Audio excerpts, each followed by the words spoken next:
Hello everyone, welcome to tonight's video on sleep theories, the channel where we delve into curious conspiracy theories and the unknown. Before we start, let us know in the comments where you're watching from and tell us how your day has been. Don't forget to hit that subscribe button so you never miss a new episode. Your support helps us keep the theories coming. Now, buckle up, because tonight we're taking you on a surreal journey you won't forget.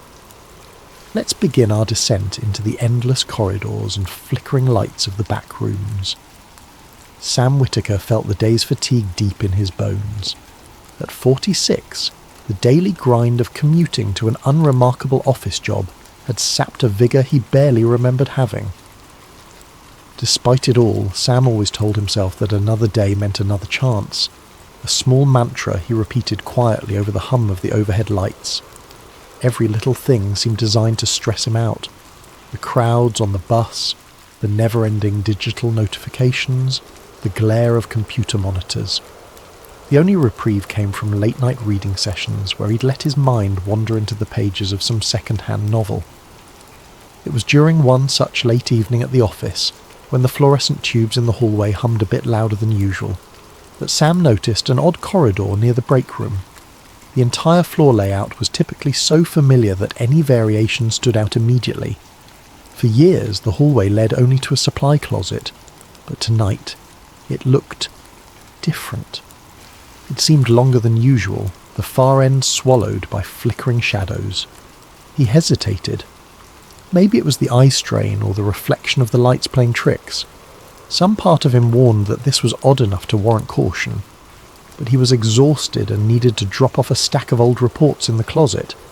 The corridor beckoned, the overhead fixtures buzzing steadily. As Sam walked down the hall, that peculiar hum grew uncomfortably loud. It drilled into his ears. Halfway to the closet, the lights flickered. One loud pop echoed behind him. He turned around quickly, perhaps a bulb had burned out. Yet everything behind him was swallowed by a pale haze. The hallway felt endless now, an expanse of off-yellow wallpaper stretching back the way he'd come. He shook his head, blinked several times, even rubbed his eyes, but the reality refused to snap back. "This can't be right," Sam murmured, squinting at what should have been the door back to the main office. The crisp smell of stale carpet hit his nose, reminiscent of an old motel from decades past. The hum overhead was the only companion in sight. He doubled back, heart thumping. 10 steps, 20 steps. The corridor refused to end. Each corner revealed yet more of the same unwelcoming corridor. The overhead fluorescents flickered and buzzed in a dissonant pattern. How had he gotten so turned around so quickly? A low-level panic set in. Sam didn't want to panic yet. Panic leads to foolish decisions, an old co-worker had once told him. But his senses told him something was horribly wrong. The deeper he moved, the more the environment seemed to lose any logical sense of dimension. There were more corners than should exist in a standard office floor plan. More identical stretches of damp, dingy carpet and walls tinted the kind of yellow that reminded him of aged paper. He debated calling for help. His cell phone had zero signal, which made no sense for an office building in a metropolitan area. Then again, a moment ago, there had been an entire row of cubicles and a break room behind him. Now, there was just this. He took a turn and found what might have been a lounge area, only it was empty. No chairs, no decor. The hum from the ceiling felt as if it was getting inside his head, setting every nerve on edge. A bead of cold sweat trailed down his temple. Sam forced a deep breath. "Hello?" he called out, voice echoing strangely. No response. The silence, save for the buzzing lights, felt suffocating. He moved forward, found another corridor, and realised with dread that each hallway looked exactly like the last. The floor plan repeated ad nauseum, as though he were stuck in some poorly rendered video game environment.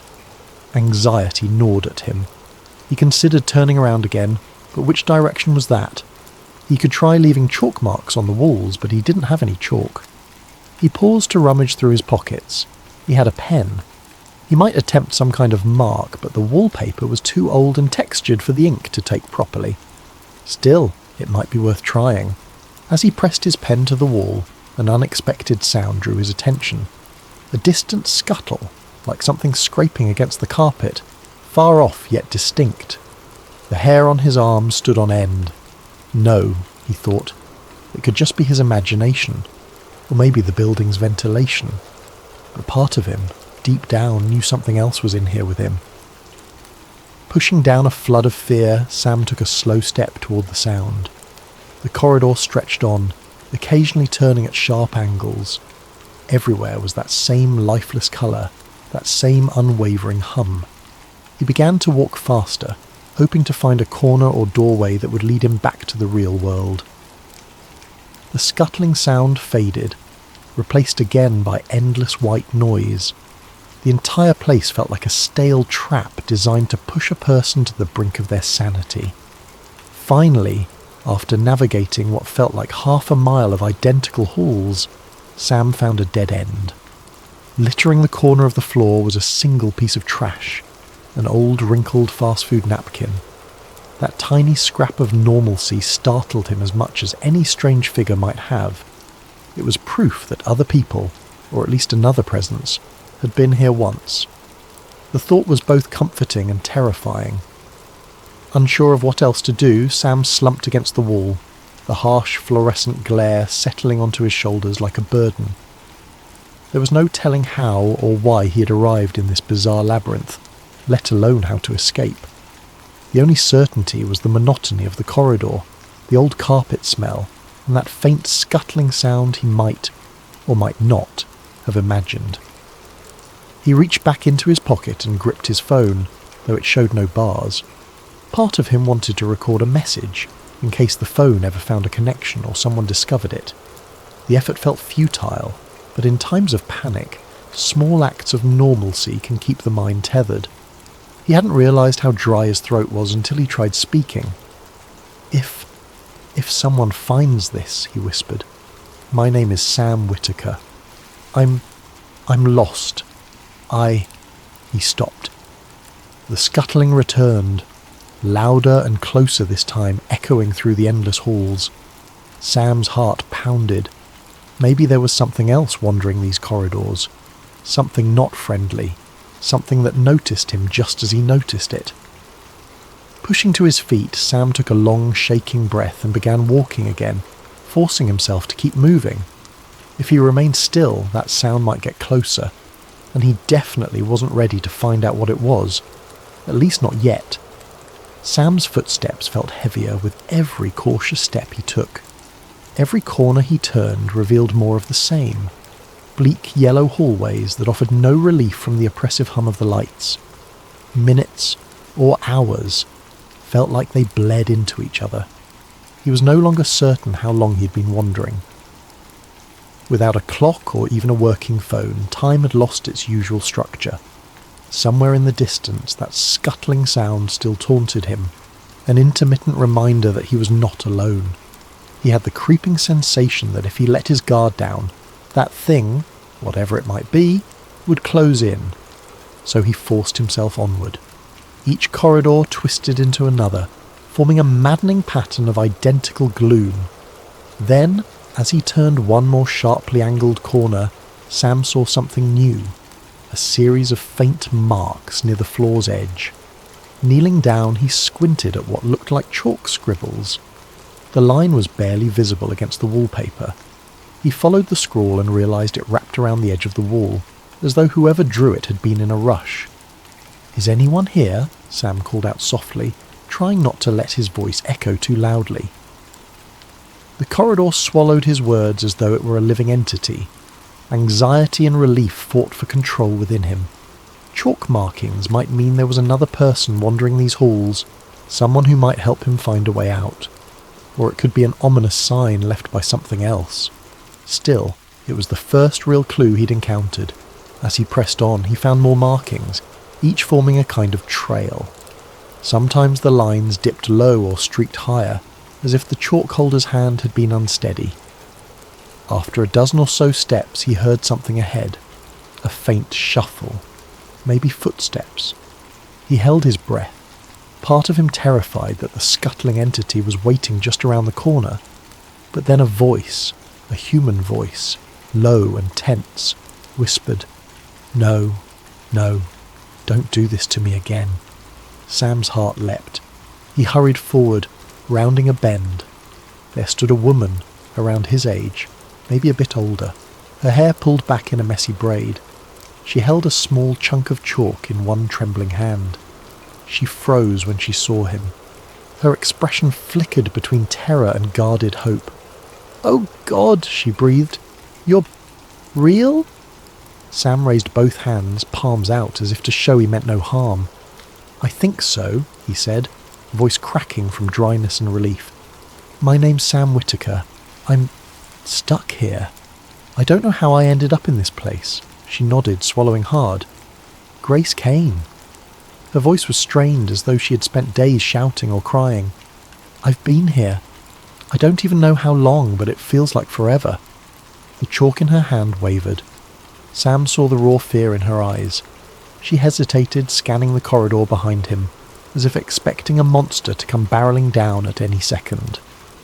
"If you're just another hallucination," Grace murmured, "please don't vanish on me again." He carefully stepped closer. "I'm as real as I can be," he assured. The overhead light flickered, making them both jump. Sam tried to steady his breathing. "You've been marking your path?" Grace nodded. "It's my best guess at not going in circles, but the corridors change sometimes. I swear they shift. One day, a hallway will lead to a certain area, but the next, it's a dead end, or a different place entirely."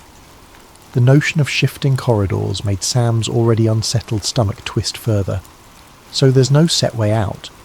She shook her head. "Not that I've found, but I keep hoping. It's better than just giving up." They stood there, letting the bleak hum fill the silence. For a moment, the flicker of overhead fluorescence seemed to intensify, painting both of them in a sickly yellow glow. Sam took in her appearance, exhausted eyes, a faint bruise on her forehead, dried lips that spoke of dehydration. She looked half-starved, as though she'd been surviving on scraps. He gestured at the corridor behind him. "I heard something earlier, like a scuttling noise. Have you seen anything?" Grace's eyes darkened. "The entities," she whispered, voice catching. "I've only caught glimpses, shadows or shapes around corners. Sometimes they sound like they're crawling on the walls. Sometimes I think they're behind the lights, flickering them on purpose. Other times they're right there and then gone." Sam felt his pulse quicken. "Can they hurt us?" She swallowed. I believe so. I felt them brush past me in the dark, a hand or limb that shouldn't exist. I've had them chase me for hours. At least it felt like hours. I don't know how to tell time here anymore." Despite the oppressive fear, Sam realised he felt an odd relief. He was not alone. There was someone else who understood this nightmare. "Then we need a plan. Any plan. To escape, or at least stay alive." Grace exhaled, her shoulders sagging in momentary surrender. "There's one idea," she began slowly. "Sometimes, if you can find where this place warps, like a glitch, you might slip back into reality. I've never found it, but I've heard stories, seen references in old notes left behind by others. That's why I carry chalk, to mark where the corridors feel strange." "Have you found any especially strange areas?" She nodded, looking up and down the corridor. "A few times. Dim corners that warp your vision, or rooms where you can hear distant voices. They never led me out, but maybe I missed the right moment." She let out a hollow laugh. "It sounds crazy, I know." Sam reached out to lightly touch her shoulder, a tiny gesture of solidarity. "We're past questioning what's crazy. Let's just try." Grace flicked a quick glance down the hall, her eyes brimming with exhaustion and desperation. "All right," she said. "I have a stash of water a few corridors away. Found a cooler in one of the random rooms. Then we can keep searching." They began to walk together, guided by Grace's faded chalk marks. Every so often, Sam would add a small pen scribble, just in case. The idea that the environment itself might shift was horrifying. He found himself glancing at the walls constantly, worried they might move or rearrange in front of his eyes. A part of him still clung to a flicker of hope. If Grace had survived for this long, there must be ways to endure. Maybe the best chance for either of them to escape lay in working together. The only problem was that the corridors seemed infinite, and time felt meaningless. As they turned another identical corner, Grace turned to Sam, voice subdued. "Stick close. This place has a way of splitting people up. Even if we're side by side, we could lose each other around a corner," Sam nodded solemnly. "I'm not going anywhere without you," he promised. It was only half altruistic. He needed her as much as she needed him. In the dim recesses of these endless halls, the idea of wandering alone was unbearable. So they pressed on, hearts pounding in unison, bracing themselves for the next flicker of the lights or the next scuttling noise in the distance. Neither spoke aloud what haunted them both. If they were going to survive, they would need far more than chalk marks and hope to combat the endless shifting labyrinth, let alone the entities prowling its depths. Grace led Sam through a narrow corridor that smelled of must and something acidic. The floors were slightly damp, the overhead lights flickering just enough to add a queasy strobe-like effect. Their footsteps squished into the soggy carpet, sending a chill up Sam's spine. "Wait," Grace said, pausing to press a chalk mark into the damp wall. The mark only partially held. "Just in case," she muttered, though she didn't sound hopeful. For the next few minutes they navigated in silence, turning corners so uniform that Sam might have believed they were walking in place. Yet Grace seemed to track these subtle differences. An additional stain on the carpet, a darker patch of wallpaper. After a while, she led him into a small room where a broken fluorescent lamp hung precariously from the ceiling. Underneath was a battered water cooler. The dispenser was nearly empty, but Grace had improvised a small plastic bottle she kept refilling. She offered it to Sam. "Here, sip slowly. Don't know when we'll find more." The water tasted stale, but it was better than nothing. He savoured each drop. Once he'd taken a few careful sips, Grace gestured to the lamp. It was working before. Flickered out a day or two ago. Though, days here don't really mean much. Sam nodded. A wave of exhaustion washed over him. He realised he hadn't slept since... well, he wasn't sure how long. "How do you rest in a place like this?" "I don't really rest," she admitted. "I doze in corners if I feel safe, but it's never for more than an hour or so. My nightmares about the entities are almost as bad as being awake." He handed back the water bottle. "Any leads on your search for a glitch or exit?" Grace bit her lip. "I found these once." She rummaged in her pocket and produced a few scraps of a notebook. The handwriting was frantic, the pages water-stained. One line read, "Level 0 is a paradox. Must find threshold for a stable tear in geometry." The next line, "Entities feed on fear, low-level hostility or pure predator instincts. Unknown." Sam felt a chill. "Where did you get them?" "In another area of the back rooms," Grace explained. "There were more pages at first, but the place flooded with some weird murky liquid, so I could only save these. The name Dr. Avery Morrow is scrawled in the margins. I think whoever that is studied these corridors, maybe looking for a pattern or a way out. But I have no idea if they escaped, or became something else." Sam's eyes lingered on the half-legible scrawl. "They mentioned liminal physics, or something about reality collapsing." She nodded. "Sounds like a fancy way of saying this place isn't bound by normal laws, or maybe it's an in-between space that was never meant to be inhabited." She glanced around nervously, then added, "Sometimes I see glimpses of him. Dr. Morrow, I mean. A figure in a lab coat flickering like a bad reception. Could be an illusion, but it feels real sometimes." They took a moment to breathe. The oppressive hum was slightly quieter here, but it still vibrated in the background like a headache that refused to subside. Sam scanned the battered cooler, wondering how many other lost souls had taken water from it, how many had made it out, or if that even happened at all. "We should keep moving," Grace said at last. "Staying in one place makes us an easier target." Sam nodded. He followed her back into the corridor. The chalk marks guided them deeper into the labyrinth. Occasionally Sam heard faint scuttles or scraping behind the walls, but they never saw anything.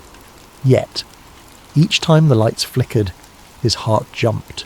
Eventually they came upon a fork in the hall. One branch led to a corridor with a nauseating tilt to the floor as if gravity was uncertain. The other corridor seemed normal by comparison. "We've got to take the one that's weird," Grace whispered, "because weird might mean a glitch." They entered the tilted corridor. The shift in angle forced them to walk with an awkward sideways lean. The overhead lights were spaced erratically, creating shadowy zones and bright spots. The transition from dark to light was jarring, and Sam felt his sense of balance slip. Every so often the entire corridor would buzz louder, forcing him to cover his ears. Then, to his utter surprise, he saw a shape at the far end, a doorway that didn't fit the rest of the architecture. It stood half ajar, emitting a flickering glow. Grace signalled him to approach quietly. With each step, the hum in the air vibrated more aggressively, as though resisting their progress. When they reached the door, Sam peered inside. The room beyond looked like a small study, complete with a desk, chair, and bookshelves. The light source was a single lamp on the desk, flickering eerily. An opened journal lay there, the pages yellowed and covered with a scrawl of notes. Grace looked at Sam with wide eyes, and he could read the question in her gaze. "Do we go in?" He nodded, stepping cautiously through the threshold. The atmosphere inside the room felt thicker, as if the air were dense with static. Sam's eyes scanned the desk. The handwriting on the journal matched the scraps in Grace's pocket. A heading read, "Dr. A. Morrow's Field Study, Backrooms Anomaly." Fragments of the text jumped out. Experimentation with corridor alignment. Entities behave as guardians or parasites. Searching for the threshold. Grace ran her finger along the pages. "So he was definitely researching this place," she murmured. Suddenly the lamp flickered violently, casting the room in near darkness. For a split second, Sam thought he saw a figure standing behind the desk. A man in a lab coat, face partially obscured by shadows. The figure mouthed something silently, an inaudible warning or plea, then evaporated as the light stabilized. Grace jerked back, nearly toppling the chair. "Did you see that?" Sam nodded, breathing fast. He was there. On the next page, scribbled in large letters, was a single phrase. "Threshold, flux point. Observe flicker, align exit." It looked like the writing of a desperate mind, someone who had been close to a revelation but never fully grasped it. Grace frantically searched the drawers while Sam scanned the shelves. There were battered tomes, some in languages he couldn't identify. Others looked like incomplete references to architectural anomalies. Then, with a pop, the overhead corridor lights dimmed, and the hum rattled the desk lamp. A deep, resonant sound echoed from the hallway, an unearthly groan that made Sam's blood run cold. Grace froze, chalk piece in hand. "Entities," she whispered. "They heard us, or they sensed the flux." Sam grabbed a scrap of the notebook, any clue he could carry, and stuffed it into his pocket. "We need to move." "Wait," Grace said, scanning the final lines. "Level 0 is the simplest plane. Must descend to ascend." She shot Sam a bewildered look. "Descend? That means going deeper, to a lower level." Sam shivered, recollecting the water-stained lines referencing level 0. If this was truly the simplest plane, he dreaded what deeper levels looked like. But Dr. Morrow's cryptic clue seemed to suggest that escaping required going further in, not pulling away. Outside the door, the corridor lights flickered wildly now. A black shape darted across the far end, too quick to identify. Sam's heart hammered as adrenaline surged. "Grace, we have to decide. Do we push deeper, or try to find another route out?" She glanced at the note again. Descend to ascend. Her voice shook, but a resolve flickered in her eyes. If Dr. Morrow was onto something, we can't just ignore it. Sam swallowed, acutely aware of the stuttering lamp, the buzzing hum, and the sense that something was creeping closer. Another guttural groan echoed, this time from somewhere to the left. It was too late for a calm debate. Any further hesitation could mean a face-to-face encounter with the entities. "Let's go," Sam agreed, voice taut with fear. Grace nodded, and they both bolted back into the corridor, leaving behind the flickering desk lamp and the lonely study. The wedge of knowledge they gained was minimal, but it was better than the total ignorance they'd endured until now. They raced down the sloping hallway, the environment warping oddly beneath their feet. Shadows loomed and vanished in the corners of Sam's vision. At one point, the corridor lights blinked out completely, plunging them into darkness for several seconds. He felt Grace's grip on his elbow tighten. He held his breath, expecting to feel a claw or a hand on his shoulder. Then the lights returned, revealing they were standing at a T-junction, both directions leading into deeper gloom. "Which way?" Sam asked, voice hushed. Grace bit her lip. "Down," she said, pointing to the left, where the floor dipped further still. She gave him a meaningful look that said, "We follow Morrow's clue." With that they descended, hearts pounding, uncertain whether their only chance at freedom lay deeper in the back rooms, or straight into the jaws of the entities lurking below. The narrow corridor gradually sloped downward, leading Sam and Grace into a layer that felt even more wrong than the last. The fluorescent hum pulsed at an almost deafening frequency, resonating through Sam's bones. Cold, stale air licked at their faces, carrying an odour reminiscent of damp concrete mixed with something metallic. They pressed on, the corridor's angle becoming steeper until they reached a broad flight of stairs that seemed out of place in the endless warren of hallways. With each step down, the overhead lights grew dimmer, flickering with greater frequency. Water dripped from unseen pipes, forming dark streaks on the walls. Once at the bottom, they found themselves in a maze of corridors that made level 0 look almost pleasant by comparison. The walls were covered in patches of black mould, and the carpeting was soaked, squishing underfoot. Grace gripped her piece of chalk as if it were a lifeline, making quick dashes on the walls every few feet. Sam followed, senses on high alert. Their footsteps seemed to echo louder here, amplifying the anxiety coiling in his gut. He kept imagining a scuttling shape darting out from the shadows. Every so often, a deeper, more resonant groan reverberated through the halls. It was closer now, undeniably so. Grace whispered, "We have to keep moving." They pushed into a corridor that felt elongated, the perspective stretching unnaturally. The overhead lights, spaced irregularly, created pockets of near darkness and sudden bursts of harsh illumination. Sam's mind played tricks on him. The walls looked like they were breathing, expanding and contracting with each flicker of light. Then the chase began. A screech tore through the corridor, freezing Sam in place. Behind them, a silhouette flickered around a distant corner. It looked twisted, a caricature of a human shape with limbs bending at wrong angles. "Run!" Grace's voice cracked. They sprinted. Sam's lungs burned as the corridor around them seemed to shift in real time.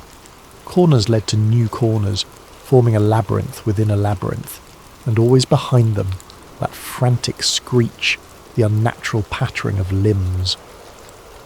The entities were no longer content to stay hidden. They were hunting. The overhead lights began strobing. Each flash froze a moment in Sam's vision. Grace's determined face, the black mould on the wall, the water dripping from the ceiling, and behind them in one flash, a glimpse of the entity, half crawling, half lurching toward them. Its eyes were an inky void, set in a gaunt face that defied anatomy. Then darkness, then light again, and it was closer. "This way!" Grace shouted, yanking Sam's arm and veering into a side hallway. They nearly slipped on the soaked carpet, hearts pounding like war drums. The corridor twisted into a set of steps leading further downward. Through the flickering gloom, Sam saw a sign, a battered metal plate that read, "Maintenance," in rusted letters. Was this place once functional? The idea was terrifying. A basement or sub-level of the back rooms that suggested some attempt at infrastructure. But who built it? And why? They clattered down the steps, Grace panting from exertion. At the bottom lay a corridor of exposed concrete walls devoid of wallpaper, with fluorescent tubes flickering overhead. Water pooled at their feet. Somewhere behind them, a roar echoed, followed by frantic scraping noises that seemed to come from multiple directions. The door to the side caught Sam's attention. It had no label, just a rusted handle. "In here!" he gasped, pulling it open. They tumbled inside and shut the door behind them, pressing their bodies against it. The metal was cold under Sam's palms, trembling with each vibration of the corridor outside. They held their breath, listening. Heavy thumps reverberated beyond the door. The screeching and scuttling intensified for a moment, as if the entities were scouring the area. Then, gradually the noises receded into silence, replaced by the steady drip of water and the nauseating hum of the lights. Grace exhaled, sliding down to the wet floor. "We can't keep running forever," she whispered, voice shaking. Sam nodded, equally breathless. The room they had stumbled into was small, cluttered with broken shelves and scattered tools that looked more like props than anything practical. A single flickering bulb dangled from the ceiling, casting a weak circle of light on the floor. As they caught their breath, Sam noticed a piece of paper pinned to a shelf. He reached over, hands trembling, to pick it up. It was another note, likely from Dr. Morrow. The words were almost illegible, but a few stood out. Mel point. Water infiltration. Next level requires caution. Entities stronger. Below it, scrawled in shaky handwriting, was something about final threshold. Grace stared at it, eyes red. So there's more than one level.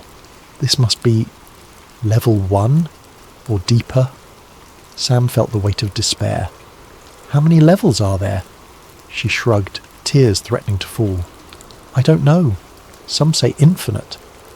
They sat in silence, letting the dread wash over them. Eventually Grace rubbed her eyes. If Dr. Morrow kept going, maybe he left a better clue somewhere else. We have to keep trying. She glanced at the broken tools on the ground. We should arm ourselves with something. Sam found a rusted wrench under a shelf. It was heavy enough to be swung as a weapon if needed, though he doubted it would do much against the entities. Grace picked up a piece of rebar with a jagged end, testing its weight in her hand. They exchanged grim nods. It wasn't much, but it was something. Cautiously they opened the door and peered outside. The corridor was empty again, though the tension in the air weighed heavily. They moved on, stepping carefully through the shallow water.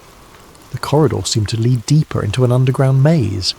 Piping along the walls occasionally hissed, dripping condensation. After an indeterminate amount of time wandering, the overhead flickering lights suddenly stabilized. The clarity was jarring.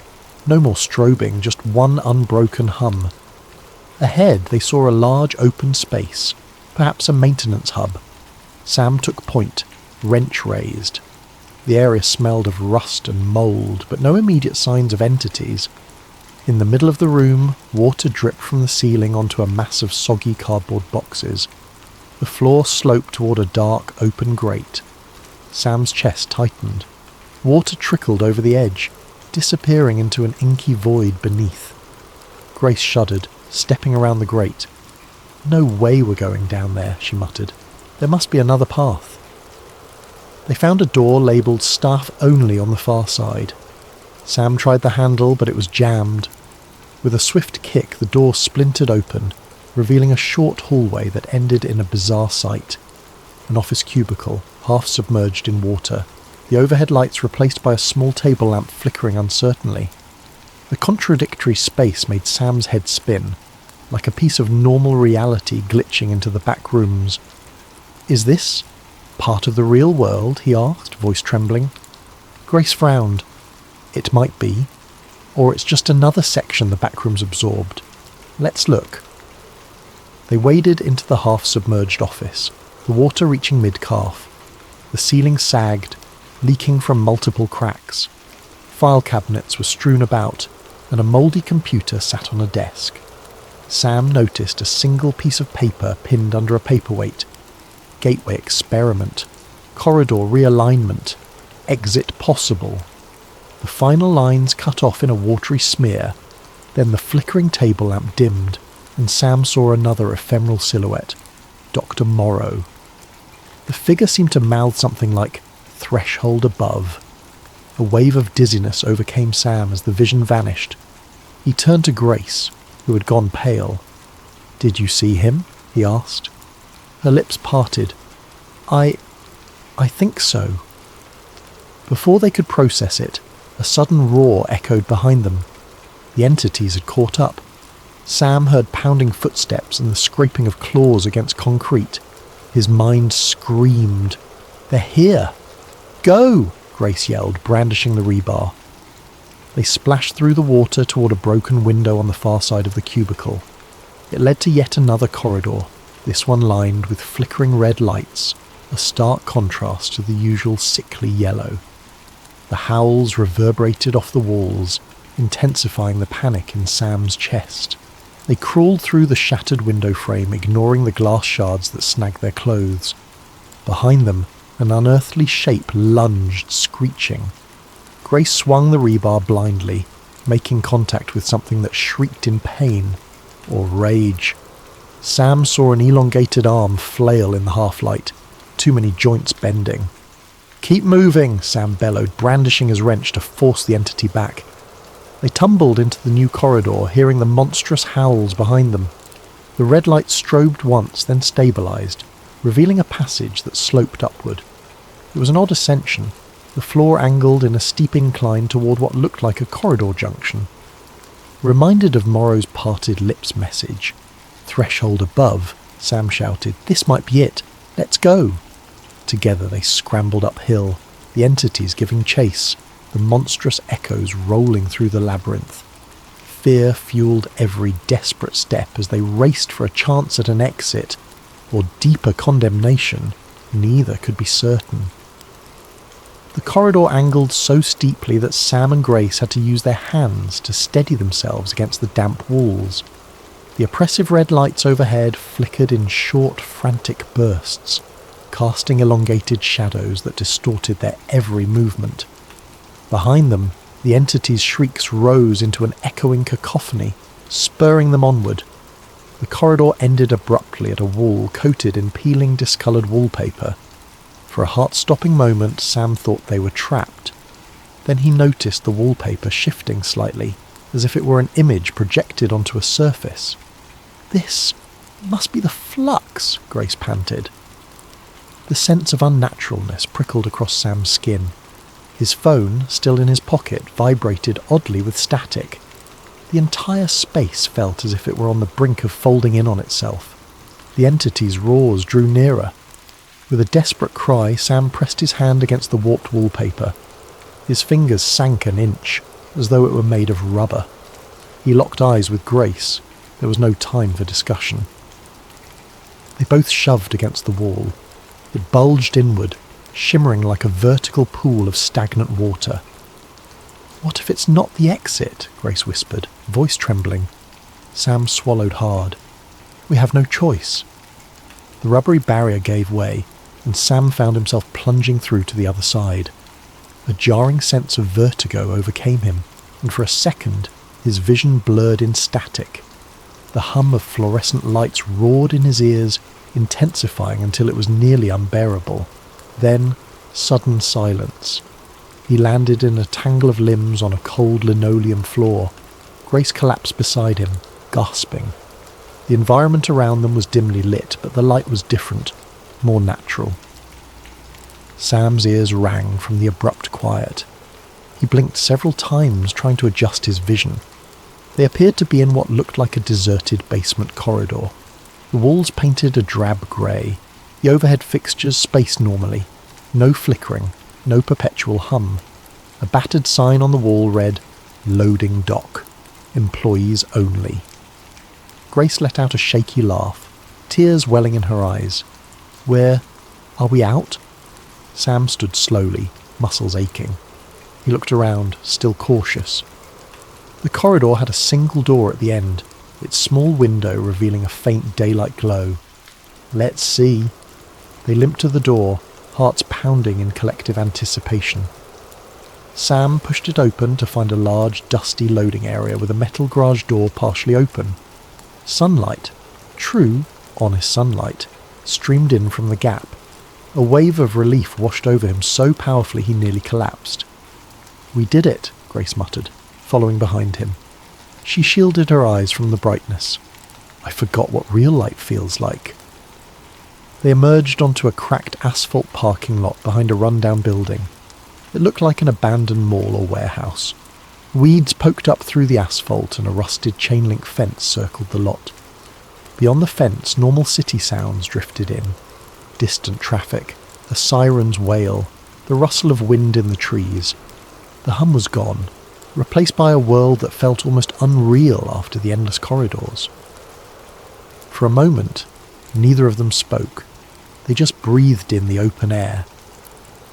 Sam pressed a hand to his chest, feeling the wild drumming of his heart.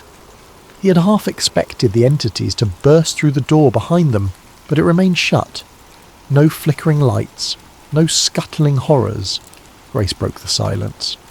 "We have to make sure," she said, her voice trembling with cautious hope. She walked a few steps across the lot, eyes scanning for any odd geometry or flicker in reality. Nothing. The only out-of-place element was a tired old building that looked like it had been out of business for years. Sam joined her, tears threatening to spill down his cheeks.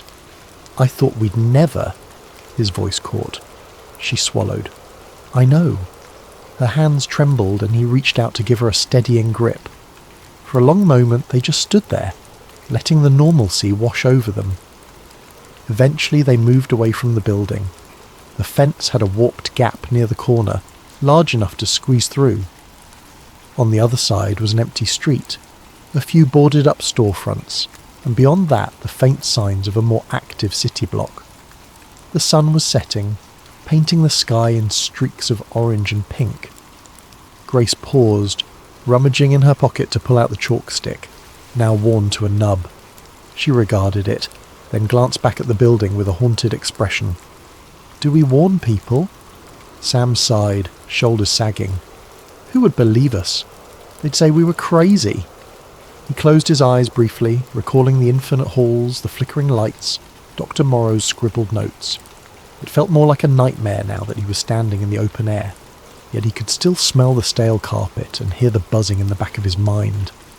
They continued along the deserted road. The occasional distant car was a surreal comfort. Sam couldn't help a lingering fear that each corner or alley might lead back into that labyrinth, that the back rooms were not done with them. Eventually they found a small convenience store with lights on inside. Grace hesitated outside the doors. "We look like we crawled out of a sewer," she whispered, glancing at their dishevelled, soaked clothing. "And we've got no money, no phones that work." Sam checked his phone again. Still no signal, and the battery was nearly dead. "Maybe we can call someone, at least get help." They stepped inside. The fluorescent lighting was painfully bright but normal. A bored-looking cashier glanced up, clearly unimpressed by their haggard appearance. Sam and Grace exchanged a silent look. There was no easy way to explain what had happened. "Any chance we can borrow a phone?" Sam asked, voice hoarse. The cashier eyed them but shrugged, pointing to a landline behind the counter. "Go ahead, just don't take off with it." Sam dialed the only friend's number he could recall. The line rang and rang, then went to voicemail. He left a stilted message. "Hey, it's Sam. I need help. I'm at..." He glanced at the store's name, reciting the address. "Please, if you get this, come. We'll explain everything." He set down the receiver with trembling hands. Grace was already eyeing a shelf of water bottles. The cashier cleared his throat. "You two okay?" Grace forced a smile that conveyed nothing close to okay. "We got lost. Really lost." Outside, the sky darkened further. The neon sign above the door flickered on, humming faintly. The sound made Sam's heart skip, just for a second, until he realised it was only the normal hum of a store sign. He released a long, ragged breath. They purchased 2 bottles of water with some change Grace found in her pocket, and stepped back onto the sidewalk. The city's nighttime noises enveloped them. Rumbling cars, distant laughter, a barking dog, all so ordinary. They drank the water in silence, each lost in thoughts of corridors that stretched on forever. Finally, Grace turned to Sam, her voice soft. "Do you think it's over?" Sam stared at a lonely street lamp flickering at the end of the block. "I want to say yes, but Dr. Morrow's notes talked about how reality can glitch at any time. Any corner could be the next slip." He paused, swallowing thickly. "But maybe we can live with it, knowing it's there. Try to avoid it." She nodded, her gaze distant.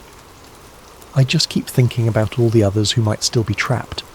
People like us who wandered in, and Dr. Morrow, if he never found an exit." A heavy silence stretched between them. Despite the relief of freedom, they both carried the guilt of survival. In their hearts, they understood that the back rooms might always be lurking just out of sight, behind some innocuous door or hallway. Eventually, Sam gently rested a hand on Grace's shoulder. "We can warn others somehow, right? Even if they don't believe us, we can leave hints.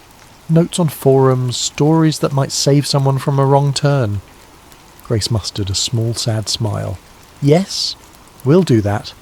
They resumed walking, each step feeling both surreal and liberating. The lights of the city glowed steadily, no flickering or hum beyond the normal hum of civilization. It was a far cry from the suffocating labyrinth that had nearly claimed them. After a few blocks, a gentle drizzle of rain began. The droplets felt cleansing, washing away some of the stale grime from the back rooms. Grace raised her face to the sky, letting the rain fall over her. Sam followed suit, heart pounding with gratitude to be under an open sky again. Yet, despite their relief, an undercurrent of tension remained. Every time they passed a dark alley, a maintenance door or an oddly angled building corner, Sam's nerves sparked with anxiety. Grace's eyes would flicker to his, as if silently asking, "Do you feel it too?" They eventually turned onto a busier street, where headlights and neon signs offered normal, bustling life. People hurried along the sidewalks, umbrellas up against the drizzle. No one seemed to pay Sam or Grace any special attention, despite their bedraggled appearance. They were just 2 more strangers in a world that had no clue about the backroom's existence. As they paused at a crosswalk, Sam turned and saw a corner of a building with chipped paint. The angle looked a bit off. He felt a twist in his gut, the same dread as when he first slipped into that supply closet. But a passing car's headlights illuminated it, and the corner revealed itself to be perfectly mundane. He let out a breath he hadn't realised he was holding. Grace's voice was soft. "You see something?" He shook his head slowly. "Number, just my imagination." The crosswalk signal turned green. They stepped off the curb, blending into the crowd of evening pedestrians. In the distance, thunder rumbled, mingling with the city's ambient noise. Though they escaped, a quiet truth lingered between them. Once you've seen the back rooms, some part of you never fully returns. The memory of those endless halls, the flickering lights, and the entities lurking in the shadows remain etched in your mind. And with every hallway, every corner, every flicker of fluorescent light in the real world, that subtle question will always resurface. Am I still safe here? Or is the back rooms just one wrong step away? As if in silent agreement, Sam and Grace continued on together, each finding solace in the other's company. They were survivors now, keepers of a secret they never wished to uncover. Perhaps in time they would heal, or at least learn to live with the knowledge of what lay beyond ordinary reality's thin veneer. For tonight, the rain and the city lights would keep them company, warding off the hum of fluorescent corridors for just a little while longer. And in their quiet gratitude, they held on to each other's presence, knowing that the lines between safety and terror were thin, and that sometimes the difference was simply having someone to hold on to in the dark.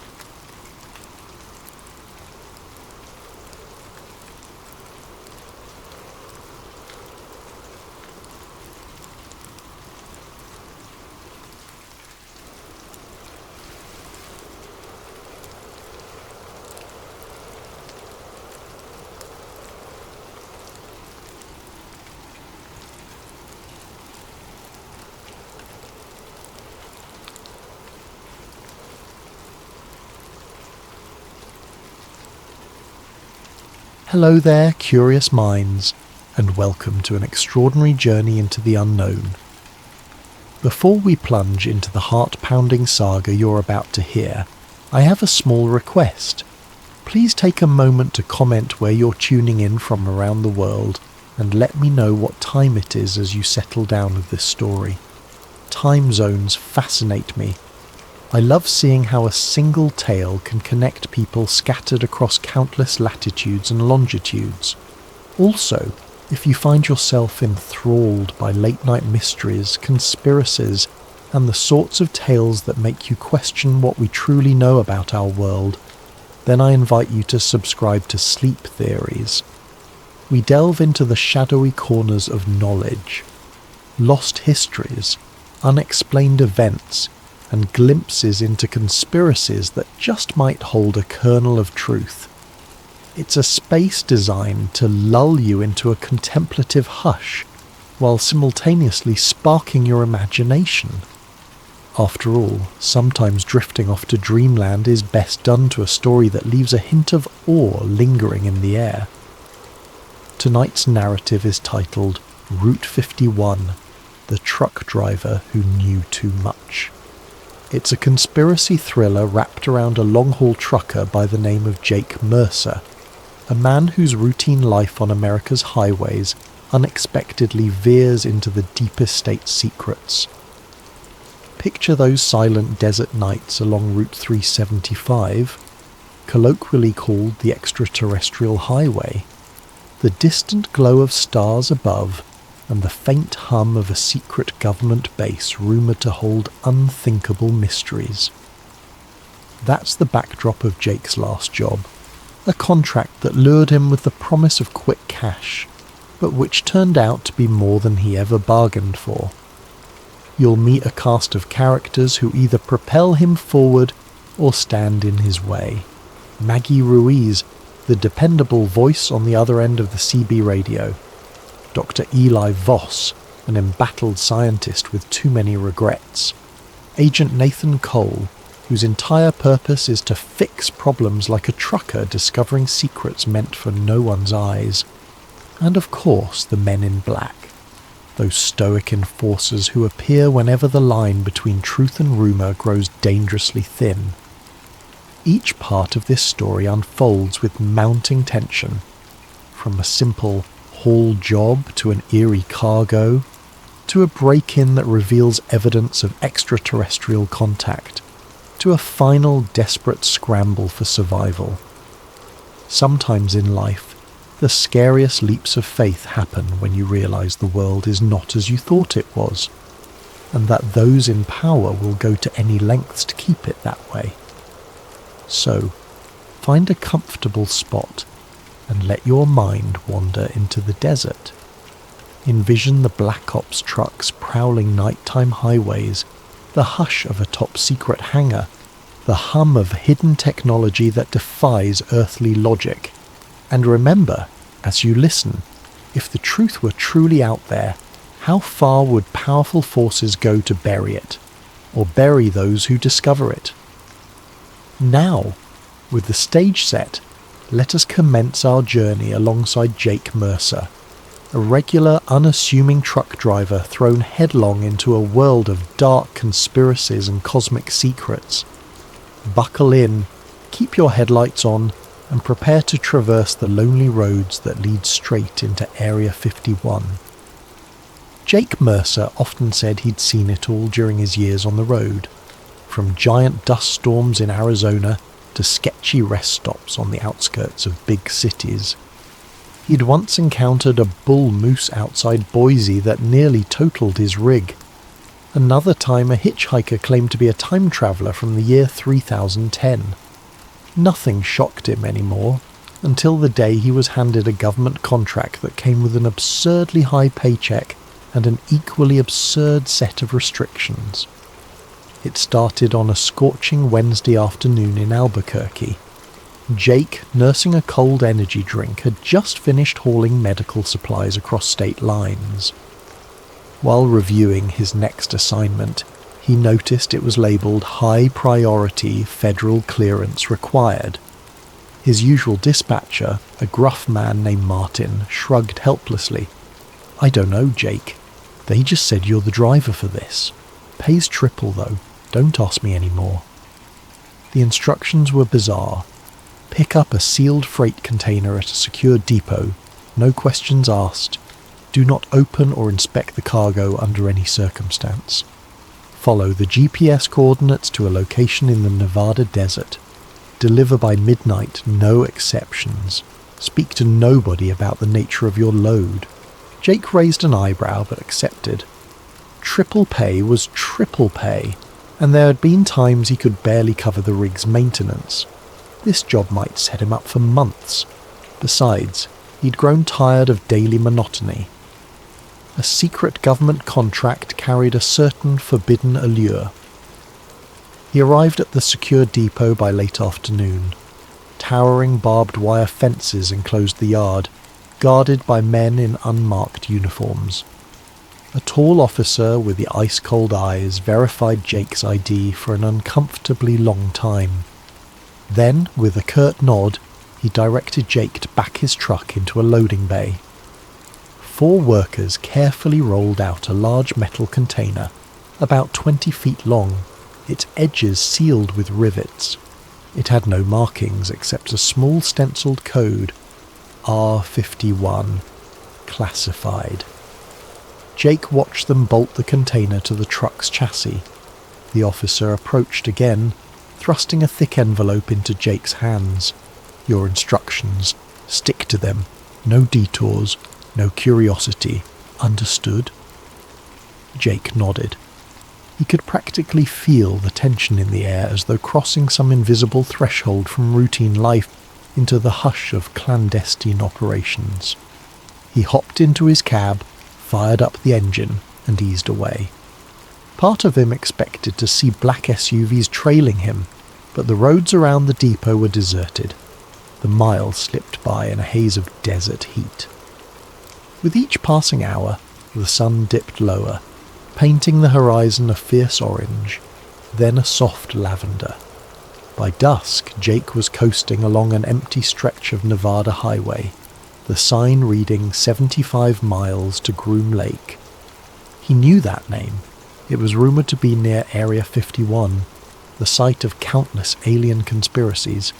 He snorted to himself. Aliens, right. Just bored people telling wild stories. Still, the distinct hush out here made him uneasy. Around 8 p.m, his radio crackled to life. "Jake? You out there?" The voice belonged to Maggie Ruiz, one of the nighttime dispatch operators he'd befriended over the years. She was a talkative soul who often kept him company on lonely drives. "Heard you took some big job," Jake hesitated. The instructions had been explicit, speak to nobody, but Maggie wasn't exactly nobody. She was a friend. "Yeah, Mags. Some weird government contract. Pays well, though." "Government, huh? They got you on hush-hush duty." "You could say that," Jake admitted. "Hey, can't chat much, the instructions." "Gotcha," Maggie said, sounding intrigued. "Well, I'll be on the line if you need me. Don't let them spooks get you." She ended the call with a laugh that only half concealed her curiosity. Silence returned, broken only by the whir of tyres on asphalt. Jake's mind drifted. Why all the secrecy? The new weapons system? High-tech gear? "It's not your place to ask," he reminded himself. Then, from behind the truck, a faint sound reached his ears, a hollow clang like metal tapping on metal. He tensed. The cargo container was sealed. No reason it should make noise. Could something inside be shifting? He decided to ignore it. For half an hour the clang repeated every few minutes. Then it stopped. Jake's heart, however, continued to pound. He told himself it was just the rig's suspension or cargo settling. But a nagging thought persisted. What if something's alive in there? Night fell fully, and the desert around him turned into an expanse of blackness. With less than 60 miles to go, Jake planned to skip rest stops entirely. The job instructions demanded no stops. Fine by him. But the truck's fuel gauge told a different story. He'd miscalculated. He needed fuel or risked stalling short of the drop-off point. That spelled trouble on all fronts. Checking his map, he spotted a lone truck stop about 10 miles ahead. He considered the risk, but thirst and necessity overrode caution. He pulled in around 9:30 p.m. The place was half lit by flickering neon, a relic of the golden age of roadside diners. Only a couple of vehicles sat in the lot, an old station wagon and a battered pickup. Perfect. Less chance of prying eyes.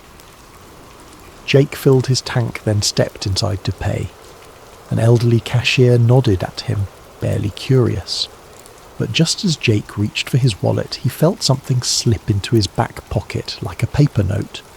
He whirled, scanning the aisles. He saw no one suspicious, only the old cashier slowly bagging items.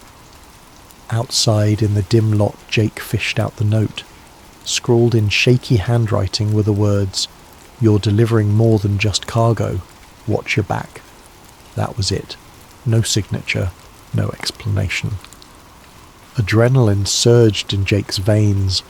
Someone at this dusty rest stop recognized him, knew his job, and decided to warn him. He stuffed the note into his pocket, hurried back to his truck, and slammed the door shut. The container sat inert, moonlight reflecting off its metallic surface. "Watch my back," he muttered. "What's going on?" He stared at the container. The clang from earlier echoed in his memory. Curiosity gnawed at him. The contract said not to open the cargo, but the contract also never mentioned risking his life for ignorance. Gritting his teeth, Jake hopped down, grabbed a crowbar from the side compartment, and approached the sealed panel. If the old soldier at the checkpoint found out, Jake would lose his entire paycheck, maybe face legal trouble. But sometimes you have to see for yourself what you're hauling. He slid the crowbar under a seam, testing if the rivets could be pried loose. The metal groaned, then relented.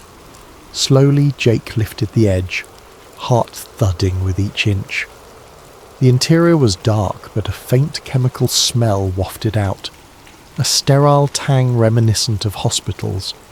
Then in the shadows he saw something that made his blood run cold.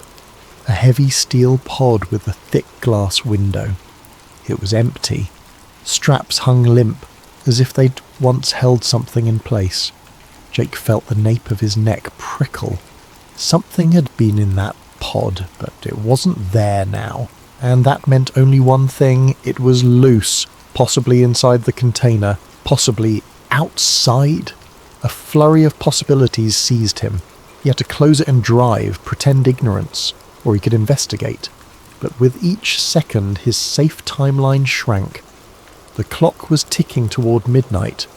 The cargo door he'd pried open wouldn't fully reseal without leaving evidence of tampering. Just then, a metallic clang echoed again from behind him. Jake spun around, crowbar at the ready, but saw nothing except dancing shadows. Fear twisted his gut. He needed to get out of here, ASAP. But how do you run from something unknown? He forced the container door shut as best he could, hopped into the cab and revved the engine. He had about 50 miles left to the coordinate, an unknown something presumably in tow, or on the loose. The note's warning replayed in his head. Danger lurked in the darkness, but he had a job to finish, however insane it was becoming. So Jake pressed the pedal, merging back onto the lonely highway. The thought of Area 51 no longer seemed so silly, because in that instant he knew one truth: this was no ordinary cargo, and he was no longer a simple truck driver. He was a man knee-deep in a conspiracy he couldn't yet fathom. As the highway unfurled beneath his wheels, Jake felt an unfamiliar sense of paranoia creeping in.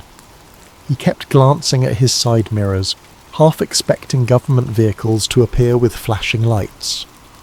But the desert remained eerily quiet. He turned on his CB radio, hoping to reach Maggie again, some connection to normalcy. Static hissed, then Maggie's voice cut through. "Jake, that you?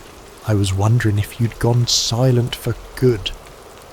"Maggie," he said, his own voice shaky. "Listen, something's off. This cargo, whatever's inside it, it might have... I don't know, it's just not right." He hesitated to reveal everything, scanning the empty road ahead. I opened it, found a locked pod. Empty, like it was meant to hold something alive. The line crackled with tension. "Alive? Jake, that's not good. Did you see anything else?" "No, just straps. Then I heard noises, like metal scraping. Something's loose, Mags. Could be an animal, or..." He couldn't bring himself to say the word alien, but the possibility danced in his thoughts. She inhaled sharply. "This is big. You sure you want to keep going?" Jake's foot pressed on the accelerator. "I've come too far. I've got to finish the drop. Maybe once I'm at the base they'll handle whatever it is. Then I'm done. Paid. Out." "Okay. But keep me updated. I'll see if I can dig up anything on that container code you mentioned, R51. Might be referencing Area 51, or it could be something else. Just be careful." He ended the call feeling slightly better, knowing someone had his back. The desert night pulled him deeper in. A battered sign reading "Restricted access beyond this point" loomed up, complete with additional warnings about lethal force. His GPS insisted he was on course. The drop-off coordinate flickered on the screen, still about 30 miles away. A swirling dust devil crossed the highway, forcing Jake to slow. For a moment he thought he spotted headlights behind him, but when he looked again, they were in. Another flicker of paranoia. Focus on driving. At the next bend, the road became narrower, lined with chain-link fences sporting no trespassing placards. This was definitely a different world, someplace built to discourage visitors. At last, around 11:20 p.m, the GPS beeped. "You have arrived at your destination." He found himself at a tall automated gate. A small speaker next to it crackled. "State your clearance code," a monotone voice demanded. Jake fumbled through the envelope for a badge with a printed code. He read it into the speaker. The gate groaned open. No turning back now. Beyond the gate, wide asphalt fields stretched out, dotted with hangars and low buildings. Dim security lights revealed soldiers patrolling. Jake was directed by glowing cones to an underground entrance, reminiscent of a bunker. The entire operation exuded secrecy, and the air felt thick with tension. A pair of uniformed men flagged him down. One motioned him into a cavernous elevator platform large enough for the truck. As it descended, the walls became concrete. Jake's heart hammered. He was going underground, presumably beneath the base's surface. The platform settled in a subterranean loading area, bright fluorescent lights washing everything in an antiseptic glow. Armed guards approached. One barked, "Power down the truck. Step out with your hands visible." Jake complied, squinting under the stark lights. Another guard used a scanning device over the container's locks. Jake tensed. Would they notice I pried it open? A beep. The guard frowned. "The container's seal is compromised. Sir, did you tamper with this?" Jake's breath caught. He forced an even tone. No, must have come loose on the road. The guard stared daggers at him, unconvinced. Before the interrogation could deepen, a tall figure in a crisp suit appeared, a man exuding authority. He wore no name tag, but his demeanour demanded respect. "Take the container," he told the guards. "I'll handle the driver." He turned to Jake, his gaze cold. "I'm Agent Nathan Cole. Follow me. Now." Jake had no choice. Agent Cole led him through a set of steel doors into a windowless corridor that seemed to stretch forever, each side bearing identical sealed rooms. They reached a small antechamber where Cole fixed him with a glare. "You're not to speak of anything you see here. I assume you read your contract?" Jake swallowed, trying to maintain composure. "Yes." "Good, because if you break your silence, we'll know. We always know." Cole paused, as if relishing the intimidation. "You'll wait here until we confirm the cargo.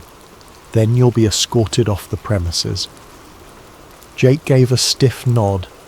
The door slammed shut, leaving him in a Spartan waiting area with 2 chairs and a silent guard. Minutes bled into an hour. Jake's mind whirred, replaying the ominous note, the empty pod, the possibility that some creature roamed free. He couldn't just leave. He had to at least see it through, yet now he was stuck, evidently untrusted. Suddenly, a blaring siren echoed down the corridor. The guard stiffened, pressing a finger to his earpiece. Muffled orders came through, another beep, a door slid open, and a frantic voice barked, "We have a breach. Unidentified subject loose in Sector C. Secure all entry points." Jake's eyes widened. Sector C? Is that where they took the container? The guard dashed out, leaving Jake momentarily unguarded. Fear and adrenaline collided. If something truly broke loose, a creature perhaps, this place was about to become a war zone, and Jake had no desire to be trapped in the crossfire.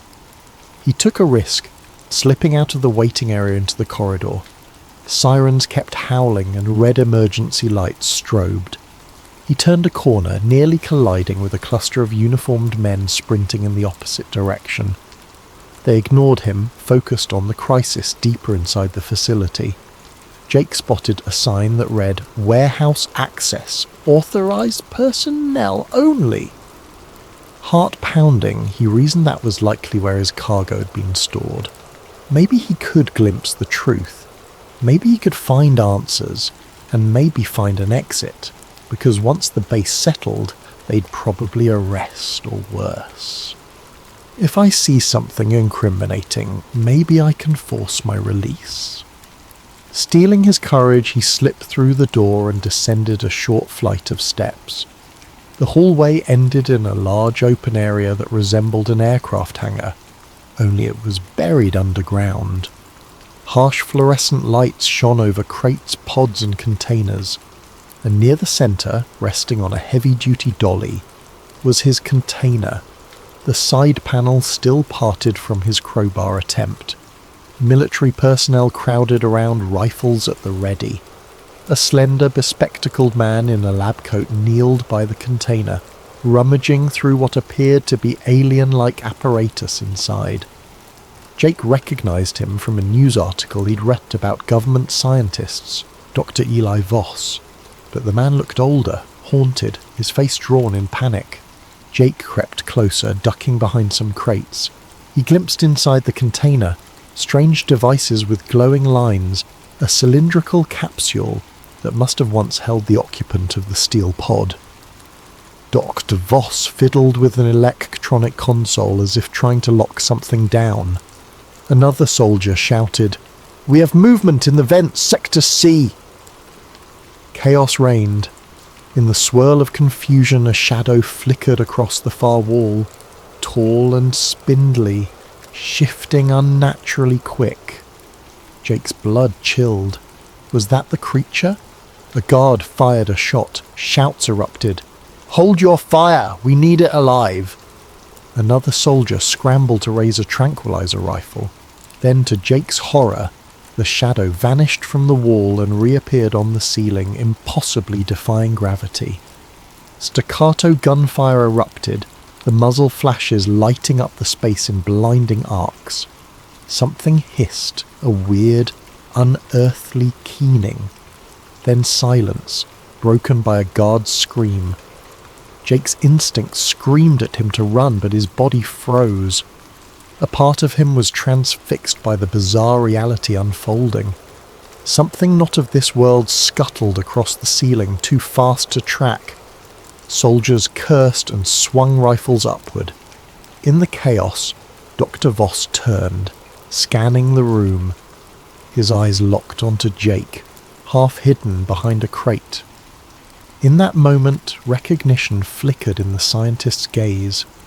Maybe he pegged Jake as a civilian who shouldn't be there. But instead of raising an alarm, Voss mouthed something akin to "Get out!" Jake's heart hammered. Did he dare trust this man? The swirling lights, the shouts, the lurking predator overhead. There was no time to weigh options. Dr. Voss beckoned, then pointed toward a door marked "Exit Vehicle Hangar." Jake nodded mutely, realizing this might be his only chance to escape. Then, just as he started to move, another ear-shattering alarm blared. The creature hissed again, and the lights flickered, plunging the entire base into partial darkness. Jake felt the temperature in the hangar drop, or perhaps it was just cold sweat dripping down his back. The overhead fluorescent tubes sputtered, struggling to keep the space lit. In that half-lit gloom, shadows sprawled across the walls like living things. The shape of the creature, so swift and unnatural, kept flickering in his peripheral vision. Dr. Eli Voss dashed across the concrete floor, nearly tripping over a supply crate. Jake followed, keeping low. Gunshots echoed again, followed by a soldier's panicked shout. Then a monstrous clang of metal on metal, like something heavy was battered aside. One more shriek cut through the confusion, then silence. The hush was deafening, charged with primal fear. Voss and Jake reached the side door labelled "Exit Vehicle Hangar," but it was locked by an electronic key panel. Cursing under his breath, Voss fumbled for a keycard, swiped it, and the panel beeped red. Access denied. Another attempt, same result. "Damn it!" Voss hissed, his voice quivering. He slapped the panel in frustration.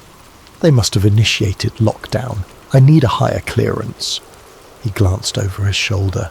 We'll have to find another way out. Jake's mind reeled. Doc, what the hell is in here? Did something break out of that container? Voss closed his eyes briefly as if in pain. Yes, it's an entity we recovered from a crash site. Part biological, part mechanical, still learning about it, but we call it Xenoform Beta. We had it sedated, locked in stasis, until your container got compromised. He cast Jake a conflicted look, half guilt, half blame. Now it's loose. Jake's stomach clenched. This is insane. Let's just get out. If that thing's dangerous, the soldiers can handle it, right? A bitter laugh escaped the scientist. You think a few bullets can handle something not made by human hands? We've barely scratched the surface of its capabilities. That's why they keep it here, in these underground labs. They have been trying to replicate or harness its technology, but God knows if they truly can. A flash of movement tore their attention back to the hangar's centre. The overhead lights finally died, plunging the entire chamber into strobing red emergency lighting. In that throbbing glow, Jake glimpsed a twisted silhouette perched on top of a giant crate. The creature's form defied easy description. Elongated limbs, an insectile curvature to its back, and an almost metallic sheen under the red glare.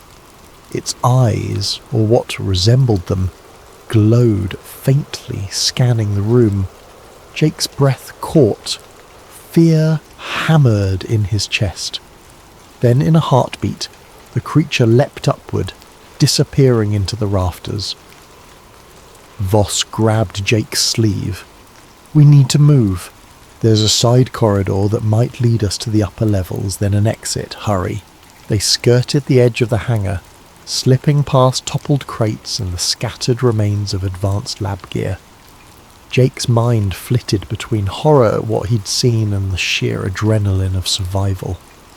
He recalled the hush-hush talk about Area 51, the rumours of alien remains, crashed UFOs, secret experiments. He'd always dismissed them until now.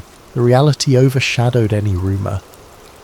A corridor branched off from the main hangar, lined with thick steel doors at intervals. Flickering lights revealed bloodstains on the floor. Voss swallowed hard, adjusting his lab coat. "We had staff stationed down here, if the entity attacked them." He didn't finish the sentence. Jake decided it was best not to look too closely. Just then, overhead speakers crackled and a voice boomed, "Facility-wide alert! Intruder protocol engaged. All unauthorized personnel must surrender immediately. We have lethal authority." Jake recognized the voice of Agent Nathan Cole, that cold official who'd greeted him earlier. "Secure or eliminate the asset at all costs. Repeat, eliminate if necessary." Jake locked eyes with Voss. "Intruder protocol. That's me. They'll kill us both if they catch us." Voss nodded grimly. "Yes. The powers that be want no witnesses. They'll blame any casualties on the creature, then bury the truth. You'll vanish, I'll vanish, everyone will vanish." Jake felt a wave of anger surge. He was just a truck driver drawn into this cosmic nightmare, but the injustice of it struck him. "We can't let them bury this. People have a right to know." The word surprised even him. A day ago, he'd have laughed at the concept of alien secrets. Now every fibre of him believed the public deserved the truth. The scientist studied him, something shifting in his eyes. "You're serious? You'd risk your life to expose them?"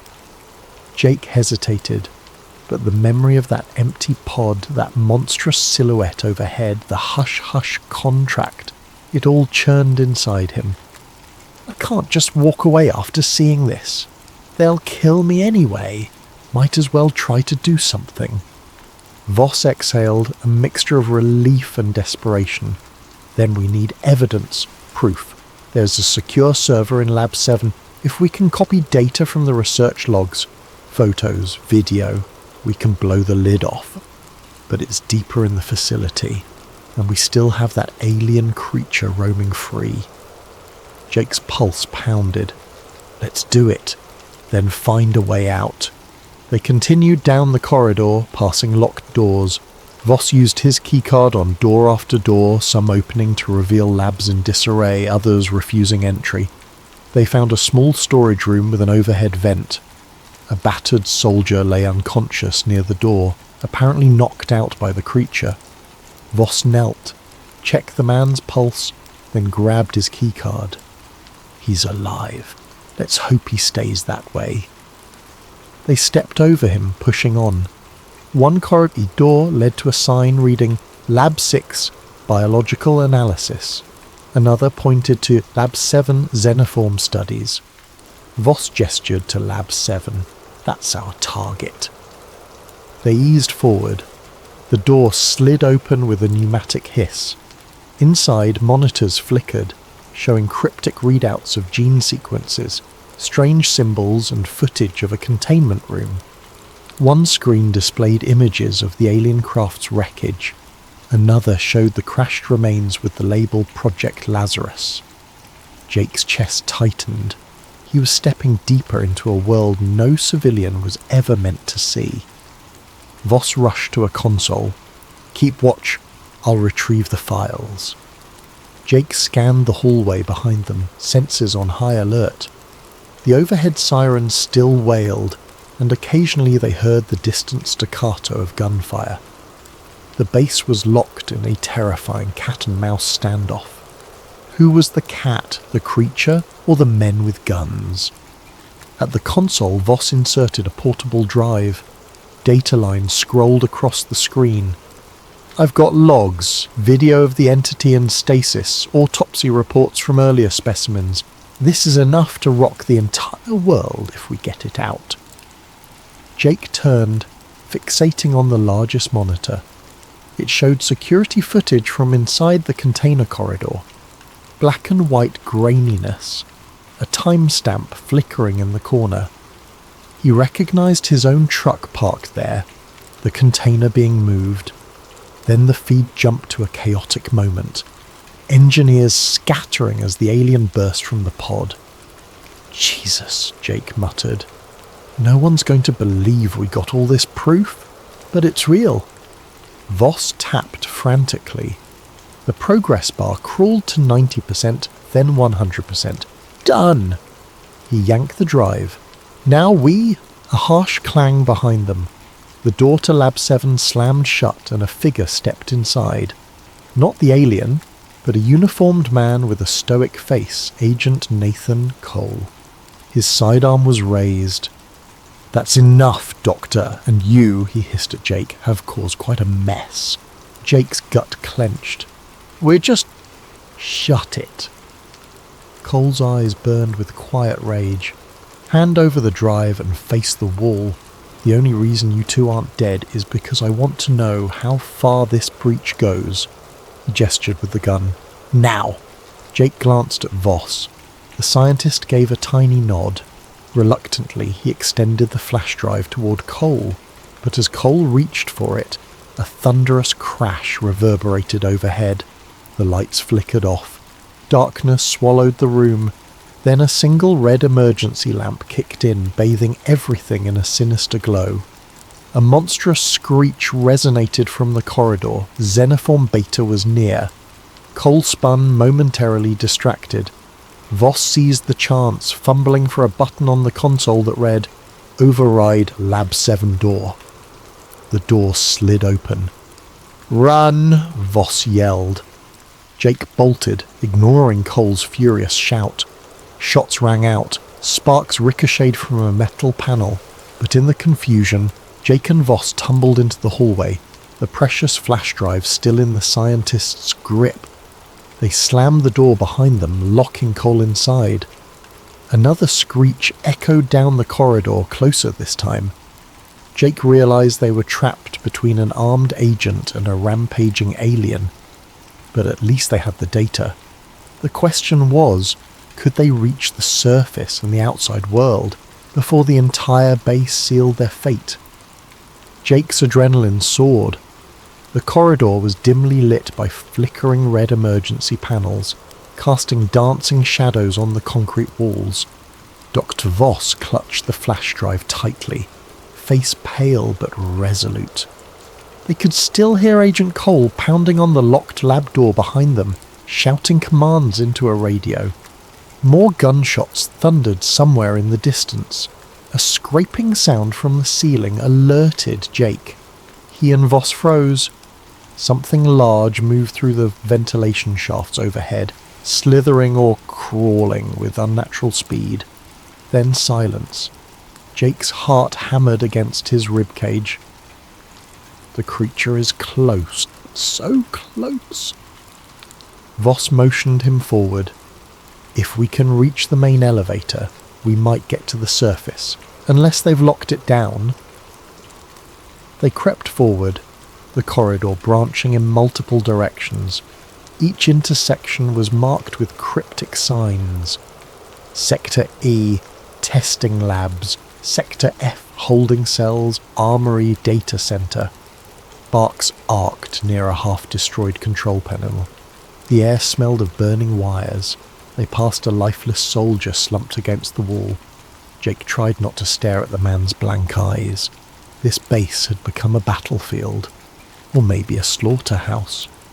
They turned a corner and spotted the main elevator at the far end. A steel gate sealed it off. Another keycard panel blinked red. "We can try," Voss whispered. He ran up and swiped his card. Nothing. He typed a code, still no response. The screen displayed "Lockdown protocol engaged." Jake cursed under his breath. "What now? A staircase?" Voss nodded. "There's an emergency stairwell near the east side, but it's a long way up. And if they've sealed the hatches, we might be trapped anyway. Better than waiting around." Jake gestured for him to lead. They hustled deeper into the labyrinth. Alarms kept screeching overhead, messages about containment breach, mixing with intruder protocol. The base's disorientation left Jake feeling like a rat in a high-tech maze. A loud clang resounded from behind them, like metal being torn apart. Then came a roar of fear. A soldier's voice cut short. Jake's throat constricted. The creature was picking them off one by one.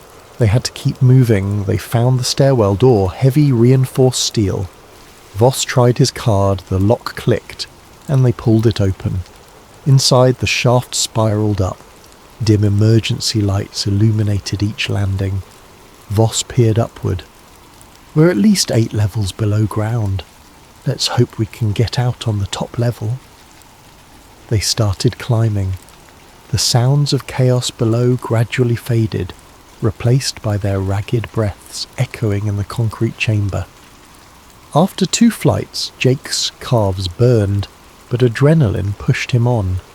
Voss lagged slightly, clutching the railing. "I'm not exactly in shape for this," he muttered with a grim humour. Jake offered a hand, helping him keep pace. By the 4th level up, a new noise drifted from above. Heavy footsteps, or maybe boots.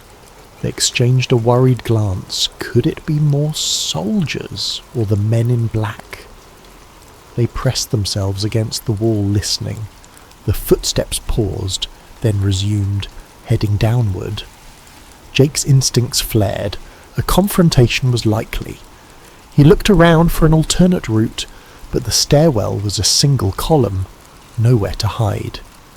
Within moments, 2 armed men in black tactical gear rounded the landing above, rifles aimed. They froze upon spotting Jake and Voss. "Stop, hands up," one barked. The other triggered a radio. "We have them in the stairwell, Sector G, Level 3. Request backup." Jake's mind raced. If they complied, they'd be detained or killed. The data would be lost. We have to fight or flee. He looked at the door on the next landing, noticing a sign that read Maintenance Tunnel. If they could just reach it. But the men advanced, rifles unwavering. "Down on the ground now!" Voss clutched the flash drive like a lifeline. Jake raised his hand slowly, scanning for an opening. Then an unexpected roar shook the stairwell from far below.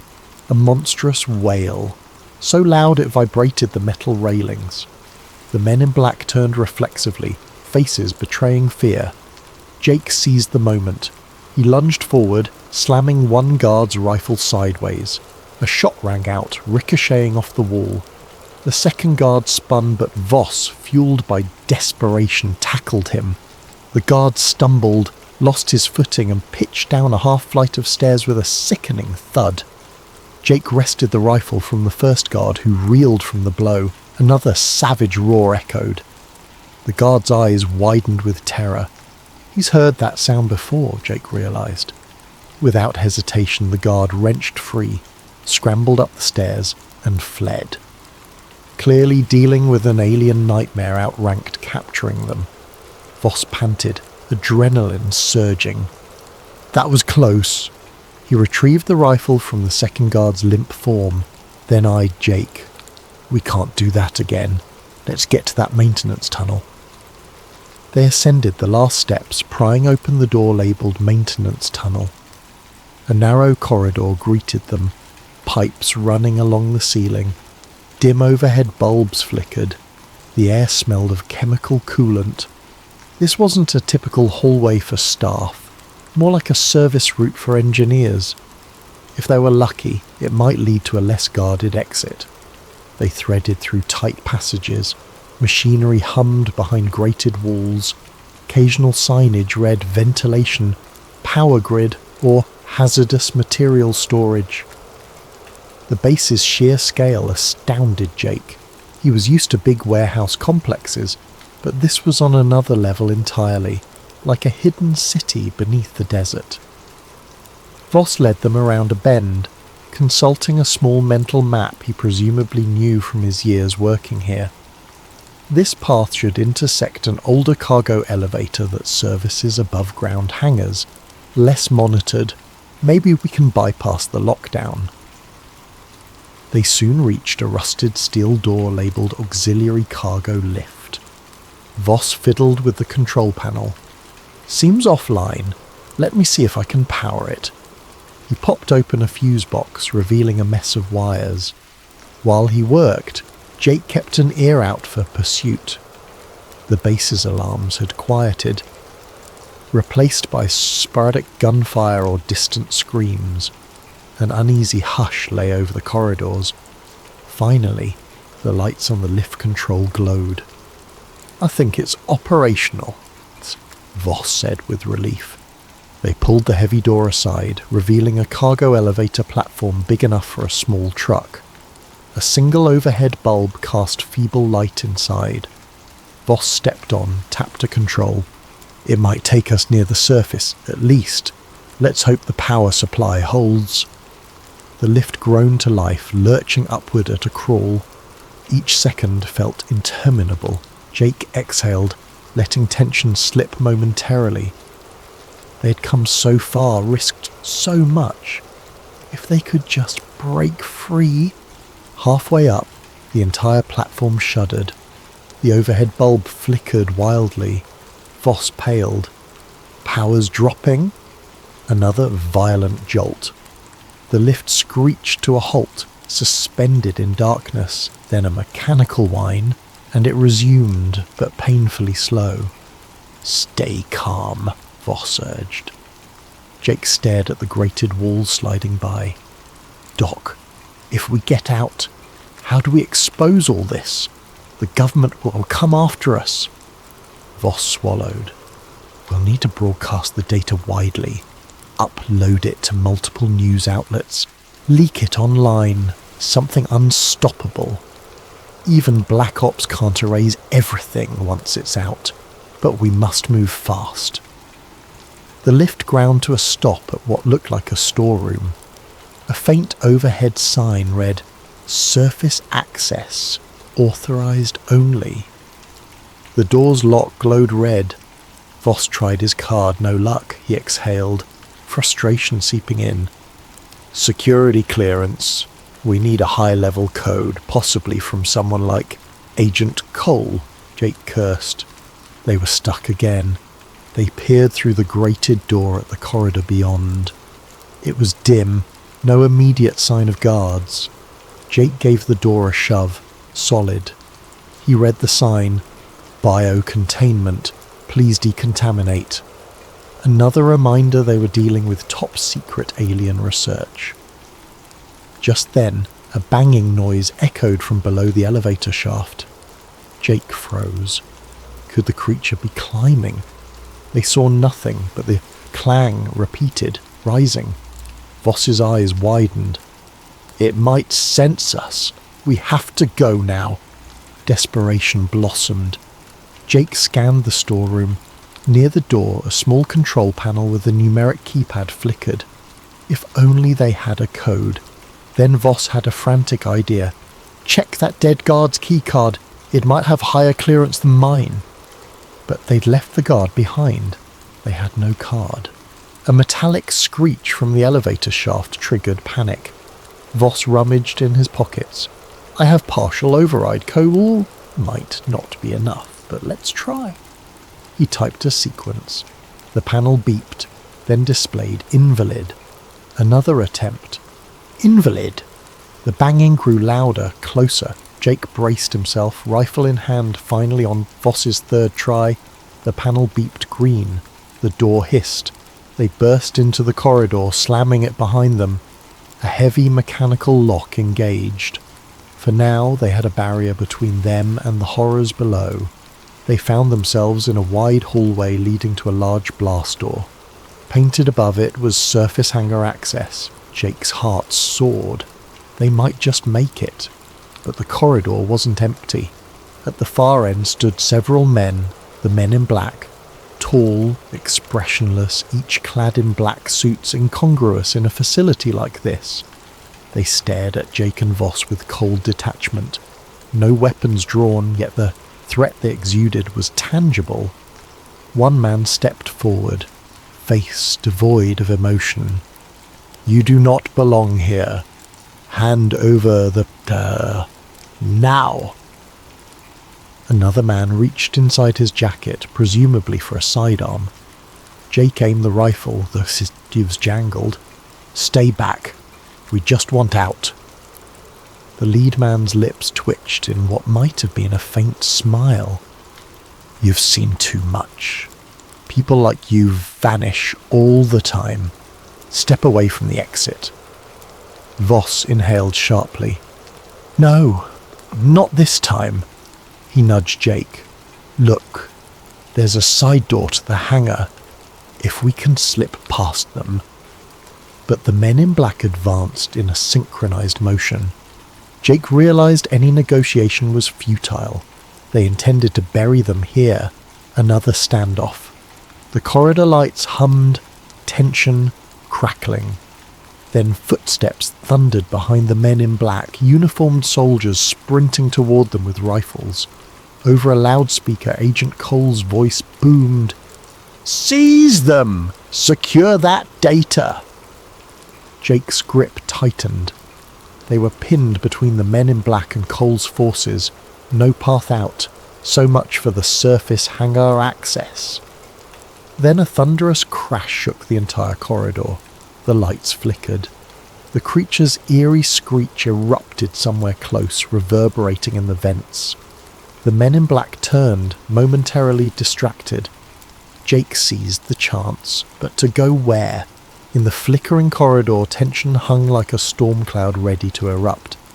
Jake and Dr. Voss stood near the blast door to the surface, confronted by the emotionless men in black on one side and heavily armed soldiers rushing in from the other. Overhead, the alien's shriek vibrated the air, chilling blood and bone alike. A soldier's voice barked, "Open fire!" Shots rang out, but not at Jake, rather at the men in black. Agent Cole appeared behind the line of soldiers, face twisted in rage. "Stop them all!" he ordered. "None leave this facility."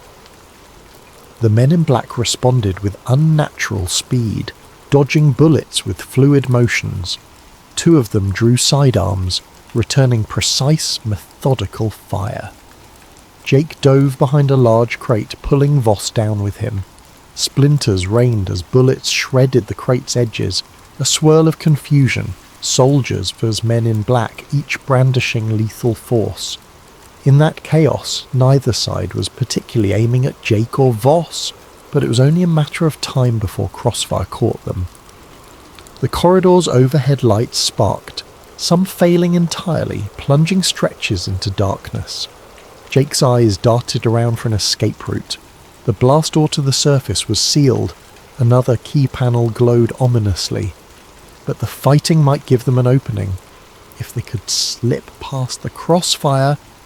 Then came a thunderous crash from above. The ceiling vent tore open and the creature dropped into the fray. Its elongated limbs slammed onto the floor, bristling with otherworldly menace. Men on both sides gasped or shouted curses. In an instant, the alien lunged at a soldier, knocking him aside with terrifying strength. Another soldier fired a burst, but the creature leapt onto the wall, scurrying horizontally before vaulting toward a second victim. Jake's heart pounded, every sense screaming to run. The strobe of muzzle flashes illuminated the creature's shiny carapace, revealing eerie segments of biotech. It let out a piercing shriek that rattled the corridor. The men in black pivoted calmly, firing specialized tranquilizer rounds. Jake recognized the dull hiss of compressed gas, but the alien jerked away with inhuman agility, rendering their aim useless. Dr. Voss tugged Jake's sleeve, pointing to the blast door panel. "We can try an override!" Bullets and shrieks overshadowed all else. Jake nodded, quickly crawling on hands and knees to the door's side. Voss typed rapidly on the keypad, face taut with concentration. "I prepared a universal code for emergencies, but it might take a minute." A glance back, the fight raged. Soldiers hollered, "Fall back!" The men in black advanced systematically. The alien pinned one soldier to the floor, tail lashing, then sprang away. In the confusion, Agent Cole spotted Jake. Their eyes locked. Cole's expression contorted with hatred. He raised his sidearm, intending to shoot, but the alien abruptly crashed between them, scattering debris.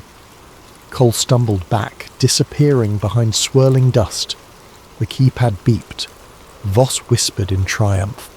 The heavy door hissed, gears turning.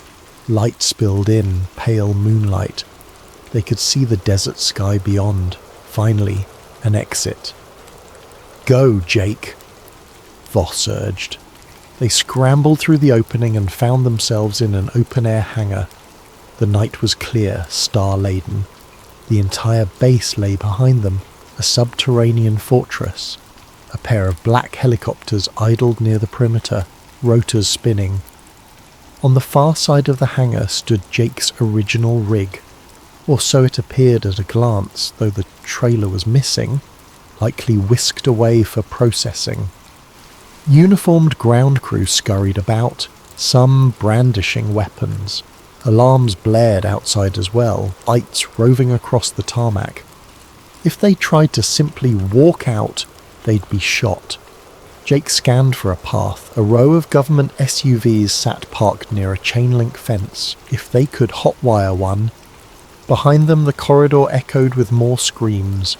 The alien might tear that entire place apart, or be subdued. Jake had no illusions about the government's willingness to use extreme measures. A fiery explosion rumbled from below, dust puffing around the door's edges. Red lights flickered on the surface as well, signifying a full-base emergency. Dr. Voss panted, adrenaline fueling him. "We must get to a vehicle and run. We can send the data out once we're safe. Don't let them corner us." Jake spied a break in the fence to the north near a ridge. Maybe if they reached that vantage, they could vanish into the desert. He grabbed Voss's shoulder. "Come on!" They sprinted across the open ground. A startled crewman shouted, raising a sidearm. Jake fired a warning shot in the air from the rifle he'd kept. The crewman ducked, letting them pass. They nearly reached the SUVs when headlights flared. Two black jeeps roared into the hangar from the opposite side, tires squealing. Figures in black suits hopped out. Reinforcements. One fired at them, bullets pinging on the tarmac. Jake and Voss dove behind an SUV. Voss fumbled for the keys in the ignition. Locked. No key. We'll have to hot-wire it. Jake had experience with older trucks, not modern, secure systems, but he wrenched open the dash panel, yanking wires. Meanwhile, Voss returned fire with the stolen rifle. Shouts rang out. Jake's fingers trembled as he tried bypassing the ignition. A bullet shattered the passenger window, glass raining. Voss gasped, clutching his arm. "I'm hit." Just a graze. Finally a spark. The SUV's engine coughed, then roared. Jake slid into the driver's seat, yanking Voss inside. With a screech they peeled away, bullets pursuing them. The chain-link fence ahead was locked, but Jake floored it. The SUV crashed through with a shriek of twisted metal, lurching onto a desert road. Dust engulfed them, freed from the base but not out of danger. Under the moonlit sky they sped across an unpaved route, the tires bouncing violently. Voss clutched his wounded arm. "Keep driving." We have to get as far as possible from their perimeter.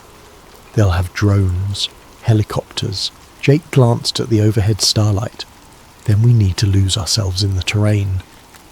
He recalled a canyon area about 5 miles east, where the ridges might conceal them. The SUV's high beams carved a path through the dark. The night felt endless, the desert an expanse of shadows. Maggie's voice flashed in Jake's mind. "I'll be on the line if you need me." They had no stable radio here, but the SUV's console might have a secure channel. He fumbled with the radio dials, static, then an open channel. "Jake, you there? I heard rumours. Top secret base activity near Groom Lake." "Jake?" Relief flooded him. "Maggie, I'm out, but they're chasing me. Listen, I have proof, real proof. We have an alien life form down there. They tried to kill me. They won't stop." Maggie's voice trembled. "Jake, oh my God, send me the files now. I'll try to upload them. Maybe we can blow it wide open." Voss, hunched in the passenger seat, managed to pass the flash drive over. Jake rummaged for a data port on the radio console. The SUV, being government issue, had a specialised system. He jammed the drive in, praying it connected. "We're uploading," he told Maggie. "Get ready." But as soon as the transfer began, a whirring hum overhead signalled an approaching helicopter. The SUV's warning systems beeped. "Tracking signal detected," a robotic voice announced. They had no illusions about outrunning a helicopter. The digital progress bar in the console advanced painfully slow, 10%, 20%. A bright spotlight hit them from above. The helicopter swooped in, buffeting them with wind. Gunfire spat from its side, peppering the ground. Jake swerved, nearly flipping the SUV. The progress bar hit 50%. Another burst of bullets forced him to brake behind a rocky outcrop, losing line of sight with the chopper. Over the radio, Maggie's voice crackled. "Jake? The feed cut out. Are you there? I only got partial data. Hurry!" The console displayed signal lost. Jake's fists clenched. They needed a stable line. Voss gasped from blood loss, eyes drooping. "We can't hold them off. Maybe we should hide the drive.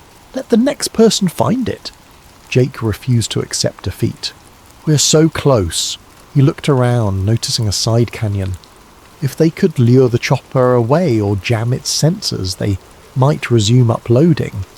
But even if they do, would the government manage to shut it down? Suddenly, a second helicopter roared over the ridge. The spotlight pinned them again. The SUV's engine coughed under the strain of the rough terrain. The dash flickered. This is it, Jake realised. They're pinned. No clear escape. He turned to Voss. "Doc, you did your best. Let me try one last Hail Mary." He grabbed the mic. "Maggie, if you can hear me, get the word out. Even partial data might be enough. Don't let them bury this." The only reply was static. The swirling rotors whipped up a sandstorm around them. A mechanical voice from overhead blared on a loudspeaker. "Jake Mercer, surrender now, Mom." Agent Cole's tone, no doubt. The first helicopter descended, kicking up a hurricane of dust. Jake shielded his eyes. "Voss, hang in there." Men in black tactical gear leapt from the copter, guns drawn. Jake tried to reverse the SUV, but the engine sputtered. A bullet shattered the windshield, grazing his shoulder. He cried out, slumping. Another bullet took out the front tire. The SUV lurched to a stop. Doors flung open, men yanking them out. The next moments were chaos. Voss wailing in pain, the flash drive knocked from his grip. Jake tried to fight, but a rifle butt slammed into his temple.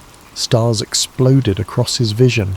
He heard muffled shouts, felt his arms wrenched behind him. Then a final memory. Agent Cole's face looming over him, eyes cold. "You led me on quite a chase," Cole hissed, "but it ends here. You disappear now. All of this remains classified." Jake's world blurred. Dust stung his eyes. The last thing he saw was the starlit sky spinning, then darkness. 3 days later, Maggie Ruiz sat alone in her cramped radio dispatch office, eyes red from lack of sleep. She'd tried every trick to reconnect with Jake. Nothing, no calls, no signals, no sightings.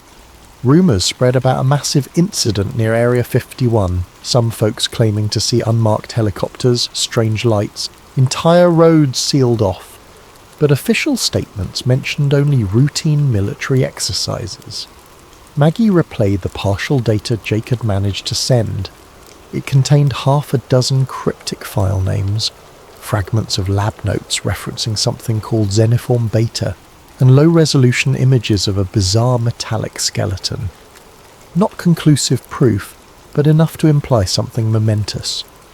She'd attempted to share it with certain media outlets, only to face immediate pushback. The files vanished from her email drafts, her online posts flagged or removed for violating guidelines. She feared her phone might be tapped. In a last-ditch effort, she posted the partial images on fringe conspiracy forums. A handful of responses trickled in, some proclaiming fake, others calling her a hero. Then the forum threads disappeared, replaced by 404 errors. The sense of an invisible hand erasing the truth weighed heavily on her. She found a single note in her mailbox one morning typed on plain paper, "Cease and desist for your own safety." No signature, of course. Her blood ran cold. Days turned to weeks, and official channels gave no news of Jake Mercer. His trucking company listed him as having resigned abruptly. No missing persons report seemed to gain traction with authorities. As for Dr. Eli Voss, the stories varied. Some said he died in an accidental lab fire. Others claimed he never existed. The desert swiftly swallowed their footprints. Meanwhile, inside that hidden base, Agent Nathan Cole compiled a final report. With the alien recaptured, barely, the facility resumed its hush-hush research. The Jake Mercer incident was chalked up to infiltration by a rogue civilian. Every mention of him within government databases was systematically purged. It was as if Jake had never been born. The same fate befell Dr. Voss, consigned to an unmarked file in an undisclosed archive, but scraps of data lingered. On a battered laptop in Maggie's apartment, partial logs remained. She spent her nights analysing the code, searching for a key to decrypt more sections. She discovered references to a Project Lazarus, possibly indicating repeated attempts to resurrect alien biology.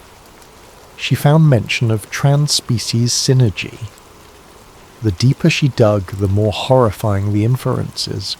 Something beyond her comprehension was happening under those desert sands. One quiet evening, her CB radio crackled with unexpected static. She grabbed the mic. "Jake, is that you?"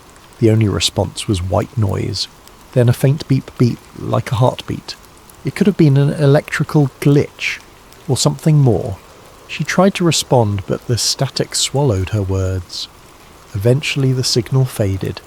She was left alone in the dark, tears welling. She refused to let go of hope that maybe, somehow, Jake was alive out there. Across the internet, rumours flared and died. A grainy image circulated briefly, showing an open steel container with the label AFP classified. Some claimed it was a hoax, others found it consistent with older leaked photos from Area 51. Conspiracy boards buzzed, only to be cleaned within hours. In hushed corners of coffee shops, truck stops and underground chat rooms, the story of the truck driver who vanished persisted. People swapped theories. He was abducted by aliens, he's in a government black site, he faked his death, no official answers came. Meanwhile, out in the desert, the night-time winds scoured the highways, whistling through barbed wire fences. Far from the public roads, a discreet runway glowed softly. where black helicopters landed silently. Deep below the Earth, experiments continued on Xenoform Beta. Powerful people ensured no slip-ups occurred again. Another near catastrophe might expose too much. If you drive that lonely Nevada highway late at night, you might glimpse a phantom taillight flicker in the distance. Some folks say it's the ghost of Jake Mercer, forever hauling secrets across dark roads. Others dismiss it as a trick of the desert wind. But if you recall his story, you might wonder, could he still be out there, a prisoner of secrets too big to reveal? Or did they truly vanish him to a place no one returns from? In quiet moments, Maggie whispers a final promise to the empty radio waves. "I'll keep searching, Jake. I won't let them erase you." For she believes wholeheartedly that truth has a way of surfacing, even if it takes time. Perhaps one day, a new whistleblower will unearth the full evidence. Alien bodies, advanced craft, living entities that defy human understanding. And the name Jake Mercer will stand as a testament to the ordinary man who got too close to the heart of secrecy. Until then, the desert remains silent, and the perimeter of Area 51 stands vigilant. Bright spotlights scanning for intruders, watchtowers manned by stoic guards, and hidden cameras capturing every movement. The base stands as a fortress of unanswered questions, and the highways at night remain eerily empty, save for the occasional 18-wheeler rolling by, its driver never suspecting how close they come to the greatest secret on Earth. Thus ends the story of Jake Mercer, the truck driver who knew too much. He stumbled upon evidence that could change humanity's view of the cosmos, and for that he paid the ultimate price. Whether the truth will ever come to light rests in the hands of those who refuse to let shadowy corridors remain unchallenged. Because sometimes a single man's curiosity can ignite a spark that refuses to die. Hello fellow thriller enthusiasts, and welcome to a special Storytime edition with a twist. Before we leap into the shadows of conspiracy, cover-ups and desperate chases, I'd like to invite you to do something. Drop a quick comment letting me know where in the world you're tuning in from, and what time it happens to be. It's always fascinating to see our global community bridge in time zones to enjoy the same story. Also, if you're someone who thrives on nail-biting suspense and late-night reveals, consider subscribing to Sleep Theories. We share narratives that blend tension, mystery, and the uncanny, perfect for those nights when you just can't sleep. Tonight we're delving into a conspiracy thriller titled Dark Side of the Truth, a moon landing conspiracy thriller. It's set in the year 2025, yet it digs into events that occurred more than half a century ago, or so the official history says. Our protagonist, Elliot Graves, isn't the typical tinfoil hat conspiracy theorist. He's a rational investigative journalist who's built his reputation on skepticism and fact-checking. But his life takes a sharp turn when he receives a mysterious reel of 16mm film, suggesting that one of humanity's greatest achievements, the 1969 moon landing, was staged on a secret set. As we progress through the story, you'll meet characters with their own moral compasses, locked in a deadly dance. There's Sam Reyes, a sharp-witted former NASA engineer who knows more about the organization's secrets than is probably safe. Dr. Bernard Calloway, an aging whistleblower haunted by regrets and memories so dangerous they could sign his death warrant. And lurking in the shadows is Agent Jonathan Kane, an operative who believes that national security demands certain truths remain buried, forever if need be. Expect twists at every corner. A single piece of film can become the spark that ignites an inferno of questions. If the moon landing was faked, what happened to the real astronauts? Could an entire government organisation keep such a massive secret under wraps for 5 decades? And how far will those in power go to ensure the lie never sees the light of day? In this narrative, trust is a fleeting commodity. Allies turn to enemies. Illusions of safety crumble under the relentless pursuit of those who believe the ends justify the means. Most of all, this is a story about the cost of truth. Is it worth risking one's safety, peace of mind, and very identity to challenge one of history's most iconic moments? Would you stand your ground if the price were everything you hold dear? So sit back, whether you're at home, in the office, or on a midnight train to somewhere distant. Let yourself be pulled into a reality where the lines between historical record and government-engineered fantasy blur, leaving only one certainty, that once you learn the truth, there is no going back. Ready? Then let's begin. In just a moment, we'll step into part 1, where a mysterious package arrives on Elliot Graves's doorstep, sending him hurtling into a hidden world of secrets and illusions. Keep your wits about you, and don't forget to keep the lights on. Welcome to Dark Side of the Truth, a moon landing conspiracy thriller. Elliot Graves had no reason to suspect the night would bring anything unusual. He sat in his small book-lined apartment in downtown Philadelphia, finishing an article on local corruption, a typical piece for his modest but dedicated readership. A coffee mug stood half empty beside him, thick smudges of ink marking the final edits on his notes.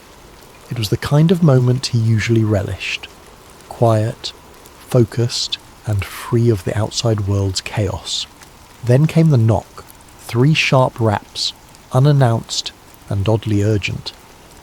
Elliot glanced at the clock. 10:47 p.m.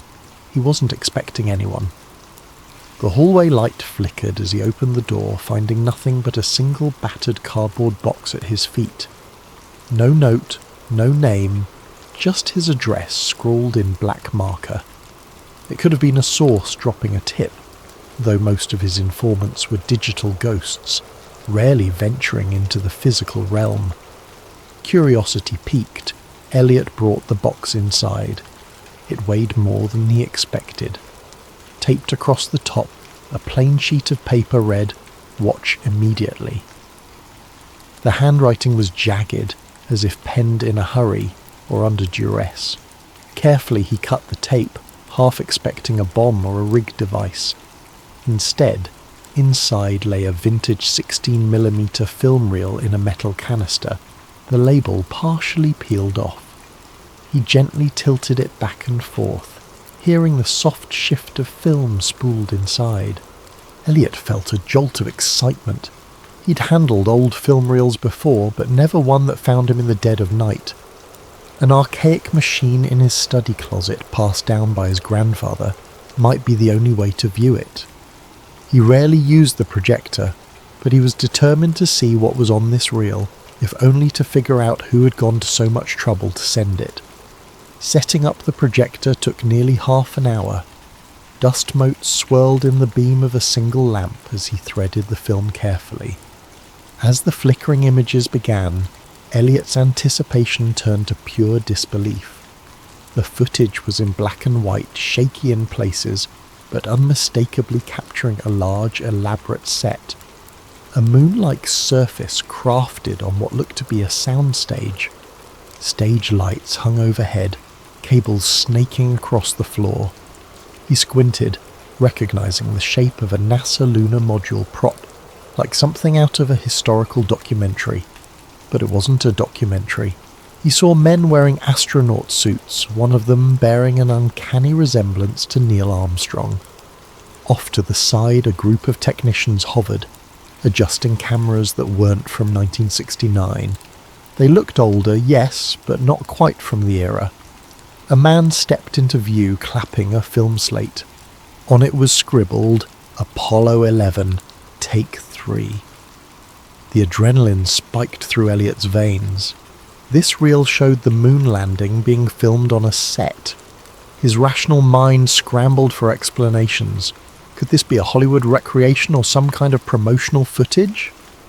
But the detail was too raw, too disorganized for a typical behind-the-scenes doc. There were sections where the astronauts removed their helmets, revealing sweaty faces. The lander and flag props looked hastily put together. One of the men off-screen shouted, "Watch the reflection, we can't show the lights," as if aware of how a real moon environment should look, no visible reflections of rigging in an astronaut's visor. By the time the reel ended, Elliot's hands trembled. He remembered hearing about the moon landing conspiracy theories, wild claims of stage sets and Kubrick involvement, but he'd always dismissed them. He prided himself on debunking such nonsense. Yet here was tangible evidence, or the best fake he'd ever seen. A single question throbbed in his mind. Who would send this to me, and why now? He reached for his phone, intending to call a trusted colleague, only to find the screen black. No power. He was sure it was charged. Strange.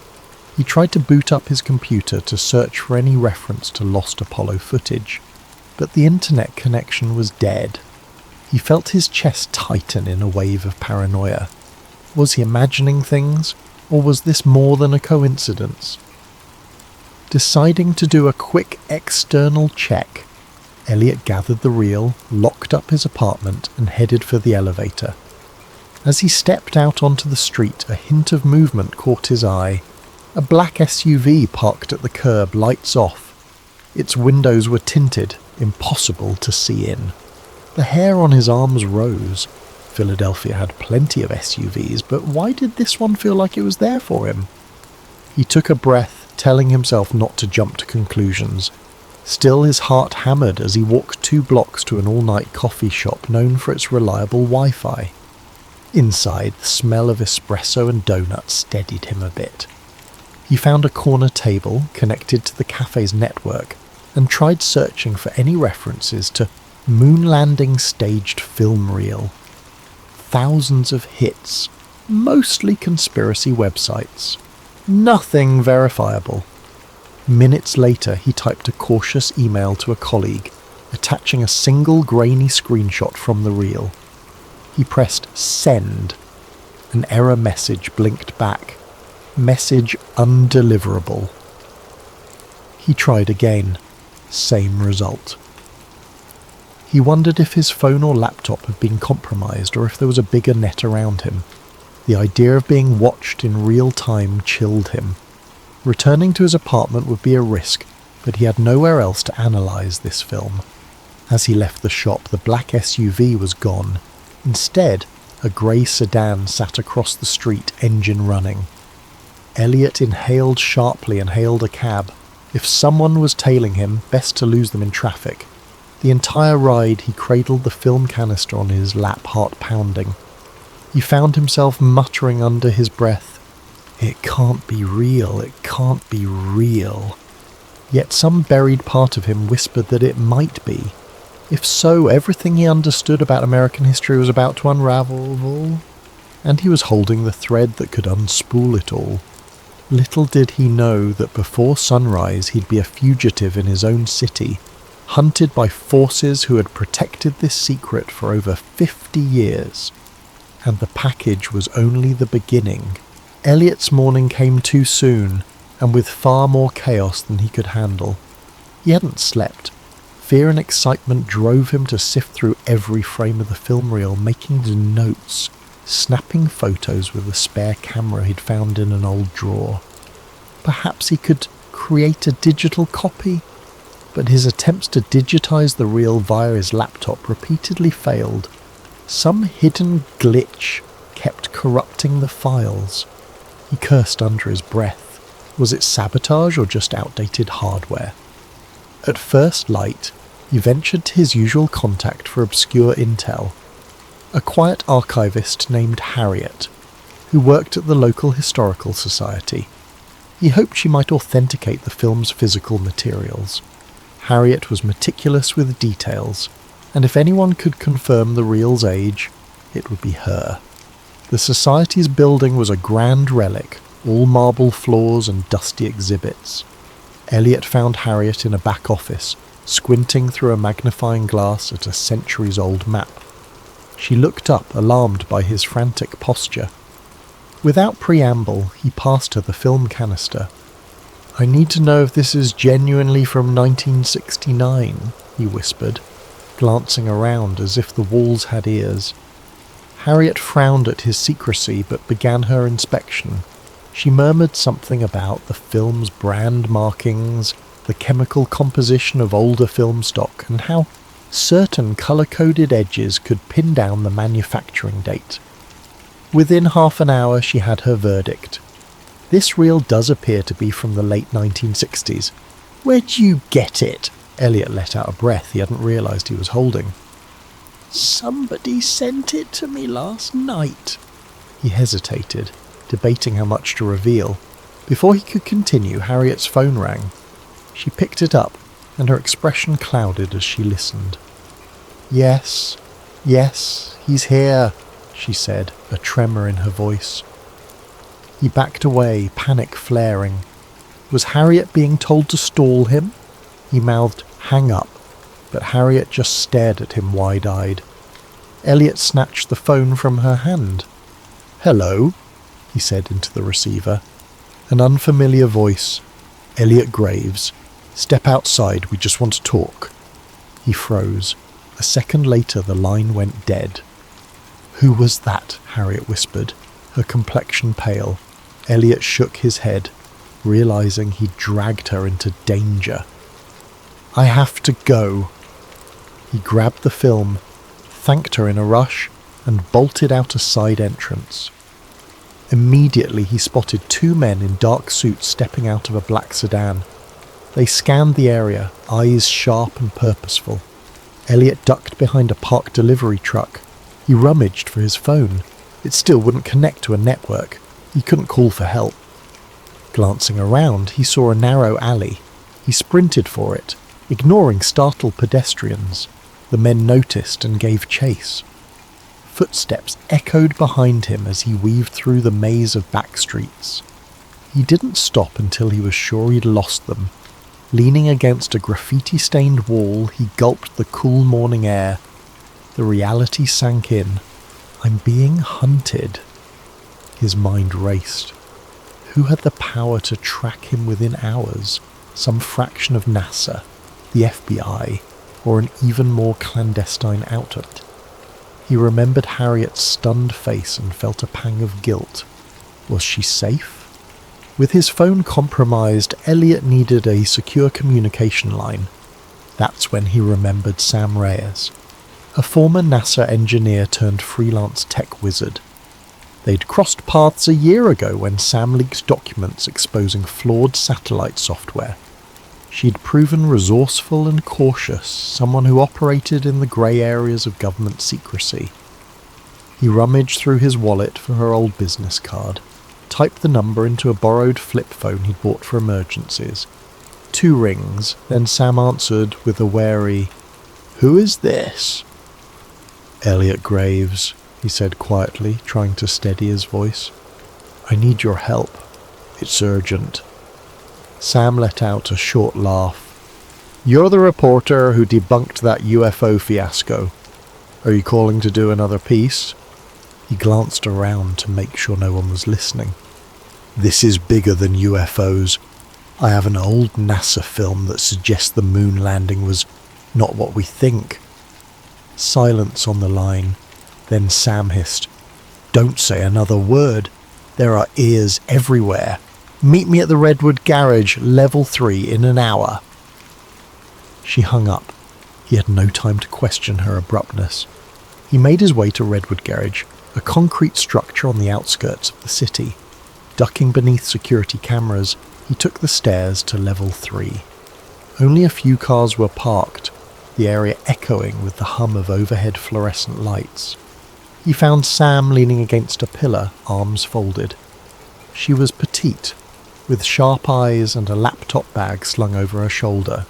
"You look like hell," she said in lieu of a greeting. Elliot forced a grin. "Rough morning, thank you for coming." Sam nodded at the film canister tucked under his arm. That it? He handed it over, heart pounding. She opened the lid, peeking at the reel. I'll need my gear to analyse this properly. But tell me, any chance this is a hoax? Elliot explained Harriet's findings, the chase and the phone sabotage. Sam's eyes narrowed with concern. This kind of move typically points to a deep-pocketed agency. NASA has muscle, but not to this extent. We might be dealing with something else. She motioned for him to follow her to a beat-up SUV. Inside, the back seat was cluttered with laptops, cables, and specialised scanning equipment. Sam popped the reel into a portable film viewer. A small screen flickered with the black and white images. She skimmed through it, face grim.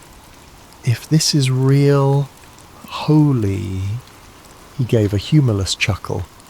I'm not sure I want it to be real, but it's looking that way. Sam started flipping through camera angles. We'll cross-check the images with NASA archive logs, see if any set pieces match. Also, there's metadata in older film that might help pinpoint the exact date and location. But if whoever's hunting you has the resources to block your phone and track you so fast... Yeah, Elliot said, swallowing hard. I'm in trouble, aren't I? Sam gave him a look that said you have no idea. Look, I can set up a secure server to store digital copies once I manage to scan the reel. But it'll take me a day or two. In the meantime, you need to vanish. They'll come for both of us once they realise I'm involved. As if on cue, a bullet shattered the SUV's rear window. Elliot and Sam ducked, hearts hammering. Tyres screeched on the level below. We have to move, Sam hissed, starting the engine. Elliot curled into the passenger seat, pressing the canister tight against his chest. Another shot rang out, pinging off the concrete pillar. The SUV lurched forward, screeching around corners, headlights glaring on dull grey walls. Behind them, at least 2 dark sedans roared up the ramp. The chase was on. Elliot felt the cold sweat on his brow. This was no longer about verifying a piece of film. This was survival. More bullets clanged against the SUV's metal frame. Sam cursed under her breath, twisting the wheel. The exit ramp loomed ahead, a single security arm blocking the exit. Sam ploughed right through it, leaving splinters behind. They burst into daylight, weaving into the city traffic. Horns blared. The sedans kept pace, engines revving. As Sam careened down a busy street, Elliot realised just how far he'd fallen into this conspiracy. He'd started the night as a skeptic receiving a curious package. Now he was on the run, uncertain if he'd live to see the next morning. The real question, was the truth worth this cost? He clenched the film canister as if it were his lifeline. Maybe it was. Once they lost their pursuers, thanks to Sam's clever shortcuts and the chaotic labyrinth of city streets, Elliot and Sam took refuge in a deserted warehouse by the river. It was a space Sam sometimes used as a safe house, its electricity powered by a makeshift generator. Old crates littered the corners. The air smelled of dust and stagnant water. They parked the SUV inside, headlights slicing through the gloom. Elliot exhaled shakily, stepping out and checking his jacket for bullet holes. Miraculously, neither of them was injured. Sam followed, film canister in hand. We have to lie low, she said. I'll do what I can with the reel. But first we need to figure out who can confirm or deny the authenticity. Some old NASA folks might still be around, or people from the Apollo era.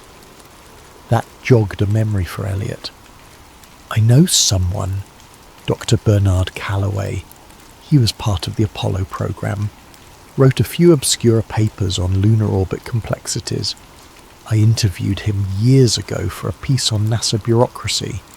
He might know if any of this is real. Let's hope he's still alive and willing to talk, Sam replied grimly, setting up her scanning equipment. Meanwhile, I'll start digitizing. Go call your guy. She tossed Elliot a burner phone, a cheap flip phone with no internet capability, just voice and text. Keep conversations short, we don't want to leave a trail. Elliot nodded, stepping away for some privacy. He dialed a number he hadn't used in years. The call rang on, and just when he thought it would go to voicemail, a gravelly voice answered. Yes? Who is this? Dr. Calloway, it's Elliot Graves, remember me? A tense pause. Graves? The journalist? Why are you calling me? Elliot cut straight to the point. I have a film reel suggesting the Apollo 11 landing was staged.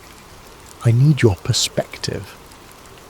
He expected outrage or disbelief, but Calloway only muttered a soft curse. Damn it, you kids never learn. Where are you?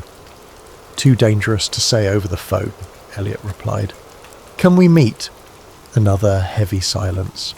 You must be insane. Do you have any idea who might be listening to our conversation right now? Calloway let out a shuddering breath. Look, there's a small diner off Route 47 near a truck stop. Tomorrow noon. If I don't show up, assume I got spooked.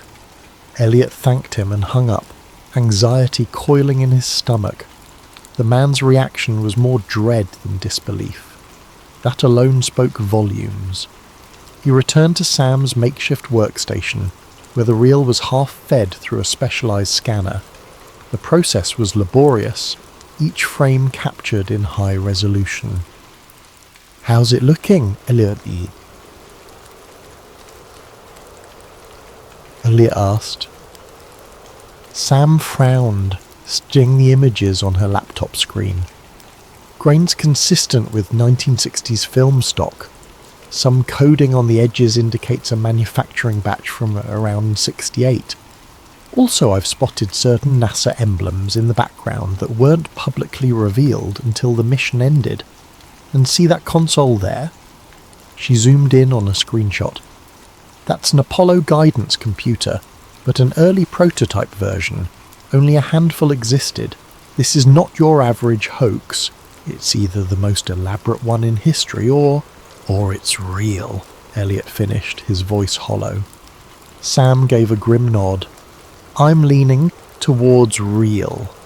Our next step is to confirm. If your Dr. Calloway can give us any leads, we might find definitive proof.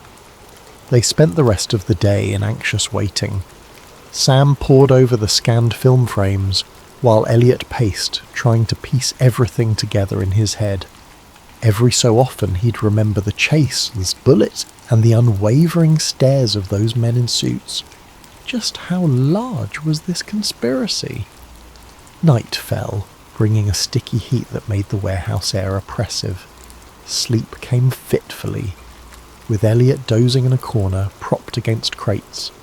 He dreamed of astronauts drifting in a stage lit by fluorescent tubes, their voices echoing with lines fed by hidden earpieces.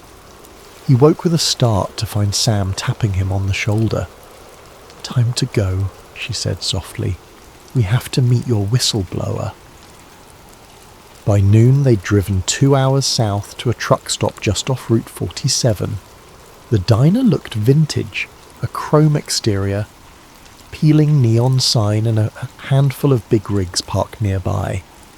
They left the SUV behind a closed service station, walking the rest of the way under the scorching sun. Inside, the diner was half empty.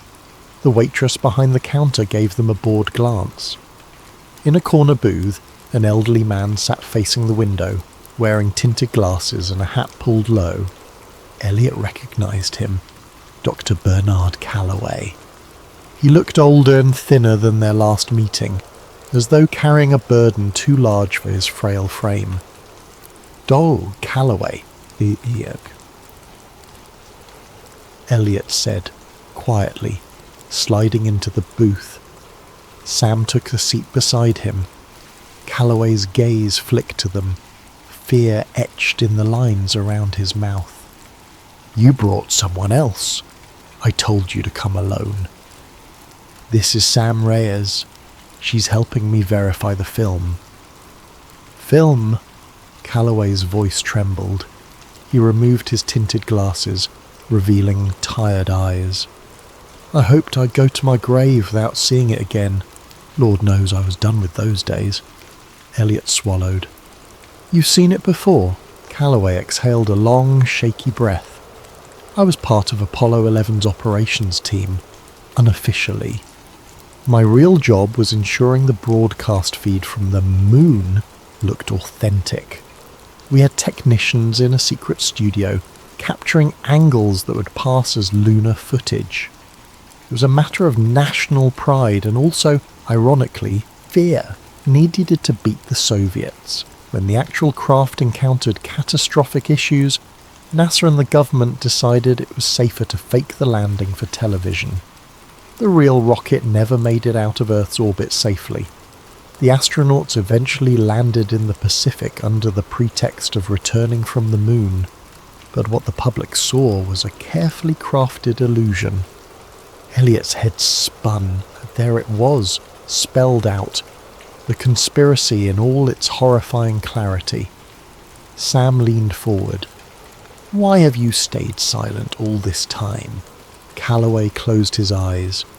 They threatened my family. I was briefed that revealing the truth would be an act of treason. Others who tried to speak up, well, they disappeared. I've lived under watch ever since, exchanging my silence for a quiet retirement. But I always knew this day might come. Elliot retrieved the film canister from his bag. So the footage we have? It's partial, Calloway said, scanning the diner nervously. There's more. Hours of outtakes, behind-the-scenes planning, enough to destroy decades of NASA's legacy if it got out. That reel is probably what was stolen from the archives in the 1970s. I thought it had been destroyed. A lump formed in Elliot's throat. So it's authentic. And NASA? Or whoever's controlling this?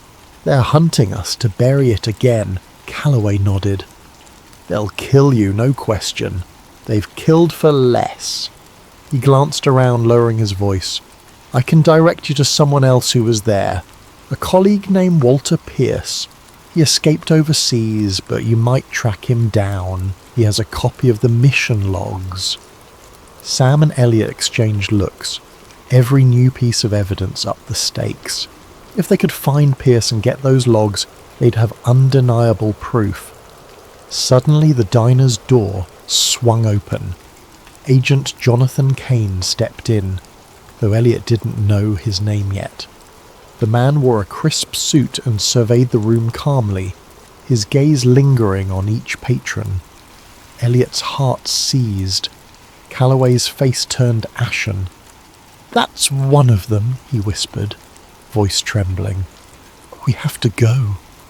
They slipped out the back exit, hearts pounding. Behind them they heard the waitress greet the newcomer with a polite, "Welcome, sir." Elliot glanced over his shoulder to see Kane's cold eyes scanning the booths. Outside, the scorching afternoon felt claustrophobic. They hurried toward the dusty parking lot.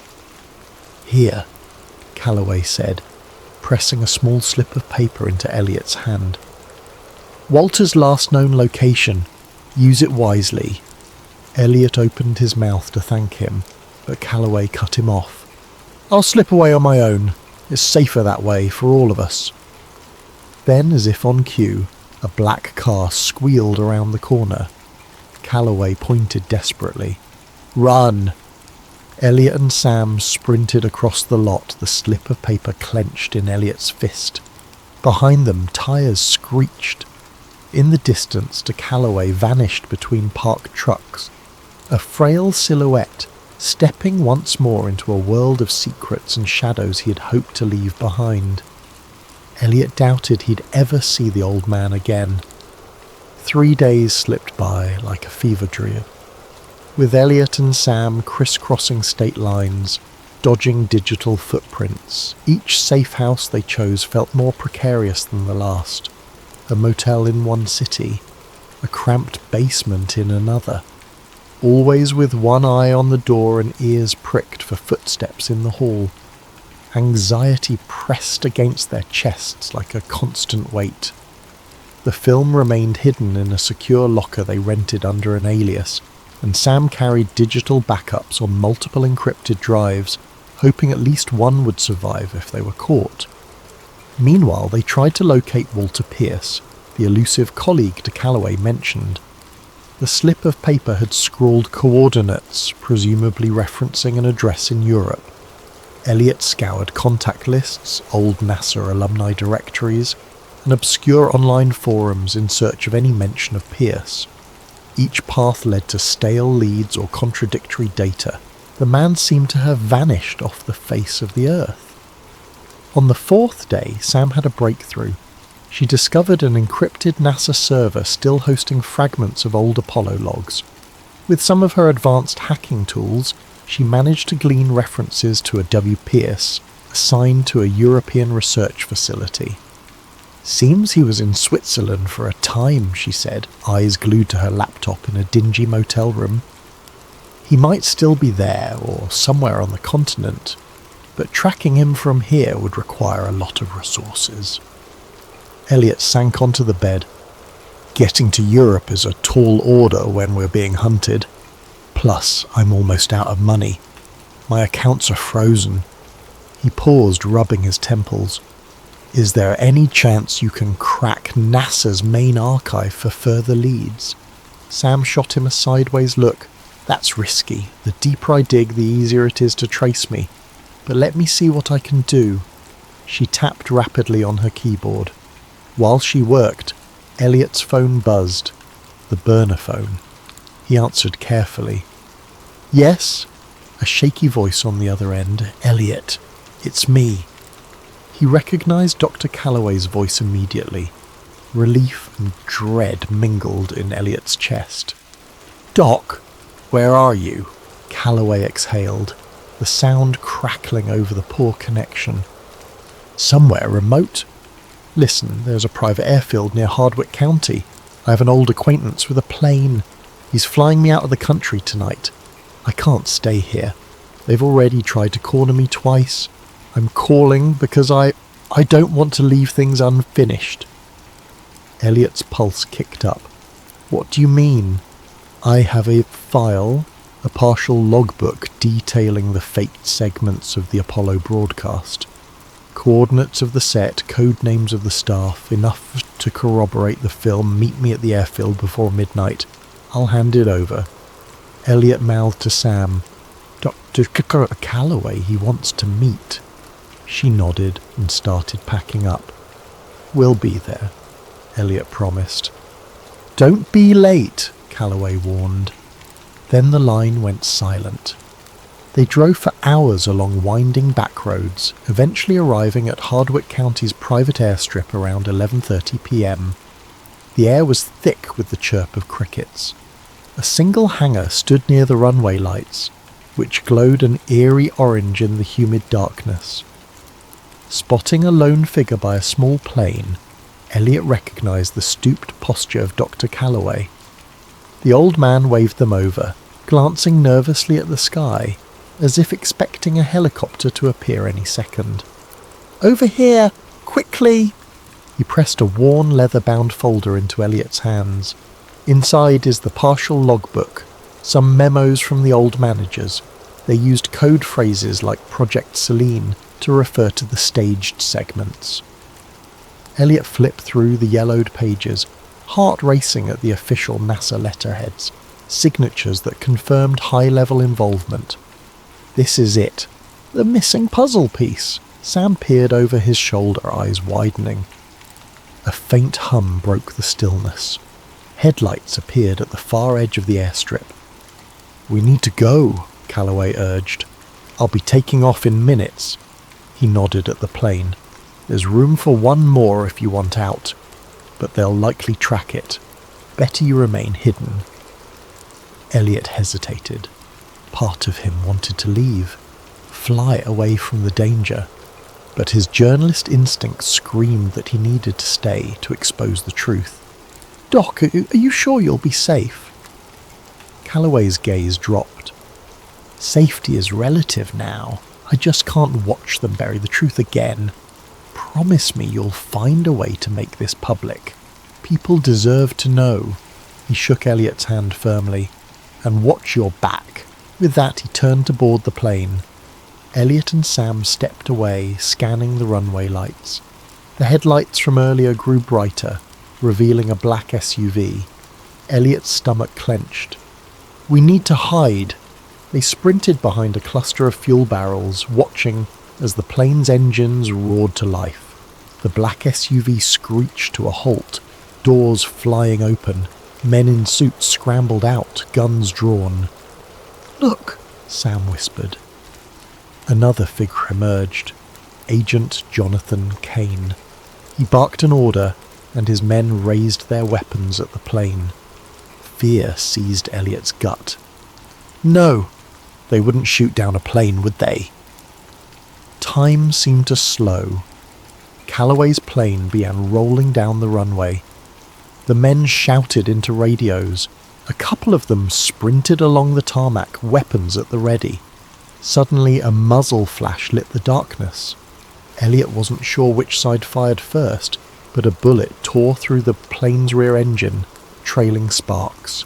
The plane lurched off course, its nose angled skyward, straining to lift. Another round of gunfire thundered, and the plane's landing gear buckled. In a horrific screech of metal, the plane careened off the runway, flipping onto its wing. Then came a blinding flash, followed by an explosion that rocked the airfield. Elliot felt the heat wave even from behind the barrels. Instinctively, he ducked, heart hammering. A column of fire consumed the wreck, the roar mingling with the anguished crackle of burning fuel. Sam had to clamp a hand over her mouth to stifle a scream. Agent Kane and his men stood at a distance, seemingly unfazed by the carnage. One of them spoke into a handheld radio. Then Kane turned to the SUV, slipping inside without a backward glance. Within moments they were gone, leaving behind a fiery wreckage and the smell of scorched metal. Shock paralyzed Elliot.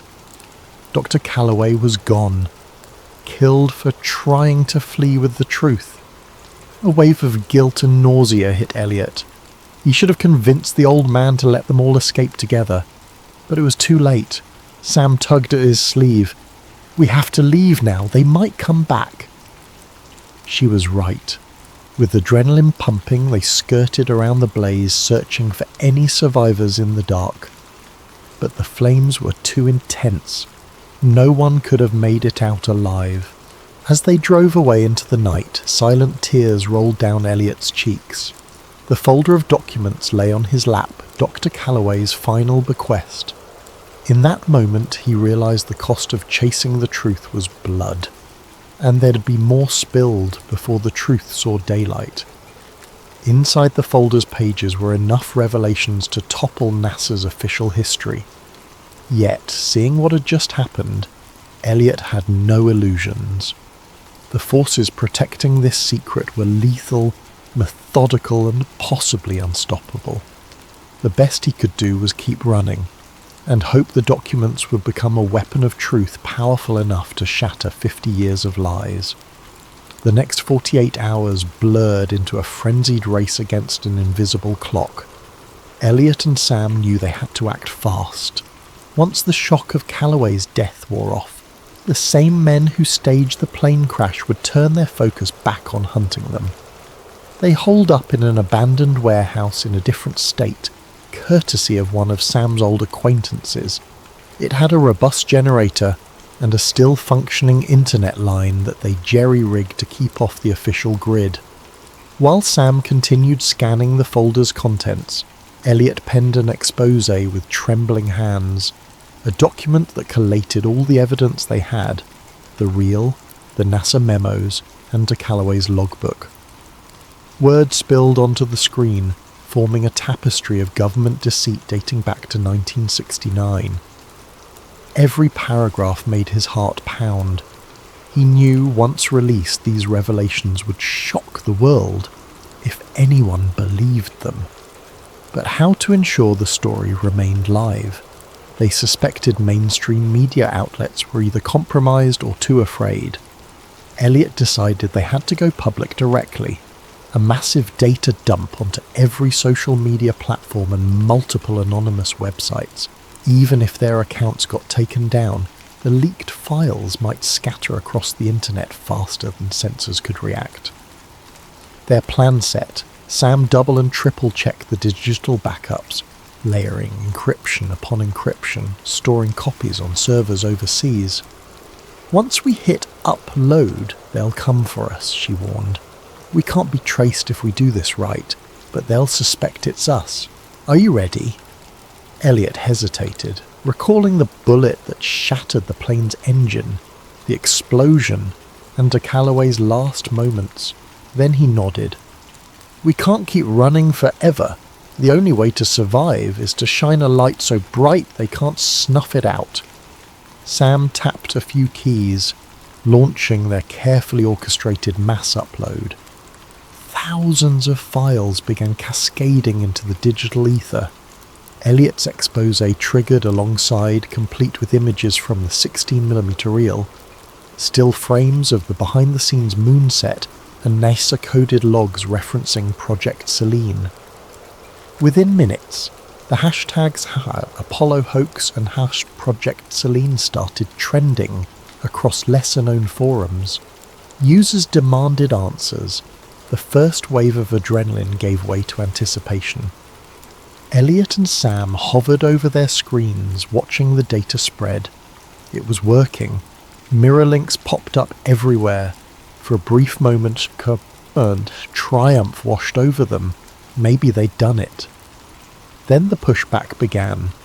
Major social media sites flagged the content as misinformation. Accounts posting the files got suspended en masse. A swirl of news headlines labelled the footage a deepfake conspiracy. Rapidly, official NASA spokespeople took to major news outlets, denouncing the fabricated film and urging the public to ignore baseless rumours. Eerily polished articles appeared online, discrediting Elliot Graves personally, a fringe journalist with a history of sensational claims. Sam's name surfaced too, portrayed as a disgruntled ex-employee with an axe to grind against NASA. The disinformation machine roared into overdrive. Elliot's phone buzzed with hateful messages. Threats poured into the websites hosting the data, calls for them to remove the fake uploads. Some complied, others got hacked or taken offline. It was a digital war zone. Still, thousands of people downloaded the files, discussing them in hushed corners of the internet. A portion believed, many more scoffed. The mainstream narrative ridiculed the so-called Apollo conspiracy, saturating the headlines with dismissals. Amid the chaos, a thought jolted Elliot. The original reel. They still had the physical film, the ultimate piece of evidence. If they could get it to a neutral scientific body, someone who could run chemical tests live on air, it might be indisputable. They realised there was one place that might agree to test it openly: the National Historical Archives. Under normal circumstances, the archives were government-run, but there were staff members who prided themselves on transparency. The question was whether they'd even allow Elliot past the front doors. Sam argued it was worth a final gamble. They might be forced to test it in front of witnesses. If the results match 1969 manufacturing, no one can claim it's a modern forgery. Elliot agreed. Time was running out. They had to try. They set off under cover of darkness, planning to slip into the city near dawn. If they could persuade an archivist to examine the reel, maybe the truth would gain unassailable ground. The roads were nearly empty. Nervous silence filled the SUV. Elliot sensed they were heading into the lion's den, but there was no alternative. When they arrived at the National Historical Archives building, an imposing limestone structure, Elliot's instincts screamed danger. The plaza felt too quiet. He parked a block away. They approached on foot, film canister in hand. The first sign of trouble was the locked main entrance. Normally, the lobby opened early. Now it was sealed, the lights dim. A faint crackle of static reached Elliot's ears. He motioned for Sam to get down, but it was too late. Armed figures stepped out from the shadows, men in tactical gear. At their centre stood Agent Jonathan Kane. Cold determination etched on his face. A single lamppost cast harsh light over the scene. "Elliot Graves," Kane said softly, voice echoing in the empty plaza. "And Samantha Reyes, I believe you have something that belongs to the United States government." Elliot clutched the canister, adrenaline surging. "This belongs to history, not your lies." Kane raised a hand in a mocking gesture. "Let's be reasonable. That footage is a national security issue. Hand it over." Sam stiffened. "National security? It's a decades-old deception. People deserve to know." A sneer curled Kane's lip. "Your children playing with matches in a powder keg. The global ramifications of revealing this lie, you have no idea.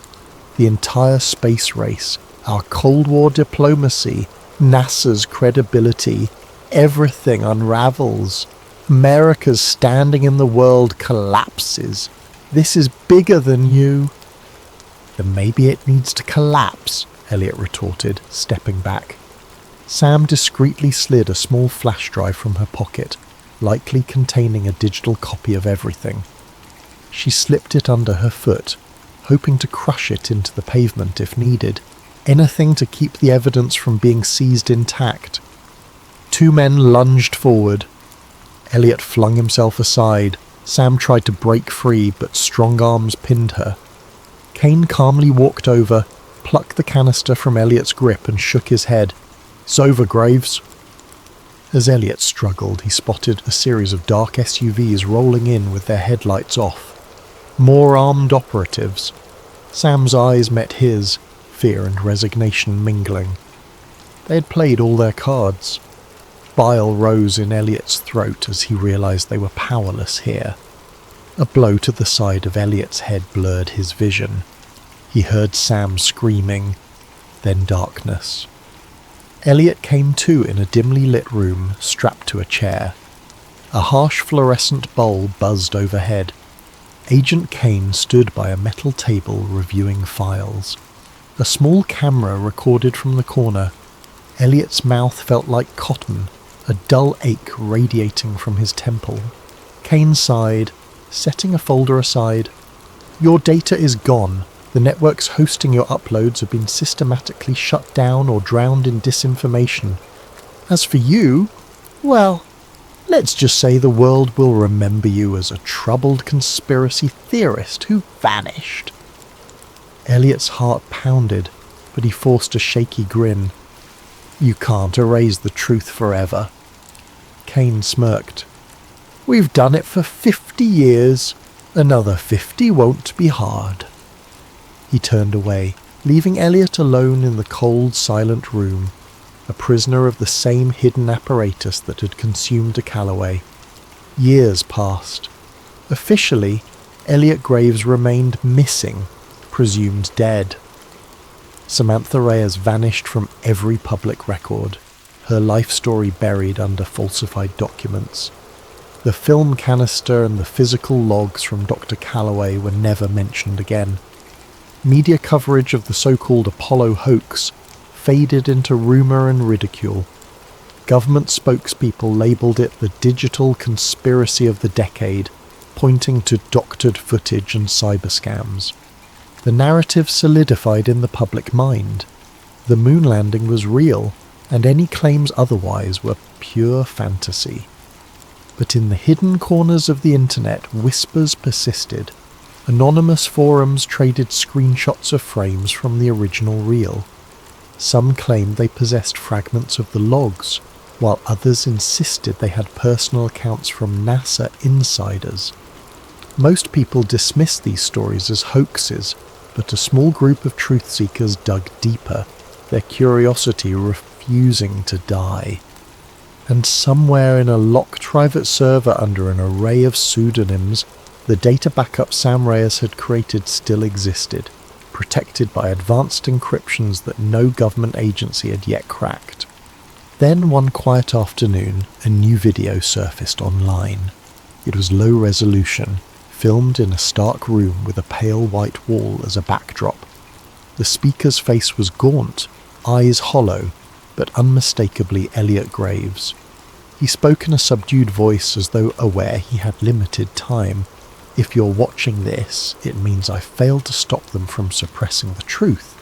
But the truth can't be drowned forever. The footage is real, the documents are real, and the men who hid it still walk free, rewriting history as they see fit. I beg you, look deeper.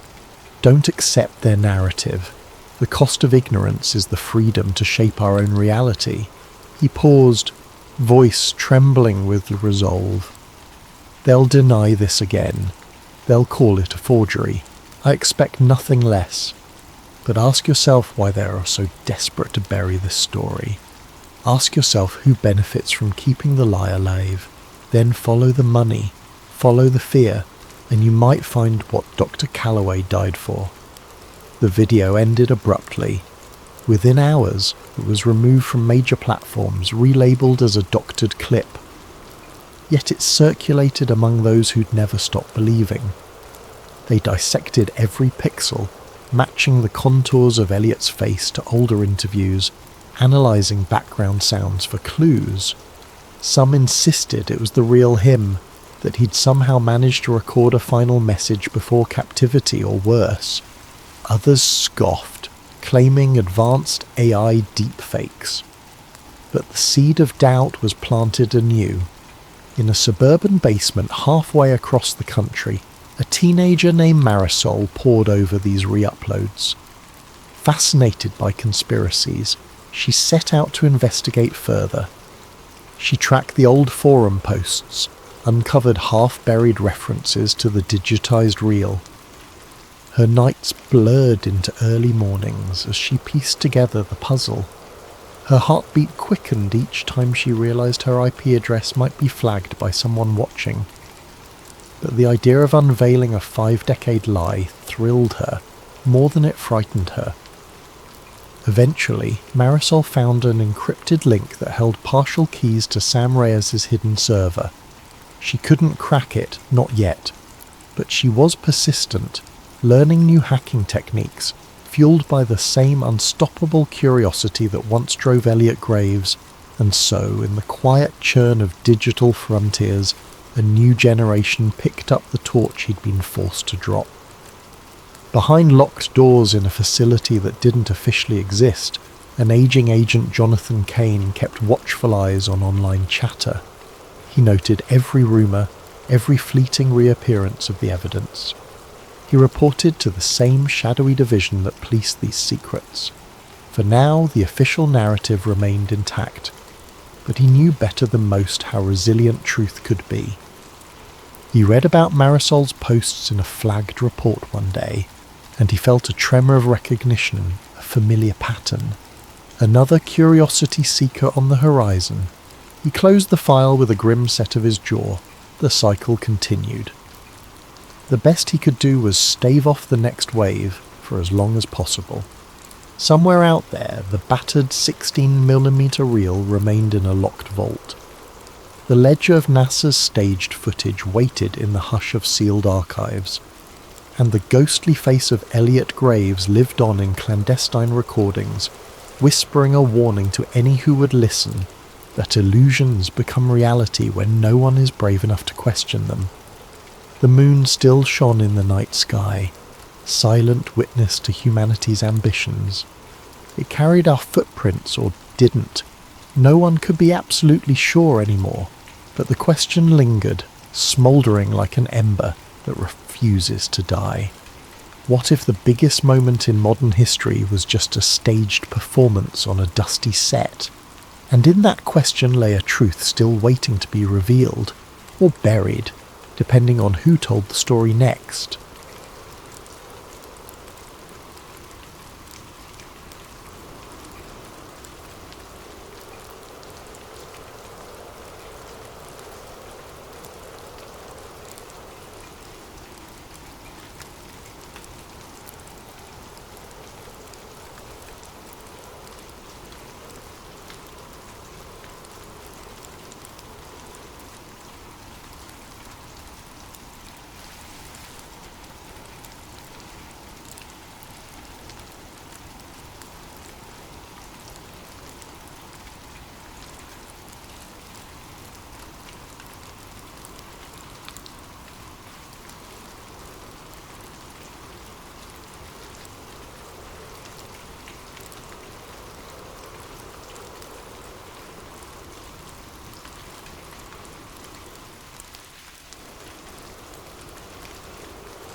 In March of 1967, a young man named Daniel Hale regained consciousness inside a nearly deserted military complex.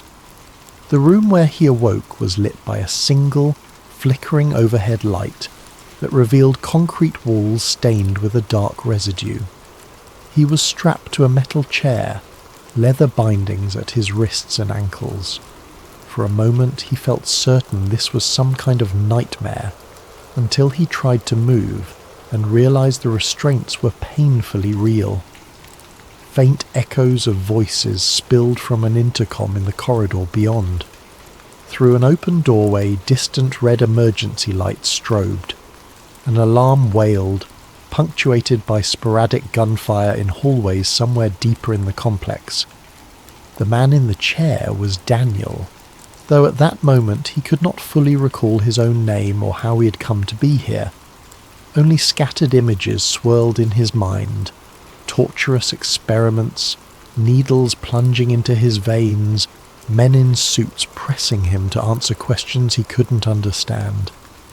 There were disjointed recollections of electric shocks, of bright strobing lights that overwhelmed his senses. Yet each time Daniel tried to piece together a coherent memory, he encountered only static, like an empty radio frequency. While the alarms continued, Daniel discovered that his wrist straps were slightly loose, apparently undone in a hurry. He tore free with frantic movements, ignoring the burn on his skin as he pulled the leather tight enough to bruise. Then, summoning the last of his strength, he wrenched one arm free. A wave of dizziness assaulted him, but he steadied himself by gripping the chair's steel arm. The rest of the straps soon fell away. Stumbling from the chair, he nearly collapsed on the cold concrete floor. His body felt frail and unsteady, as though he'd been drugged or starved for days. A walk down the corridor led him past small, claustrophobic cells. Flickering lights revealed glances of what might have been other test subjects, or possibly empty cots. He couldn't be sure.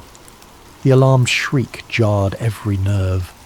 In the distance, Daniel caught glimpses of uniformed personnel rushing around corners, some shouting in disoriented panic. They seemed preoccupied with an ongoing crisis and paid no attention to him. When he reached an exit door left ajar, the swirling wind of the outside night struck him like a slap. The facility's exterior was surrounded by high fences and barbed wire, yet the gate stood inexplicably open. Searchlights swung erratically across the yard but found no target. The confusion and chaos suggested something had gone horribly wrong. Daniel stumbled across the compound's courtyard, adrenaline driving him to escape the labyrinth of buildings behind him. Once he slipped through the open gate, the night air smothered him in bitter cold. He realized he wore only a thin hospital gown, smeared with dirt and possibly dried blood. Shivering, he pressed onward, leaving footprints in the frosty ground. A sign lay discarded, partially buried in a drift of snow.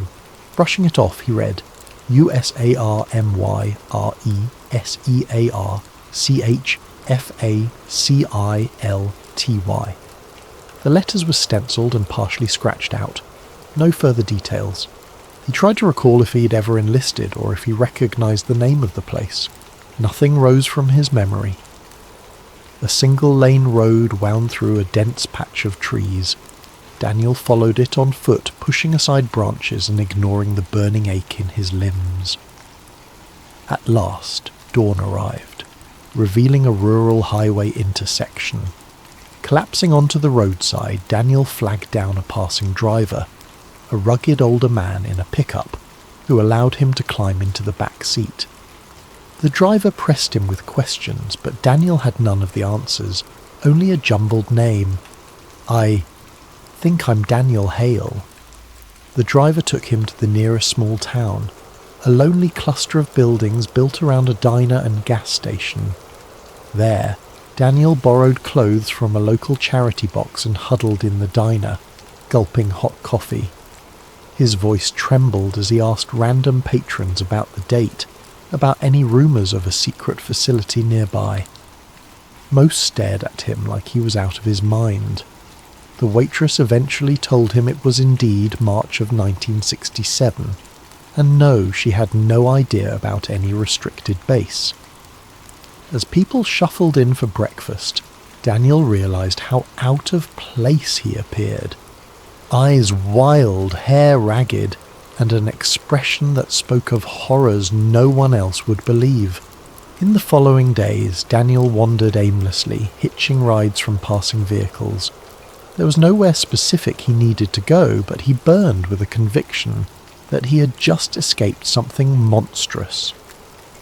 Although the details remained fuzzy, a name repeatedly surfaced in his fractured thoughts: MK Ultra.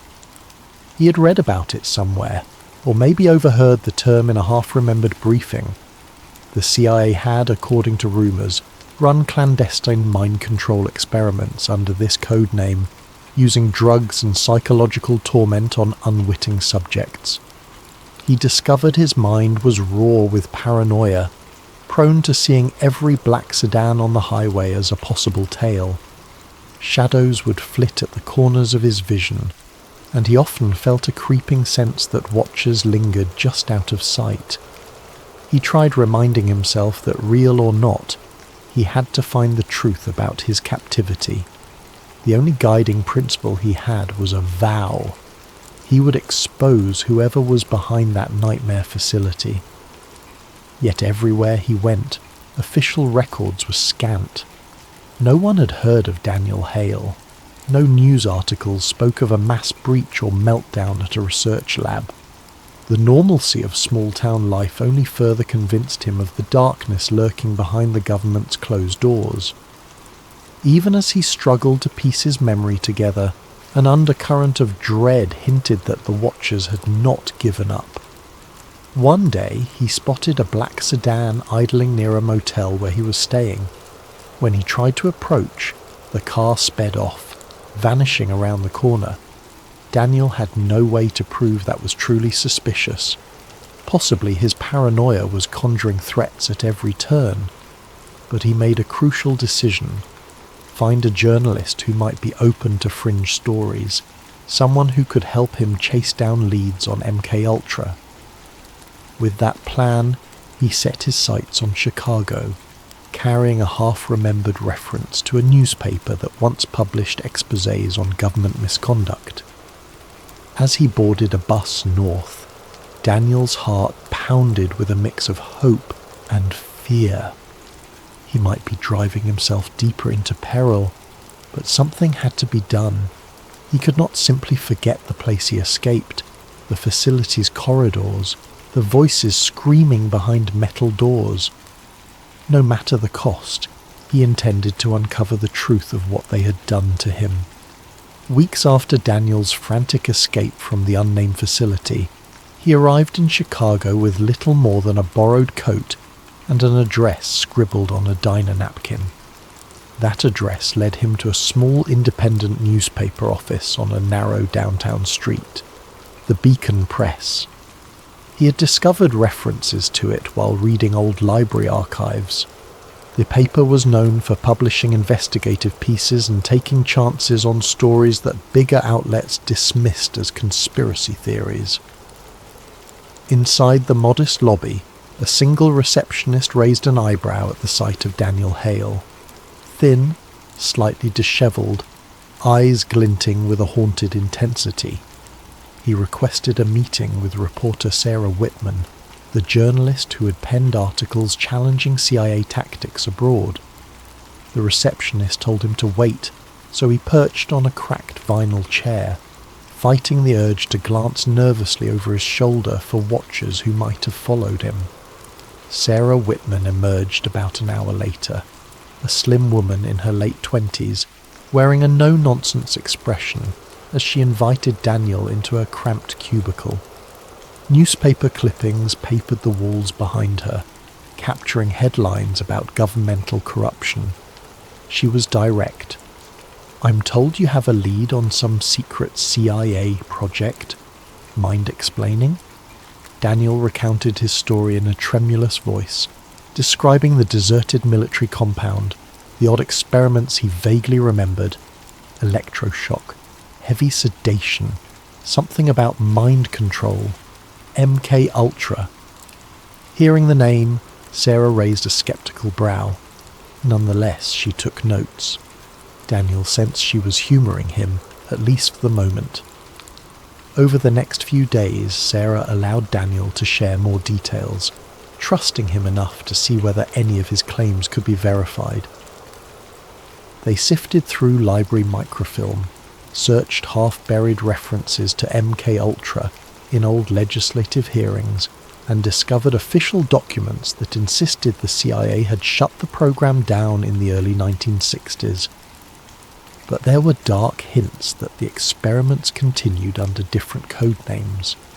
Even Sarah, who had covered controversial government activities, seemed unsettled by how many records were missing or heavily redacted. In her small Chicago apartment, she set Daniel up on the living room couch. Together, they examined rumoured CIA sub-projects: LSD doping, forced hypnosis, implanting false memories. Daniel's fragmented recollections aligned with the worst accusations. The deeper Sarah dug, the more phone calls and FOIA requests she made, the stronger her suspicions grew.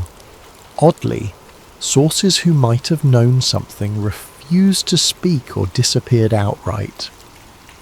One day, Sarah arranged to meet an ex-nurse from a VA hospital, rumoured to have seen unusual patient files. The nurse never showed at the agreed cafe, and within hours, Sarah found the nurse's phone disconnected. A pattern was emerging. The more obstacles they faced, the more determined Sarah became.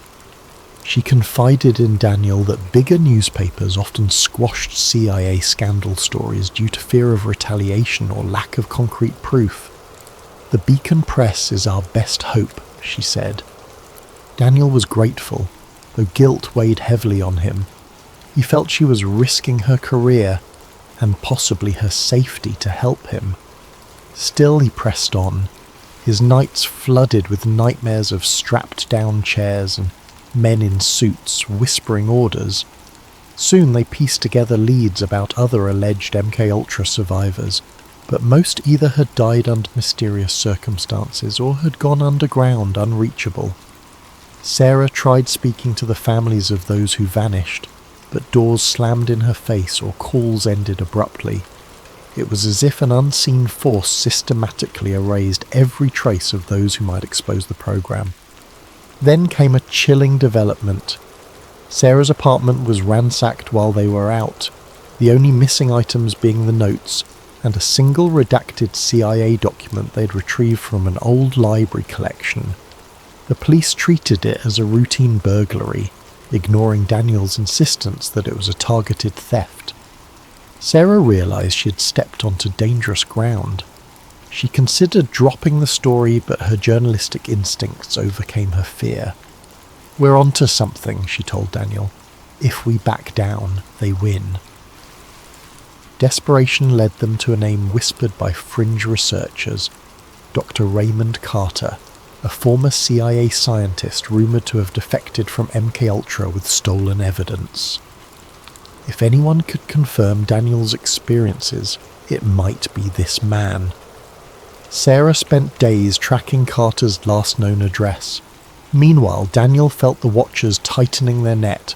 On multiple occasions, he spotted the same dark sedan parked outside the Beacon Press or creeping down Sarah's street at odd hours.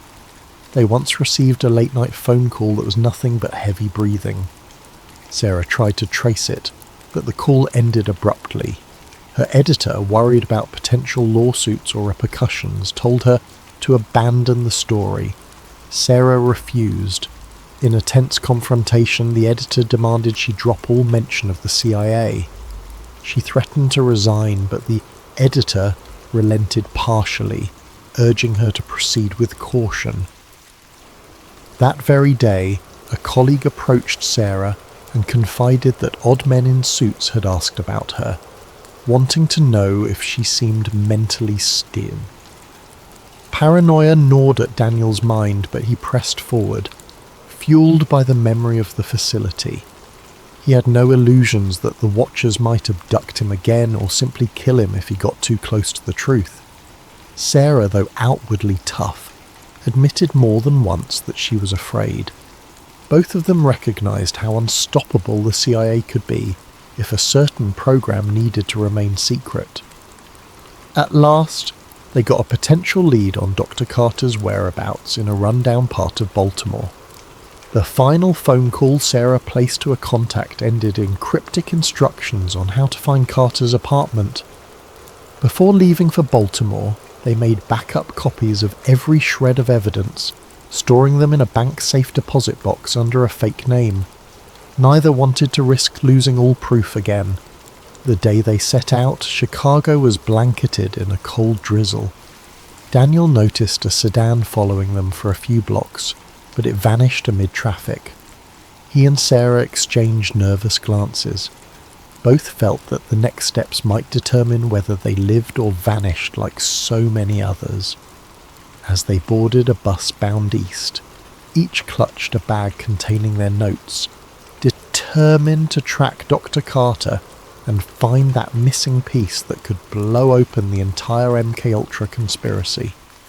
In Baltimore, under the cover of a dreary overcast sky, Daniel and Sarah located the worn apartment building that supposedly housed Dr. Raymond Carter. Standing at its chipped front door, they exchanged tense nods before Sarah pushed the buzzer next to a name that matched Carter's alias. Moments later, a gravelly voice answered through the tinny speaker, but it offered no greeting. Sarah introduced herself as a journalist accompanied by Daniel Hale, stating they had crucial questions about MKUltra. A long pause followed, only broken by static. Then the voice commanded them to come up alone, no mention of the apartment number. The building's front door clicked open, the lock disengaged. Sarah and Daniel cautiously stepped inside, climbing creaking stairs that smelled of stale cigarettes and damp plaster. On the third floor, a door stood ajar at the end of a dingy hallway. Inside, the scene was as grim as the approach. Newspapers piled on the floor, overflowing ashtrays, and a haze of dust motes drifting in the pale light from a single lamp. Dr. Raymond Carter, thin and haggard, stood near a window that overlooked a narrow alley. He wore a threadbare robe, eyes darting between Daniel and Sarah, as if expecting them to pull a gun at any moment. Dark circles under Carter's eyes hinted at nights spent battling anxiety or guilt. He barely greeted them, simply gesturing for them to close the door. Once the door was locked and bolted from inside, Carter sank into a battered armchair. "You found me," he murmured. "That alone means the agency probably already knows you're here." Her and Daniel exchanged wary glances. Carter exhaled, running a trembling hand across his unshaven face. "I was a junior researcher on MKUltra. I never intended to hurt anyone, but you can't imagine the horrors they authorized. It got out of hand." Sarah kept her voice gentle, determined not to spook this crucial source. "We have partial files, references to sub-projects. Daniel here has first-hand experience. But we need solid proof, official documents that confirm what happened to him." Carter gazed at Daniel for a moment, then asked, "Do you recall a conditioning regimen or forced LSD trials?" Daniel nodded, describing vivid flashes of strobe lights, sedation, voices demanding compliance. Carter winced at each detail. Eventually he stood rummaging through a stack of discoloured papers on an end table. Pulling out a battered folder, he handed it to Sarah. Inside were typed memos, some with classification stamps referencing deep conditioning protocols, psychic driving, and Subject H. One page described how a certain subject displayed extreme resilience to memory erasure, requiring repeated sessions. Daniel's blood ran cold. He recognized elements of his nightmares reflected here in black and white.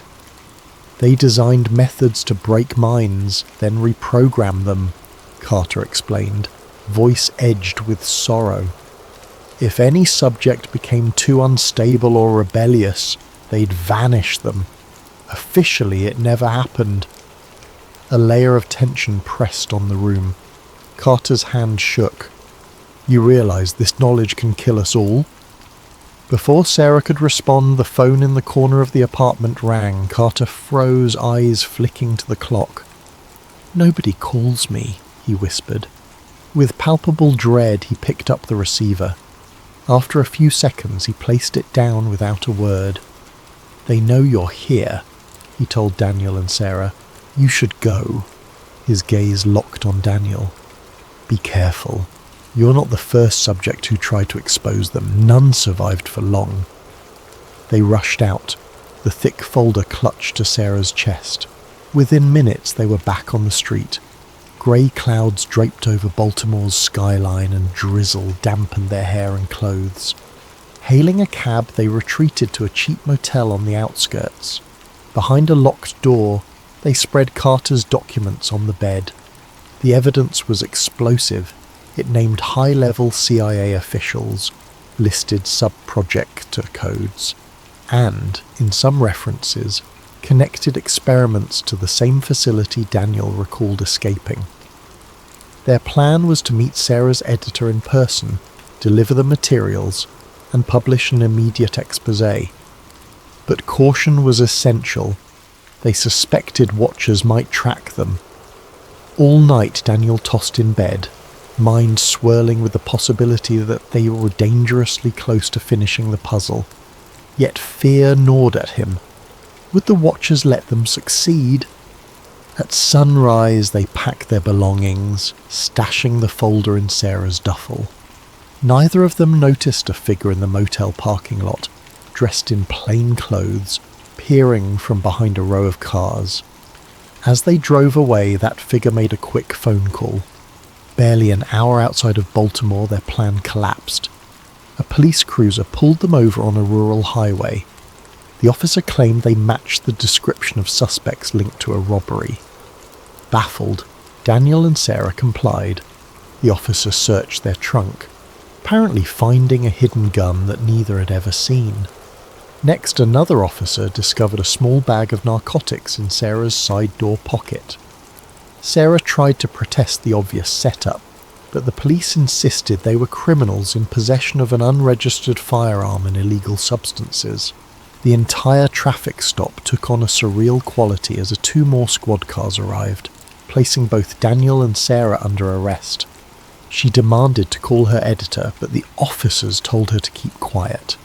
In the confusion, the battered folder with all of Carter's evidence vanished from Sarah's bag. By the time they were separated at the police station, neither could find the documents. The cops seemed uninterested in hearing about CIA conspiracies or planted evidence. Daniel endured a frantic interrogation, but was soon released without charges. A desk sergeant mumbled something about no stolen property found, so you're free to go. When Daniel asked about Sarah, the sergeant looked confused. We have no Sarah Whitman in our system. Nothing in the station's log indicated her arrest. Panicked, Daniel repeated her name, yet the officers insisted no such person had been detained. That night, Daniel wandered the city, calling every number he could recall for Sarah, her apartment, the Beacon Press, even her relatives. No one answered, or they claimed not to know her. The watchers, it seemed, had removed Sarah from the board. Stripped of the folder alone, Daniel realized the conspiracy's power. It could vanish people at will, erase evidence, manipulate law enforcement. In every way that mattered, he was once again alone. Desperate, he rushed back to Dr. Carter's apartment, hoping the old researcher could confirm Sarah's existence or replicate the lost data. But Carter was gone, his room oddly pristine, reeking of fresh bleach. A neighbour said men in suits had visited hours earlier, and soon after Carter disappeared. Only a single line of chalk dust marred the doorway's threshold, as though everything inside had been meticulously scrubbed away. At that moment, Daniel's phone, taken from the apartment phone line, rang. He picked it up, heart pounding. A raspy voice uttered, "Enough, Hale, drop this," or vanished like the rest. Then the line cut. He lowered the receiver, shoulders trembling. The Watchers had systematically dismantled every piece of leverage he possessed. No journalist, no ally, and no documents. But Daniel refused to give in. If the Watchers were this determined to silence him, it meant that somewhere out there still lay a final clue, a path to total disclosure. Above him, a light bulb buzzed, and the corridor reeked of antiseptic. He could almost taste his own fear. Alone at the hallway of a now abandoned building, Daniel reminded himself that he'd escaped once before. He could do it again. He just needed to unravel the last layer, probably the very heart of MKUltra. Director William Ashcroft, the name Carter had hinted at but never fully explained. Summoning what resolve he had left, Daniel resolved to find Ashcroft, no matter the cost. In the aftermath of Sarah's disappearance, Daniel moved like a phantom through city after city. He changed motels frequently, paid in cash, and travelled by bus rather than train, never lingering too long in one place. At times, it felt fruitless. Without Sarah's journalistic connections or Carter's documents, each lead turned cold. But the Watchers were far from gone. Daniel sensed them on every street corner, behind every passing face. Nightmares plagued him. In those dreams, he was strapped once more to a metal table, bright lights overhead, a half-circle of scientists observing from behind glass. A tall figure in a suit, someone who might be Ashcroft, scribbled notes. A single phrase echoed in Daniel's mind upon waking. He never truly left. Unable to silence the memory, Daniel scoured libraries and old intelligence circles in Washington, D.C. He pretended to be a researcher, investigating Cold War secrets, carefully gleaning scraps of info. Indeed, a William Ashcroft had served as a senior official in clandestine programs before retiring in the early 1970s. Yet rumours suggested Ashcroft still operated out of a reactivated government compound in rural Virginia. The place was said to have been a training camp, though some claimed it was never truly decommissioned. Driven by desperation, Daniel decided to gamble on that rumour. If Ashcroft was the key, confronting him might produce answers about Sarah Carter and the entire labyrinth of MKUltra, or it might lead Daniel straight to the Watchers. Still, he had no illusions left. He was either chasing the truth or careening deeper into a psychological trap. The line between paranoia and reality felt impossibly blurred. Camp Stonebridge, the rumoured location, lay hidden behind wooded hills and a chain-link fence. Daniel approached under the cover of night, trudging through thickets. The main gate was unmanned, but security cameras perched on tall poles. He kept to the shadows, eventually slipping through a gap in the fence. Inside, a cluster of old barracks and administrative buildings loomed. All lights were out except for a faint glow from an underground entrance at the far end of the compound. As Daniel crept closer, a memory jolted him. The hallway in the facility from which he'd escaped. The same dull paint, the same militaristic architecture. Could it be that all these places were connected? The Watchers might be letting him in, perhaps expecting him. That chilling possibility almost made him turn back. But he pressed on, entering a side door that led into the main administrative building. Fluorescent lights buzzed in deserted corridors.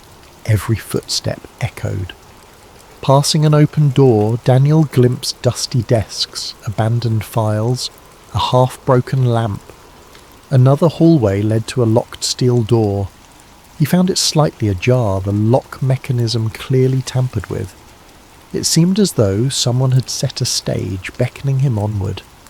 Down a set of stairs he encountered the glow of still active overhead lights. The basement smelled of old chemicals. Doors with frosted glass windows lined the hall. Through one window he glimpsed a row of outdated computers, flickering faintly. This suggested a command center, partially operational. Tension coiled in his stomach. At the corridor's end stood a single lit room. Daniel approached cautiously, heart thudding.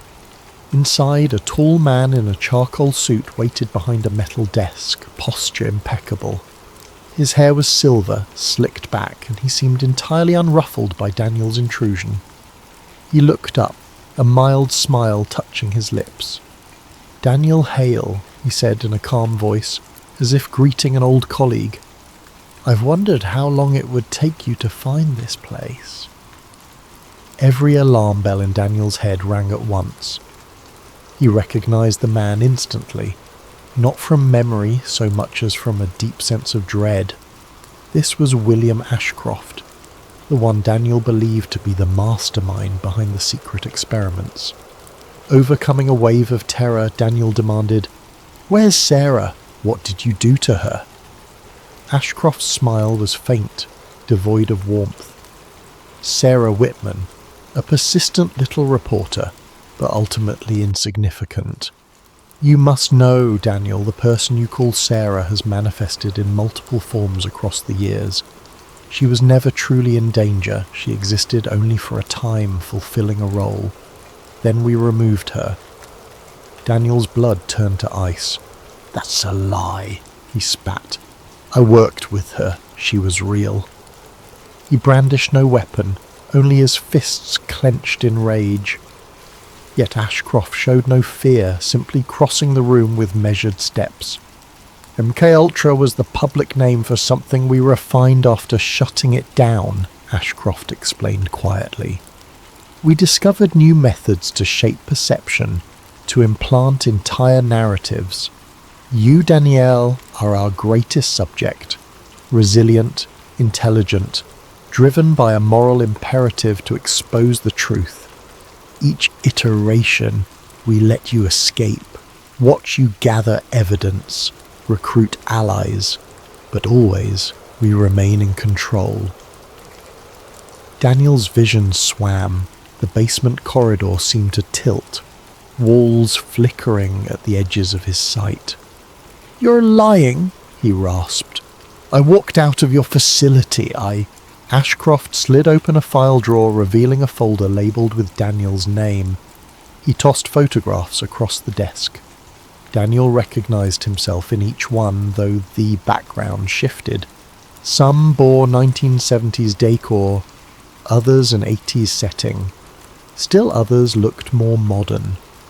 Always Daniel's face was the same age. "We've repeated this scenario multiple times," Ashcroft said, almost kindly. "You pass through illusions, believing it's the real world, until your cycle ends. Then we reset. Each time your mind frays further, yet we learn. The watchers, the missing allies, the documents you find, they are all orchestrated, leading you here." In that moment, the building's fluorescent lights flickered, revealing glimpses of a bare, windowless lab. Daniel sank to his knees, hands pressed to his temples. The images in the photographs resonated with buried memories. He heard a swirl of voices, Sarah's laugh, Dr. Carter's trembling confession, the nurse from the facility, each voice overlapping like layers in a dream. "None of it was real," he whispered. "Or all of it was."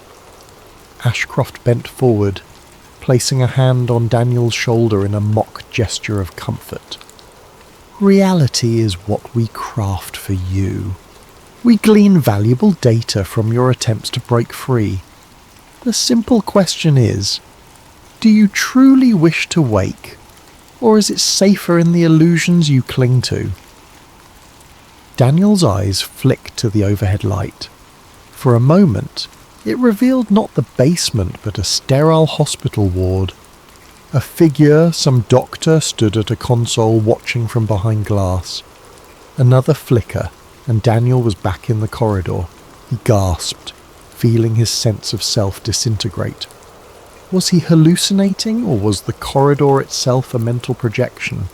He tried to lunge at Ashcroft, but his limbs felt weighted. The older man stepped aside gracefully. Let the sedation wear off or not. Either way, we'll begin again soon. Perhaps next time it'll be 95, or 2005, or some other era you find yourself in. Daniel dropped to the floor, vision darkening. The last thing he heard was Ashcroft's voice, low and unperturbed. Sleep now, Daniel. You're only halfway to your next revelation. Days, or possibly hours later, Daniel woke in a bright hospital-like setting, arms wrapped to a bed. The overhead lighting was painfully vivid, and a steady beeping from a heart monitor pricked at his ears. A nurse approached with the clipboard. She wore a sympathetic smile, though there was a haunting familiarity in her features. She looked eerily like Sarah Whitman, but made no sign of recognition. An older doctor, wearing a crisp white coat, soon joined them. He introduced himself as Dr. Carter, though he bore little resemblance to the shaken man Daniel had met in Baltimore. This Carter exuded professional composure, as if he had never set foot outside a well-funded hospital. He spoke gently, explaining that Daniel Hale was a patient undergoing psychiatric treatment, prone to paranoid delusions about CIA mind control. You've had another episode, Dr. Carter said. We're increasing your medication to stabilize your condition. Please understand these conspiracies you imagine, MK Ultra, Watchers, escaped facilities, are all part of your pathology. Our job is to help you see reality. Daniel's heart hammered. He tried to protest, but his tongue felt heavy. The nurse injected something into an IV line, flooding his veins with warmth that dulled his panic. He glimpsed a nameplate reading St. Thomas Psychiatric Centre 1967. That date hammered at his mind. Everything the older Ashcroft had suggested now hovered at the edge of plausibility. A cyclical dream, illusions layered upon illusions. He tried focusing on small details. The nurse who resembled Sarah had a name tag labelled E. Whitman, not Sarah. Could it be a random coincidence? Or was this another step in the subtle rewriting of reality, reminding him that Sarah existed in multiple forms? Each day in the psychiatric ward followed a numbing routine. Daniel was led to group therapy, where staff gently encouraged him to dismiss conspiracy talk. Some patients listened in awe, others poked fun at him. Occasionally he would spot a staff member glancing at him with a flicker of recognition, as though they were watchers in disguise. At night, strapped in his bed, Daniel felt the confusion swirl. Perhaps he truly was delusional, he told himself. Yet the memories of electric shocks, sedation, and that unearthly conversation with Ashcroft refused to vanish. The staff insisted that these recollections were the product of a fractured mind. Over time, sedation blurred the days. Time lost meaning. At one point, Daniel noticed that the wall calendar read 95, and nobody seemed to find that suspicious. The next day it might revert to 1967. He tried pointing it out to a nurse, but she only patted his shoulder, telling him to rest. One evening, a different nurse slipped into his room. She whispered, "We're moving you tonight," then proceeded to wheel him toward a service elevator. Half conscious, he glimpsed an ambulance waiting outside, its back doors open. The nurse loaded him inside and the vehicle rumbled away from the hospital. Daniel's sedation made everything spin, but he sensed this was either a rescue or another elaborate trick. After some miles, the ambulance jerked to a stop. When the doors opened, there was no sign of the nurse. The vehicle was empty, door wide, revealing city street at night. The sound of passing cars filled the air. Slowly, Daniel managed to climb out. A nearby newspaper stand displayed a headline dated 95.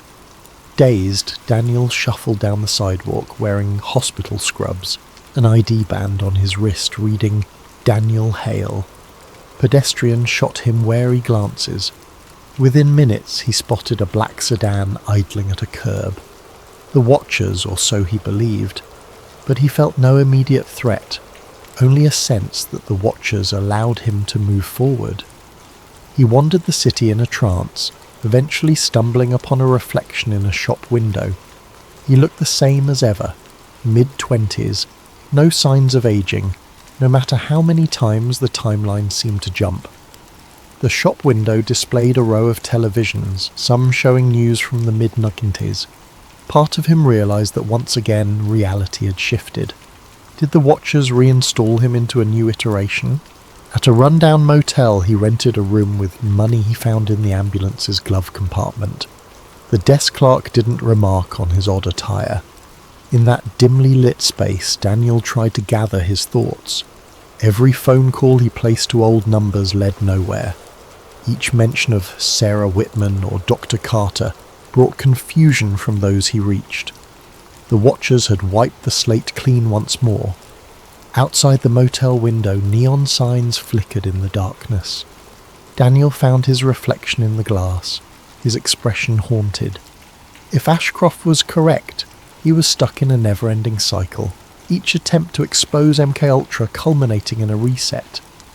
He was the perfect subject for mind control research. The watchers, the illusions, the journalists, they existed to keep him dancing on puppet strings. Yet part of Daniel refused to surrender. Even if his mind was caged, he would keep searching for cracks in the illusions. Maybe in one iteration he would break free entirely. Maybe he could sabotage their system from within. The watchers might be all-powerful, but Daniel's stubborn hope flickered like a lone candle in the dark. He stepped out into the night, the hum of street lamps overhead. A pair of distant headlights approached. He didn't run or hide. There was no point. The watchers would find him if they wished, or let him continue this labyrinthine chase if it served their purposes. Even so, Daniel would keep pushing. For Sarah, for Carter, for every lost name in the swirl of memory. Perhaps somewhere in a place not yet reconfigured, the truth waited to be discovered. The headlights drew closer, revealing an unmarked sedan with tinted windows. It slowed as it passed him, then accelerated away. Daniel exhaled, shoulders tense, so the watchers were watching as always. Wiping sweat from his brow, he walked onward into the city's neon glow, uncertain whether he was truly free or simply stepping into another illusion. The cycle could reset at any moment. In some hidden facility, William Ashcroft might have been observing him through a monitor, scribbling notes about the subject's adaptability. Or maybe Ashcroft existed only in Daniel's frayed imagination. The horror lay in not knowing, and that was the greatest power of MKUltra's final evolution, the ability to blur the boundary between real life and mental prison. Thus concluded another chapter in Daniel Hale's endless pursuit of the truth. He vanished into the city's night, carrying a fragment of hope alongside a crushing dread that each step was orchestrated by unseen hands. The watchers, for their part, had no reason to fear his next move. They had orchestrated it already. And so, somewhere in the hush of darkness, the experiment continued, a silent testament to the question that haunted Daniel above all, had he ever truly escaped?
I've got a story for you. A story about one doctor's miracle cure and the forces determined to bury it forever. Dr. Adrian Wells never set out to change the world. He only wanted to save lives, one patient at a time. In a modest research wing of the Horizon Medical Institute, his daily routine involved meticulous lab work, scanning tissue samples for irregularities, and administering new trial therapies to patients who'd run out of options. Over time, quietly and almost by accident, he discovered something extraordinary. It happened late one evening, well past the time most staff had gone home. Dr. Wells was hunched over a microscope, eyes strained from hours of observation. One of his colleagues, a brilliant geneticist named Dr. Kara Lynn, had been helping him tinker with gene editing techniques, specifically targeting cancer cells. They'd tried countless permutations. Most had failed or offered minor improvements at best. But that night, the sample before him glowed, as though the malignant cells were being systematically dismantled. He repeated the test, double-checked the data. The results were unmistakable. The therapy effectively targeted and destroyed the cancer cells, leaving healthy tissue untouched. Heart pounding, Dr. Wells hurried across the hall to share the results with Lynn. She cross-referenced the data, her voice trembling. "If this is right," she said, "we're talking about a universal approach, something that might eradicate multiple forms of cancer." Wells felt a thrill he hadn't experienced since med school, hope in its purest form. Of course, a breakthrough in the lab was only the first step. To confirm, they needed broader tests, peer reviews, official approvals. But Dr. Wells was convinced they stood on the threshold of something revolutionary. He pulled out a battered notebook, scribbling down a to-do list: replicate, expand trials, gather evidence. He talked about it to Lynn with the sort of fervour that only someone who's glimpsed a miracle can muster. The next morning, Dr. Wells prepared a short paper summarising their findings, intending to present it at the upcoming Horizon Medical Institute meeting. He wanted to gather internal support, begin a formal pilot study. If that went well, the next logical move would be large-scale clinical trials. He fantasized about a future where cancer wards became relics of the past, where patients no longer faced the dreaded diagnoses with terror. The vision was so compelling it nearly brought tears to his eyes. What he didn't anticipate was the caution, and in some corners outright hostility, he'd face from the moment he whispered about a cure. At the Institute's weekly meeting, the department heads listened politely, commending Dr. Wells on his innovative approach. But one of them, a man named Dr. Leonard Huxley, gave him a peculiar look. Huxley was a senior figure, well respected, often referred to as a father figure within the Institute. His voice was measured. "This is a bold claim, Adrian. We must confirm every angle. The medical community doesn't react kindly to sensational announcements." Wells nodded, of course. He understood the need for thoroughness. But behind that gentle caution, Huxley's expression was tense. Dr. Wells assumed it was the typical skepticism of a seasoned researcher. In reality, Huxley recognized something bigger, a potential threat to an entire industry, a universal cure for cancer. The implications were staggering. Hospital wings, chemotherapy departments, entire branches of pharmaceutical development. Billions of dollars hinged on the indefinite treatment of cancer, not its outright eradication. 2 days later, the first sign that Wells was dealing with more than mere professional skepticism arrived. He discovered his lab in disarray. Samples had been disturbed, some data files erased from the computer. Dr. Lynn, normally so composed, seemed rattled. She pointed to the scattered vials, the upturned notebooks. This wasn't an accident. Someone broke in. They both stared at each other, a surge of dread passing between them. They reported the incident to security, but the investigation was cursory at best. The official stance was no sign of forced entry, so the matter was dropped. Dr. Wells tried to contain his panic. He told himself it might be a random break-in or an error by some intern, yet a whisper of paranoia sank into his mind. What if someone intentionally targeted our research? Then, a strange letter arrived in his office mailbox, typed on plain white paper without a signature. It read, "Stop. This cure will never be allowed." No mention of who or why. The words sent a chill through Dr. Wells. The next day, Dr. Lynn discovered that her desk had also been rifled through. She wanted to go to the police, but Dr. Wells hesitated. "We have no evidence," he pointed out. "They'll just shrug it off." Still, the sense of a dark presence lurking grew stronger. In this swirl of newfound anxiety, Dr. Wells turned to Dr. Huxley for guidance. Huxley gave him a sympathetic ear, cautioning him to keep quiet about the cure until they'd secured more robust data. "We can't risk the entire scientific community laughing if it's not bulletproof. Just keep your head down, replicate your results, and be discreet," Huxley advised. Wells nodded, somewhat reassured. The older man's fatherly tone seemed sincere, yet the lab break-in and the anonymous note cast a shadow. Dr. Wells, once naive about the broader context of medical research, began to see flickers of a bigger reality. Pharmaceutical giants poured billions into drug development. A single, definitive cure for cancer threatened that entire revenue stream. Could it be that these are merely coincidences? Or was there a genuine conspiracy to suppress his findings? The notion felt paranoid, but each day it seemed less far-fetched. He soldiered on, determined to finalize the second phase of lab trials. The results continued to validate the therapy's efficacy across multiple cancer cell types. Lynn and Wells found themselves excited but also fearful, glancing over their shoulders whenever they left the building. Dr. Wells's wife, noticing his late nights and worried frowns, tried to pry details out of him. But he didn't want to alarm her. He wasn't even sure of the threat himself. So he lied, saying the stress was just typical research pressure. As he lay in bed one night, the moonlight filtering through the curtains, Dr. Wells stared at the ceiling. His mind replayed the break-in, the letter, the cautious warnings from Huxley. He kept thinking, "All I want is to cure cancer. How can that be a problem?" But somewhere, in the quiet of that night, a new realization took root.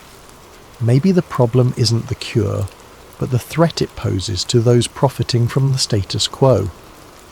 He couldn't shake the feeling that this was bigger than mere departmental politics. Thus Dr. Wells found himself perched on the edge of a dark journey. Though he couldn't yet see how deep the rabbit hole went, he had the cure, at least in embryonic form. But as the old adage goes, sometimes discovering something monumental puts a target on your back. The curtain was rising on a new act, one that would test his resolve, his morality, and possibly his sanity. Dr. Adrian Wells tried to continue his work quietly as doctor. Leonard Huxley had advised. For a few weeks it seemed the tension subsided, but the respite was brief. One afternoon, after a long day in the lab, Dr. Wells stepped outside to find two men in dark suits leaning against a black sedan. They wore no name tags, no badges, but their postures were unmistakably official. One nodded at him in a way that made the hairs on his neck stand up. Dr. Wells hurried to his car, trying to act casual.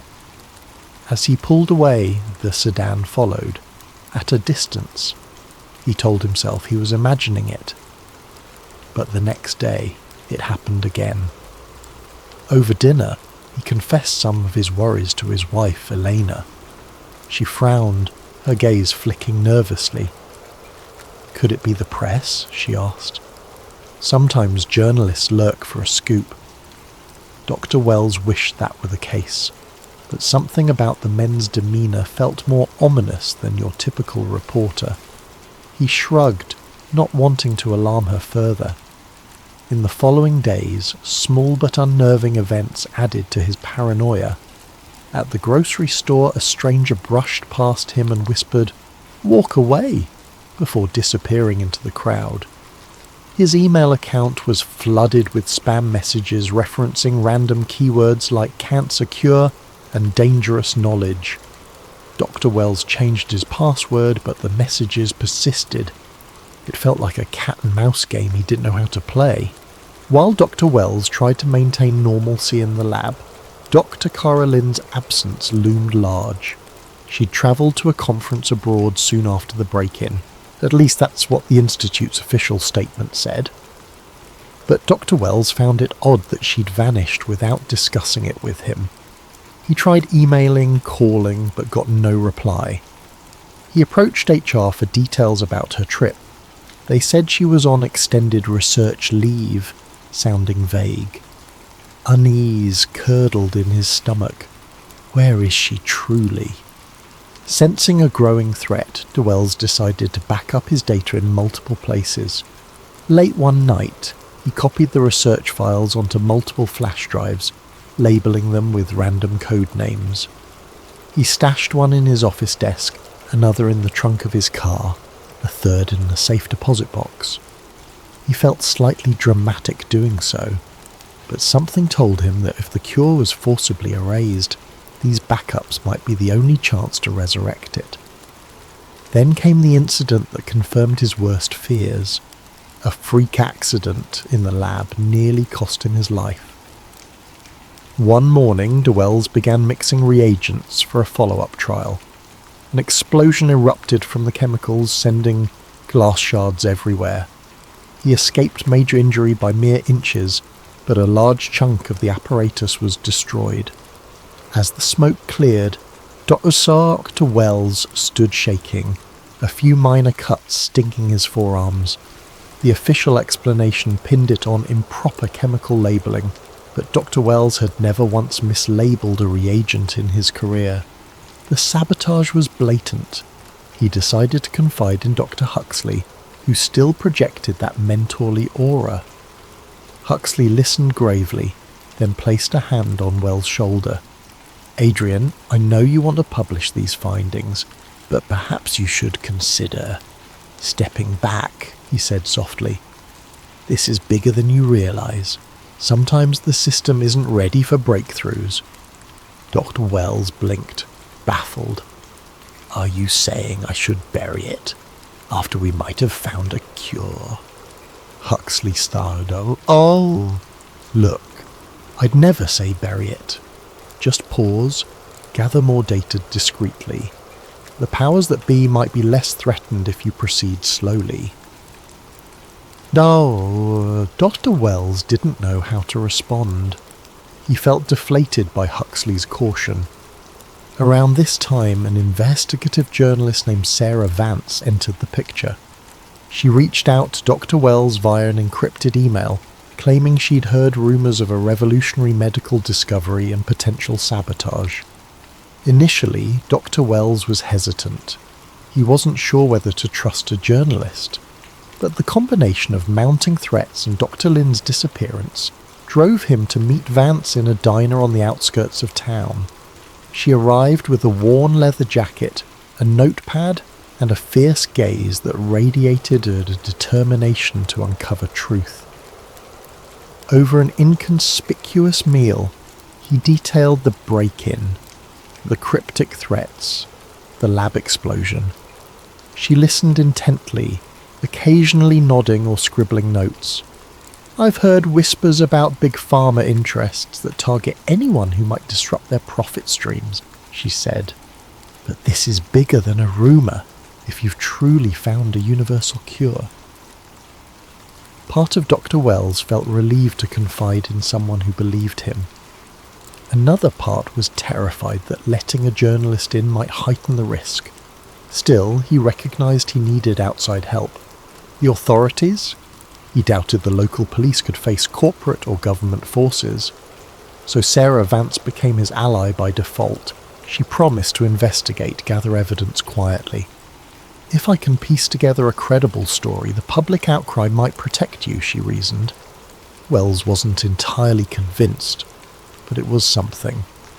Shortly after that meeting, Wells received a call from an unidentified number. The voice on the other end was calm, almost mocking. "We know you're working with that journalist. This is your final warning. Drop everything or we will drop you." The call ended before he could speak. Cold sweat drenched him. They clearly had eyes everywhere. Nevertheless, Dr. Wells pressed on. He performed more tests, reaffirming the cure's efficacy. Dr. Lin's absence gnawed at him. He attempted to glean information from the Institute's travel logs, but they insisted her return date was indefinite, shrugging it off as routine. Meanwhile, Huxley grew distant, as though regretting having once offered fatherly advice. Dr. Wells suspected the older scientist was under pressure from unseen forces, possibly threatened as well. Behind the scenes, the corporate machine rumbled. Dr. Wells got a call from an unknown corporate entity, offering a massive sum, 8 figures, more than he'd ever dreamed, to license the therapy and shelve it. They phrased it politely. "We'd like exclusive rights to conduct further research," but it was code for burying it forever. He refused.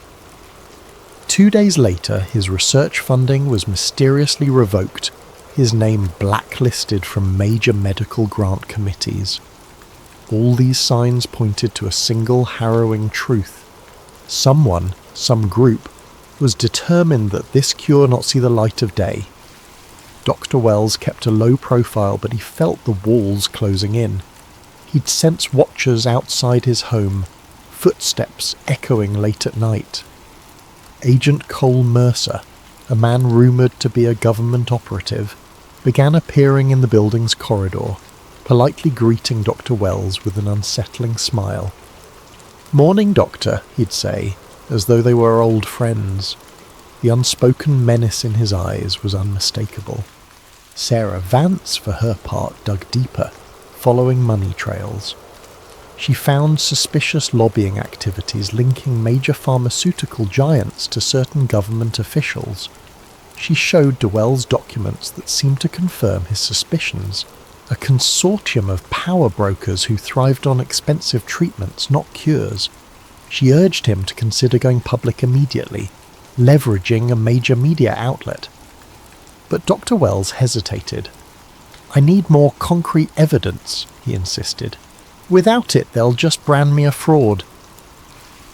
Inwardly, he couldn't shake the notion that any big move might trigger fatal retaliation. Thus, the threat emerged in full clarity. Dr. Wells was standing on the edge of a precipice.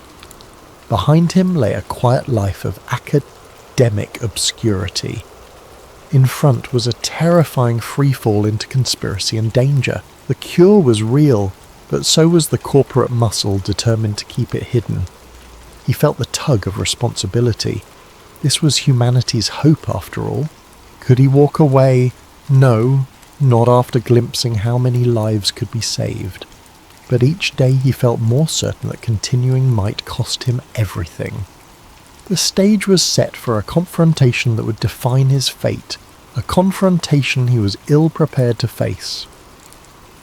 The days after Dr. Adrian Wells refused the corporate buyout blurred into a haze of danger. First came the sabotage attempts, then the direct threats, but everything escalated when he narrowly survived what could only be described as an assassination. It happened at 2 a.m, a time Dr. Wells rarely kept. He had stayed late at the lab analysing yet another set of cell cultures. As he drove home on a deserted highway, another vehicle sped up behind him, headlights glaring.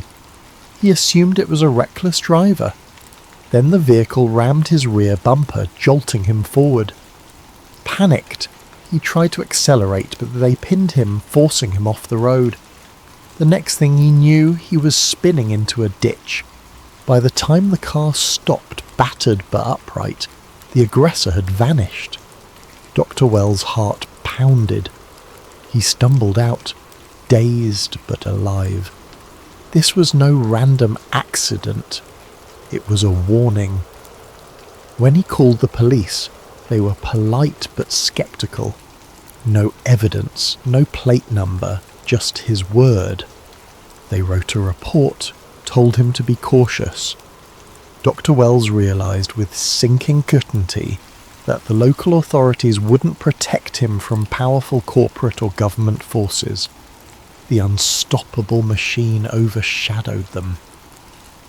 The next morning, after hearing the news, Sarah Vance insisted he leave town. "They know where you live, Adrian. They're escalating. You need to vanish until we can blow this wide open." Dr. Wells resisted at first, but the logic was undeniable. He packed a small bag, told Elena and the kids to go to her sister's place in another state. The tension in her eyes said she wanted more answers. He gave her what limited explanation he could. "People want me gone because of the cure." She looked at him with heartbreak but nodded, whisking the children away. Oliver Wells kissed them goodbye, uncertain when or if he'd see them again. Fear coiled in his gut like a living thing. Sarah arranged a safe house, a friend's remote cabin in a forested region a few hours away. They travelled at night, using back roads, switching cars once courtesy of a contact Sarah had among investigative circles. Throughout the drive, Dr. Wells clutched a battered duffel containing flash drives, lab notes, and a few personal items. That was all he had left of his old life. On the radio, news outlets played typical daily stories: politics, sports, weather. No mention of a revolutionary cure or a targeted scientist. The world turned obliviously as he fled for his life. The cabin was rustic with no neighbours for miles, a place where phone reception was spotty at best. Sarah assured him it was off the grid enough to buy them time. She set up her laptop, hooking to a satellite internet link for the occasional short burst to communicate with her sources. Dears, Dr. Wells found himself trembling whenever he heard a car engine in the distance. Though it might just be a random local, the trauma from that highway incident lingered. Sleep became elusive, nightmares of masked men chasing him. In these tense conditions, they planned their next move. Sarah believed they needed a big public unveiling of the evidence. Once it's out in the open, they can't silence you easily, she argued. Dr. Wells worried that the mainstream media could be manipulated or bribed. "We need something unstoppable. Maybe a live broadcast or a major whistleblower event," he said. They mulled over possibilities, scanning their limited networks. Meanwhile, Wells kept refining his cure data, ensuring it was comprehensible by any outside scientist. If something happened to him, others might replicate his work. That thought gave him a shred of comfort. One afternoon, a static-laced phone call brought shocking news. Cara Lynn had been found. Or so Sarah's contact claimed. She was in some unregistered clinic, heavily sedated. The official story was that she'd suffered a mental breakdown while travelling. Dr. Wells fumed, suspecting she'd been forcibly committed, used as a warning or a scapegoat. He wanted to rescue her, but Sarah advised caution. "It's likely a trap. If you rush in, they'll nab you." Dr. Wells paced in frustration, powerless to save his colleague. The realization weighed on him. The consortium behind this plot was methodical and merciless. Then an email arrived from Dr. Leonard Huxley, the old mentor who'd seemed fatherly. The message was cryptic. "We need to meet. I have urgent information. Time is short." No mention of location. Dr. Wells hesitated, uncertain whether Huxley was a friend or a mole. In the end, curiosity and hope drove him to accept. Sarah insisted on coming along, ready with a camera and a recording device to capture any confession or data Huxley might share. They arranged a rendezvous after dark in an abandoned research facility on the outskirts of an industrial zone. The building loomed, a relic from some past corporate venture. They arrived under a clouded sky, Dr. Wells's pulse throbbed as they stepped through the rusted entrance. Dust motes danced in the beam of their flashlights. Sarah kept her phone camera rolling, scanning for hidden watchers. At last, they found Huxley waiting in a long corridor, shoulders slumped, a thick file under his arm. His face bore lines of exhaustion and guilt. He spoke in hushed tones. "I've been part of this system far too long, Adrian. I tried to warn you subtly, but it's gone beyond that now. The consortium sees your cure as a direct threat. They've been silencing breakthroughs for decades." He opened the file, revealing documents that named top executives, government liaisons, all funneling billions to ensure diseases remain chronic conditions never cured outright. Dr. Wells' stomach churned reading the evidence. Pharmaceutical giants, insurance conglomerates, even certain politicians were all complicit. Huxley's voice quavered. "They threatened me too. I gave them partial info on your project, hoping to buy time. Now they want me to lure you in." His eyes shone with regret. "I couldn't do it. I can't be that man." A tear traced his cheek. Dr. Wells felt a tidal wave of betrayal and pity. This man he once admired was simultaneously a traitor and a victim. The deeper realization was that the entire system was rigged against cures. As they talked, Sarah recorded everything. Huxley handed over the file. "This should prove the conspiracy, but you must move fast. They know I'm here. They'll come for all of us." Right on cue, headlights flared outside. The screech of tires echoed in the hollow halls. A figure shouted, footsteps pounding. Dr. Wells, Sarah and Huxley exchanged panicked looks. In a sudden rush, men in suits fanned into the corridor, flashlights glaring. Leading them was a man Dr. Wells recognized from outside his lab, cold-eyed, likely working for the consortium. "You should have stayed quiet, Huxley," the man said, voice dripping with contempt. Chaos erupted. Sarah and Dr. Wells scrambled to flee, Huxley hurling the file to them. The men advanced, arms outstretched. A moment of confusion followed, with echoes of scuffling feet. By some miracle, Dr. Wells and Sarah ducked into a side hallway, sprinted for a back exit. Behind them they heard shouts, possibly a scuffle with Huxley. Outside, the nighttime gloom swallowed them. They dashed to their car, hearts hammering. Sarah started the engine and they peeled away, file clutched in Dr. Wells' trembling hands.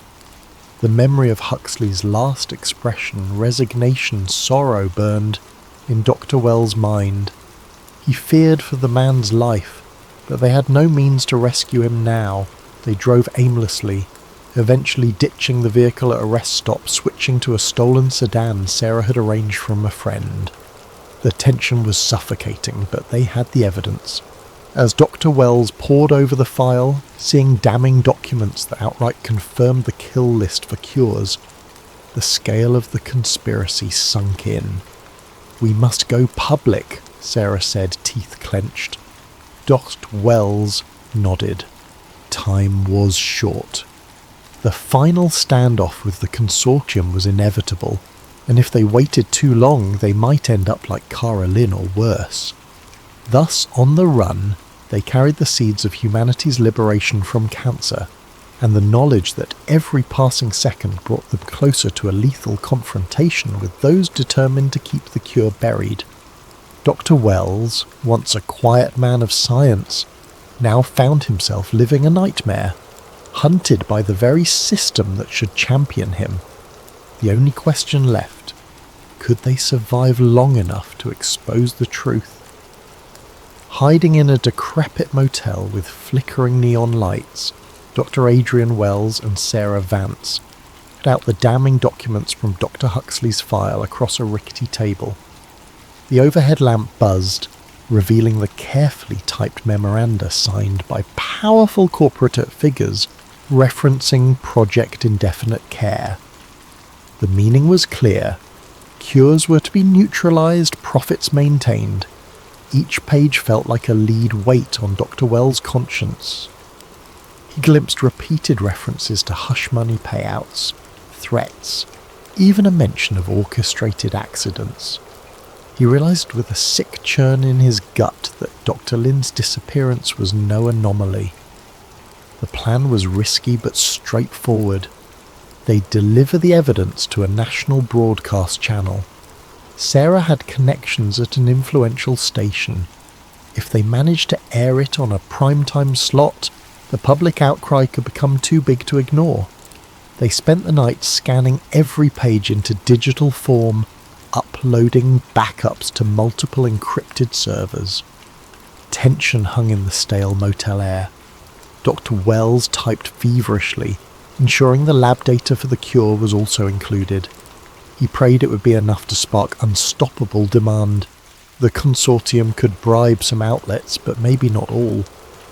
The next morning, the broadcast network's contact arranged a secret meeting in an empty parking garage. Oh yes, Dr. Wells found himself in the passenger seat scanning the surroundings for potential ambush. Sarah drove, jaw set, scanning her mirrors. They reached the third level, headlights reflecting off damp concrete. The station's liaison, a middle-aged producer named Reyes, greeted them nervously. He listened to Sarah's pitch, flipped through the file, and paled. "This is huge," he muttered. "But the station's owners, they have deep ties to the pharmaceutical sector." He shook his head. "I'm not sure we can run it without upper management approval." Frustration flared. "This is life and death," Sarah argued. Wells joined in, voice trembling with righteous anger. Reyes sighed. "I'll try, but if they refuse, we may have to find an independent outlet. Possibly a live internet broadcast. Bypassing network filters."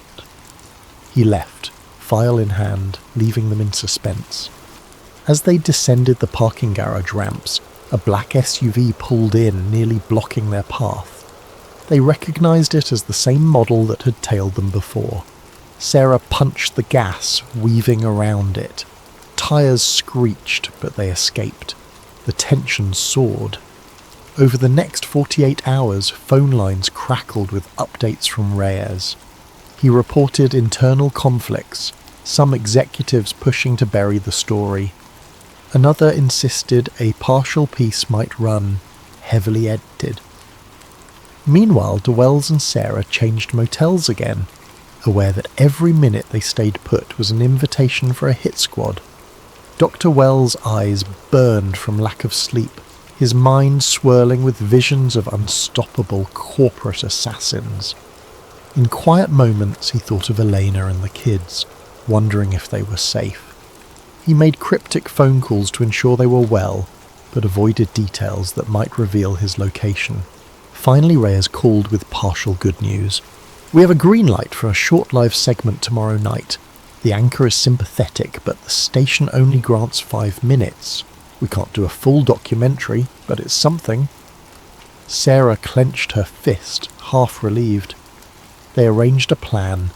Dr. Wells would appear in disguise, revealing the cure, the conspiracy, assault, and Huxley's documents. Sarah would provide additional context. If they could ignite public outrage, perhaps other media outlets would follow suit. It was a desperate gamble, but the only shot they had. They arrived at the station in the pre-dawn darkness, sneaking in through a side entrance. Reyes, pale and sweating, guided them to a dimly lit backstage area. The anchor, a woman named Diane Caldwell, introduced herself curtly, eyes flicking over the documents. Her expression was a mix of shock and fear. "We go live at 8:05, make it count," she said. "But I warn you, station execs might cut the feed if it gets too inflammatory." No. Wells nodded, heart pounding. He donned a hooded jacket, but Sarah insisted that revealing his face might carry more impact. Torn, he finally decided to keep the hood off. He wanted the world to see him, a real person, risking everything. 8:00 p.m. arrived and the station's news broadcast began with routine headlines. Dr. Wells and Sarah waited in a cramped side set, microphones pinned to their collars. Cameras loomed like silent watchers. The anchor segued into a shocking medical exposé and signalled for them to walk on stage.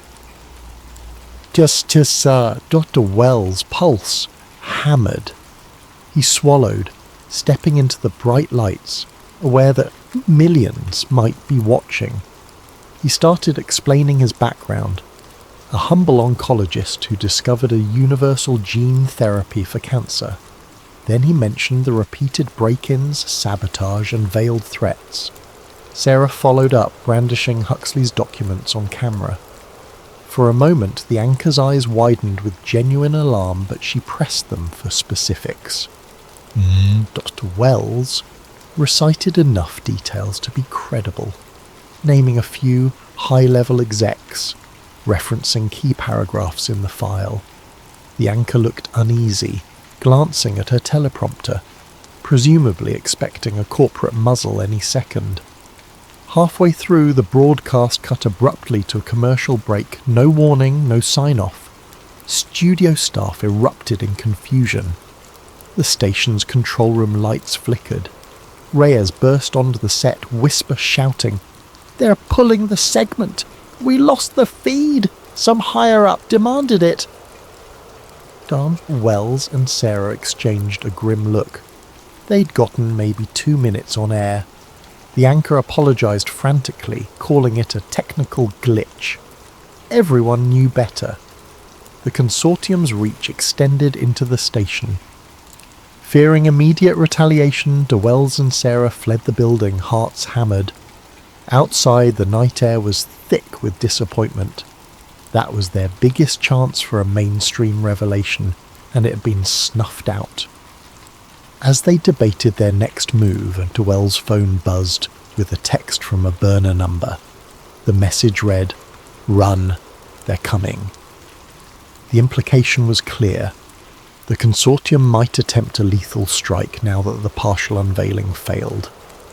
Desperate, Dr. Wells recalled to Huxley's final mention, "If everything collapses, get out of the country. Present the data globally. The UN might help." Sarah was reluctant but recognized the logic. They connected with a pilot friend who could secure a small private plane for an international flight. Geneva, perhaps, where the WHO might accept Dr. Wells' research. Arrangements were made in hushed phone calls. The flight was set for the following evening from a remote airstrip. The next day was a blur of paranoid preparations. Dr. Wells concealed the original documents in a padded envelope, taped to his chest beneath his shirt. Sarah carried digital backups on multiple USB drives. As dusk fell, they drove to the airstrip in a borrowed car scanning for tails. A lone Cessna awaited, engine humming. The pilot, a taciturn man, waved them aboard. The sky was a muted purple, the first stars glimmering. Dr. Wells exhaled, imagining the plane's rise as their final escape from the consortium's clutches. But fate had a different plan. Less than an hour into the flight, radio contact was lost. Controllers on the ground reported garbled static, then a sudden drop in altitude. Radar indicated a catastrophic mechanical failure or sabotage. Witnesses near the coastline claimed to see an explosion. The plane vanished from the screens. By the following morning, local authorities discovered wreckage scattered in the ocean shallows. No survivors found. Dr. Wells, Sarah the pilot, gone. The news coverage labelled it a tragic accident. Pilot error, technical malfunction, inconclusive. The overshadowing subtext was that Dr. Wells' cure had died with him.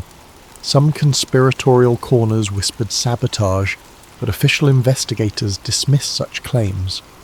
Agent Cole Mercer, rumoured to have orchestrated countless covert ops, publicly expressed condolences, while quietly ensuring all data about Dr. Wells' project was reclassified. And so it was that the cure that might have ended cancer was lost. The final showdown ended not with triumphant revelation, but with a single plane crash that obliterated hope. In the aftermath, the consortium tightened its grip. Dr. Lin remained unaccounted for, Dr. Huxley presumably silenced. For the public, the fiasco became just another footnote in the daily avalanche of news. Meanwhile, a handful of unwavering conspiracy theorists championed Wells' memory, pointing to the hush that descended around any mention of his therapy. Days after the plane crash, as the media cycle churned, official statements emerged. Mechanical failure, no sign of foul play. The general public, preoccupied with other headlines, accepted the verdict. The notion that a miraculous cure had died with Dr. Wells barely registered. The consortium exhaled a collective sigh of relief, confident their profits remained unchallenged. Yet rumours circulated in hushed circles. Sarah Vance, the investigative journalist presumed dead in the crash, had told a few allies about a backup plan. A handful of Dr. Wells' colleagues scattered worldwide whispered that he'd distributed enough data to replicate the cure. Some said he'd arranged for trusted foreign scientists to receive encrypted files, but no one stepped forward publicly. The fear of retribution was too strong. A month later, an unlisted video surfaced on a dark web forum. The grainy footage showed Wells sitting in a dimly lit room, hair dishevelled, voice steady despite visible exhaustion. The timestamp indicated it had been recorded hours before the fatal flight. In the clip, he spoke directly to the camera. "If you're watching this, something happened to me. Know that I tried to share the cure, but powerful forces want it hidden. They fear the financial implications. But you, whoever you are, mustn't let them bury it. This cure belongs to humanity." The video ended abruptly.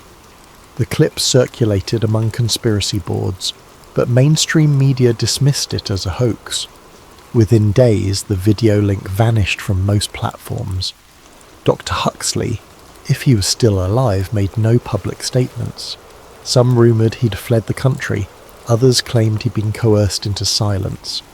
The institute where Dr. Wells worked quietly removed his name from the staff directory, shifting the official story to Dr. Wells was an unstable researcher who met a tragic accident. Colleagues who once admired him were either too intimidated or too sceptical to speak up. Meanwhile, an ocean away, Delin was found in a private facility. She was heavily medicated, with no recollection of the last few months. Her medical records described exhaustion-induced breakdown, but a nurse confided in whispers that men in suits occasionally visited her, scanning her charts, ensuring she stayed sedated.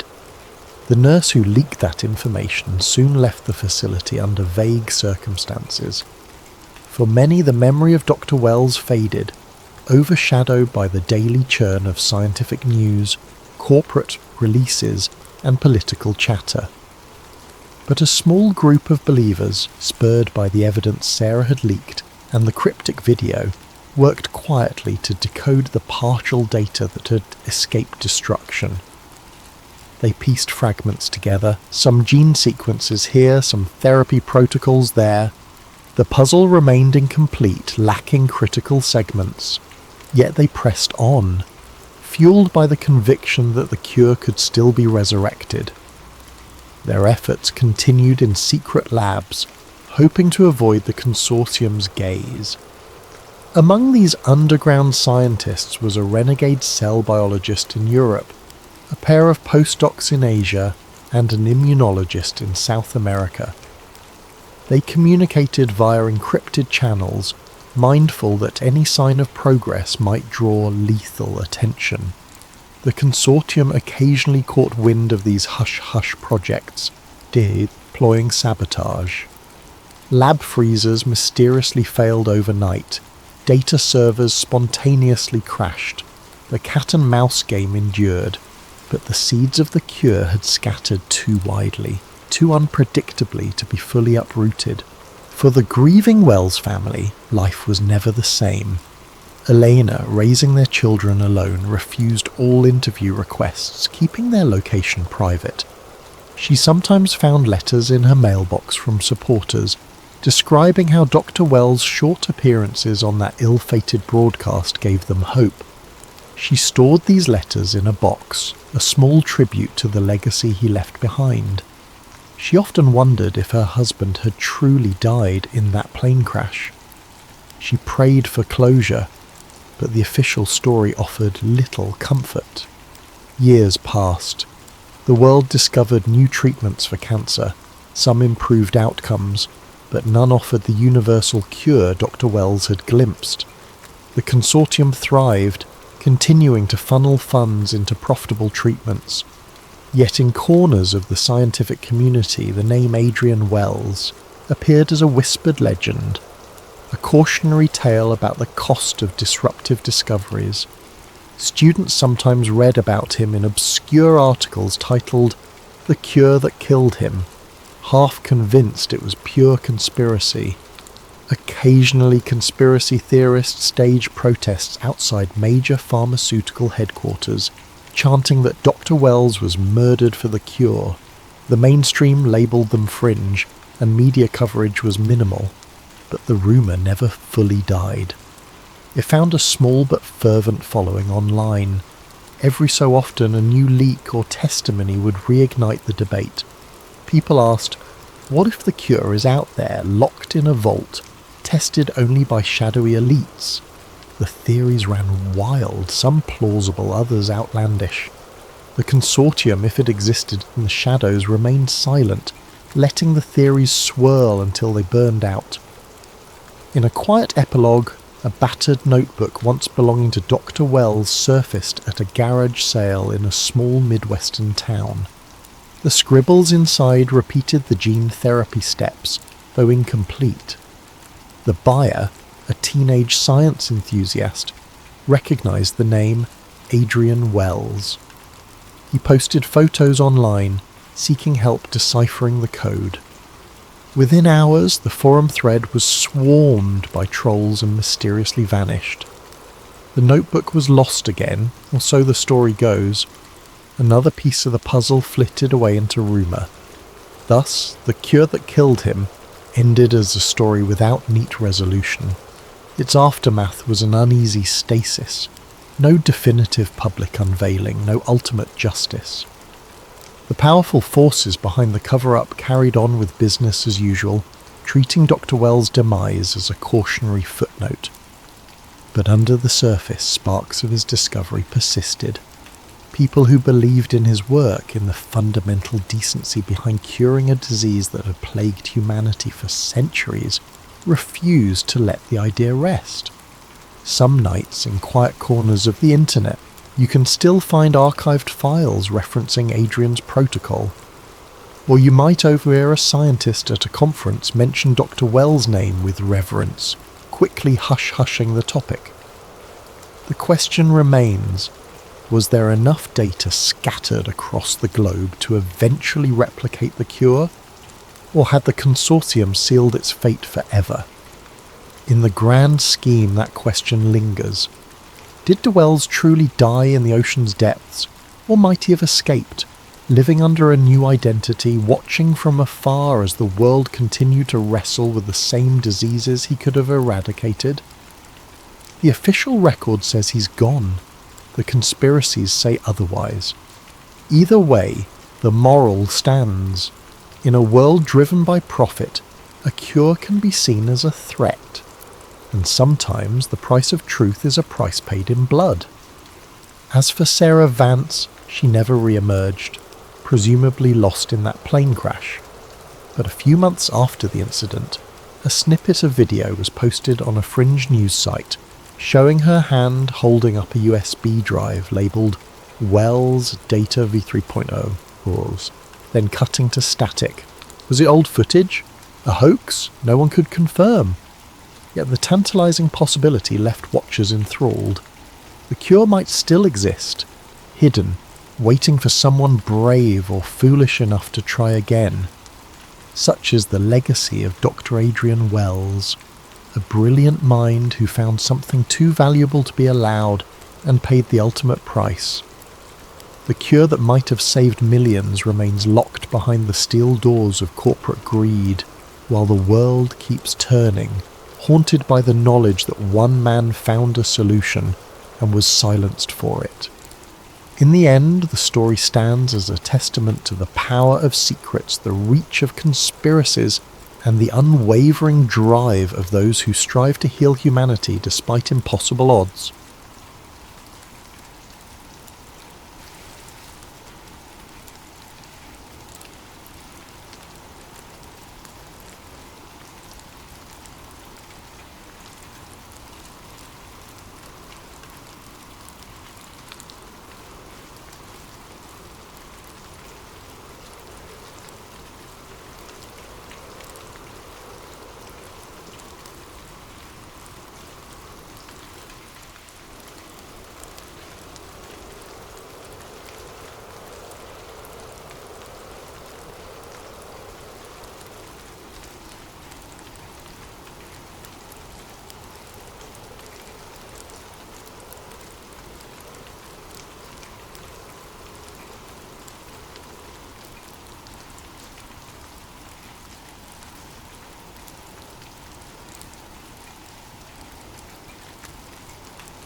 Daniel Danny Callahan grew up in a modest home in northwest Washington, D.C., just a short drive from the seat of American power.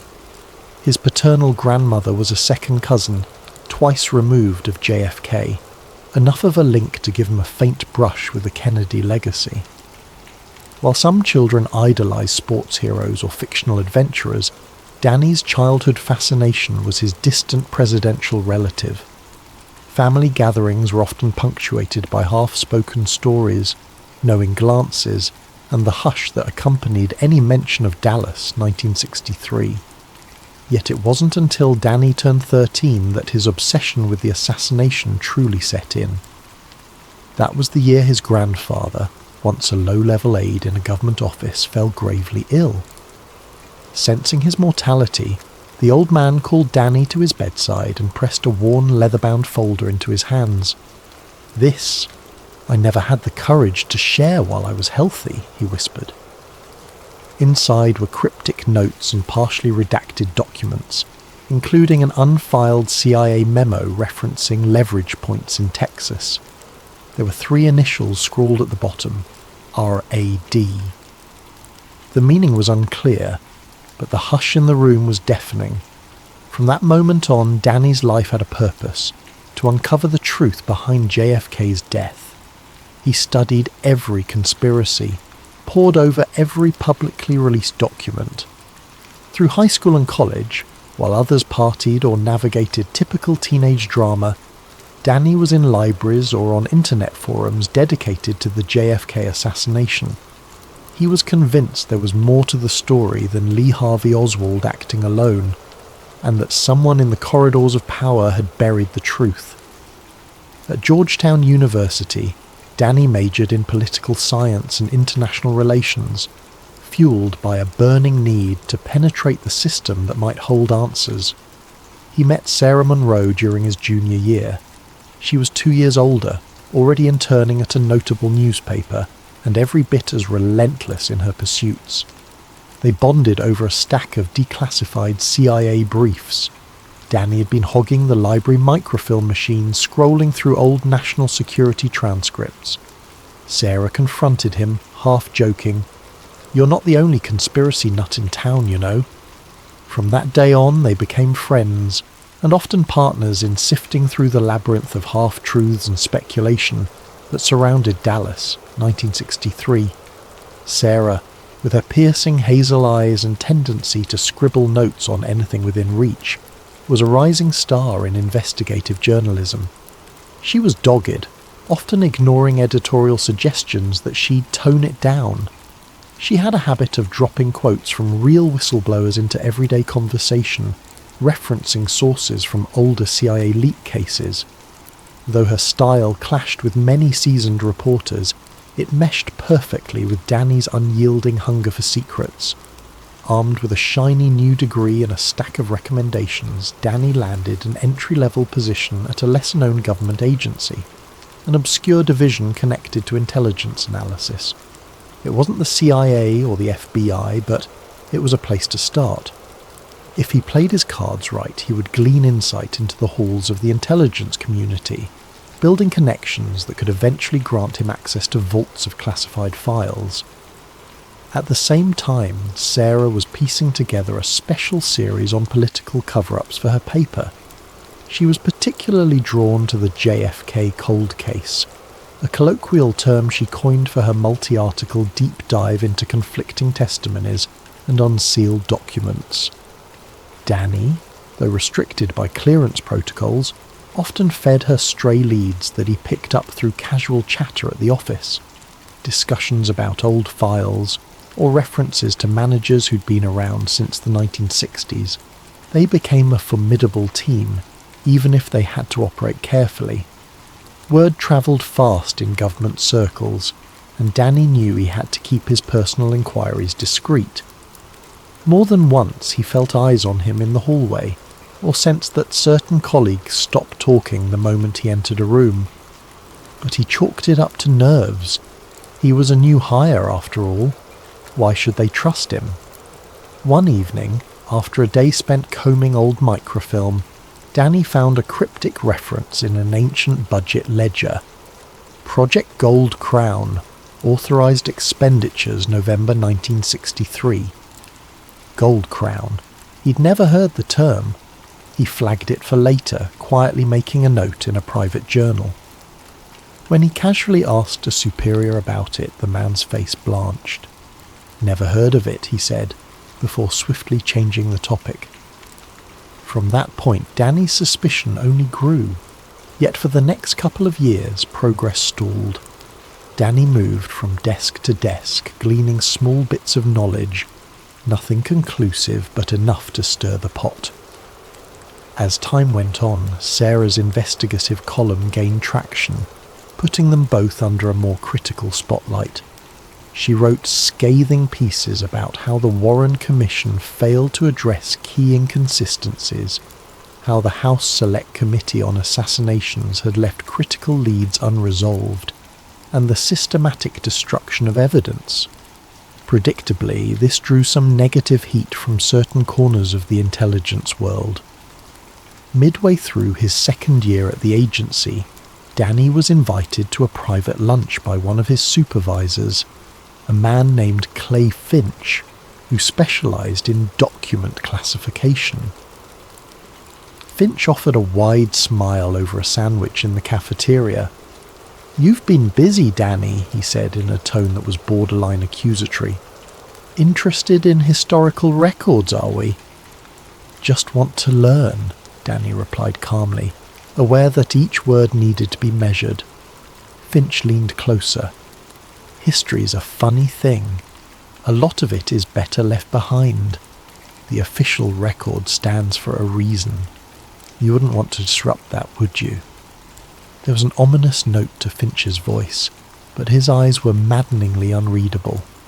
That moment marked a shift for Danny, a realization that everything he was doing, every digital search, every phone call with Sarah, every request for older files, was being tracked. And behind Finch's sly smile, Danny sensed a message. "We know what you're up to. Tread carefully." A week later, Sarah told Danny she'd received an anonymous tip from a caller who claimed to have inside information from the 1960s intelligence community. The caller insisted the truth behind JFK's murder was deeper than any single branch, pointing to a hidden web of power brokers. The call ended abruptly, but not before the voice uttered a phrase that sent chills up Sarah's spine. "Keep digging and you'll meet the committee." "The committee?" Danny asked. "Like some secret group?" Sarah shrugged anxiously. "Who knows?" This entire case is a riddle inside a locked box, but something tells me we're on the right track. Neither realised how dangerous that track would become. Danny was closer to the nerve centre of government secrets than he'd ever been, and the watchers, both inside and outside his agency, were beginning to circle. For the next 6 months, Danny and Sarah waded into increasingly murky waters. At first, their partnership involved a simple back and forth. Danny would slyly pass on non-confidential leads gleaned from his job, while Sarah followed up with gritty fieldwork, tracking down rumoured witnesses, rummaging through dusty courthouse records. The synergy worked. Sarah's articles gained a cult following, her audience enthralled by the notion that powerful forces had orchestrated JFK's demise. But the more she wrote, the more pushback she received from her editors and ominous calls to tone it down. One late afternoon, while searching through a digital archive of declassified intelligence briefs, Danny stumbled across a suspicious reference to Operation Crosswind, Cuban Ops, November 21st to 23rd, 1963. This short mention rattled him. According to official narratives, the CIA's Cuban involvement was well known, but had supposedly wound down after the Bay of Pigs fiasco in 1961. Why would there be a covert operation still active in late 63, timed suspiciously close to the assassination date? Curiosity piqued, Danny attempted to access the Crosswind file. His clearance was insufficient, but he did manage to glean a cryptic summary. Deployment of foreign assets to the continental US for strategic disruption. No further details. Heart-pounding, he texted Sarah. Found a doc linking foreign shooters to Dallas timeframe. Holy grail. Need to be sure. They agreed to meet that night at Sarah's apartment in Foggy Bottom. She buzzed him in, excitement practically shimmering in her eyes. If foreign operatives were brought stateside, that lines up with the theory that Oswald wasn't alone, she said, motioning for Danny to close the door behind him. Imagine if the second shooter was... She never finished the sentence. The apartment reeked of smoke. Her living room was trashed. Papers strewn everywhere, a lamp shattered, the stench of something recently burned. Sarah froze, eyes wide. The desk where she kept her notes and laptop was ransacked, its drawers yanked out, contents scattered. In the corner, the remnants of her personal notes on the JFK cold case lay smouldering. A single envelope rested on top, its edges singed. It bore no address, just Danny's name scrawled in jagged letters. Gingerly, Sarah opened it. Inside was a single sheet of paper with a typed message. "Stop. This is your only warning." Beneath the text was a small printed symbol, a stylized eagle clutching a shield, reminiscent of official government insignias but subtly altered. Danny felt his stomach twist. He recognized the partial design from one of his grandfather's cryptic documents. RAD floated back into his mind, though he still didn't know what those initials meant. Fear mingled with fury.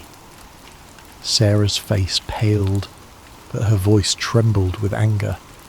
"They have no right," she muttered, sifting through the ashes of her research. Months of work. Gone. Danny spoke quietly, keeping his voice steady. They're telling us to back off, so we're onto something real. Within the week, the story broke in the local media that an award-winning investigative journalist, Sarah, had been the victim of random vandalism. The official police statement was laughably vague. Sarah's editor, worried about potential liability, advised her to take a temporary leave for her own safety. It was effectively a suspension. Shaken but not broken, she vowed to continue her work from the shadows. Meanwhile, rumours circulated through Danny's office that a small group of employees had been flagged for overreaching curiosity. Danny suspected he was on that list. One morning, his supervisor, Clay Finch, offered him a dead-eyed stare and said, "You have potential, Danny. Don't squander it by chasing ghosts." Danny forced a cordial nod, but inside, alarm bells rang. They were tightening the net. In spite of the threats, Danny and Sarah pressed on. She began analysing a trove of microfilm archives for any mention of Operation Crosswind. Danny, after fiddling with secure server access, found a reference to a secondary file labelled Project Gold Crown. The word kept popping up in old 1963 to 64 budget logs. Crosswind, Gold Croon. The puzzle was expanding, and every piece hinted at the involvement of certain high-level US officials who had manipulated events in Dallas. As frustration mounted, Sarah had a breakthrough. She'd been researching possible retired intelligence officers from the 60s who might still be alive. Hidden in the dusty corners of a Senate hearing transcript, she found mention of William Bill Keating, an ex-CIA operative with rumoured involvement in covert Cuban missions. He dropped off the radar decades ago. Some speculated he had died. Others insisted he was living in remote corners of Texas under an assumed name. 3 weeks later, Danny and Sarah tracked Bill Keating to a rundown ranch outside Lubbock, Texas. He was old, late 70s at least, skin leathery from the sun, and gaze haunted by secrets. They knocked on his door, uncertain if he would even speak to them. Keating first tried to slam the door in their faces, but Sarah had a journalist's persistence, and Danny wielded the documents his grandfather had left behind. They caught Keating's attention just enough to wedge a foot in the door. "I'm done with that life," Keating growled. "You have no clue what you're digging into." But his eyes flicked to the unfiled CIA memo that Danny held. In the corner, those same initials, RAD, glinted in faint ink. He exhaled shakily, letting them inside. Over stale coffee and the hum of a dusty ceiling fan, they listened as Keating spoke haltingly about the old days.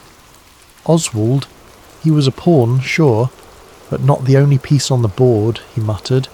"There were bigger fish behind it. Names you'd never guess. Some in the White House at the time, some hidden in intelligence. They used Cuban tension as cover. 2 shooters, not just one. Probably more. And the cover-up? It was top down." He spat the words, as though they tasted foul. "The committee oversaw everything." Sarah pressed gently, voice trembling with excitement. "Who is the committee?" Keating's gaze flickered with fear. He rubbed his temples, muttering, "You want me to sign my death warrant?" At their insistence, he revealed partial details. The committee wasn't an official agency. It was an off-the-books collective of power brokers, some with government titles, others from finance or defence. Their mission was to steer the national narrative when it threatened stability or certain interests. "They have assets everywhere. CIA, FBI, the media," Keating said. "They orchestrated hits on threats to their power. They believed JFK was out of control." When asked for hard evidence, Keating shook his head. "I have one piece. a tape of a conversation from November 63, 2 nights before the assassination. It'd blow the doors off everything, but I keep it hidden. No one can protect me if it gets out. I can't just hand it over to 2 strangers. Sarah's frustration was palpable. People need to know! Keating's voice rose sharply. People also need to stay alive. You have no clue how far the committee's reach extends. He exhaled, calmer. If you want to survive, drop this. I'm telling you for your own good. They argued for hours, but Keating wouldn't budge. He offered no location for the tape. Tension thickened. In the end, they left empty-handed, though the conversation itself was a bombshell. Confirmation of 2 shooters, the committee's existence, and an infiltration into key agencies. It was the clearest evidence yet that a hidden group had orchestrated JFK's death, but verifying it would be another matter entirely. Returning to DC, Danny felt a storm brewing. He had a trove of half-baked leads, plus Keating's cryptic confessions. Sarah's articles, though momentarily stalled, had a public following that might amplify their findings. He also realised how precarious his position was.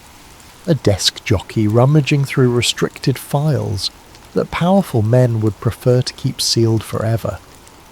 Late one night, Danny pulled the old leather folder out from a locked drawer, rereading his grandfather's cryptic notes, references to shadow patriots, the need to maintain illusions, and repeated scribbles of those same initials, R.A.D. He also found a scribbled phrase in the margin, "Power demands a narrative." It struck him that these words might encapsulate the committee's entire mission. He called Sarah in a hushed voice. "It's bigger than we thought. If Keating's telling the truth, the cover-up wasn't just about a second shooter. It was about rewriting the entire story of that day in Dallas." Sarah's reply crackled over the line, steady but tinged with dread. "Then we have to tear that story wide open." The days bled into weeks as Danny buried himself further in his government work, using every sliver of downtime to poke at the CIA, FBI, and other labyrinthine intelligence divisions. His relentless curiosity didn't go unnoticed. Yet ironically, it earned him a promotion when a mid-level analyst role opened up. The official explanation was that his efficiency in combing archives and correlating old case files had impressed certain higher-ups. Unofficially, Danny suspected they wanted him closer so they could keep better tabs on him, or possibly groom him into one of their own. With this promotion, Danny found himself with a broader security clearance. Not top level, but enough to open certain classified doors, and open them he did. Late nights in a dimly lit government reading room, scanning files stamped with warnings, eyes only, restricted, national security. He discovered more references to Crosswind, Gold Crown, even cryptic mentions of a cipher dog operation. Many were wholly unrelated or redacted beyond comprehension, but patterns emerged. He saw too many converging threads timed around November 22nd, 1963, to call it coincidence. One file stood out, a CIA internal message log from the week of the assassination. Half of it was blacked out, but on one line Danny read, "Confirming arrival of redacted in Dallas. Rendezvous with local asset. Full operational oversight under Gold Crown." The timestamp was November the 22nd, 1963, just one day before JFK was shot. His breath caught in his throat.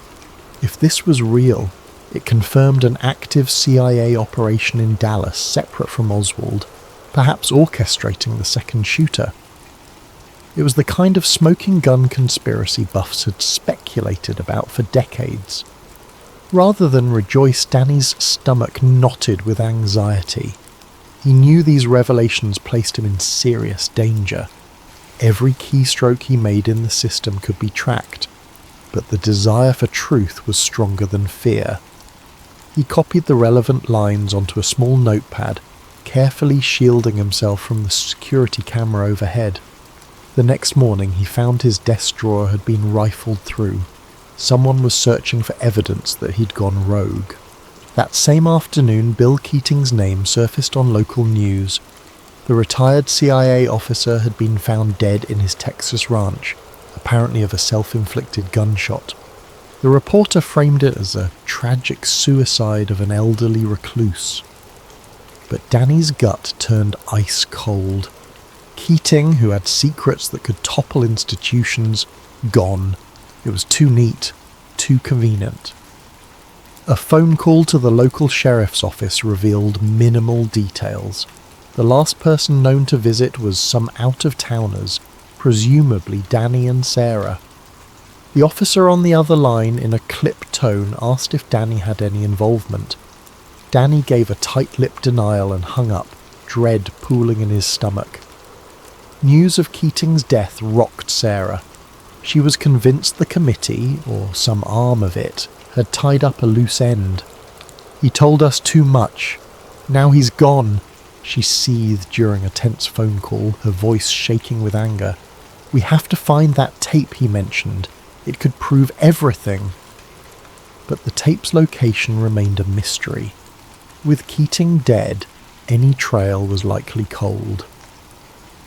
Late that night, Danny revisited his grandfather's old documents, hoping for some clue to Keating's hidden stash. Nothing, just cryptic references, repeated phrases about the second gunman, the illusions, and the ominous presence of RAD. That night, Danny slept fitfully, haunted by the notion that he'd inadvertently caused Keating's demise. To make matters worse, Sarah caught word that major players at her old newspaper were pressuring her to abandon the JFK cold case series if she wanted her job back. She refused. Her reputation, however, was taking hits. Online trolls labelled her a crackpot conspiracy theorist, and certain mainstream voices mocked her for refusing to let the 60s rest in peace.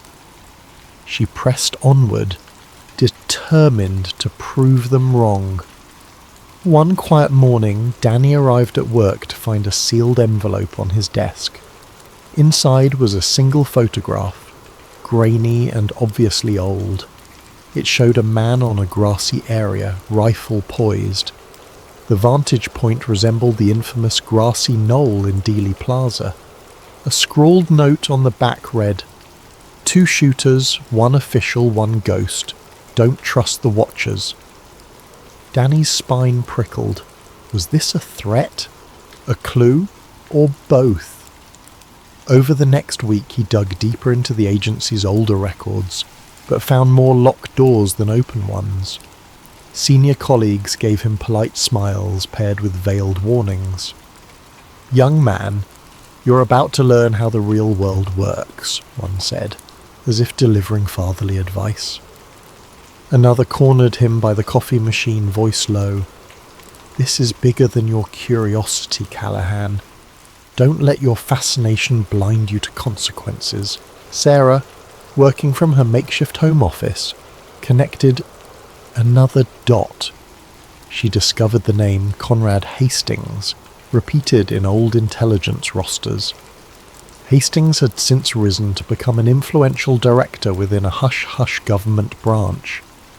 If Gold Crown was real, he might have been involved from the start, or inherited guardianship of its secrets. She confronted Danny with the name. He recognized it. Hastings was a powerful figure, rumoured to be second in line for a top intelligence post. If he was part of a cover-up, their adversaries ran very high indeed. Anxiety piled up for Danny. His phone line crackled with interference. Strange cars idled near his apartment at odd hours. He found himself looking over his shoulder, suspecting every shadow, every co-worker. Sarah was equally on edge. Twice, She spotted black SUVs tailing her. They were deep in enemy territory, chasing an explosive truth that could cost them their lives. One evening, when the city's lights shimmered off the Potomac River, Danny took a secret meeting with Sarah in an abandoned parking garage. He showed her the partial logs referencing a covert assassination squad deployed to Dallas.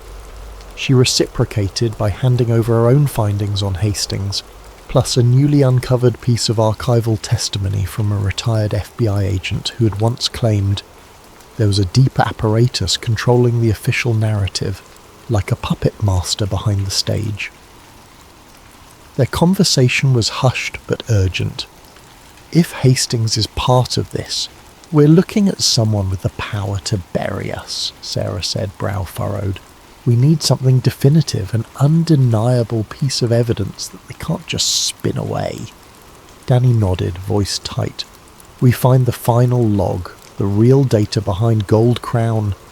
There has to be a paper trail in the classified archives. If we get that, maybe we can blow the lid open, but we'll have to do it carefully.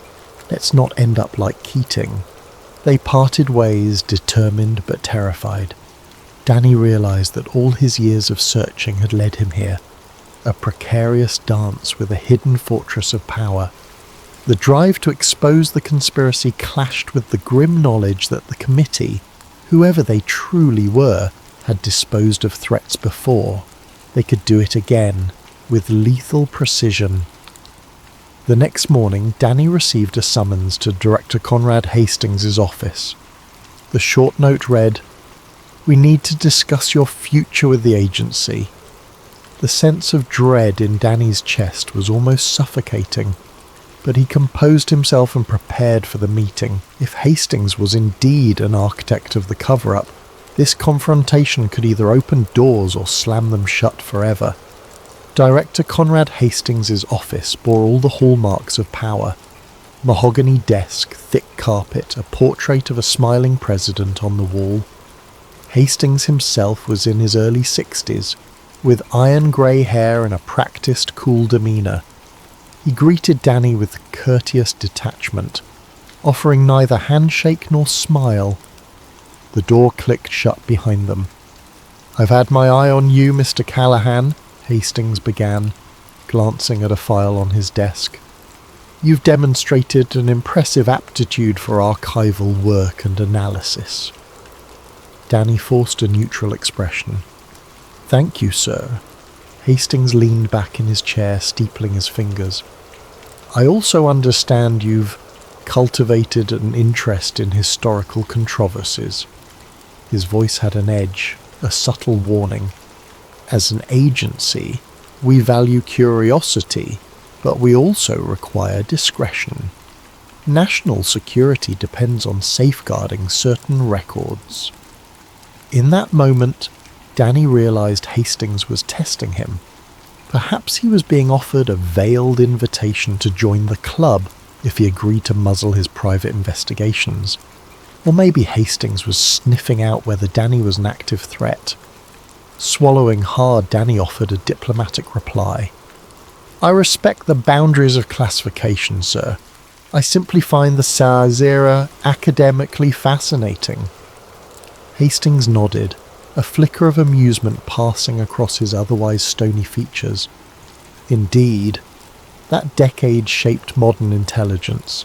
But be mindful, Mr. Callahan, that some corners of the past remain sealed for good reason. The national interest doesn't always align with academic curiosity." After a few more minutes of measured conversation, mostly about departmental reassignments, Hastings dismissed Danny with a polite wave. Danny's heart pounded as he left. He felt both threatened and offered a chilling compromise. Keep quiet and climb the ranks, or keep digging and face consequences. That afternoon, Sarah emailed him a cryptic message. "Final piece in Louisiana, more soon."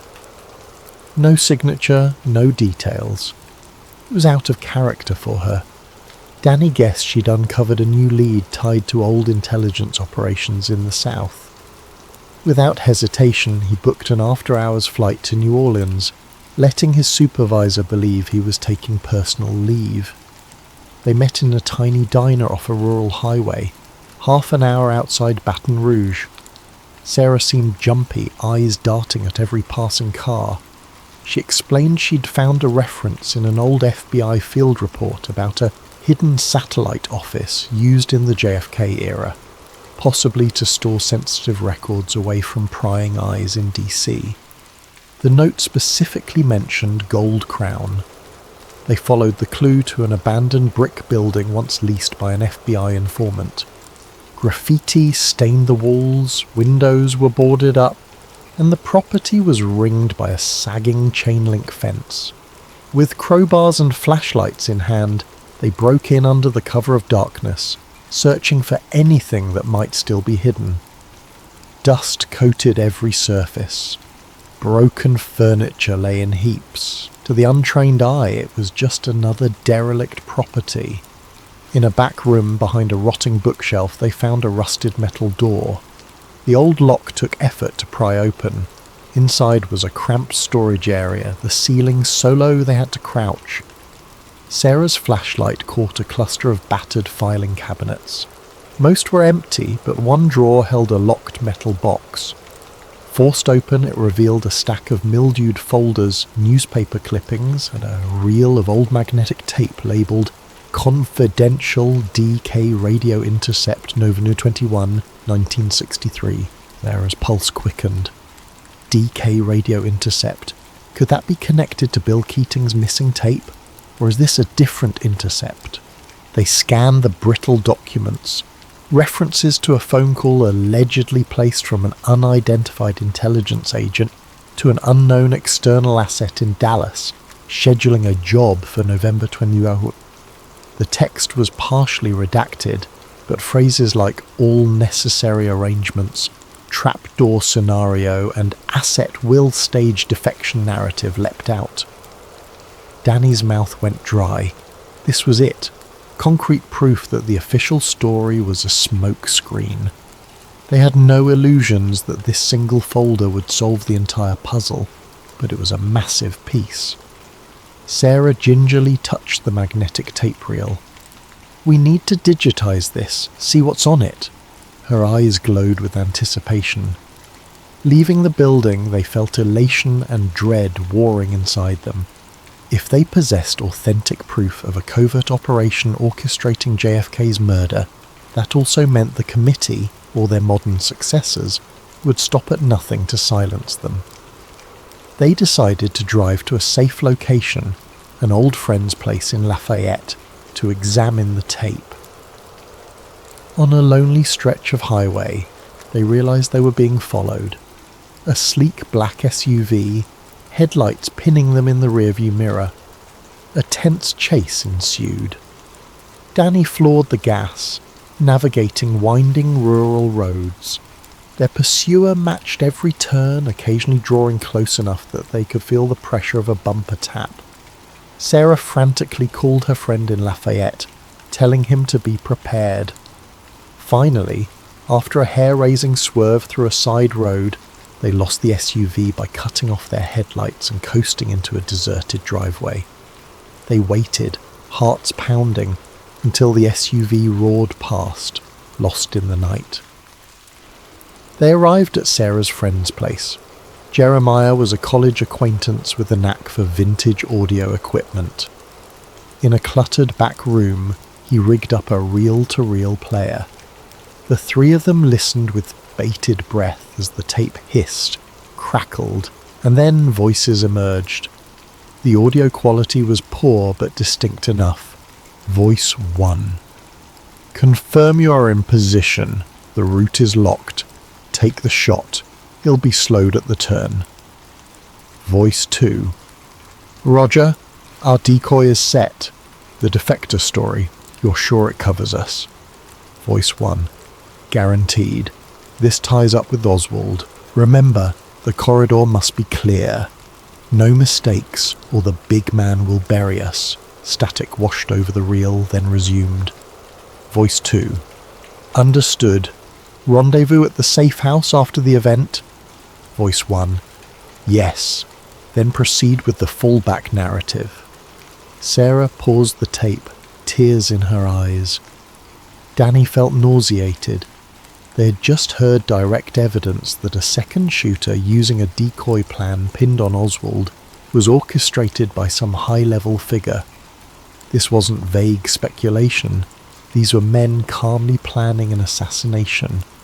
The hair on the back of Danny's neck stood up at the mention of the big man, presumably a reference to someone above them, perhaps a powerful official or the committee itself. Jeremiah, stunned, asked, "This is from the day before JFK was shot?" Sarah nodded numbly. "Sounds like it. This is dynamite. They made duplicates. Digital backups, multiple flash drives, knowing one master copy wouldn't be safe. Sarah stashed a drive in her luggage. Danny hid another in his shoe. They agreed to part ways early next morning. Sarah would drive back to DC with the documents, while Danny would fly. The plan was to release this bombshell simultaneously through Sarah's journalistic channels and Danny's quiet leaks to certain allies in government who still believed in transparency, but they never got the chance to execute that plan smoothly. Before dawn, Jeremiah woke them, voice shaking. "Somebody's banging on the front door." Armed men, likely mercenaries or black ops, poured inside. The ensuing chaos was a blur. Danny and Sarah scrambled out a side window, clutching the stolen evidence. Gunfire erupted behind them, shattering windows and sending the front door splintering off its hinges. With hearts pounding, they sprinted into the night. They were outnumbered, outgunned, but they had what might be the final piece that could prove a conspiracy. All that remained was to survive, and to ensure the truth saw daylight. Adrenaline surged as Danny and Sarah navigated the pre-dawn darkness. The stolen evidence pressed tight against their bodies. The quiet Louisiana air bristled with danger. Their car was parked behind Jeremiah's house, out of sight. With no time to check if Jeremiah made it out safely, they could only pray he'd found cover. Sarah gripped the steering wheel, knuckles white as they sped away. Danny fumbled for his phone, trying to call 911, but the line crackled with static. No help was coming from official channels. They both knew they'd likely been pegged as intruders or fugitives. They decided to split up. Sarah would go directly to a secure contact in DC, who owed her favours, an editor with a strong track record of protecting whistleblowers. Danny would make a desperate move on his end, try to access a top-level federal archive in Washington. If he could cross-reference the voice on that tape with any known high-ranking official from the 1960s, they might finally name names. As Sarah dropped Danny at the Baton Rouge airport, they shared a brief, intense embrace, fear etched in both faces. "Stay alive," she whispered. Back in DC, Danny barely paused to catch his breath. He snuck into his apartment to grab a change of clothes and discovered his front door's lock had been tampered with. Paranoia spiked. He left immediately, not daring to stay. Using an old pass for after-hours building access, he entered the labyrinthine warren of government offices. His new clearance might help him get into the deeper archives, though he wasn't sure if it was enough to waltz in unchallenged. Under flickering fluorescent lights, Danny navigated to a sub-level reading room. He found a sealed compartment that required biometric authorization. Boldly, he pressed his fingerprint to the scanner. Miraculously, it granted access. Perhaps a glitch or an oversight, or maybe Hastings had left the door open to test him. Within the corridor, rows of locked file cabinets stood behind tinted glass. Above them hung a sign. Archival Vault, Classified Histories. Danny scanned labels. Cuban Ops in 63-65, Domestic Counterintelligence in 60-64, Project Gold Crown. His heart pounded. There it was, Gold Crown. He approached, checking over his shoulder. No security detail in sight, but his year's nerves screamed. He used a small hacking device that Andrew, a tech-savvy colleague from years back, had once given him, hoping it might override the cabinet's digital lock. A beep, a click, and the cabinet slid open. Inside, manila folders bristled with old memos, cables, and dispatch logs. Many were heavily redacted, entire pages black with marker. But as he flipped through them, a name jumped out repeatedly. Director Conrad Hastings. At the time, a young intelligence operative attached to clandestine operations. Danny's eyes widened. Hastings had clearly been involved in Gold Crown from the start. He wasn't just a future caretaker of the files. He was part of the machine that orchestrated them. He snapped pictures with his phone. One memo dated November 25th, 1963 read, "Post-event. Ensure Oswald narrative remains primary. Assets must confirm no second shooter. Cooperate with Warren Commission. If infiltration or leaks occur, activate Project RAD."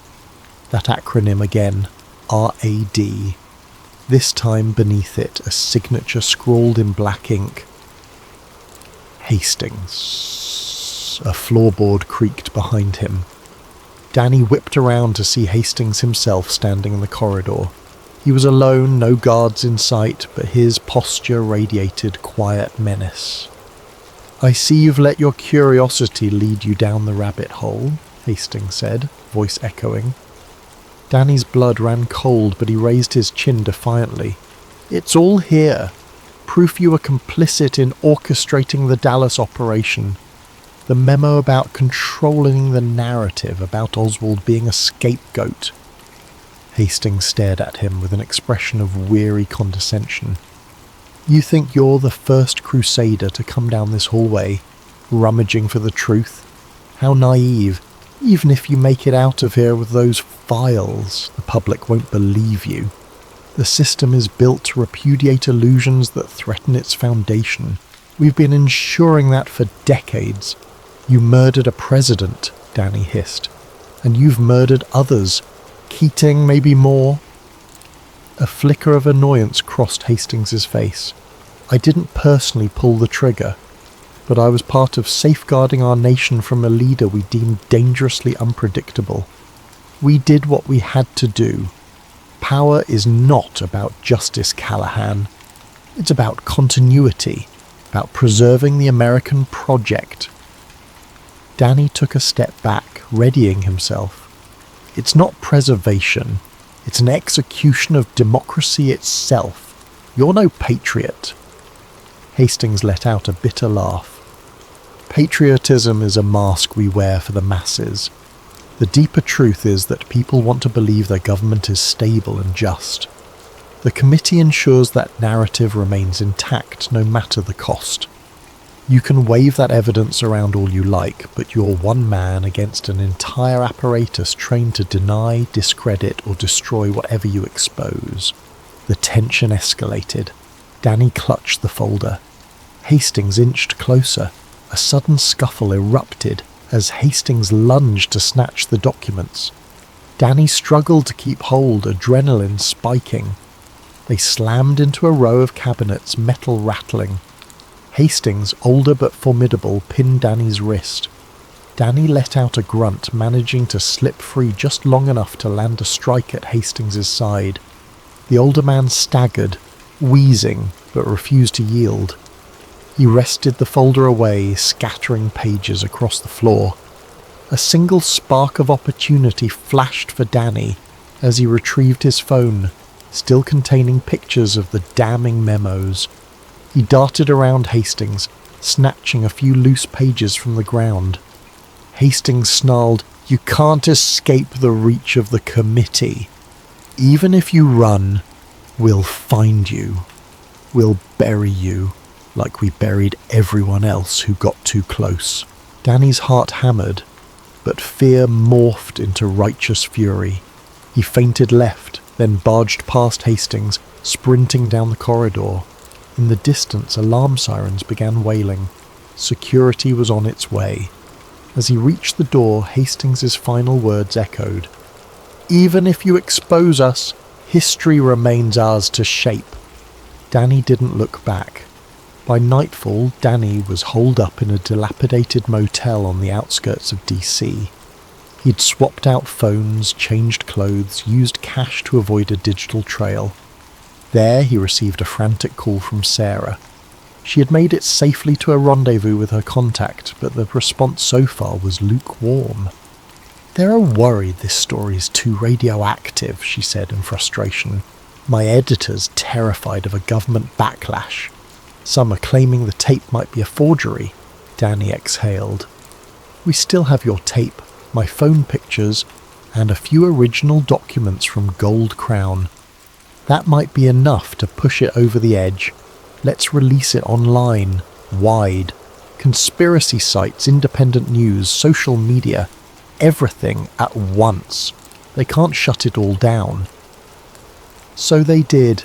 In a single coordinated push, Sarah uploaded the tape's audio across multiple platforms, while Danny shared the scanned documents, some with C. Hastings clearly visible. They also posted partial transcripts from the sub-level archives, referencing Oswald's setup and the second shooter. The avalanche of information ignited the internet. Within hours, thousands of users were dissecting the data, cross-referencing older conspiracies and reposting the files. The mainstream media initially dismissed it as a hoax, deepfake audio, some claimed. Government representatives offered bland statements of denial, refusing to comment on unsubstantiated historical speculation. But a portion of the public was electrified. Forums erupted. Protests formed in front of the Capitol building, demanding a new investigation. Others ridiculed the revelations as more tinfoil hat nonsense. The swirl of disinformation was as thick as the truth. It was exactly as Hastings had predicted. The committee's modern allies unleashed a flood of debunkings, false experts, and contradictory evidence. Confusion reigned. Days turned into weeks. Sarah's life was turned upside down. She was doxxed, her phone bombarded by anonymous threats. Danny found his name blacklisted in government circles, and a quiet rumour circulated that an arrest warrant might be issued for him on charges of espionage or theft of classified property. Realising the noose was tightening, he fled DC, disappearing into a web of sympathetic contacts who believed in his cause. In the months that followed, a swirl of partial truths lived on in the digital sphere. Some believed the revelations wholeheartedly, proclaiming, "We told you so. JFK was taken out by a shadowy cabal." Others scoffed. Director Hastings, named personally in the leaks, retired abruptly, citing health issues. No official inquiry ever gained traction. Politicians and networks pivoted to other headlines. The public's attention span wavered. Sarah soldiered on, giving interviews to alternative media outlets. She championed the authenticity of the tape and the documents, but mainstream acceptance never materialized. Each time a fire of belief spread online, it was quickly doused by the new controversies or distractions. Years passed. Sarah Monroe found some semblance of normalcy, though her career remained stunted by the controversy. One chilly evening, she returned home to her modest apartment, exhausted after a long day chasing another story. A plain brown package awaited her at the doorstep. No return address. Inside, she discovered a single USB flash drive and a note in a handwriting she recognized immediately. Danny's. He had disappeared off the grid, evading the committee's manhunt, if indeed it still actively pursued him. The note read, "Sarah, here's more from 11/22/63. I found it among my grandfather's hidden stash. It's raw footage from an unknown bystander. Second gunman visible. Undeniable. Share with caution. D." Sarah's heart hammered as she plugged the flash drive into her laptop. grainy black and white footage flickered on screen, capturing Dealey Plaza from an unusual angle. There, faint but unmistakable, was a figure perched behind the fence on the grassy knoll, rifle glinting in the midday sun. The muzzle flash was visible. Sarah's breath caught. This was the holy grail that conspiracy researchers had hunted for decades. Visual proof that couldn't be explained away as lens flare or trick lighting. Her phone rang, interrupting her shock.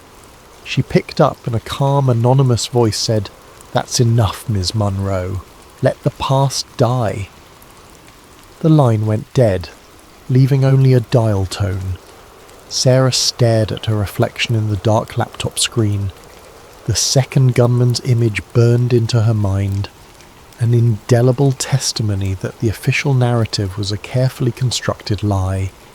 But she also sensed the silent threat behind that phone call, the ever-present committee, or whatever name they operated under now. She closed her eyes, mustering courage. "Let the past die?" she murmured, gripping the flash drive. Never. Yet even as she prepared to release this final smoking gun, doubt whispered in her mind. Would it truly change anything? Or would the machine churn on, rewriting the narrative, discrediting the footage as yet another hoax? The precarious line between truth and conspiracy wavered, but for Sarah and for Danny, wherever he was hiding, the mission would never end. Even if the world refused to believe, they would keep seeking, keep fighting, because some truths demand to be told, and some secrets refuse to stay buried.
Alexandra Alex Hill stepped off the bustling Manhattan sidewalk into the modest offices of Global Financial Watch, the online publication where she worked freelance.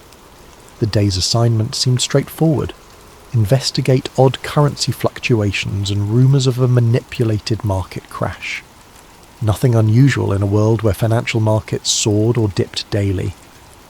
Alex, in her late 20s, had cut her journalistic teeth exposing minor corporate fraud, never imagining she might stumble on something with implications beyond a few shady execs. She settled into a cramped corner desk, flipping through reports about last week's currency swings.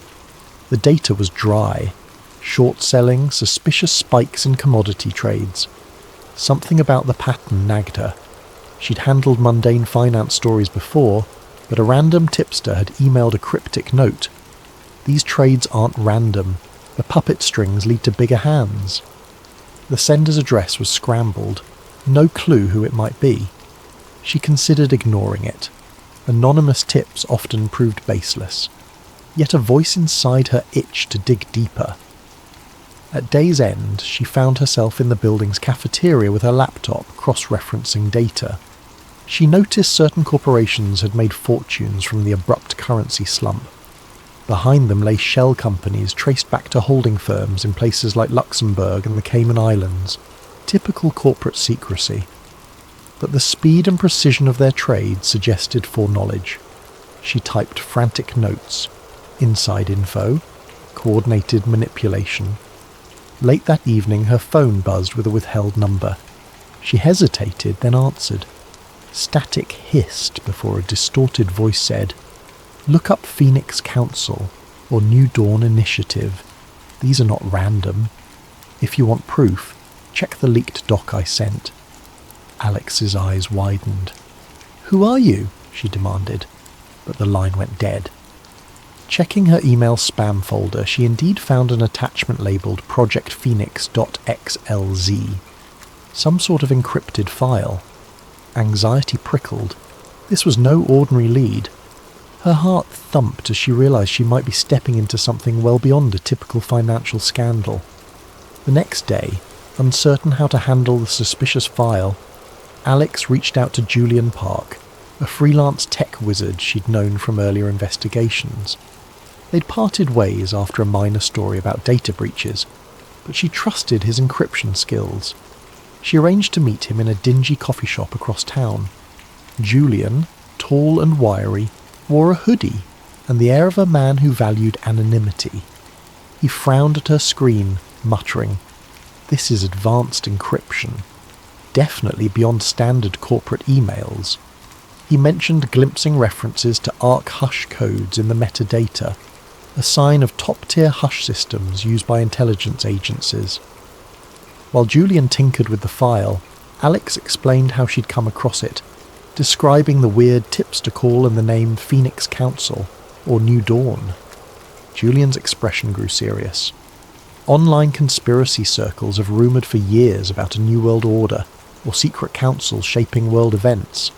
Usually fringe talk, but if these references are real, we're talking about people so high up that governments might just be fronts for their agenda. The notion felt outlandish to Alex. She'd never been a big conspiracy believer, preferring facts. But the puzzle pieces unsettled her. "Let's see if the data reveals anything," she said. "If it's nonsense, we drop it." Julian nodded, stashing the file. He promised to attempt decryption from his safe rig at home. That evening, as Alex walked home on quiet city streets, she felt an odd presence, like someone tracking her. She glanced back, saw no one, possibly paranoia. But her phone beeped, displaying another unknown text. "You're prying open a door. Stop now for your own good." She swallowed, tension rising. She typed back, "Who are you?" No reply. A tremor of fear told her this was bigger than just a financial tip. The next morning the phone beeped again. A cryptic, "We see you."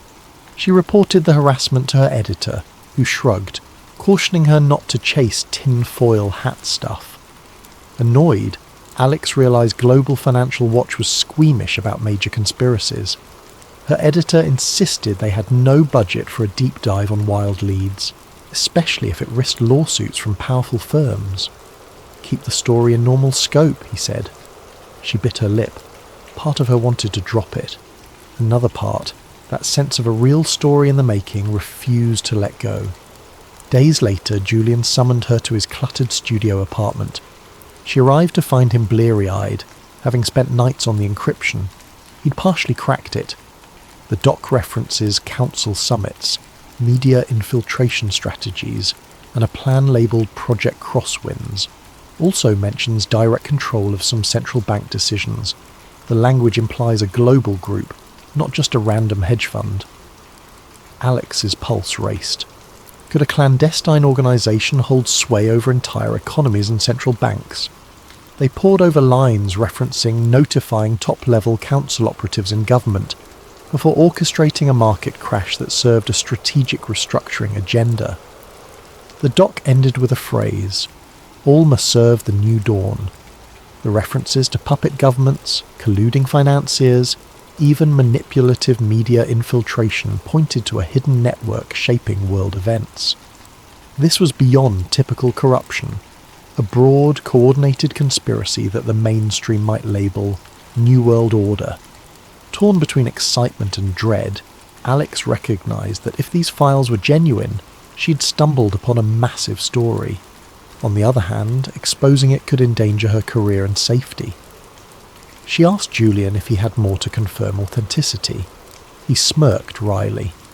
Partial digital signatures match certain intelligence crypt stamps used by major agencies. This is real, and if it is, they will come for us. Hard. Their conversation was cut short by a noise outside, someone jiggling the doorknob.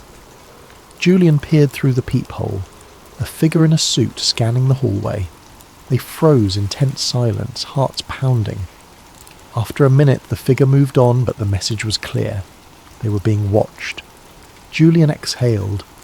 We're in deep now. At that moment, Alex's phone buzzed with a new text. Walk away. You can't stop the new dawn. The timing was too precise for coincidence. She glanced at Julian. We can't just walk away. If we do, you'll expose them. He nodded, though fear flickered in his eyes.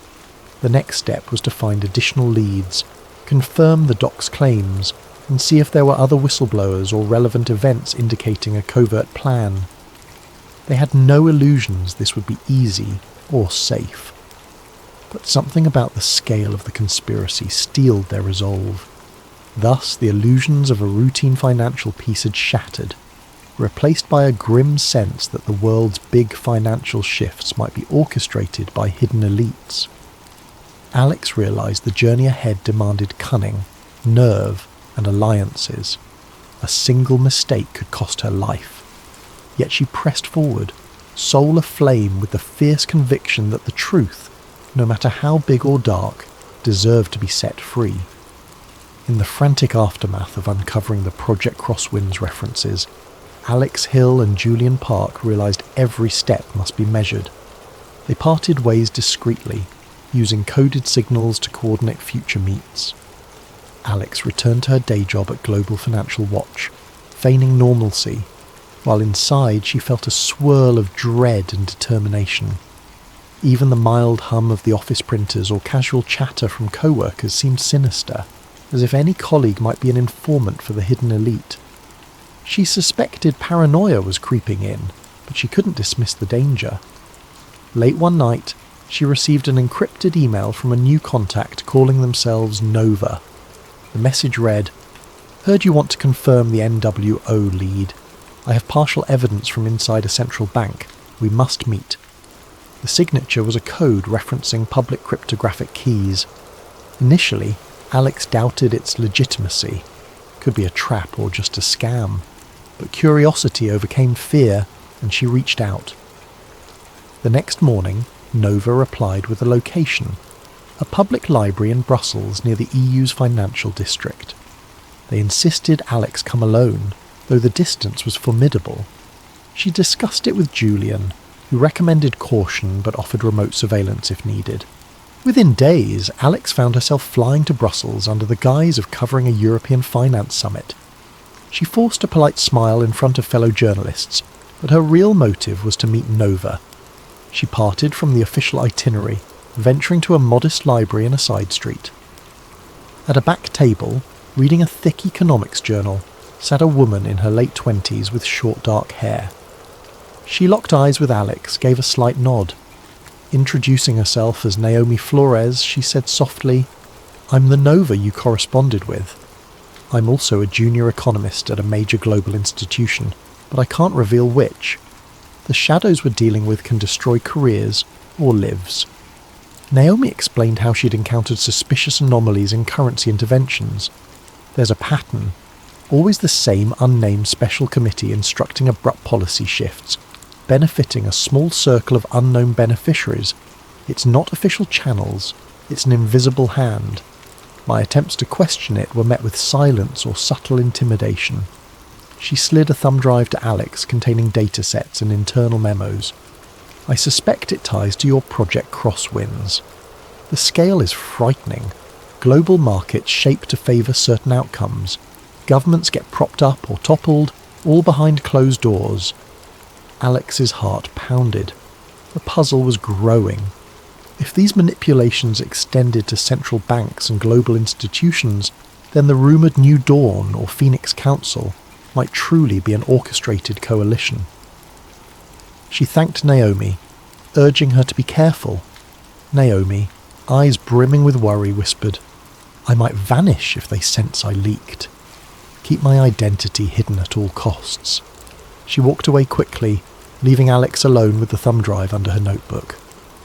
Meanwhile, across the Atlantic, Julian dug deeper into Project Crosswinds, cross-referencing leaks from earlier whistleblowers. He found chatter on dark web forums about a powerful group known as the NWO, New World Order, which mainstream media ridiculed as a conspiratorial catch-all. But the forum users claimed the NWO was more than rumour, referencing control of major economies, infiltration of top-tier media, and rigging of elections. Some posts mention names like Vivienne Renault, pegging her as an old-money financial magnate with untraceable influence across continents. Julian flagged it for Alex. This might be the key figure behind your NWO lead. In Brussels, Alex used her press badge to attend a small finance panel where Vivienne Renault was rumoured to appear. Renault, a poised woman in her early 50s, exuded quiet power. She spoke of stabilising global markets and the synergy of public-private partnerships, words that sounded innocuous yet rang in Alex's ears as coded references to the manipulations. Observing from the back row, Alex felt a chill. Renault's polished confidence radiated the aura of someone used to shaping events from behind a polished veneer. After the panel, Alex approached Renault with a question about extreme currency interventions rumoured in emerging markets. Renault responded with a mild, dismissive smile, pivoting to broad, non-committal statements. But the fleeting tension in Renault's eyes told Alex she was on the right track. A passing aide quickly ushered Renault away. Alex left the venue certain Renault recognised her face. That night her phone beeped with a new threat text. "Back off, Ms. Hill. Ms. Renault's agenda is beyond your domain. This is your last warning." Pressure mounted. Alex emailed Julian the data from Naomi's thumb drive. He confirmed it, validated the structural manipulations, referencing code words identical to the Project Crosswinds doc. The data even pointed to a future pivot in interest rates that would crash certain developing nations, forcing them to accept debt packages under harsh conditions.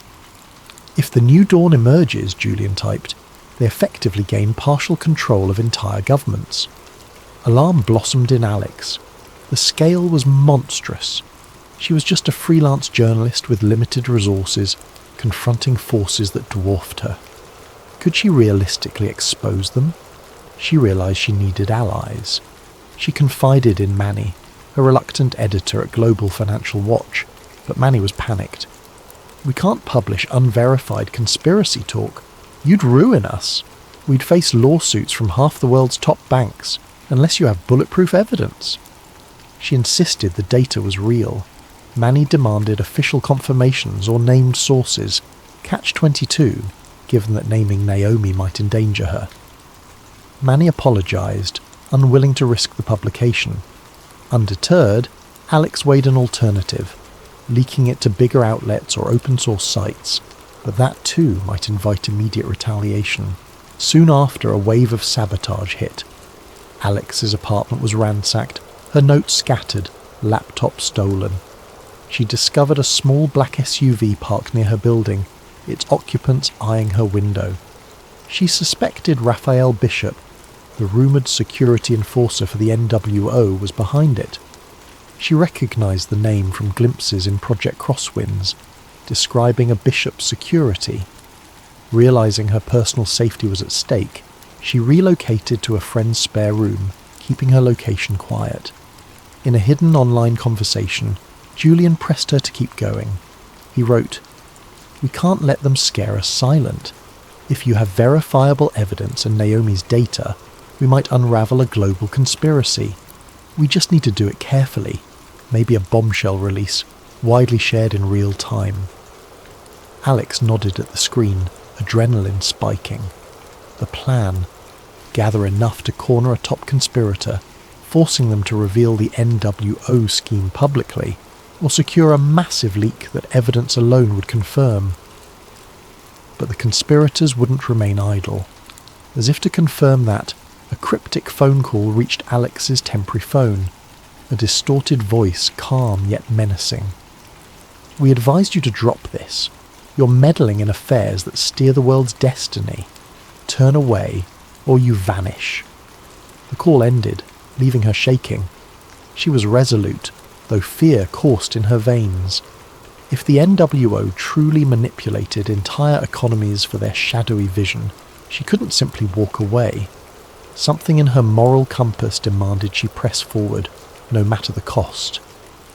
Thus, the net tightened. The next step was to find the hidden summits or boardrooms where Renault, Bishop and others hashed out strategies for their global reshaping. If Alex could record direct confessions, or show footage of them planning an orchestrated crisis, the world might be forced to confront the truth. Or so she hoped. As she closed her eyes that night, the swirl of dread and excitement lulled her into fitful sleep, overshadowed by the knowledge that soon she would challenge powerful elites who treated entire nations like chess pieces in their grand design for a new dawn. Despite the rising tension, Alex Hill found fleeting hope in the quiet support of a small network of rogue activists and journalists. Through a recommendation from Julian Park, she contacted a group calling themselves Underground Horizon, a loose collective that had whispered about global conspiracies for years, though rarely with tangible proof. Their circle was wary but intrigued by Alex's partial evidence. Project Crosswinds, references to New Dawn, and Naomi's financial data from the central bank. The group's base operated from a rundown loft in an industrial district, all hush-hush. When Alex arrived, a stern-faced middle-aged man named Leon greeted her. Around a makeshift table sat half a dozen individuals, each with distinct backgrounds: ex-soldiers, whistleblowers, fringe reporters. They grilled Alex for an hour. "How do we know you're not a plant?" "We've seen infiltration attempts." She recounted her story from the start, showing them the remnants of the leaked docs, explaining the suspicious phone threats. Finally, a stocky woman named Sasha eased up, saying, "All right, you're either genuine or a very good actress. We believe you." With that, they shared their own tales. Over the years, they'd heard rumours of a NWO pulling strings behind the scenes, but never pinned down direct leads. Now, Alex's intel might be the key to exposing them. Meanwhile, across the city, Julian's hacking efforts uncovered a startling find: an upcoming private forum in a luxurious resort outside Brussels, featuring major corporate and political figures. The forum was nominally a global finance retreat, but private emails indicated it was a front for top-tier power brokers. Possibly the place where Vivian Renault and her associates would discuss the next phase of their New Dawn plan. This might be the best chance to capture them in the act. Yet infiltration would be risky. Security would be tight, potentially run by Raphael Bishop's firm. Naomi Flores, still trembling from the weight of her involvement, debated fleeing the continent. She confided in Alex via a secure call, voice shaking. "I see men tailing me near my office. My superiors are asking about missing files. If they discover I leaked anything, I'm done." Alex pleaded with her to hold on a bit longer, insisting the upcoming infiltration could break everything wide open. Naomi, torn by fear and the desire to do what's right, reluctantly agreed to pass final key data about the finances. After that, she intended to vanish. Alex felt guilty, but recognised Naomi's insider knowledge was crucial. In a clandestine planning session, Alex, Julian, and a few from the Underground Horizon group hammered out the infiltration approach. They'd pose as staff or lesser-known delegates at the retreat with forged IDs. They hoped to rig hidden cameras to stream any incriminating discussions. If they broadcast in real time across multiple online platforms, the conspirators couldn't simply hush it up. Leon insisted on precision. One slip, and we're done. They'll have ex-military ops. We must get in, get evidence, and get out. The plan conjured images of a spy movie, yet it was their best shot. Days passed in a haze of preparations. Sasha taught Alex how to use a small wearable camera disguised as a brooch. Julian tested a portable signal booster to ensure the live feed overcame any jamming. Naomi forwarded the retreat's official guest list she'd quietly swiped from her workplace's computer system. Indeed, Vivian Renault's name was on it, along with multiple global finance bigwigs, some top government advisors, and certain private security not listed in detail, likely Bishop's men. Tensions soared. If they managed to record Renault bragging about orchestrating economic upheavals or referencing Project Crosswinds, it could be the final blow exposing the NWO. On the eve of the infiltration, Alex's phone buzzed with an unknown text. "We know you plan to disrupt the Brussels Forum. Don't test us." She shuddered at how easily they tracked her. Julian, equally unnerved, changed phone SIMs, used anonymizing software. They parted ways until the operation, each moving carefully, checking for tails. Alex took minimal luggage, forging a new press pass identity to appear as a minor journalist from a lesser-known trade publication. Arriving at the retreat's location, a grand estate in the countryside near Brussels, Alex and the small infiltration team feigned normalcy. The estate gates allowed delegates with correct passes. Guards wearing discreet earpieces scanned them. Alex's heart hammered as she presented her ID. The guard gave a polite nod, letting her pass. That small success was their first hurdle cleared. Inside the foyer, a swirl of luxurious decor and hushed networking encompassed them. The official schedule mentioned panel discussions on global economic resilience, but Alex suspected the real meetings would be behind closed doors. Julian had found a vantage point in a back server room, hooking into the estate's private Wi-Fi. He was masked as an IT consultant. If all went well, once Alex activated her hidden camera, he'd broadcast the feed to multiple secure streaming sites. The rest of the infiltration group spaced themselves around the estate, some as waitstaff, others as low-level PR reps, ready to spring into action if needed. Eventually Alex spied Vivian Renault ascending a stairway toward a restricted conference room. Renault moved with poised confidence, flanked by men in sharp suits. Alex quietly followed at a distance. On the second floor she caught a glimpse of name plaques outside a closed door. Council Roundtable, private. 2 imposing guards stood watch. She needed a different approach. She ducked into an adjacent hallway that seemed to lead behind the conference area. In the corridor's hush, she overheard faint voices from the next room, someone referencing the final stage of Crosswinds, compliance from certain heads of state, and how a unified front would ensure the new dawn overcame political friction. The words quickened her pulse. This was it. She carefully placed a small listening device near an air vent, linking it to Julian's laptop. Over the earpiece, she heard snatches of conversation. "This meltdown will finalise our hold on X nation. We'll push new trade rules that lock them into indefinite debt, all in line with the Council's directive." Alex trembled at the brazen talk. No illusions here. These elites openly plan to shape entire nations' futures. Moments later, footsteps approached from behind. She turned to see a suited man, cold-eyed, approaching fast, Raphael Bishop.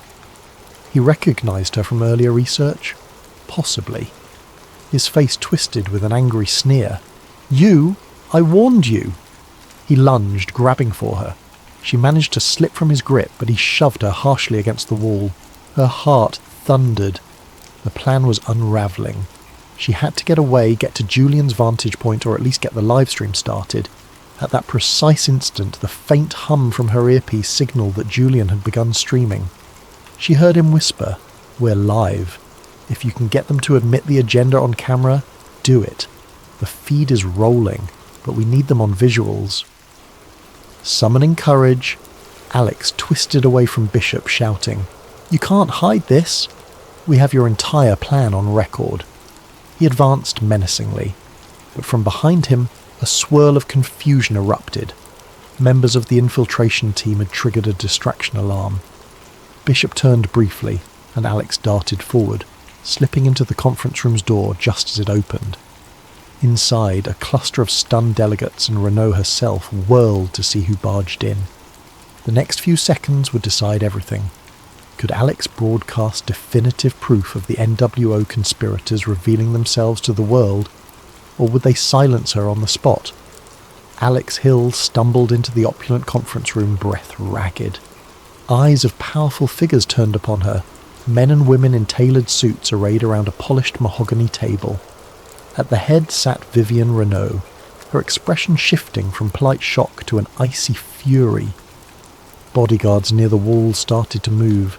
The hush became electric, a tension thick enough to choke on. Alex forced herself to stand tall, heart galloping, reminding herself that Julian was streaming everything live. If the camera pinned to her jacket was still intact. A moment of indecision froze the group. Some delegates recognized Alex from small finance press coverage. Renault's face darkened with immediate recognition of the threat she posed. Raphael Bishop stormed in moments later, posture coiled like a predator. "Close the doors," he barked to the guards. "No one else enters or leaves." Some inside the room looked uneasy. Others calmly watched, as though used to crisis management. Alex raised her voice, trembling but resolute. "You, all of you, orchestrated market crashes and manipulated entire governments. You speak of Project Crosswinds and a new dawn. It's all recorded now. The world is seeing this." A flicker of alarm crossed a few faces. Renault, however, gave a short, cold laugh. "Little journalist, do you truly think your homemade broadcast can topple what we've built for decades?" She gestured around at the delegates. "We hold the banks, the media, the politicians. We can bury any scandal, as we always have." But Alex pressed on. "Your hush strategies won't work this time. We've already distributed partial evidence. My partner is streaming your confessions." She turned slightly, trying to angle the hidden camera so it captured Renault's face. The tension soared. A few delegates exchanged worried glances, presumably realizing the unstoppable nature of digital leaks. Once it's out, it's out. Yet Renault's composure remained. "Then we address it swiftly," she said, turning to Bishop. "Retrieve her device and ensure the feed ends now." A hush enveloped the room. Bishop advanced again. Alex backed away, but a guard grabbed her from behind, pinning her arms. She winced, anticipating the worst. Yet her voice rang out in a final push. "This meeting shows your real aim. Controlling nations, enslaving them with debt, shaping politics to your design. People are hearing your own admissions." She prayed Julian's audio feed was capturing the delegates' murmurs about accelerating the plan, ensuring certain governments comply, and references to the necessity of a controlled meltdown. She prayed also that watchers would realize the gravity. It wasn't just a single rumour. It was an entire blueprint for a new global order. At that moment, Naomi Flores emerged from the corridor, having slipped past some distracted security. She saw the guard restraining Alex. Summoning unexpected bravery, Naomi shouted, "Stop! I have more files! The entire central bank manipulations are in my possession. If you harm her, the entire data dump goes public." In her hand, she brandished a small flash drive, as though it held the power to unmask them all. Renault scowled. Some delegates stood abruptly, tension fracturing the group. A few tried to calm the situation, advisors murmuring that violence wouldn't help if they were live on camera. Chaos escalated. A scuffle broke out near the door as infiltration team members from Underground Horizon tried to hold off more security reinforcements. Scenes of pushing and shouting ensued. Renault, however, remained stone-faced, lifting a phone to her ear, presumably calling for a forced media blackout. "We'll jam the feed," she hissed. "Wipe every record."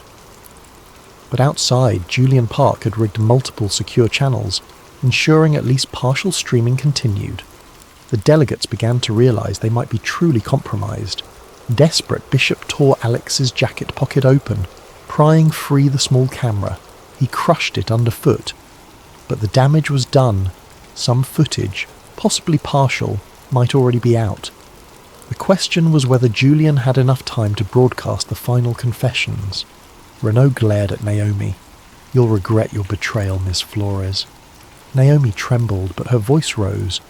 "Your days of secret manipulations are over. People will see the truth, how you plan to orchestrate crises for your global restructuring." A meltdown overcame the delegates. Some tried to salvage illusions of innocence, calling for a return to order. Others fumed at Renaud for letting this infiltration happen. The hush shattered into an uproar. Meanwhile, the infiltration team, aided by a few staff members quietly sympathetic, forced open the locked door.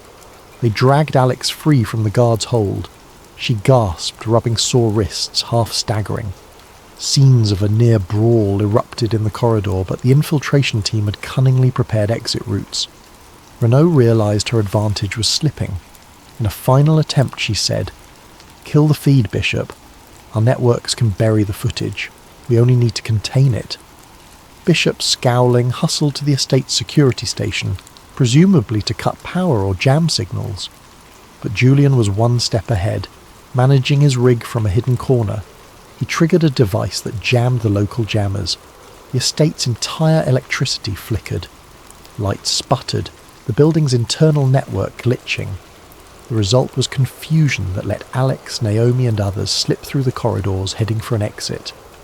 Outside they found black SUVs, presumably belonging to the conspirators. A minor chase ensued, but the infiltration team had a small unmarked van waiting. They piled in, tyres squealing as they drove off the estate grounds.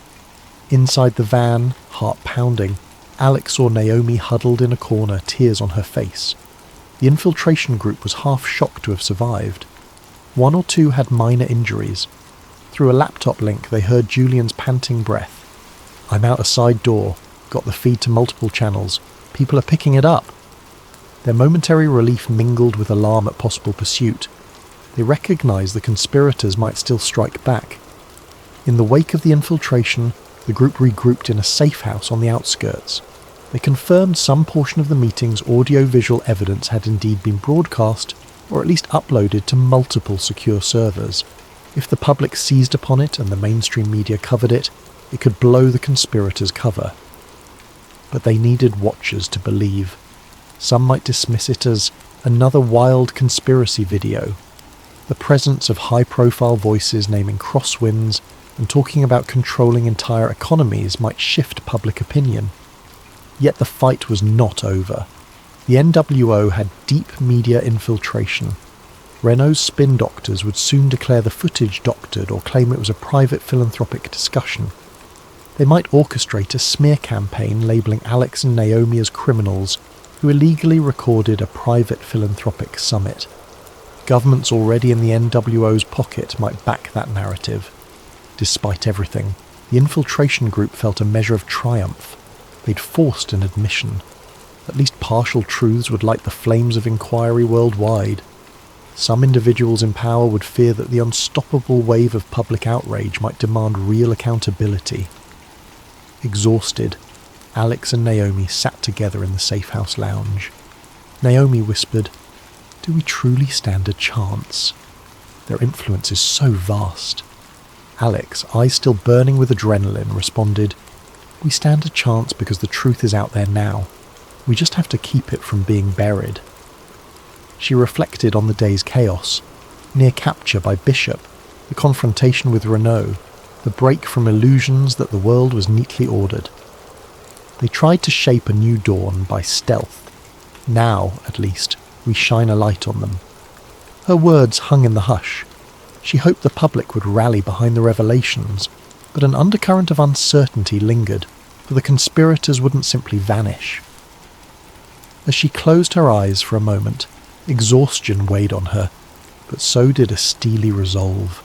Tomorrow, they'd finalise the data release and push it to global outlets, hoping enough voices would unite to dethrone the self-anointed puppet masters behind this so-called new dawn. In the grey light of dawn, the safe house was a swirl of activity. Alex typed furiously at a laptop, uploading final recordings to multiple alternative news platforms, open-source leak sites, and high-profile investigative journalists she somewhat trusted.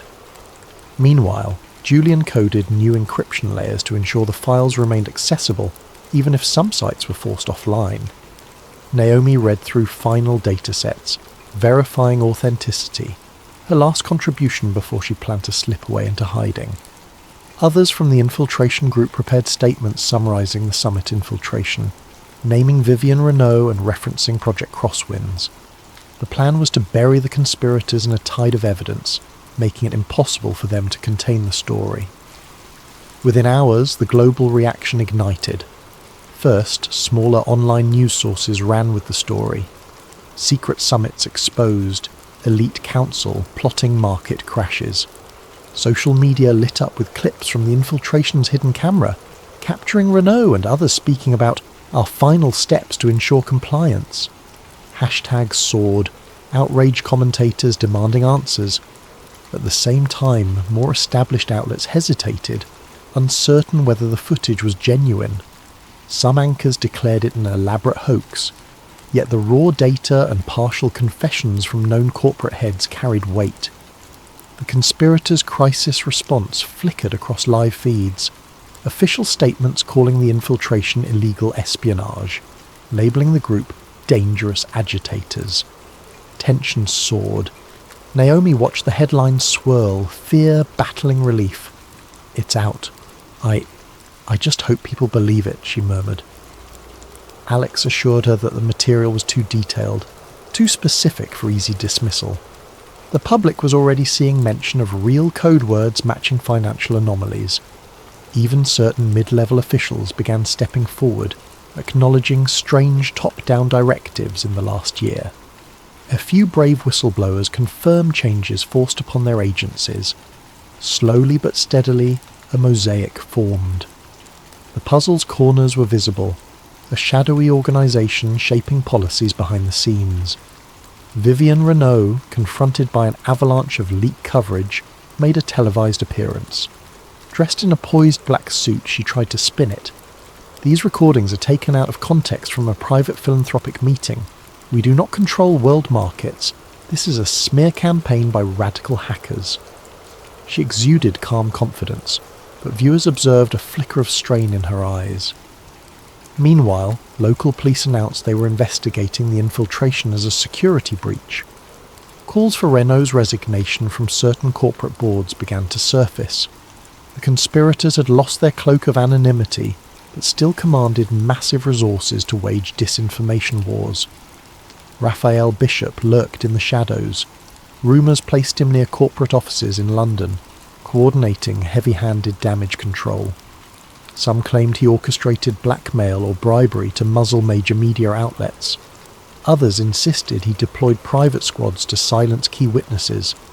Indeed, 2 infiltration group members reported suspicious vehicles trailing them, but the collective remained resolute, refusing to vanish into silence. They shared their testimonies widely, ensuring no single removal could undo the leak. Amid the swirling uproar, Global Financial Watch, Alex's employer, issued a statement disclaiming involvement in the infiltration, calling Alex's actions freelance and not endorsed. Manny, the editor, privately apologised to Alex, saying the publication's funders forced them to distance themselves. Despite that blow, Alex pressed on, not shocked by the mainstream's timid stance. She'd expected the conspirators' powerful influence to shape the immediate narrative. Freed from institutional constraints, she joined the infiltration group's online streams, giving multiple interviews to alternative journalists, describing every detail of the infiltration, the hush-hush meeting, Renault's references to controlling entire countries, the jarring cameo of New Dawn ideology. Public sentiment split widely. Many regular citizens, jaded by years of lesser conspiracies, seized this moment, demanding political upheaval. Protests erupted outside financial districts in New York, London, Brussels, demanding transparency, investigating the named officials. Yet a portion of the population labelled it fake news, unwilling to believe a single infiltration video. Governments of various stripes scrambled. Some officials used the crisis to distance themselves from possibly compromised superiors. Others tried to downplay or disclaim. Tensions ran high, with talk of extraordinary parliamentary sessions or congressional hearings. Naomi parted from the group soon after, an emotional farewell. She carried a new identity provided by underground contacts. Before leaving, she told Alex, "I never thought I'd be a whistleblower, but if it sparks real change, maybe it's worth the fear." Alex embraced her, wishing her safety. She realised how many personal costs accompanied revealing the truth. In the weeks that followed, multiple investigations launched. Some agencies in certain countries uncovered suspicious ties, froze accounts linked to shell companies.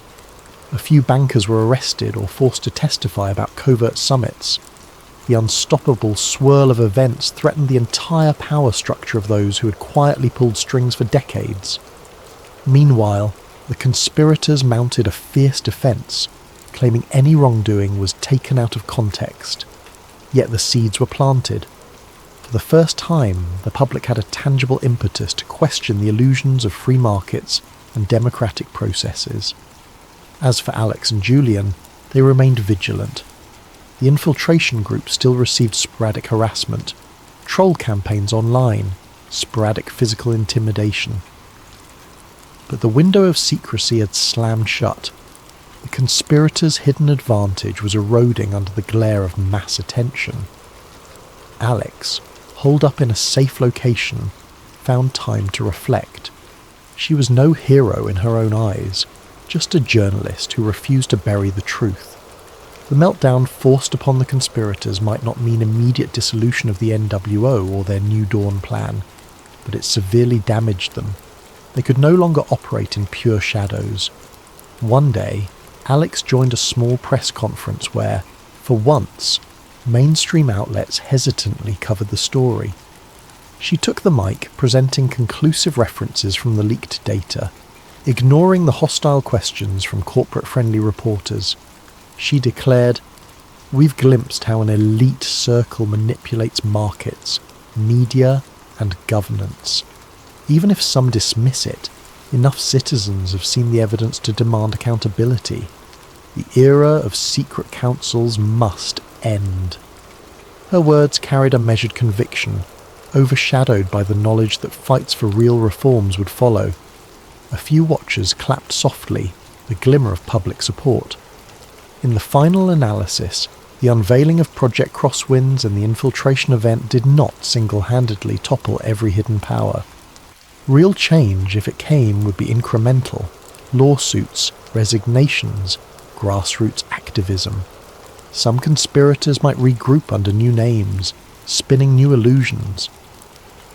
But a crucial blow had been struck, a precedent for standing up to intangible puppet masters. People worldwide, or at least a significant portion, awakened to the possibility that lines on a ledger could be orchestrated by a dark handful pulling puppet strings. Alex ended her days in a swirl of cautious optimism. She still looked over her shoulder, mindful that men like Bishop lurked, but she pressed forward, forging alliances with honest reporters and reformed institutions. Even Manny came around, quietly praising her courage. Julian, largely behind the scenes, continued releasing periodic data dumps to keep momentum alive. The ephemeral dream of a new dawn that Renault championed had been partially exposed for what it was, a quest for centralised power cloaked in talk of stability.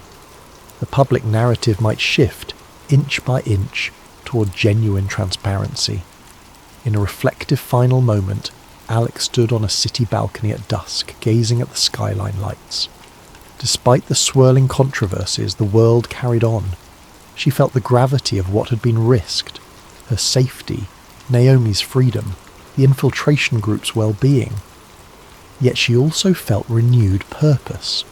The conspirators could no longer hide so easily, and that alone was a victory. She whispered to herself, "One day at a time, the truth finds its way." The city lights twinkled in the dark, a reminder that behind every grand facade shadows can be cast, and it only takes a beam of light to unveil them.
Prepare for scientific intrigue, covert operations, and a mystery that stretches beyond our world. Now, settle in, dim the lights, and get comfortable for this 10-part adventure that will carry you beyond the edge of the map.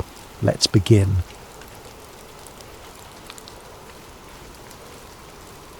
The old radio crackled across the ship's bridge, drifting in and out of static. Lieutenant Harold Talbot gripped the microphone, his knuckles bone white. "This is USS Hawthorne," he repeated. "We have encountered an anomaly at—" His coordinates garbled in static. Others in the control room exchanged nervous glances. The compass spun wildly like it had lost all sense of direction.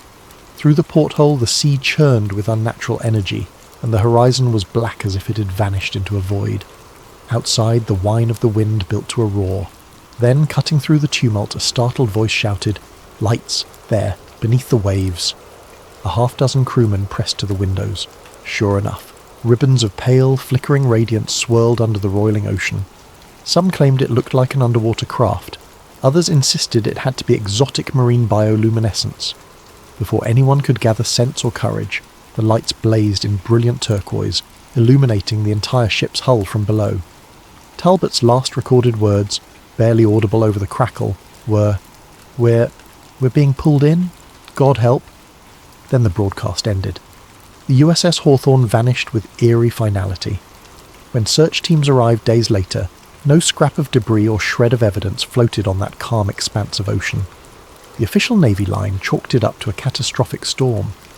But whispers persisted of something else, an impossible force dwelling within the Bermuda Triangle. Fast forward decades to present day. The small auditorium at the Miami Oceanographic Summit hummed with polite applause as Dr. Cassie Nolan concluded her presentation.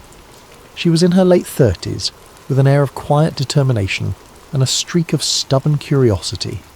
Her topic had been Unexplained Oceanic Anomalies, a statistical overview, but the hush in the room suggested it was anything but dull. She'd just shown data on bizarre electromagnetic fluctuations in the Atlantic, specifically in that infamous region called the Bermuda Triangle. A wry smile crossed her lips as the applause died down. Standing behind the podium, she glanced at her notes. "And that, ladies and gentlemen, concludes the rational portion of my talk. I realise the Bermuda Triangle has its share of tall tales, but my data strongly indicates repeated anomalies, magnetic distortion, unusual weather bursts, unexplained compass deviations. Perhaps we should keep an open mind." She stepped down, expecting the usual trickle of questions from curious colleagues or the occasional cynic. Instead, she found herself face to face with a wiry man in a fisherman's cap. His eyes were rimmed with exhaustion. "Dr. Nolan," he said urgently, voice trembling, "I need to talk with you." He introduced himself as Luis Ramirez, a local fisherman who'd spent his life working the waters off Florida's coast. After hearing her lecture, he had mustered the courage to approach. "I saw lights," he whispered. "My boat got caught in a freak storm. It appeared out of nowhere near the triangle. I swore I saw something shining under the sea." He handed her crumpled coordinates scribbled on a stained slip of paper. "I've told others. They say I'm crazy. But you might understand." Cassie's eyes flicked to the coordinates. They were suspiciously close to an area known for marine accidents, but rarely acknowledged by official channels. She thanked Louis and promised to look into it, ignoring the cynicism tugging at her mind. After all, she was a scientist who believed in data, but if these claims matched her existing patterns, it could be significant. Later that evening, back at her modest office near the University of Miami, Cassie pored over her mentor's old notebooks. Dr. Rourke, once a respected oceanographer, had vanished under bizarre circumstances years ago while researching the same region. He'd left behind cryptic remarks about a powerful electromagnetic phenomenon. Cassie's own data had begun to echo Rourke's notes, unexplained spikes in an underwater sensor's logs. The next morning, as she compared Rourke's final sketches with Luis's coordinates, a firm knock sounded on her door.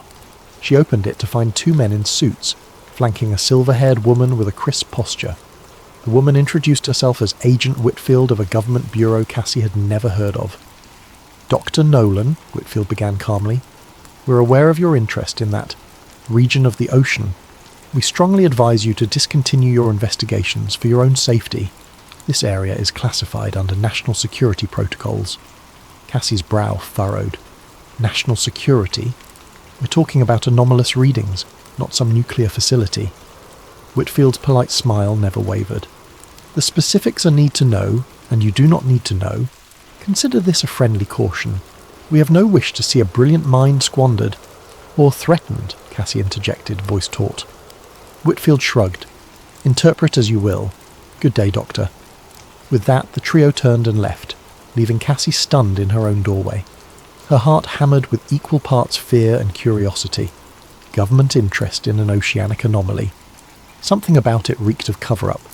She recalled the fisherman's haunted eyes and Dr. Rourke's cryptic last expedition. She couldn't just walk away. Pulling out her phone, Cassie called an old friend, Jake Moreno, a freelance dive instructor with a reputation for fearless, some might say reckless, expeditions. If she wanted to collect data from deep underwater, she'd need someone like him, someone who wouldn't balk at the mention of the Bermuda Triangle. Over a scratchy connection, she explained her hunch. There's an anomaly out there, Jake. Government's involved. My mentor disappeared investigating it. I've got to see it myself, or I'll regret it forever. Jake's response came swiftly. Tell me when and where. Cassie realised in that moment she was crossing a line from academic curiosity into something riskier. The tension coiled in her gut. Yet an undercurrent of excitement surged through her, like she was close to unlocking a secret older than the legends themselves. Even as she hung up the phone, however, a sense of foreboding pressed in. She gazed at the scribbled coordinates on her desk, thinking of the vanished fisherman's sightings, the hush-hush warnings from Agent Whitfield, and the shadow of Dr. Rourke's disappearance. The Bermuda Triangle beckoned with its riddles, and Cassie was about to chase them headlong, unaware of just how deep and dangerous those waters could become. The sky brooded over the Florida Keys the day Cassie Nolan and Jake Moreno met at a small marina. Clouds drifted in ominous clumps, and the late afternoon sun shimmered through patches of heavy humidity. The moment Cassie arrived, she spotted Jake by a battered fishing boat, arms folded over a well-worn t-shirt. He was ex-Navy, lean with an easy confidence, though faint worry lines creased his forehead. They exchanged a brief hug. Long time, Jake remarked with a half-smile. I see you're still chasing weird phenomena. Cassie's eyes danced with both eagerness and caution. You know me. Once I get a puzzle in my head, I can't let it go. He gestured toward the boat's deck. Ready to board your new research vessel? He said it teasingly, but Cassie could sense he'd already prepped for a serious outing. The deck was stacked with crates labelled as oceanographic sensors, along with scuba gear and a sealed barrel that presumably contained a remotely operated vehicle, ROV, for underwater exploration. A third person stepped out from below deck, a petite figure with short-cropped hair. Dr. Nolan, she asked, extending a calloused hand. Olivia Park, tech specialist. Jake wrote me in for communication support. Cassie recognised the name from a university networking event. Olivia was rumoured to be brilliant in all things digital, from satellite uplinks to encryption. Great to have you, Cassie said, shaking her hand. We'll need every advantage if we're venturing into the Triangle. They got underway just before twilight. The boat chugged through calm waters, though the gloom in the sky hinted at an incoming storm. Cassie couldn't shake the memory of Agent Whitfield's warning. Why would the government clamp down so hard if this was just maritime folklore? It only served to heighten her suspicion that they were on the cusp of uncovering something major. Anchored some miles out, they commenced the first stage of Cassie's plan, collecting baseline data. She wanted to chart normal ocean conditions before venturing into the specific coordinates from Luis Ramirez. She and Olivia deployed a series of floating buoys equipped with sensors to track temperature, salinity, and electromagnetic variance. If anything was unusual, these devices would pick it up. Jake watched the horizon, arms resting on the wheel. We need to move fast, Cass. Clouds look like trouble. The forecast says a squall might blow through tonight. Time is always short, Cassie replied, glancing up. But storms aside, I worry about, well, you know. Jake nodded grimly. The same unspoken threat weighed on them. Official interference. He tapped the throttle, setting a course for the Triangle's edge. Night fell, turning the water into a black mirror. On the boat's small radar, faint echoes popped up. Tiny fishing vessels, cargo ships in the distance. Then, out of nowhere, a massive shape slid into view on their screen, hugging the same route. A much larger vessel, no transponder ID. Olivia frowned at the radar. Could be Coast Guard. or a private ship running dark. They exchanged uneasy glances. "We'll keep an eye on it," Jake said, turning off their own navigational lights. "No sense advertising we're out here." Around midnight, the ocean turned uneasy. A stiff wind ruffled the surface, building to choppy waves. Cassie huddled with Jake and Olivia over a chart in the cabin. "We're about an hour from Ramirez's coordinates," she said. "We'll do a quick pass, launch the ROV, gather data, and get out." Jake nodded. "Works for me. Let's just hope the squall holds off." Outside, the skies grumbled as if in protest. Suddenly a glare of white light blazed across them, accompanied by a droning roar. They rushed to the deck to see a helicopter overhead, searchlights cutting through the darkness. In the swirling beam, a voice boomed through a megaphone. "This is the US Coast Guard. Heave to. Prepare for inspection." Jake's grip tightened on the wheel. "We didn't request any assistance. This is suspicious." Cassie's heart pounded. "Agent Whitfield," she murmured. "They're trying to scare us off." A taut exchange followed over the radio. Jake insisted they were on a legitimate scientific survey. The Coast Guard repeated orders to halt. Over the speaker, new instructions came. "You must exit these waters. This area is restricted." Olivia typed furiously on her console, trying to get a fix on the Coast Guard's vessel. Instead, she found encrypted signals bouncing around.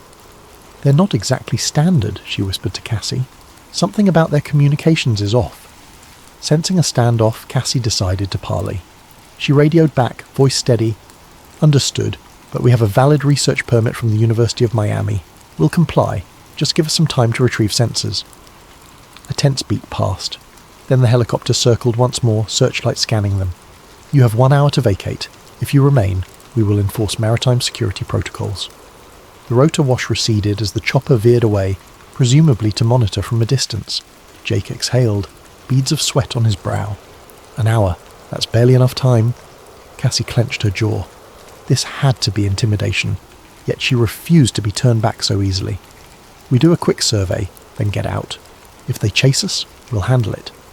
So they pressed on, heartbeats hammering.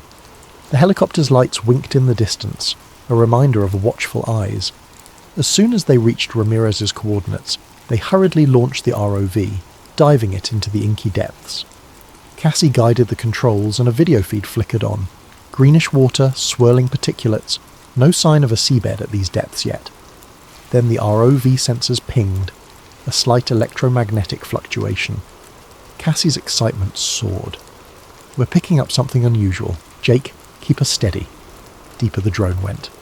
Olivia monitored the readings, each spike more pronounced. The feed showed faint glimmers, possibly phosphorescent organisms.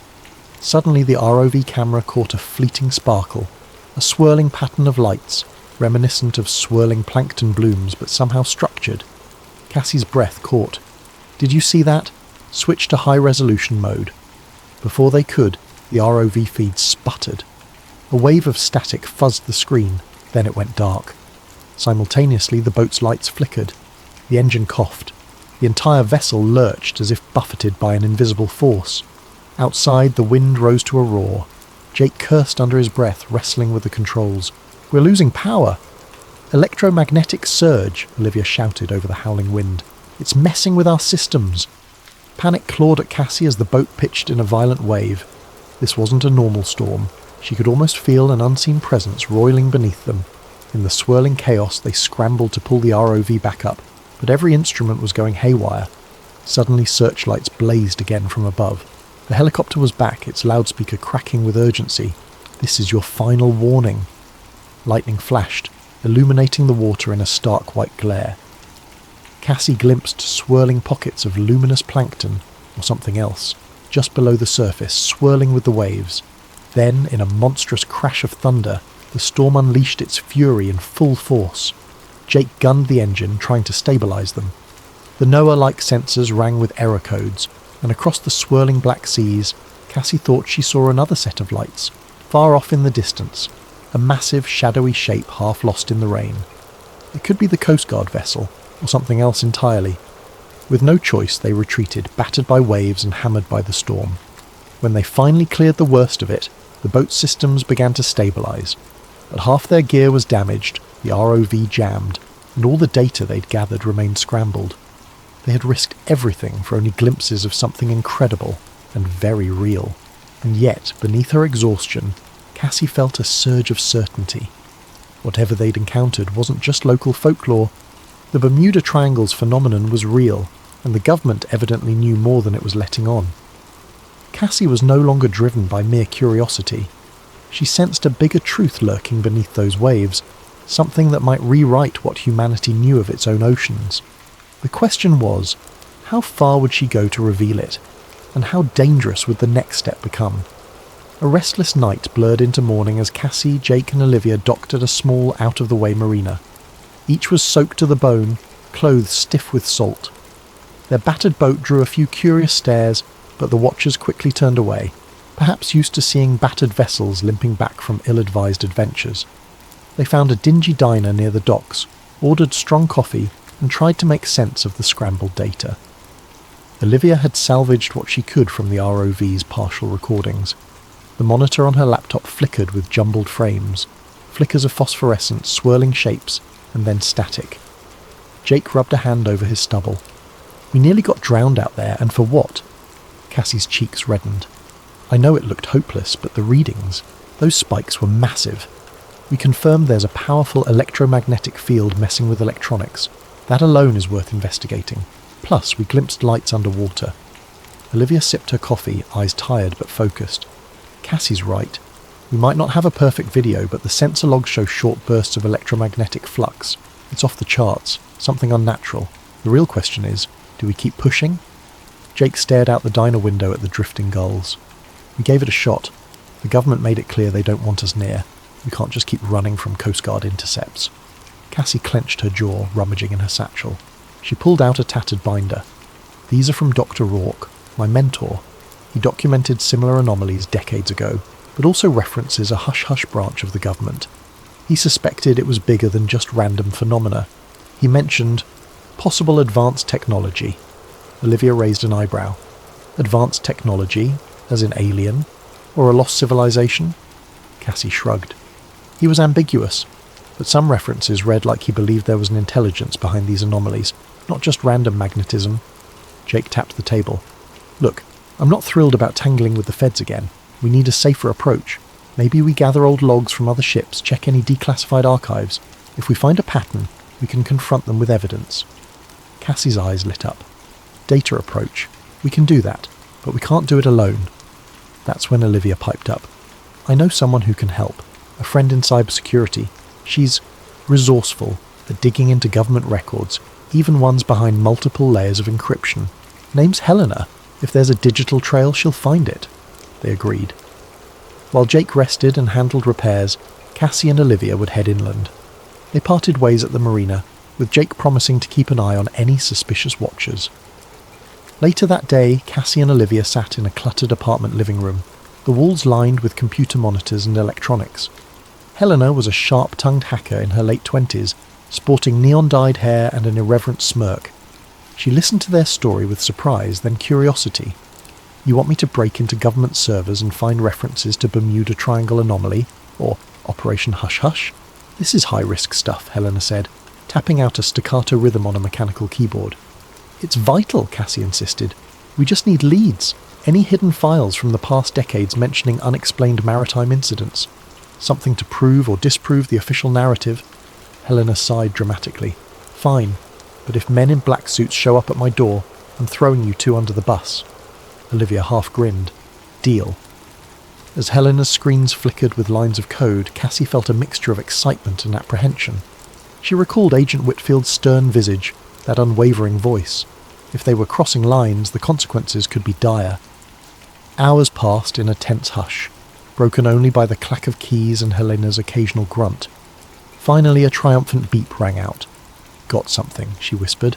"It's partial, redacted, but yeah, we have multiple references to a classified set of missions under codenames like Project Siren and Operation Blue Current. Dates range from the 1950s to early 2000s, Olivia's eyes gleamed. "What do the files say?" Helena scrolled. In summary, the government commissioned specialized vessels to observe anomalous electromagnetic phenomena in the Atlantic, specifically in an area matching the Bermuda Triangle. Mentions of submersible lights, and at least 2 incidents where US naval ships disappeared. Official cause, storms, but the internal memos suggest cover-ups. Cassie's stomach flipped. This validated everything Rourke suspected. Any recent activity? Last reference is from about 7 years ago. Project Hydra Watch, a field station. Could be an island or atoll used as a listening post.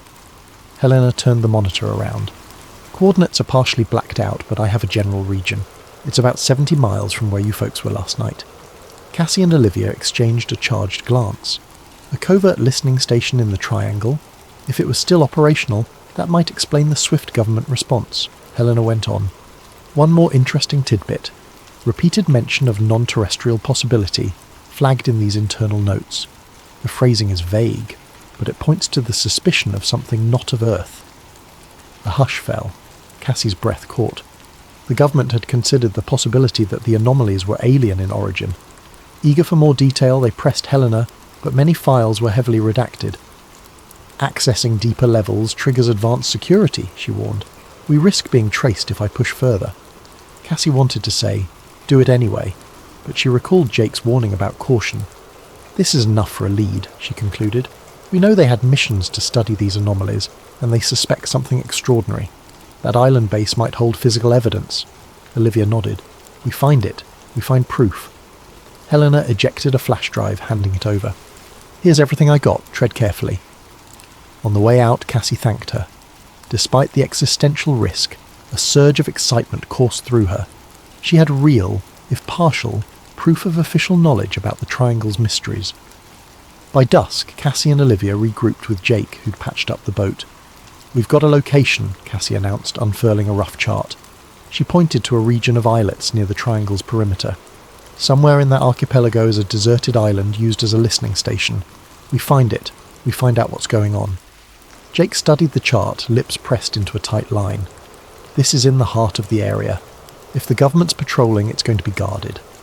We can approach by night, keep a low profile, Olivia suggested. We're not going to waltz in through the front door, but if the station's abandoned, maybe no one's there. Cassie recognised that this plan danced on the edge of trespassing into what might be a top-secret facility, but the urgency burned in her. The truth could be in those files or equipment. If we confirm the presence of alien tech or advanced submarines, we could blow this wide open. Jake inhaled slowly. Count me in, but we do it smart. No repeating last night's fiasco. Olivia cracked a nervous smile. Let's just hope they don't have guard drones or something. As they finalised their stealth approach, a faint dread pulsed in Cassie's chest. She thought of Doctor, Rourke, of Agent Whitfield, of the vanishing Navy ship from so long ago. The Bermuda Triangle was more than a legend. It was a stage for extraordinary forces, and they were about to step into that stage's backstage where secrets lingered. Outside, the last glow of sunset cast the harbour in bruised purples and oranges. The team loaded gear in silence. Tomorrow they'd sail for the island base. Cassie whispered a silent prayer for luck, or maybe for courage. For once she suspected they'd need more than just data and logic to survive what awaited them. The sea was eerily calm under the moonlight as Cassie, Jake and Olivia steered their small boat toward the cluster of islets rumoured to house the abandoned listening station. In the distance, reefs glimmered faintly, illuminated by streaks of pale lunar light. The hush of the waves seemed unnatural, as if the ocean itself held its breath. They'd set off after midnight to minimise the chance of detection. Radar on minimal power, no running lights. The only guide was a single GPS device that Olivia had rigged to broadcast a scrambled signal. The plan was simple: approach under darkness, anchor off the coast, and slip ashore on a dinghy. Jake took the helm. We're close. According to Helena's partial coordinates, it should be on the eastern side. Let's swing around quietly. Cassie peered through binoculars, scanning the silhouette of the main island. By the faint starlight, she could just make out a rocky shoreline with thick brush beyond. No signs of buildings or lights. It does look deserted, she murmured. Olivia studied a tablet in the glow of a red flashlight. Thermal imaging is inconclusive at this distance. No big heat signatures. We may be in luck. They anchored in a sheltered cove, hidden behind a natural rock formation. Then they lowered the inflatable dinghy, slipping onto the stony beach. The air felt heavy, laced with the brine of seaweed and the promise of storms. Cassie's adrenaline spiked with every crunch of gravel underfoot. Moving inland, they found themselves wading through waist-high grasses. The wind rustled the foliage, creating ghostly whispers in the darkness. At last they crested a small rise, and beneath the moonlight they spotted a row of rusted antenna towers jutting skyward. "There," Olivia whispered, pointing. "Must be the station." A chain-link fence encircled the compound. The gate, corroded and hanging off its hinges, suggested long-term neglect. They slipped inside without difficulty. What greeted them was a cluster of squat concrete buildings with peeling paint. Government seals had once adorned the walls, but now they were mostly faded or defaced by graffiti. Jake took point, scanning with a flashlight. "No signs of recent footprints," he muttered. "Doesn't mean it's truly abandoned, though. Stay sharp." They tried the nearest building. The door stuck, but Jake shouldered it open with a creak. Inside, a musty smell enveloped them. Rows of metal desks and outdated electronics filled the space. An old control centre, perhaps. Loose wires dangled from the ceiling. A row of filing cabinets lined one wall. Cassie's pulse raced. These are the artefacts of a covert station once dedicated to monitoring the Triangle. She flicked on a pocket flashlight, scanning the desk surfaces. Dust coated everything. One nameplate read, Lieutenant Commander R. Harrington. Another bore a partial label of Project Hydra Watch, Phase 3. Her mind roiled with questions. Hydra Watch. Could this have been the final iteration of that hush-hush mission Helena discovered? While Jake guarded the entrance, Cassie and Olivia rummaged for files. Most were locked in steel cabinets, but rust and time had weakened them. Jake pried one open with a crowbar. Folders tumbled out. The top was labelled Submarine Anomalies, 1978 to 1984. Cassie's hands trembled as she flipped through. Grainy photos of swirling luminescent patches under the sea, typed notes referencing unidentified underwater craft, lights at 300 metres depth, non-US submarine potential. Some paragraphs had entire lines blacked out. She turned more pages, reading about repeated salvage missions that returned with bizarre sensor data. Olivia rummaged in a separate crate, unearthing reel-to-reel tapes labelled with dates. "These must be audio recordings," she whispered. "We should see if there's a playback machine." They carried the tapes to the battered control console in a corner. Miraculously, an old reel-to-reel player stood there. With some fiddling and a portable battery pack, Olivia managed to power it up. The spool began turning, producing a crackling hiss. A voice, faint and distorted, emerged. Base Echo calling HQ encountered strong readings at coordinates, larger than any submarine known. Non-human, repeat, non-hurt. The recording cut into static. Another snippet from a different tape. "We've lost contact with 2 dive teams. The lights are forming patterns, possibly an intelligence behind." Then more static. Cassie felt her throat tighten. This was it. Direct acknowledgement that the station had observed something decidedly not man-made. Agent Whitfield's warnings suddenly had sharper context. Suddenly a metallic clang echoed from outside. All 3 froze, hearts thudding. Jake signalled them to kill the lights. Through the dusty windows they glimpsed faint beams scanning the compound. Footsteps on gravel. Someone was here. They doused their flashlights, hugging the shadows. Cassie's mind raced. They'd been silent on approach. Who discovered them? Government contractors? Another faction? She recalled the fiasco with the Coast Guard helicopter. This time they might not be so polite. A rasping radio voice filtered through the gloom outside. 2 vehicles, east perimeter. Sweep the buildings. Jake gestured for them to move. They crept to the rear door, stepping out onto a narrow catwalk behind the building. The watchers outside fanned out. A quick glance told Cassie these weren't official military in standard uniforms, possibly private security with black ballistic vests armed. Olivia clutched the reel tapes. Cassie stuffed the key documents in her backpack. They had proof, but they also had to escape. The trio ducked behind crates and slunk between a gap in the fence. Each footstep felt like a thunderclap in Cassie's ears. At any moment, floodlights could catch them, and they'd be pinned down. A guard's voice barked, "Check around back!" Flashlights flickered nearer. Cassie squeezed behind an old generator, hardly breathing. The guard's steps clanged past, painfully close, then receded. Jake beckoned them forward. They sprinted through the brush, desperate to reach the dinghy. Shots rang out behind them. Whether warning shots or attempts to disable them, they weren't sure. Heart pounding, Cassie pushed through vines and thorny bushes. By the time they reached the beach, night clouds had drifted across the moon, shrouding them in blackness. They launched the dinghy with trembling hands, adrenaline fueling each motion. In minutes they were rowing out to their boat, tying off lines and firing up the engine. From the island behind them, faint lights bobbed along the shore. The security team was searching, but the sea was now Cassie's ally, swallowing their silhouette. They sped away into the darkness, hearts rattling. Once at a safe distance, they allowed themselves to breathe. Cassie slumped on a bench, cradling the battered file in her arms. They had risked so much, but they'd found more than they'd hoped. The tapes, the documents, references to non-human signals. Proof that the Triangle's reputation wasn't merely superstition.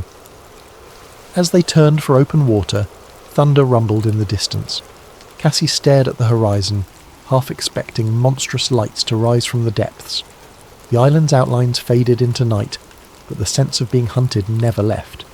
She rubbed the raw edge of her neck. "They nearly caught us," she said, voice trembling with a mix of fear and excitement. Jake answered quietly, "We'd better watch our backs. They won't stop here." And in Cassie's mind, the puzzle pieces kept shifting. Government secrets, possible alien craft, and that unstoppable pull of the unknown. She clenched the file, vowing to see this through. If there was more to uncover, if Dr. Rourke had guessed about an intelligence beneath the waves, she intended to bring it all to light, no matter the cost. They regrouped at a modest motel far from the main tourist strip, a place with threadbare carpets and flickering exterior lights, but no one gave a second glance. In a cramped room with 2 beds, they spread out their newfound evidence, the reel-to-reel tapes, the typed reports on Operation Blue Current, old photos of shimmering ocean anomalies, references to non-human signals, and scrawled charts that mapped the Triangle's depths. Jake paced in front of the door, seemingly restless, while Cassie and Olivia huddled around a battered tape recorder that Olivia had salvaged from the island. The device whirred as a new reel played, revealing a deeper level of detail than the earlier fragments. Male voice, static-laced. "We have established that these signals are not random. Patterns repeat every 22 minutes. The pulses, they resemble a form of communication." Another voice. "You're suggesting intelligence?" Male voice. "We can't confirm the source's origin, but it's massive, and it's moving at depths beyond our current submersible range. We suspect a craft or structure." The tape fizzled, then resumed. Male voice. "HQ demands secrecy. Morale is low. 2 divers reported visions, lights forming geometric shapes, possibly attempts at contact. Then we lost them. No wreckage found." Cassie's heart pounded at every syllable. So they'd believed something was actively trying to communicate? She exchanged a glance with Olivia, whose face was lit by the flickering green light on the recorder. Jake finally spoke up. "They concluded it might be alien?" Cassie rubbed her temples, exhaustion warring with adrenaline. "They never said the word alien explicitly, but non-human signals is pretty close, and these are official recordings, not just rumours." "I'm amazed they didn't destroy this stuff," Olivia muttered. "Or maybe they tried, but the place was abandoned in a hurry." Jake sank onto the bed, hands clasped. "Now we have partial proof, but who do we even share this with? The government obviously wants it hidden, and the mainstream media might label us lunatics." Cassie exhaled. "Science journals might take it more seriously if we present solid data, but we only have scraps. We need something that can't be dismissed. Hard evidence, something modern, undeniable, like actual footage of the phenomenon under the water or physical samples." Olivia nodded. "If we can broadcast it widely in real time, they can't just hush it up." Jake frowned, leaning forward. "Broadcast from where, though? Out on the open sea will be easy targets for the Coast Guard or these Black Ops teams." Cassie bit her lip, her mind drifting back to Dr. Rourke's last journal entries. He wrote about an incredible electromagnetic spike near the deepest part of the trench. That's where we encountered that insane storm. Maybe that's the source. If we can get a submersible down there with cameras... Jake gave a rueful laugh. "Last time we tried, we almost got fried. Our ROV got scrambled. We'd need serious protection from electromagnetic interference." Olivia's eyes brightened. "I might know a place. The university's Marine Tech Institute has a deep-sea submersible with specialised shielding. They were testing it for cosmic ray research. Problem is, it's locked behind bureaucratic fences." Cassie grinned. "We have an ally there, Professor Leland. He might give us access if we phrase it right." Jake's brow creased. That's a huge risk, but it might be our best shot. They set about planning. While Cassie and Olivia hammered out how to approach Professor Leland, Jake insisted on reinforcing the boat's systems, improving the electromagnetic shielding, installing backup generators. If they had to coordinate a submersible dive in those waters, they needed top-notch gear to keep the mothership afloat. Days blurred as they worked covertly. Cassie visited Professor Leland on campus under the pretense of discussing a collaboration. With hushed urgency, she revealed partial truths. We've discovered extraordinary anomalies in the Atlantic that require advanced submersible exploration. I know you have the Aegis Sub-1 in development. We need to borrow it. Please, this is bigger than a research paper. The professor, a stout man with a genial smile, grew serious upon hearing about governmental interference. Though sceptical, he admired Cassie's drive and recalled Dr. Rourke's brilliance. Your mentor did hint at major discoveries, Leland mused. All right, I'll see if I can expedite some hush-hush loan of the sub, but the board can't know, and if anything goes wrong... Cassie gripped his hand, gratitude shining in her eyes. You'll handle it, I promise. Meanwhile, Jake and Olivia rummaged for high-tech solutions. Olivia used her cybersecurity know-how to procure a real-time satellite data link, so when they eventually dove, they could attempt a live broadcast. We'll store backups in multiple servers, she told Cassie. If the feds try to jam us, we can at least send fragments out. One evening, Cassie returned to the motel to find a battered envelope slipped under their door. Inside was a single photograph, a blurred snapshot of her meeting with Professor Leland on campus. No note, just the unmistakable threat that they were being watched. She felt a cold dread coil in her gut. They're on to us, she murmured to Jake. He cursed under his breath. We might not get another chance if they clamp down. Let's act soon. When the submersible was finally delivered to a secluded dock, thanks to a few discreet staffers loyal to Leland, Cassie stood in awe before the Aegis Sub-1. It was shaped like a sleek pod, gleaming with reinforced plating, designed to handle deep trench pressures and shield-sensitive instruments from cosmic radiation. They'd repurposed that for the Triangle's electromagnetic onslaught. A day of frantic modifications followed. Jake integrated an extra battery bank. Olivia installed custom software to patch the sub's cameras directly to her mobile command unit on the boat. Cassie triple-checked every sensor, magnetometers, sonar, thermal imaging. Time was running short, though. Agent Whitfield and her shadowy cohorts could swoop in at any moment. Even the weather forecast predicted intensifying storms near the Triangle. Cassie had no illusions about the danger, and yet, the deeper the secrecy, the more determined she became. On a rainy afternoon, they loaded the last crate onto their boat, securing the submersible to the deck with heavy straps. As lightning flickered on the horizon, Cassie gazed at the surging waves. She thought about the tapes referencing alien signals, the old ship vanishings, Dr. Rourke's unyielding quest. Are we absolutely sure about this? Jake asked quietly, stepping up beside her. We might be unleashing something we can't handle. Cassie took a moment to answer, remembering the terror of the storms and the hush in the tape recordings. If it's something beyond Earth, or even if it's just advanced tech from who knows where, the world deserves to know. Rourke believed that. So do I. Jake nodded, resolved. Then let's do it. They planned to depart at dawn for one final approach into the Triangle. The storms had battered them once, but this time they'd be prepared, with a submersible that could theoretically withstand the electromagnetic chaos. Their objective was simple yet monumental: descend to the depths, capture definitive evidence, and broadcast it to the world before forces of secrecy could clamp down. In the motel that last night, Cassie barely slept.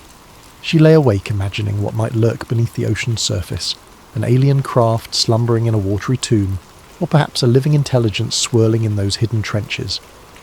When slumber finally came, her dreams churned with phosphorescent shapes, ghostly transmissions, and the distant echo of voices trapped underwater. By morning, the horizon still seethed with storm clouds. It felt like an omen.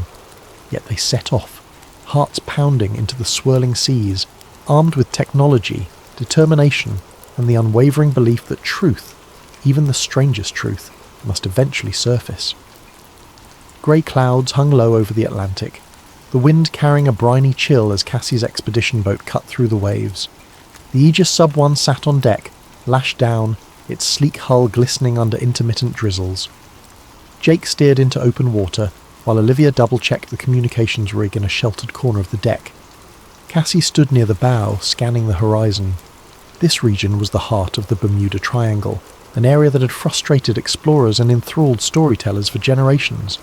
She felt a jolt of nerves recalling her near-disastrous attempt just days ago. But now they had more robust technology and an unwavering purpose.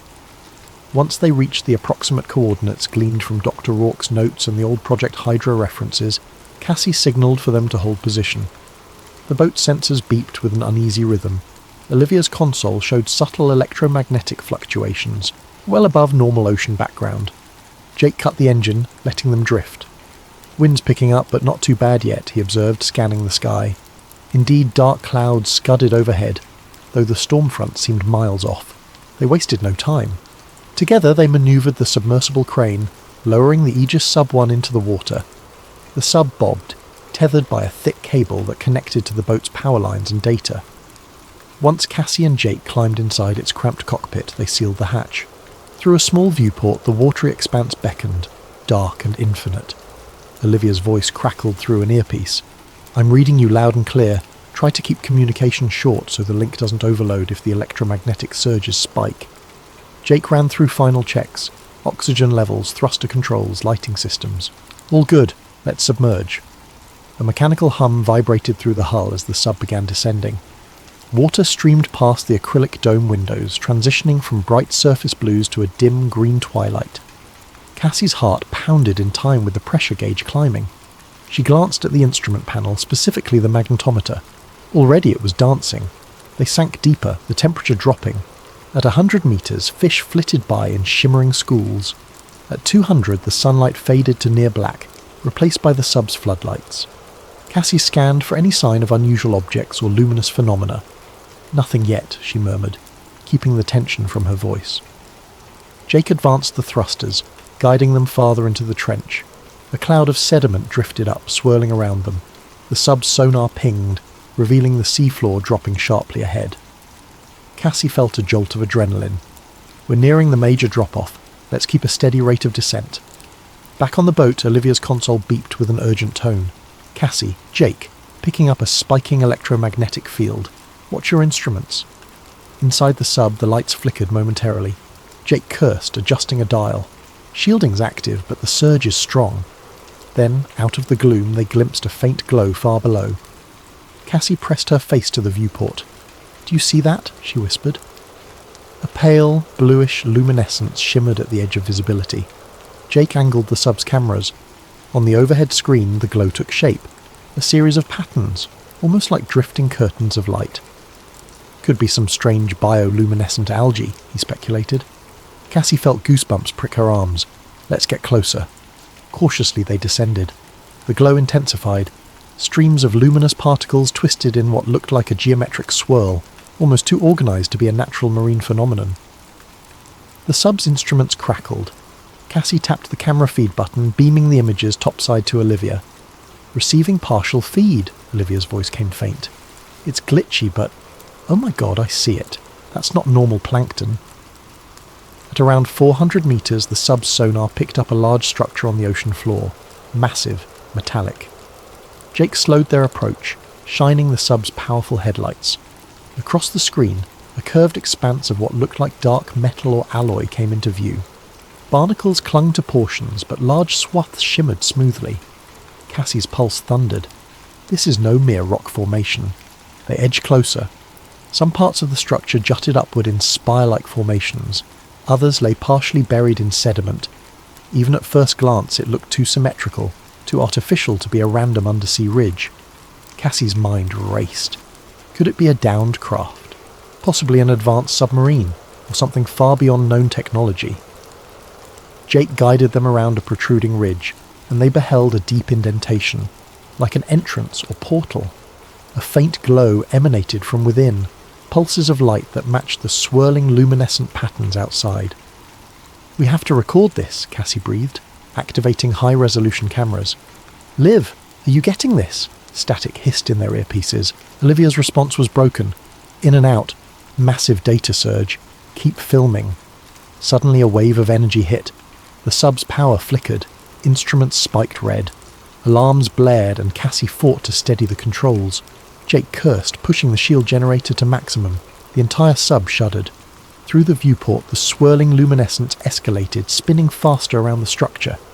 For a moment, Cassie glimpsed a pattern of markings on the metal hull, indecipherable glyphs or symbols. Then a bright flare erupted, and the sub's electronics shorted. Darkness swallowed them. Only emergency backup lights remained.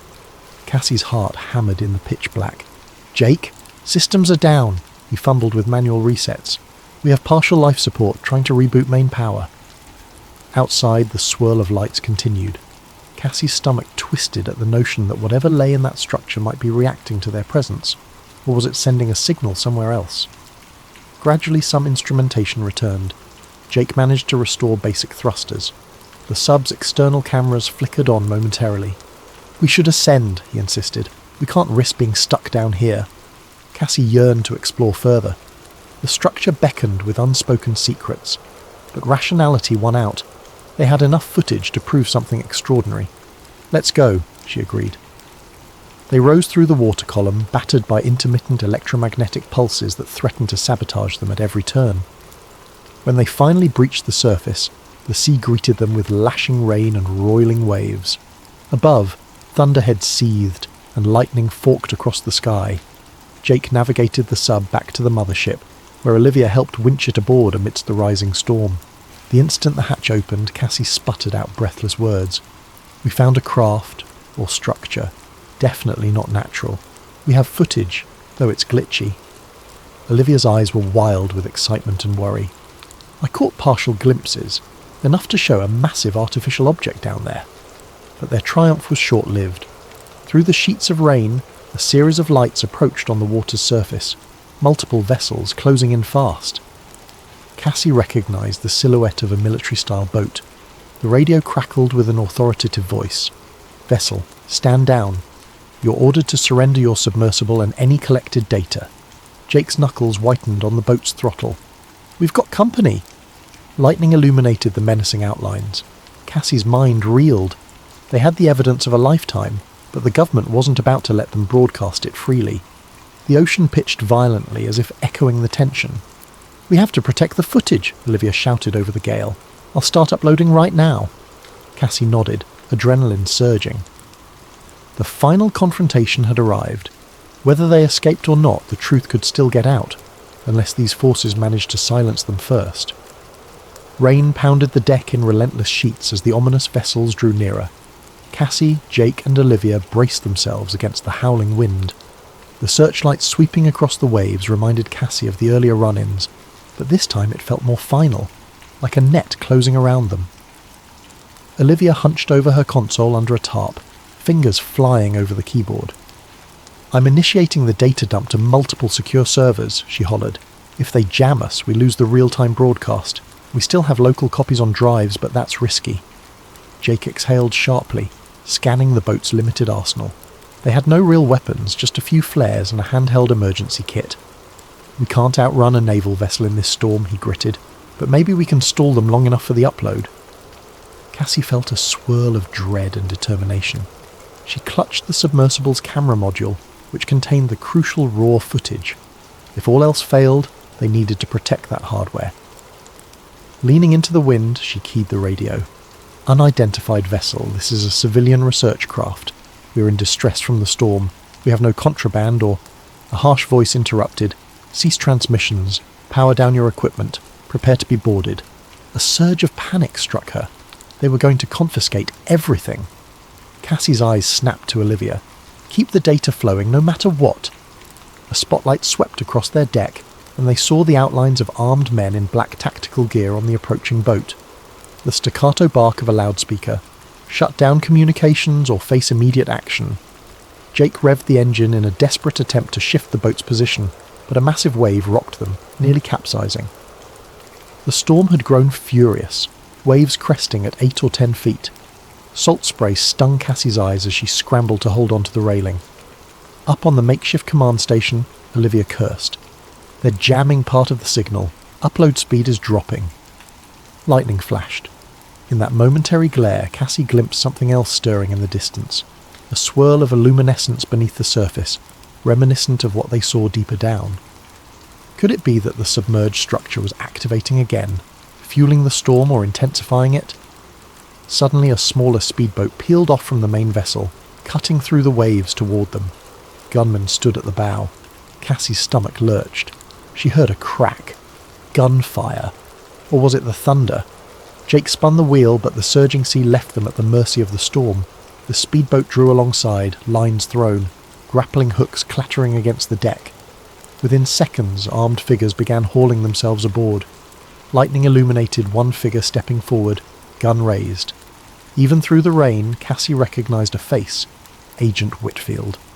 Her silver hair was plastered to her skull, eyes cold. "Doctor!" "Nolan," she called over the wind. "Stand down, you're coming with us." Cassie's rage flared. "You have no right.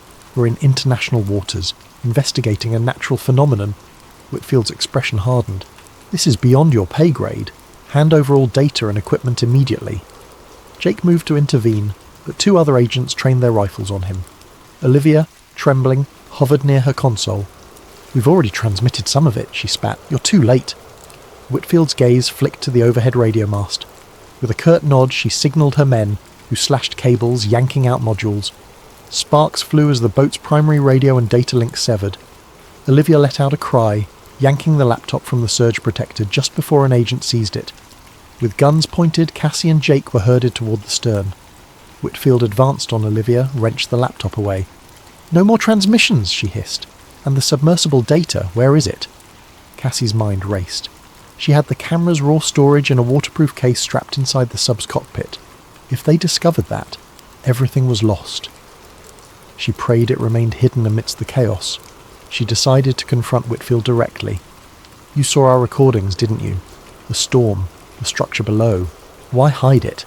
The world deserves to know." Whitfield's jaw clenched.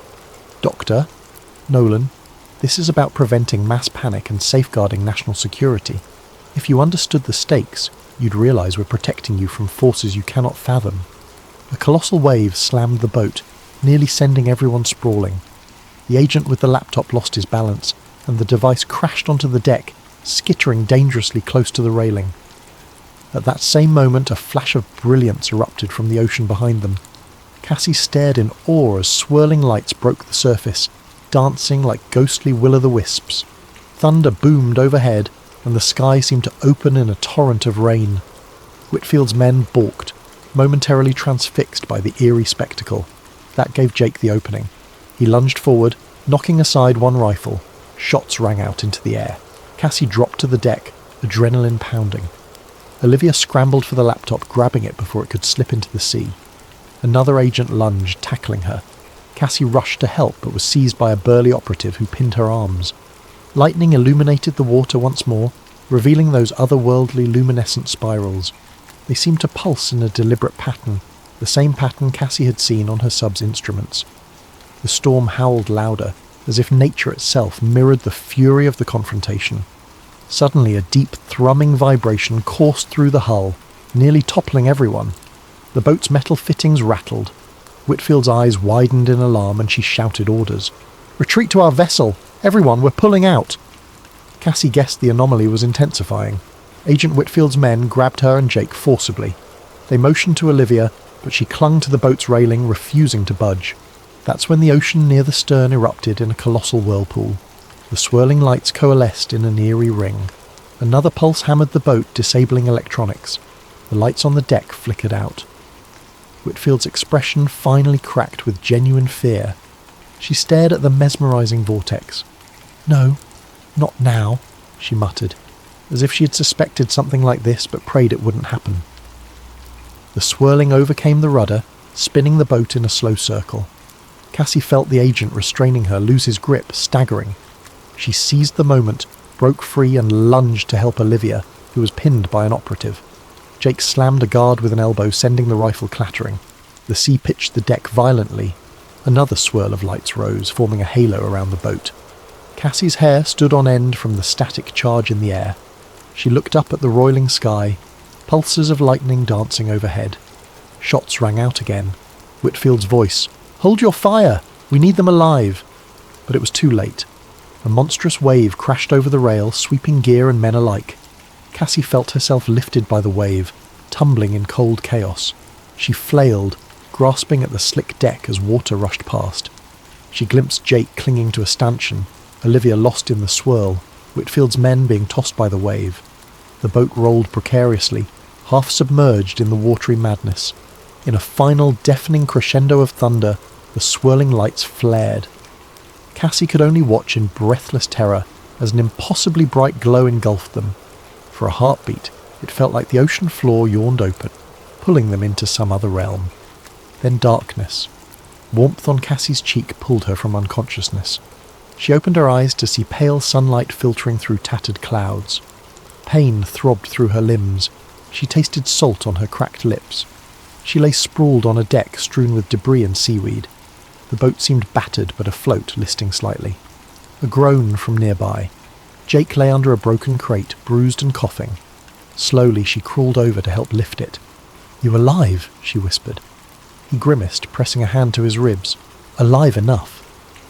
No immediate sign of Whitfield's men. The boat's main mast was snapped, electronics thoroughly trashed. Cassie felt disoriented, as though she'd been through a dream. The last memory was that blazing light and swirling vortex. Had they been tossed miles away by the storm? She staggered to the railing. The ocean was unnaturally calm, turquoise blue under a watery sun. Far off she glimpsed an unfamiliar shoreline. Not the Florida coast, though. This place had black rocks arching in jagged spires, the terrain dotted with lush green. Jake joined her, wincing at each step. "That's not any key I recognise. Where are we?" Cassie could only shake her head. The compass was worthless, spinning aimlessly as before. The GPS was dead. She turned to check for the submersible. Miraculously, the Aegis Sub-1 still clung to the deck, albeit battered. The crane rig was half bent, but the sub's hull looked mostly intact. Sudden panic seized her. "Olivia!" She frantically searched the deck. They found her near the stern, tangled in rope, drenched and unconscious, but her pulse beat faintly. Cassie and Jake carefully freed her. After a few nerve-wracking minutes, Olivia coughed up seawater, blinking in confusion. "What happened?" Relief rushed through Cassie. "We survived somehow." All around them, the boat's wooden railings were splintered, gear scattered, but it floated. There was no sign of Agent Whitfield or her men, possibly washed overboard or retreated in another vessel. "Any working electronics?" Jake asked. Olivia tried the portable devices, all fried. The only hope might be the sub's internal system, which had its own shielding. "I'll see if the sub's battery or comlink remains," she said, though her eyes held doubt. Cassie, gazing again at the distant shoreline, felt an eerie sense that they weren't simply off the Florida coast. The environment, the colour of the water, the shape of the land, it looked different, almost otherworldly. "Could we have drifted to an uncharted island?" she asked softly. Jake frowned. An uncharted island in these latitudes. Hard to believe in 2023, but the Triangle is known for messing with navigation. They spent the next hour mending themselves and rummaging for supplies. The fresh water stores survived. Some rations were soggy but edible. Cassie discovered a waterproof case lodged in a corner. Inside, the sub's camera memory unit. She hugged it to her chest, a flash of triumph. Our evidence. It's still here.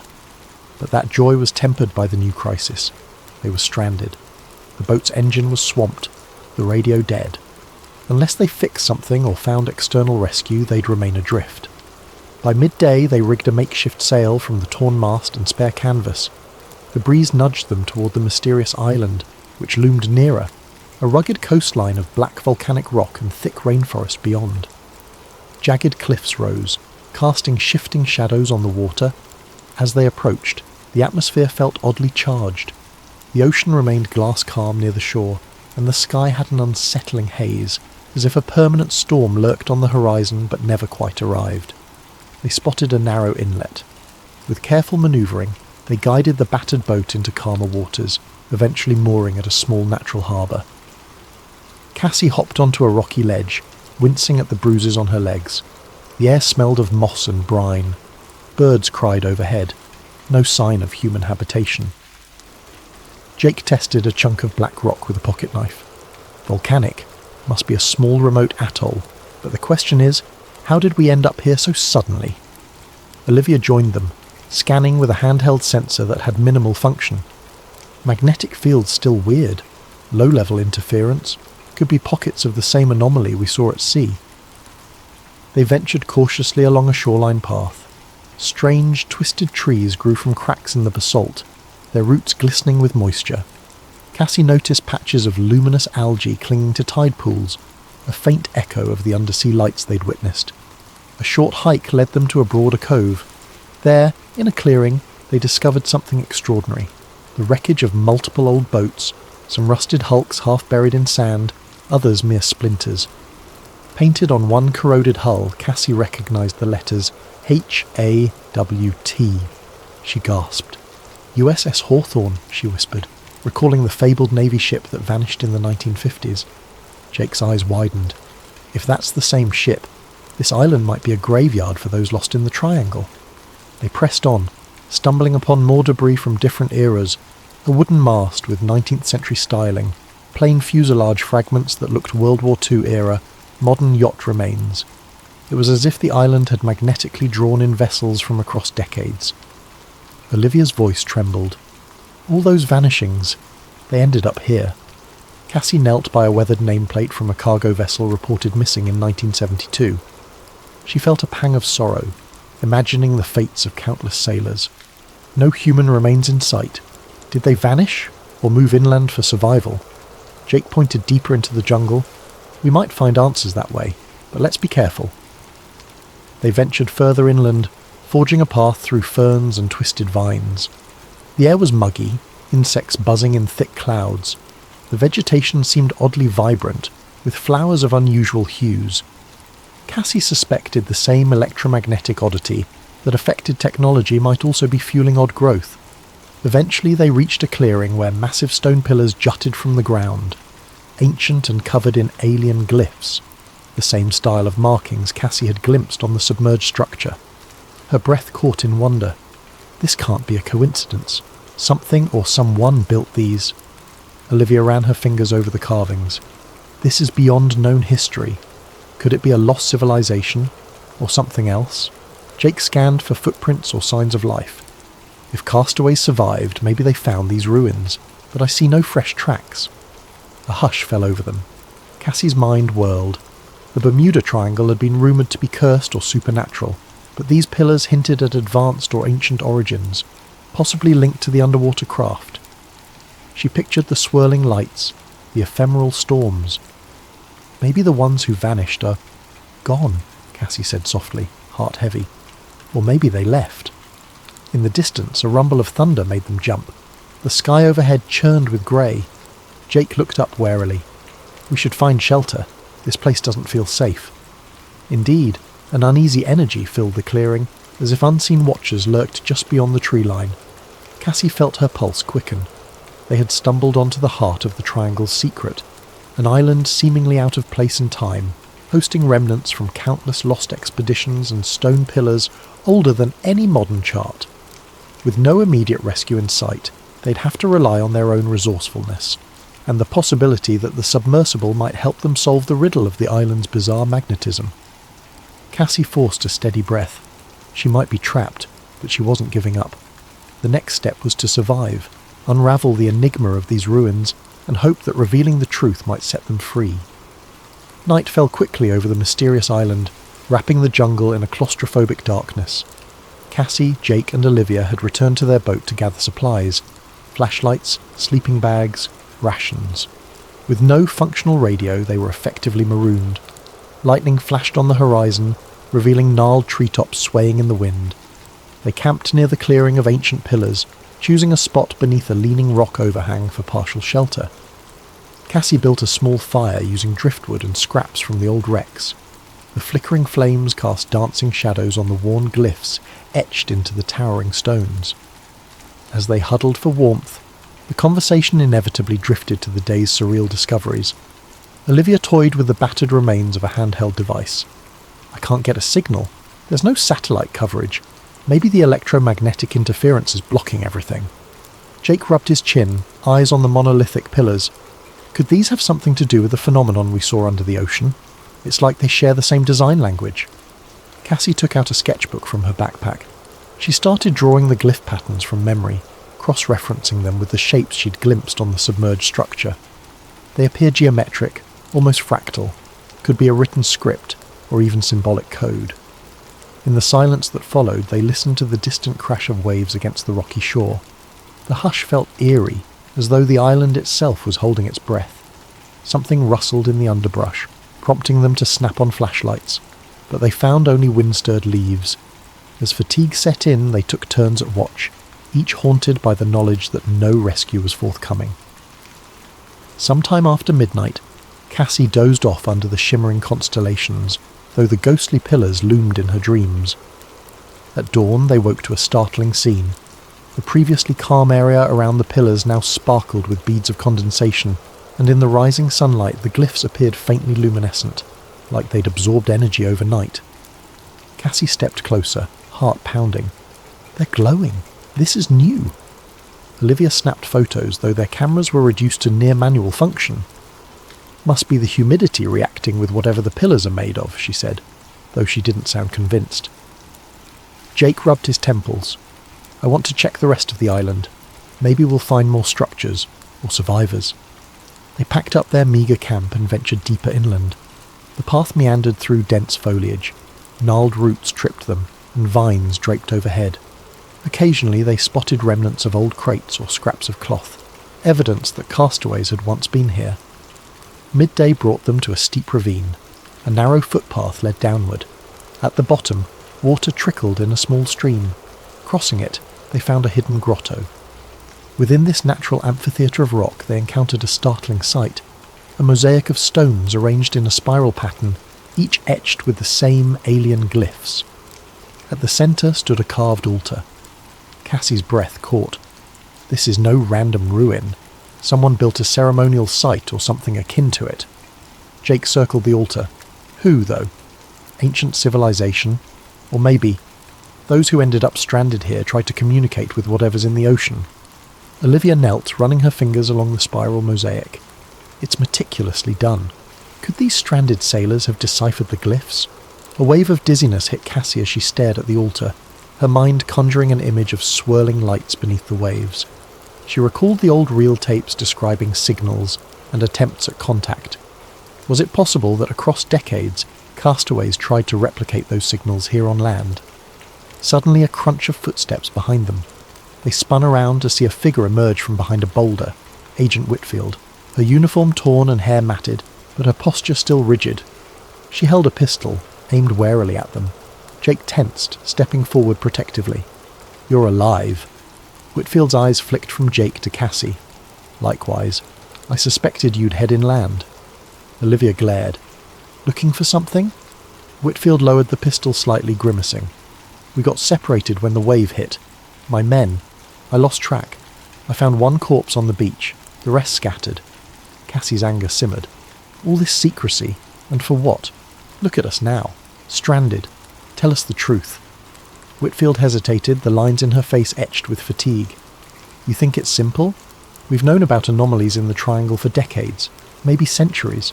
Some in the government suspect extraterrestrial involvement. Others believe it's an unknown Earth-based phenomenon. Either way, it's considered too dangerous for public knowledge. We fear the panic, the exploitation, the potential conflict if foreign powers scramble here," Jake scoffed. "So you're willing to kill for it?" She clenched her jaw. "I follow orders. The directive is to contain the situation, but I never expected we'd end up here." Her gaze flicked to the spiral mosaic. "This island it's not on any map. My superiors only whispered rumours of a lost zone." Olivia folded her arms. "And now you see it's real. Will you keep trying to bury it?" Whitfield's shoulders slumped slightly, as if an internal struggle weighed on her. "I have to protect national security, but this place defies everything. If we want to survive, maybe we do need to pool resources." Cassie sensed a shift, a glimmer of uneasy alliance forming. "Truce, then," she suggested quietly. "We find a way off this island, or we uncover the key to why it exists. But no more guns and faces." After a tense pause, Whitfield nodded. She holstered her pistol. "Truce, for now." They spent the next hour exploring the grotto together. Whitfield admitted she possessed partial knowledge of earlier secret missions that identified an interdimensional rift theory, though never confirmed. The intense electromagnetic surges might warp space-time in localized pockets, pulling vessels from various eras. Olivia found curious remains in a small alcove, rusted personal items, scraps of journals, no bodies, possibly from castaways who died or vanished. One scribbled note read, "The lights call from beneath. We answer on land. The gate must open." Cassie's skin crawled. A gate? Could they have believed these pillars or altars were a means to connect with whatever is beneath the ocean? A distant rumble of thunder broke their musings. Whitfield frowned. "Another storm's brewing. We can't linger." Returning to the boat, they decided to share supplies and watch each other's backs. Whitfield was grudgingly grateful for a place to rest. Under the watchful eye of the looming pillars, the odd alliance took shape. That evening the wind rose again, rattling the battered hull. As they huddled in the glow of a lantern, Cassie studied the camera unit from the submarine. The footage they captured might be the only real proof of that underwater structure. She glanced at Whitfield, who stared into the darkness with haunted eyes, likely torn between her duty and the unsettling reality they all faced. In her mind, Cassie kept returning to that cryptic note. The gate must open. Could the island's ruins serve as a beacon or a key? If so, a key to what? She recalled the swirling lights, the sense of intelligence behind them. Perhaps the next step lay not in merely escaping, but in comprehending the phenomenon, why it brought them here, and how it might let them go. Storm-laden clouds churned overhead at dawn, casting the island in shades of grey. Cassie, Jake, Olivia, and the reluctant, alley-turned adversary agent Whitfield gathered near the ancient pillars. Despite the tension in the group, they'd agreed on a plan. Explore the possibility that these ruins interacted with the electromagnetic anomalies, perhaps opening a way to escape. Using sketches from the mosaic in the grotto and the glyph patterns on the pillars, Cassie attempted to piece together a cohesive design. The spiral in the grotto and the arrangement of these pillars, it might be some sort of symbolic representation of the ocean floor structure, she hypothesized. If the castaways tried to replicate signals from underwater, maybe they believed these pillars could resonate. Jake rubbed his sore shoulder. Resonate how? Like a giant antenna? Olivia nodded, following Cassie's logic. Yes, maybe. The electromagnetic surges might be triggered by a certain arrangement or activation. The question is, do we even want to activate them? Last time we faced an anomaly, it stranded us here, Whitfield frowned. But if we can harness the phenomenon, maybe we can open a path back, or at least send a powerful enough signal for rescue. She looked uneasy, admitting that a more extraordinary method might be needed. They spent the morning clearing debris from the clearing, uncovering additional stones that had fallen over time. With each revealed glyph, Cassie felt a thrill of discovery. She recognized patterns akin to waveforms or frequencies. If they matched the pulses recorded on the sub's instruments, they might replicate those pulses here on land. Jake rigged a makeshift generator from the boat's salvageable engine parts, hooking it to a coil of copper wire. We can create an electromagnetic field, direct it into these pillars, see if that does anything. Olivia set up the sub's sensor suite on shore, linking it to a small console. I'll monitor real-time feedback. If we get a spike like we did out at sea, we'll know. Whitfield kept watch, pistol at her side. Although an uneasy truce still hung over them, her sense of mission remained. She occasionally asked Cassie pointed questions. If you manage to open some sort of rift, do you realise the risk? Something else might come through. Cassie paused in her wiring. We're already dealing with unknown forces. Doing nothing keeps us trapped here. I'd rather take a leap of faith, especially if it aligns with how these pillars were meant to function. As the afternoon wore on, they assembled a ring of cables around the largest pillar cluster. With the generator revved, a low hum filled the air. Cassie carefully toggled power, stepping back as the cables glowed faintly. She glanced at Olivia. Any changes? Olivia's console flickered. Slight electromagnetic rise, but we're well below the levels we recorded at sea. Jake frowned, adjusting the generator's output. Let's dial it up, but watch for surges. They increased power.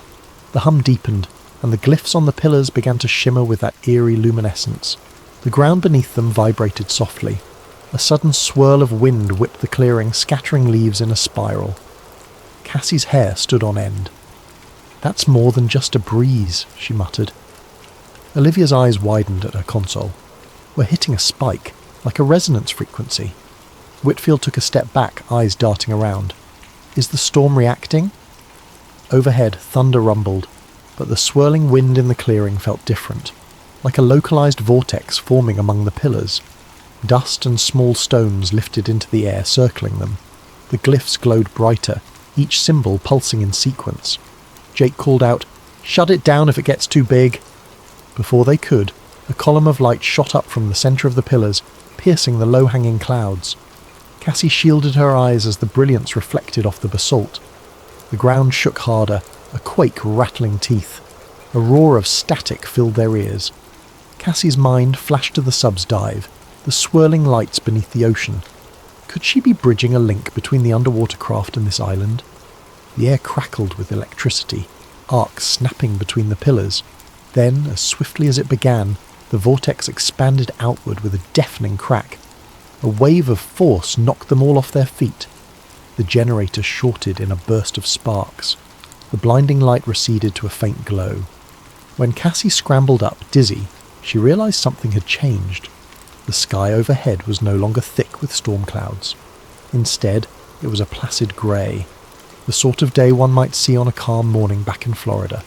She blinked, heart pounding, scanning the horizon beyond the pillars. Jake helped Olivia to her feet. Whitfield stumbled against a stone, thoroughly rattled. Olivia squinted at her console. "We've got location data, somehow. GPS is flickering back, signal partial, but we're near Bimini. That's hundreds of miles from where we were." A wave of confusion and relief washed over them. Had the phenomenon transported the island, or them, or simply shattered the anomaly that trapped them?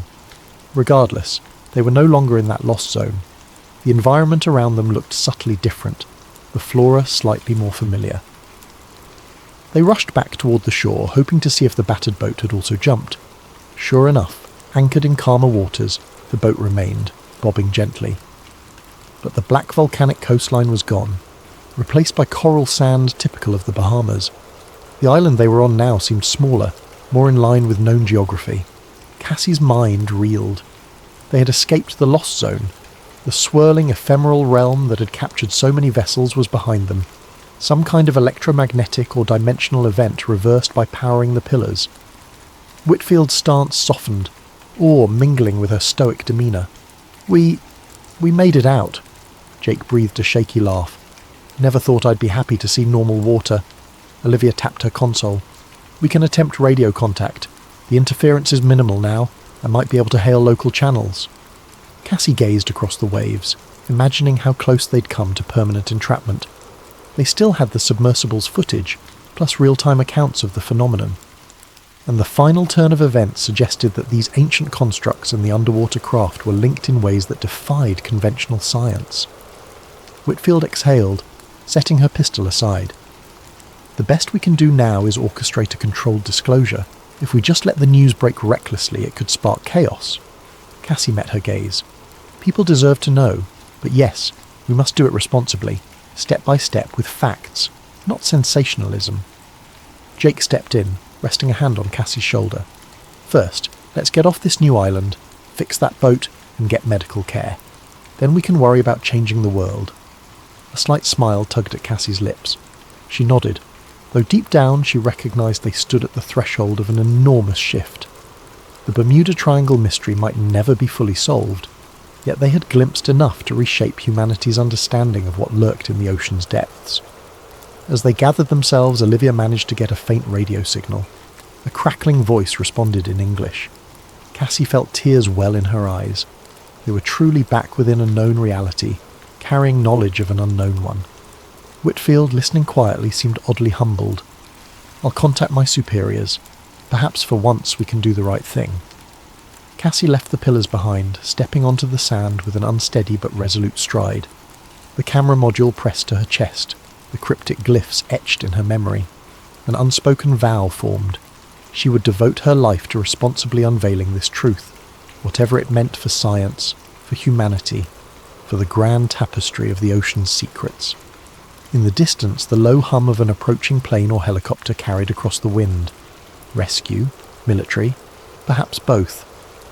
The final chapter of their wild journey was about to begin, but the greater story, how the world would react to the revelation of ancient, possibly alien influences in the Bermuda Triangle, was only at its dawn. Thank you so much for joining us on this journey into the Bermuda Triangle's hidden depths. If you enjoyed this conspiracy-laced adventure, let us know where you're watching from in the comments below and what time it is for you right now. Don't forget to subscribe to Sleep Theories to ensure you never miss a story like this, one that pushes the boundaries of the unknown and encourages us to keep questioning the secrets of our extraordinary world. Sleep well and stay curious.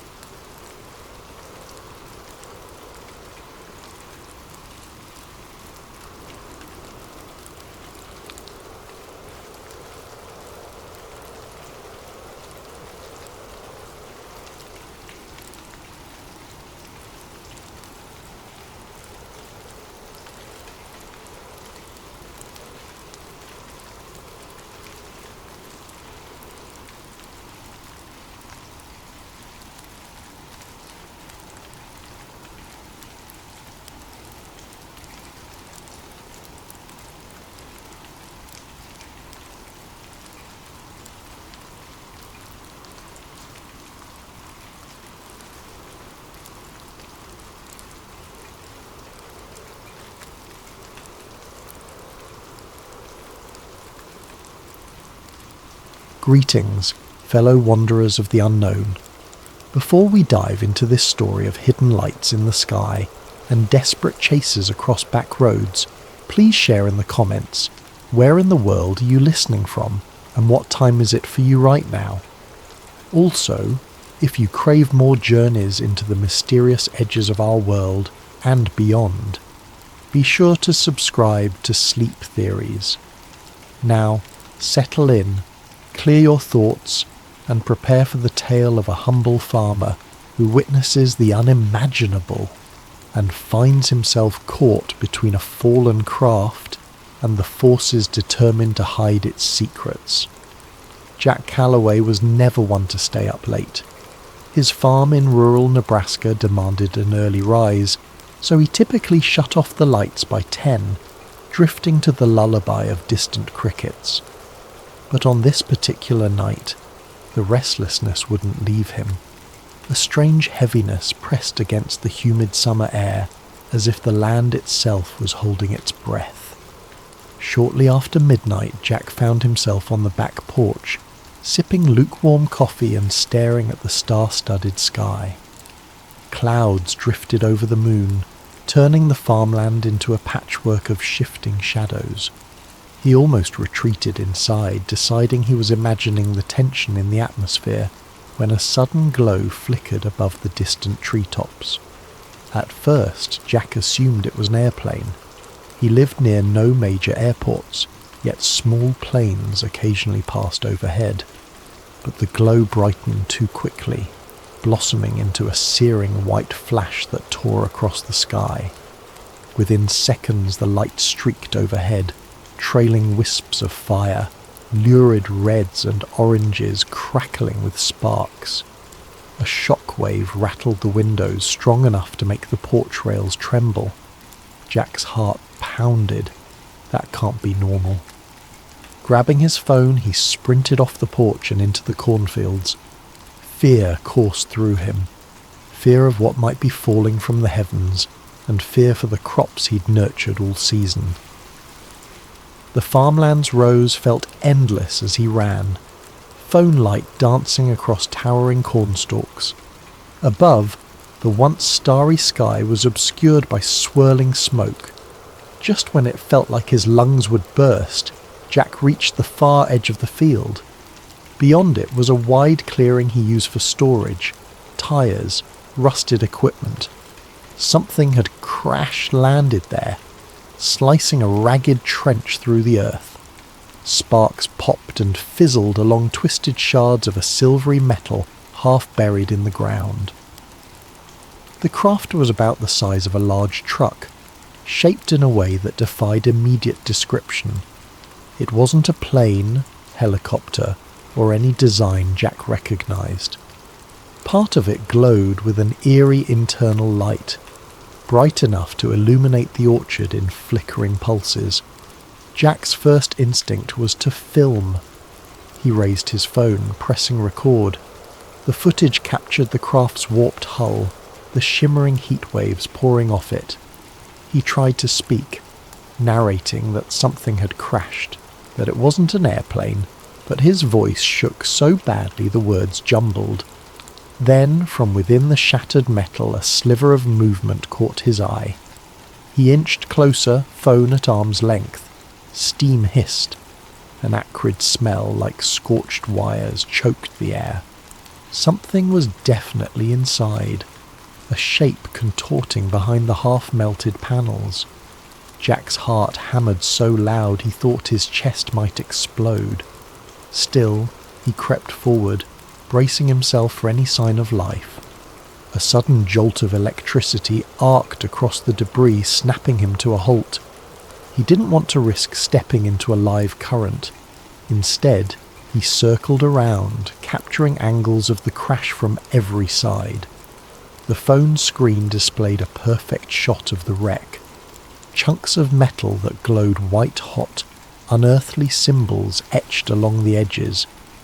In the distance, a twisted piece of plating flared with colour, like a neon hue that shimmered between purples and blues. Jack whispered to himself, "No one's going to believe this." But he had the footage, and that alone sparked hope that the truth might come to light. Suddenly the craft's lights dimmed. The field fell silent, except for crackling flames.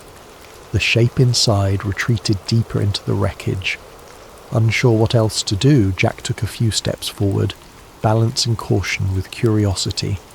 Then an unexpected surge of static flared from his phone, the screen going haywire.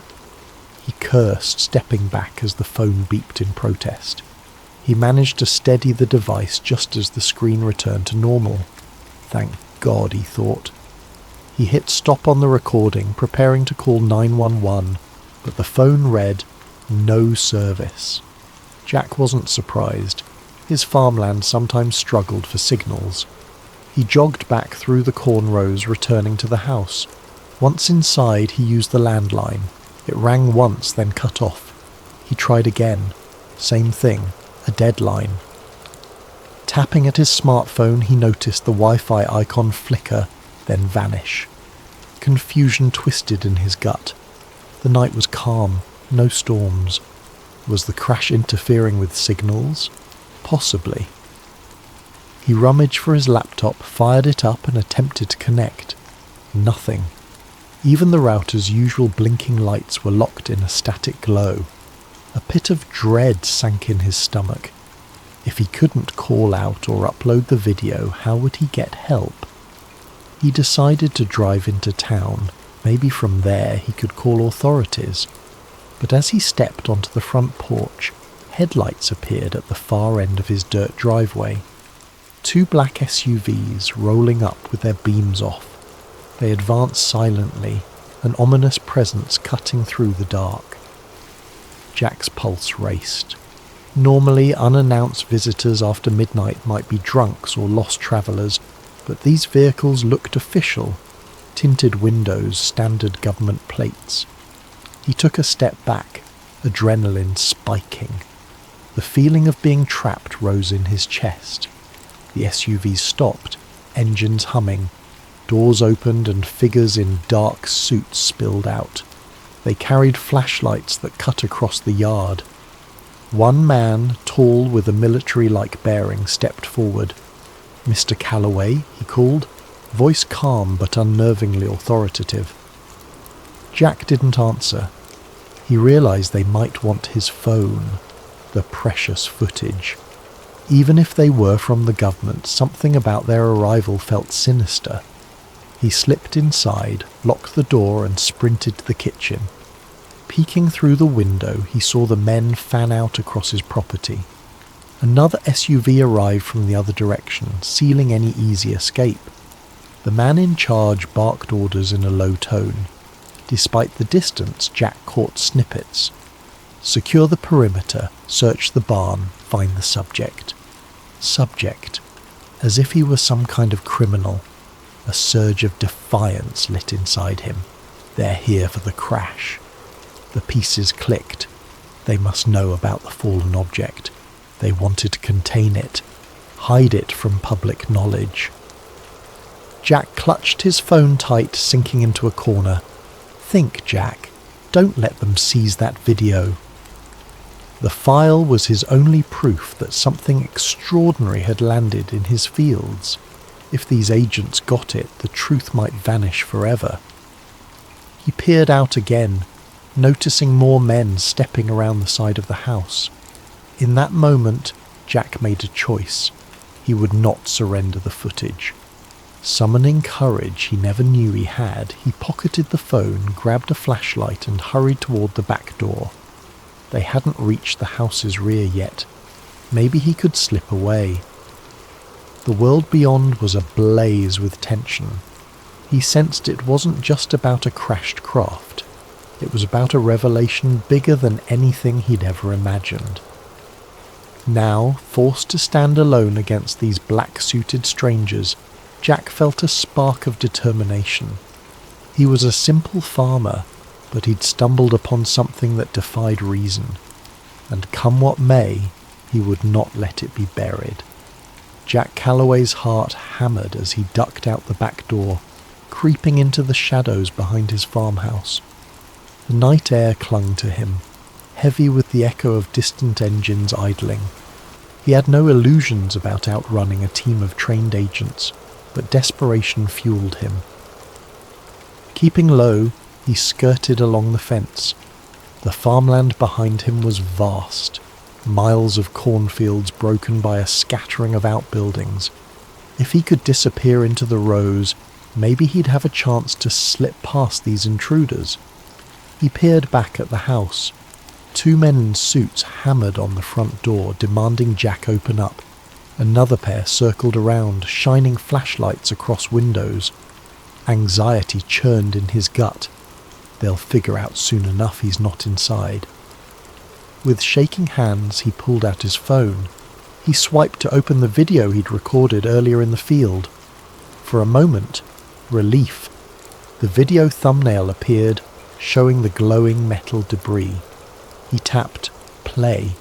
The screen flickered, a swirl of static. Then an error message. File corrupted. No, Jack muttered, panic rising. He tried again, but the same glitch repeated. Next, he attempted to upload it to a social media site, forgetting that his signal was gone. The upload bar stuck at 0. Offline. He closed his eyes, fighting the wave of helplessness. The only thing that gave him hope in this impossible situation was the video, now apparently worthless. But maybe the file could still be salvaged. He retreated deeper into the farmland, aiming for the rickety old barn he used for storing equipment. Inside the barn, dust motes drifted in the faint glow of his flashlight. Jack rummaged for an old laptop he sometimes used for tractor diagnostics. It was battered, but it had a functioning USB port. If he could move the footage off his phone, maybe he could fix it. The laptop booted up with a grinding whir, making Jack cringe at how loud it seemed. Every second counted. In the barn's gloom, the beams overhead creaked, and outside he caught the faint silhouettes of flashlights sweeping across the property. The agents were close. At last the laptop loaded. He plugged the phone in, frantically clicking to access the video file. The software recognized the phone, but the video thumbnail displayed a warning icon. Corrupt file. Even the laptop spat out an error. Jack cursed. Trying a half-dozen times, the footage refused to open. He sat back, trembling. So that's why they're so confident. Something about the crash or the craft's energy had garbled the data. For all he knew, it might be salvageable, but he didn't have the technical know-how. I need an expert. Remembering the commotion outside, Jack eased a peek through a gap in the barn wall. The black SUVs sat near the farmhouse, headlights illuminating part of the yard. Agents combed the area, scanning with thermal gear. Fear pinched his chest. If they had advanced tech, he'd be as visible as a heat signature behind these wooden walls. Quietly, he powered down the laptop and stuffed it into a battered tool bag. He had to get out of here. He grabbed an old hunting rifle from a rack just in case and made for a side exit. The moment he stepped outside, he heard footsteps crunching on gravel. Instinct kicked in.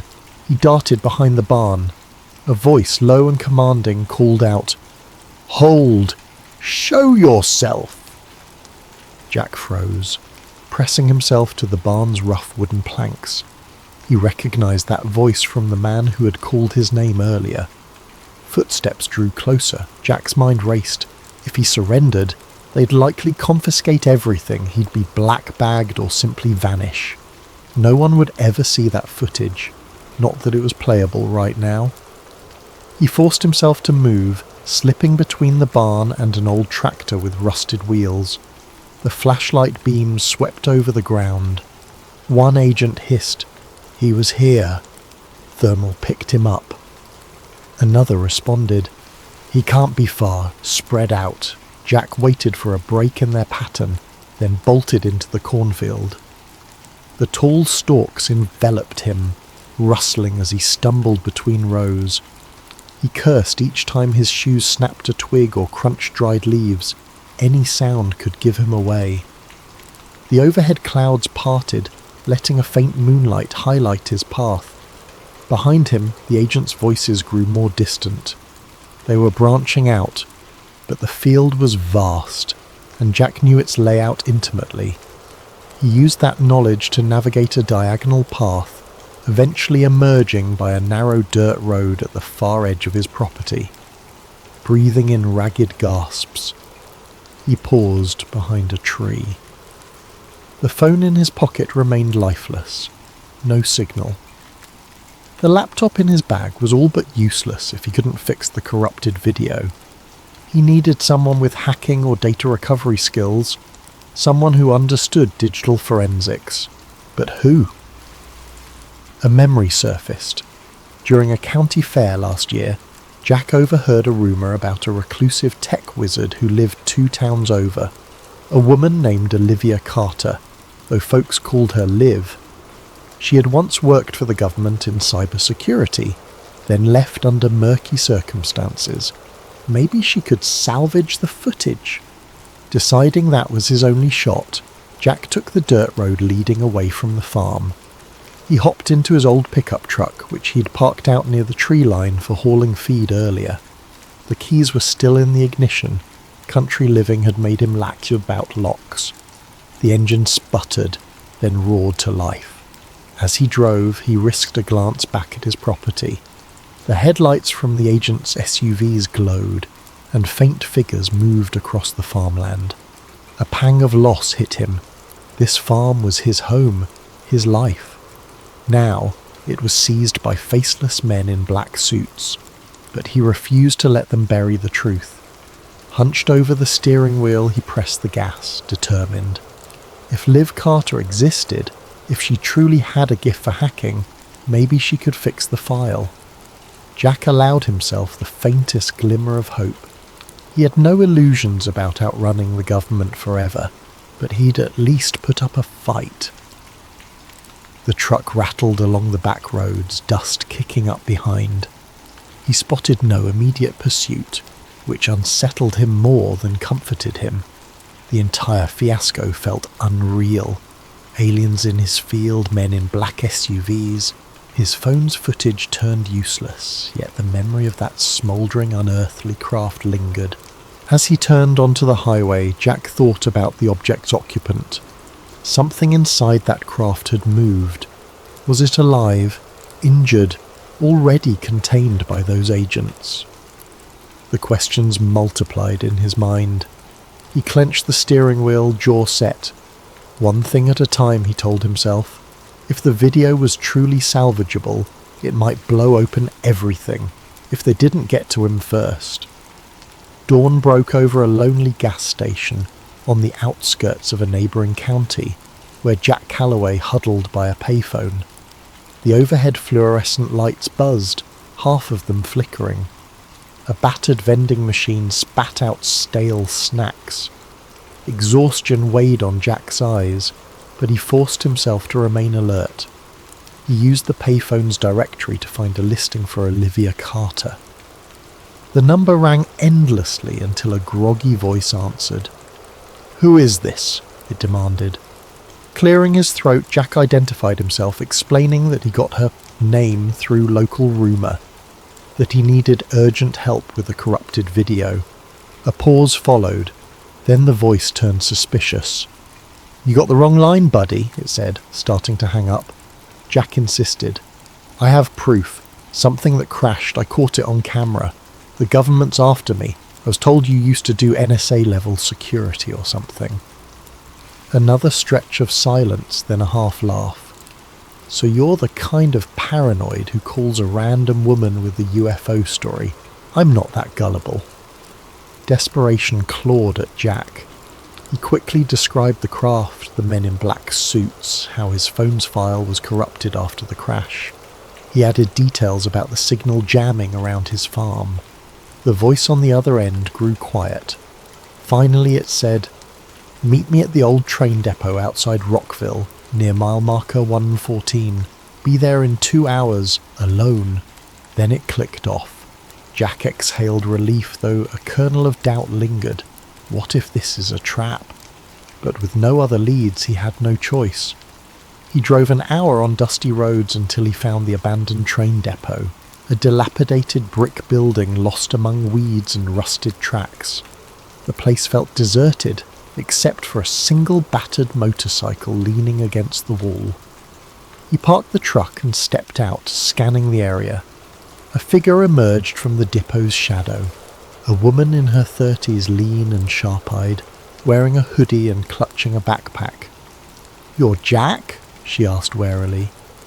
"Yes. You Liv Carter?" She gave a tight nod. "We don't have much time. Show me the phone." Jack handed it over, anxiously summarising the night's events. Crash in the cornfield, black SUVs, corrupted footage. She offered no immediate reaction beyond a raised eyebrow. Settling on a crumbling bench, she booted up a compact laptop from her backpack, hooking Jack's phone to it via cable. "Your data's scrambled," she muttered, eyes flicking across lines of code. "Could be electromagnetic damage or some advanced jamming tech." Jack paced, scanning for signs of watchers. The old train tracks vanished into the horizon. No other vehicles in sight. Liv typed furiously, occasionally murmuring about header corruption or audio anomalies. After a tense half-hour, she said, "I can see partial frames, indistinct shapes, bright lights. This is definitely not a normal glitch." A flicker of hope ignited in Jack. "Can you fix it?" Liv sighed. "I might restore enough to see something, but I can't promise clarity. The real kicker is these weird signals embedded in the data, like some kind of layered frequency. I've never encountered anything like this in normal phone footage." Jack's stomach tightened. Something about the crash evidently messed with the electronics. Before he could respond, the roar of engines drew their attention. Down the deserted highway, a convoy of black SUVs approached, just like the ones at his farm. Liv snapped her laptop shut, eyes widening. "Who the hell are they?" Jack's pulse surged. "FBI, CIA, I don't know," he said. "But they're after Maul." Liv snatched her gear. "We have to move." The two sprinted to their vehicles. Jack scrambled into his pickup. Liv revved her motorcycle. As the SUVs closed in, they sped off from opposite sides of the depot. The agents split, some pursuing Liv, others tailing Jack. Gravel sprayed beneath Jack's tyres as he lurched onto the highway. He glimpsed Liv in his mirror, weaving her motorcycle off-road in a cloud of dust, outmanoeuvring the black SUVs behind her. Jack's own pursuers kept tight, lights flashing. Suddenly a siren whooped, and a different set of lights flared in the distance, local county sheriff vehicles. They blocked the road, forcing Jack to swerve. He recognized the lead patrol car's driver, Sheriff Wade Mitchell. The older man stepped out, arms raised in a calm down gesture. One of the black-suited agents hopped from his SUV, flashing a badge at Mitchell.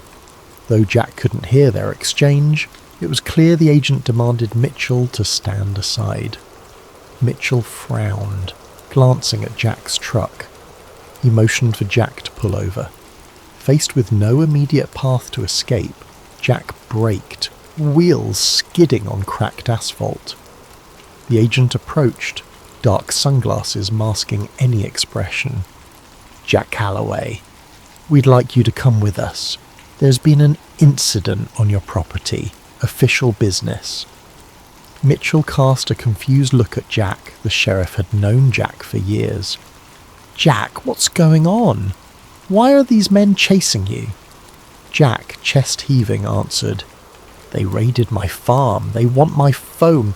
They're covering up something that fell from the sky." The agent tensed. "That's nonsense, Sheriff.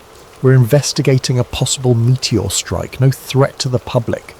Mr. Calloway is interfering with our operation. Please, step aside." Mitchell's gaze flicked to Jack. He saw the fear, the sincerity in the farmer's eyes. Something about the agent's calm, clipped tone felt off. "I'd like to hear more from Jack," the sheriff said, folding his arms. The agent's jaw tightened. "This is a federal matter. You're out of your jurisdiction." Jack took the moment's distraction to speak quickly, explaining the crash, the craft, the suits. He insisted he had footage, though corrupted. Mitchell's face paled, but he stood firm, telling the agent, "Federally or not, in my county, I want to see a proper warrant." The agent stared coldly, then motioned to the SUVs. 2 more men joined, brandishing official documents. "Here's your warrant, Sheriff. Satisfy your procedures." He smirked, as if expecting compliance.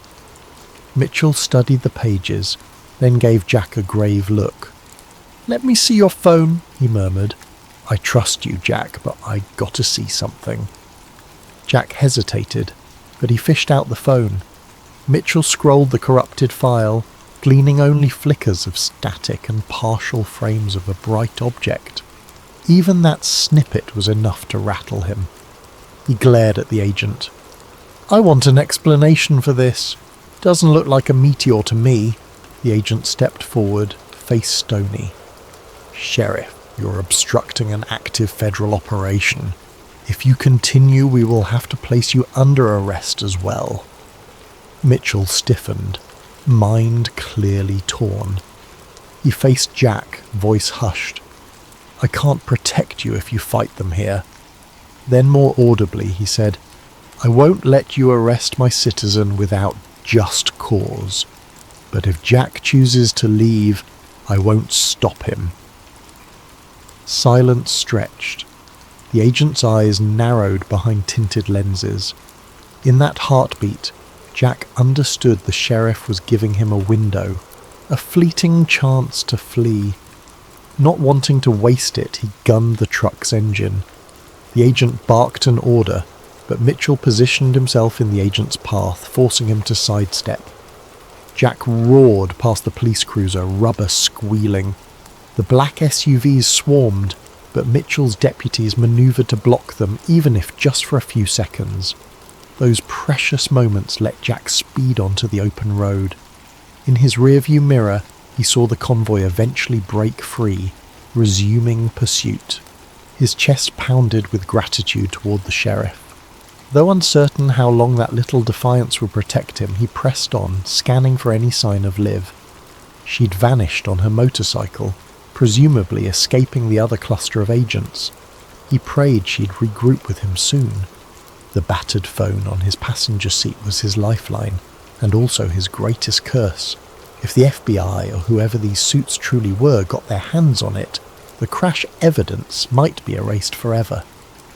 Jack gritted his teeth. "I won't let them bury it." Pressing the pedal harder, he raced into the horizon, unsure where he was going, only that stopping meant capture. The morning sun climbed higher, lighting fields that had once seemed peaceful. Now they were a battleground of secrets and unstoppable pursuers. Jack had become a fugitive, all because he had witnessed the impossible. Dust trailed behind Jack's pickup as he careened down a rural highway, adrenaline surging with every mile. The black SUVs were relentless, their distant headlights a grim reminder that he was hunted. His mind spun with possibilities. Find Liv, fix the footage, and broadcast it somehow.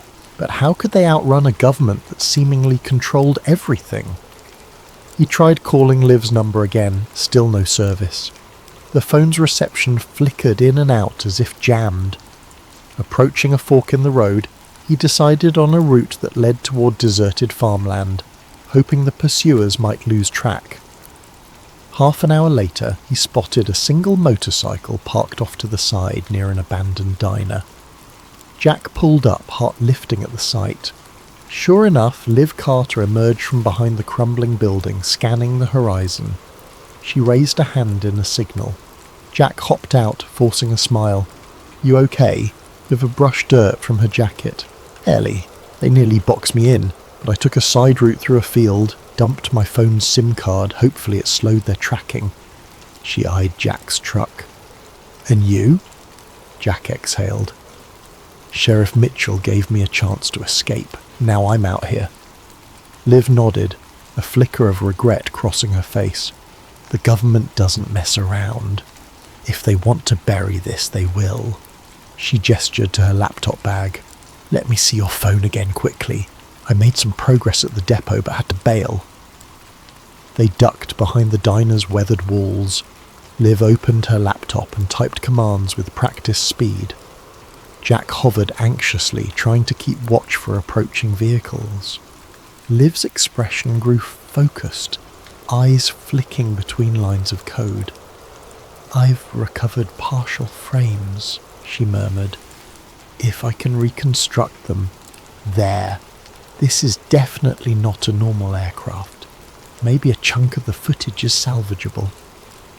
Jack saw glimpses on her screen. A bright metallic curve, swirling smoke, and a distortion that might be an alien symbol etched in hull plating. Even half-broken images were enough to confirm it was no meteor. His pulse quickened. Proof. Liv frowned. "There's an embedded data pattern. Could be encryption or some weird frequency. If we had better equipment, I might decode it." Before Jack could respond, a roar of engines made them jump. Two black SUVs roared into view on the diner's main road, dust clouds rising. Liv slammed her laptop shut. "We need to move. Like now." Jack sprinted to his truck, Liv to her motorcycle, but as they revved engines, another SUV blocked the diner's exit. Doors flew open, men in suits rushing out with firearms drawn. Jack's hands tightened on the wheel. They were pinned. Then unexpectedly, a brown pickup truck barreled in from the side, smashing into the blocking SUV. Metal crunched, sending the black vehicle spinning. Jack recognized the driver. Sheriff Wade Mitchell. The sheriff yelled, "Go! Get out of here!" Seizing the moment Jack floored his truck, Liv roared off on her motorcycle. The sheriff's daring intervention had scattered the agents, giving them enough of a gap. They didn't waste it. Within seconds, they were back on the highway, engines screaming. Jack's phone buzzed with an incoming call. Somehow he had a signal. He put it on speaker. "Hello?" Mitchell's voice crackled. The line faint. "Jack, I can't hold them off for long. Look, I don't trust them. They've got federal muscle behind them, but you can't keep running forever." Jack's throat tightened. "Sheriff, I'm sorry I dragged you into this." The sheriff snorted. "You didn't drag me. Listen, I saw enough on that phone to know you're not crazy. If this is real, the public deserves to know. Keep that footage safe. I'll do what I can." but they might come after me next. Suddenly gunshots rang out over the phone, followed by a crash. Mitchell cursed. There, the line cut abruptly. Jack's gut twisted with guilt and fear. The sheriff might pay dearly for helping him. Beside him, dust parted as Liv's motorcycle matched speed. She waved him down, indicating a turn-off. He followed her to a narrow road that cut through a wooded area. They rumbled along until they reached a concealed path leading down into a ravine. There, half hidden by vegetation, lay an old hunting cabin. Liv parked, gesturing for Jack to do the same. A friend of mine used to use this place. Should be off-grid enough to avoid trackers. Inside the cabin, the air was stale, but the walls were sturdy. Jack slammed the door behind them, adrenaline surging. Liv pulled out her laptop and a portable router from her bag. I can try to connect here, maybe upload what we have, but the speeds might be abysmal. As she set up, Jack's nerves kept him pacing. Every shadow outside felt like an approaching agent. We have to get the truth out somehow, publicly, he said. If we just run, they'll catch us eventually. But if the entire world sees the crash footage... Liv nodded. That's the idea, but we need a robust channel or a known platform, and the moment they sense us uploading, they might jam it. She typed away, establishing a signal. The portable router's lights blinked green. Surprisingly, they had a minimal data connection. A hush fell as Liv attempted to upload the partially repaired video. The progress bar crawled painfully. Then the entire window froze. A wave of curses spilled from Liv's mouth. She hammered keys, only to find the connection forcibly dropped. "They're jamming it," she hissed. "They have insane coverage." Jack glowered. "We can't do this pieceways. Maybe we physically bring the data to a big news station." Liv considered that, scanning the glitching laptop. Possibly, but who can we trust? The men chasing us might have infiltration in major networks. They'll kill the story. Before Jack could reply, the door rattled. Both froze. Jack snatched up an old shotgun that hung on the cabin wall. Liv pulled a small sidearm from her bag, eyes wide. Another knock, louder. Jack crept to a window. He saw a single figure outside wearing the uniform of local law enforcement. "Sheriff Mitchell," he whispered, relief flooding him. He unlatched the door. Mitchell staggered in, face pale, uniform torn. "They're not just FBI, Jack. Something else is going on. They nearly ran me off the road. My deputies. Some are cooperating with them." Jack helped him to a chair. "You're hurt?" Mitchell shook his head. "Just bruised. Listen, you have to leave the state. They'll roadblock every main highway. Word is, they labelled you a domestic threat, claims about anti-government extremism. Ridiculous. But that means official forces are converging." Liv frowned. "We have evidence. Footage of an extraterrestrial craft. They're burying it." Mitchell let out a heavy breath. "I've spent my whole career in small-town policing. I never expected to see this." He pinned them with a determined look. "Jack, I won't chase you, but this is bigger than me. Get out of Nebraska. Find a safe place to blow the lid on this." Jack nodded, throat tight. "I'm sorry they came after you." The sheriff forced a grim smile. "Just promise me, if you succeed, you'll let the world know I tried to do right." Then he rose, stumbling. "I'll try to throw them off your trail as best I can. Now go. They'll track me here soon." With little time to talk, Jack and Liv quickly gathered their gear. Before stepping out, Jack clasped the sheriff's hand, gratitude etched in his face. "Thank you." Mitchell nodded, stepping away into the night, presumably to lead the hunters astray. Jack and Liv hopped into their vehicles, forging a plan. They'd head for the nearest big city, Omaha maybe, where they could attempt contacting national news outlets or even go public on the internet from a secure location. As they pulled out from the ravine, the distant rumble of engines sounded once more. But this time the pair had a head start. The farmland roads branched like a maze, and the rising moon cast faint light across their path. They might yet outrun the suits for a time. Still, an uneasy question gnawed at Jack. Even if they made it to Omaha, even if they found a major platform, would the men in black let that broadcast happen, or would an even deadlier force intercept them? He clung to a single hope, the possibility that the partially restored footage would be enough to spark a global outcry, that it would be unstoppable once it hit the public domain. In the glare of his truck's headlights, an enormous harvest moon loomed overhead. Jack couldn't shake the feeling that something else hung in the sky, something that had come crashing down on his farm, and unless he exposed it, those dark secrets would remain hidden, overshadowing the farmland for good. Under the pale glow of street lamps, Jack Calloway and Olivia Liv Carter found themselves in the industrial outskirts of Omaha. Factories and warehouses lined the roads, giant structures looming in the dark. They had evaded immediate pursuit thanks to Sheriff Mitchell's heroic diversion, but neither believed the chase was truly over. They parked behind a deserted loading dock. The stale odour of oil and rust drifted in the night air. Liv led Jack to a side entrance of an old distribution centre. She claimed to know a hidden corner inside where they could set up for a final attempt to broadcast the footage. Inside, the place was cavernous, echoing with each footstep. Corridors branched off, some leading to dusty offices. Eventually they found a small utility room near the back. Liv tested an electrical panel, lighting the overhead fluorescent tubes that flickered with a dull hum. "This might work," she said, dropping her gear. She set up her laptop, connecting it to a portable battery. The phone was placed on a makeshift stand, the recovered footage file displayed on her screen. "I'll try to route through a secure network. My old NSA backdoor might still exist." Jack crouched by the door, shotgun resting at his side, warily scanning the empty halls.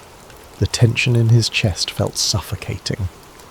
"If they track us here," Liv shrugged, "we have no choice. This is our last shot. If we can't get the footage out, they'll keep hunting you down, and the world won't learn the truth about that crash." She typed a flurry of commands. The laptop's fans whirred. Minutes stretched. Jack's nerves thrummed. He recalled the horrifying sense of powerlessness as men in black suits commandeered his property, the intangible occupant inside that crashed craft, the glimmers of alien symbols in the twisted metal. All that weighed on his mind, fueling his resolve. "We can't let them hide this." Suddenly Liv hissed in triumph, "Yes, I've bypassed some of their net blocks. The upload is starting." The progress bar inched forward. "I'm sending it to multiple mirror sites simultaneously. Video sharing platforms, news tip lines, every corner of the web. They can't kill it all at once." Jack allowed a hopeful smile. "So people will see it?" Liv nodded. "Unless they physically cut the power. But we have a backup battery, so even that might not be immediate." No sooner had the words left her mouth than a metallic clang echoed from somewhere in the building. Jack stiffened, finger sliding to the shotgun's trigger guard. Liv's eyes darted up from the screen. "We're not alone." Sure enough, footsteps resonated from the corridor, a measured, almost ominously calm stride. Liv frantically tapped at her keyboard, urging the upload to finalize. 4 minutes left, she muttered. The footsteps stopped outside the door, then a single knock. Thud, thud, thud. Rourke's heart nearly stopped. He raised the shotgun, voice shaking. "Stay back!" The door handle jiggled. Then, as if from nowhere, the knob turned, and the door swung open. Standing there was Agent Daniel Briggs, the same figure who had led the raid on Jack's farm. Behind him hovered two more men in black suits, their faces eerily blank. Briggs's gaze swept the room, landing on the laptop. "Mr. Calloway, Ms. Carter," he said smoothly, ignoring the shotgun aimed at his chest. "This ends now. Step away from that computer." Jack gritted his teeth. "We're uploading the truth. Everyone will see what crashed on my farm. You can't silence this." Briggs sighed, his tone almost regretful. "You're misguided. The world isn't ready for what you've stumbled upon. Think of the panic, the chaos. We're protecting society." He nodded at the men behind him. They advanced, but Jack pumped the shotgun, halting them momentarily. Liv glanced at the screen. 2 minutes left, she whispered to Jack. Briggs's eyes narrowed. "Can't allow that file to spread. Stand down or we will be forced to..." A sudden boom reverberated through the facility, making everyone jerk in surprise. Something heavy crashed in a far corridor. The men in suits turned, momentarily distracted. Liv seized the opportunity, leaping forward to slam the door shut. She bolted it from inside, pressing her weight against it. From the hall, Briggs's muffled voice barked, "Breach it!" A heavy thud smashed against the door. Jack knew they had seconds. He joined Liv, pushing a nearby crate to barricade. "How long?" She checked the laptop. 1 minute. But they'll smash through any second. Already the door's metal buckled under repeated blows. Desperately, Jack rummaged for anything else to stall them, discarded shelves, debris. They piled it against the door, hearing the men outside coordinate. Another blow rattled the frame. "We're nearly there," Liv muttered, knuckles white on her keyboard.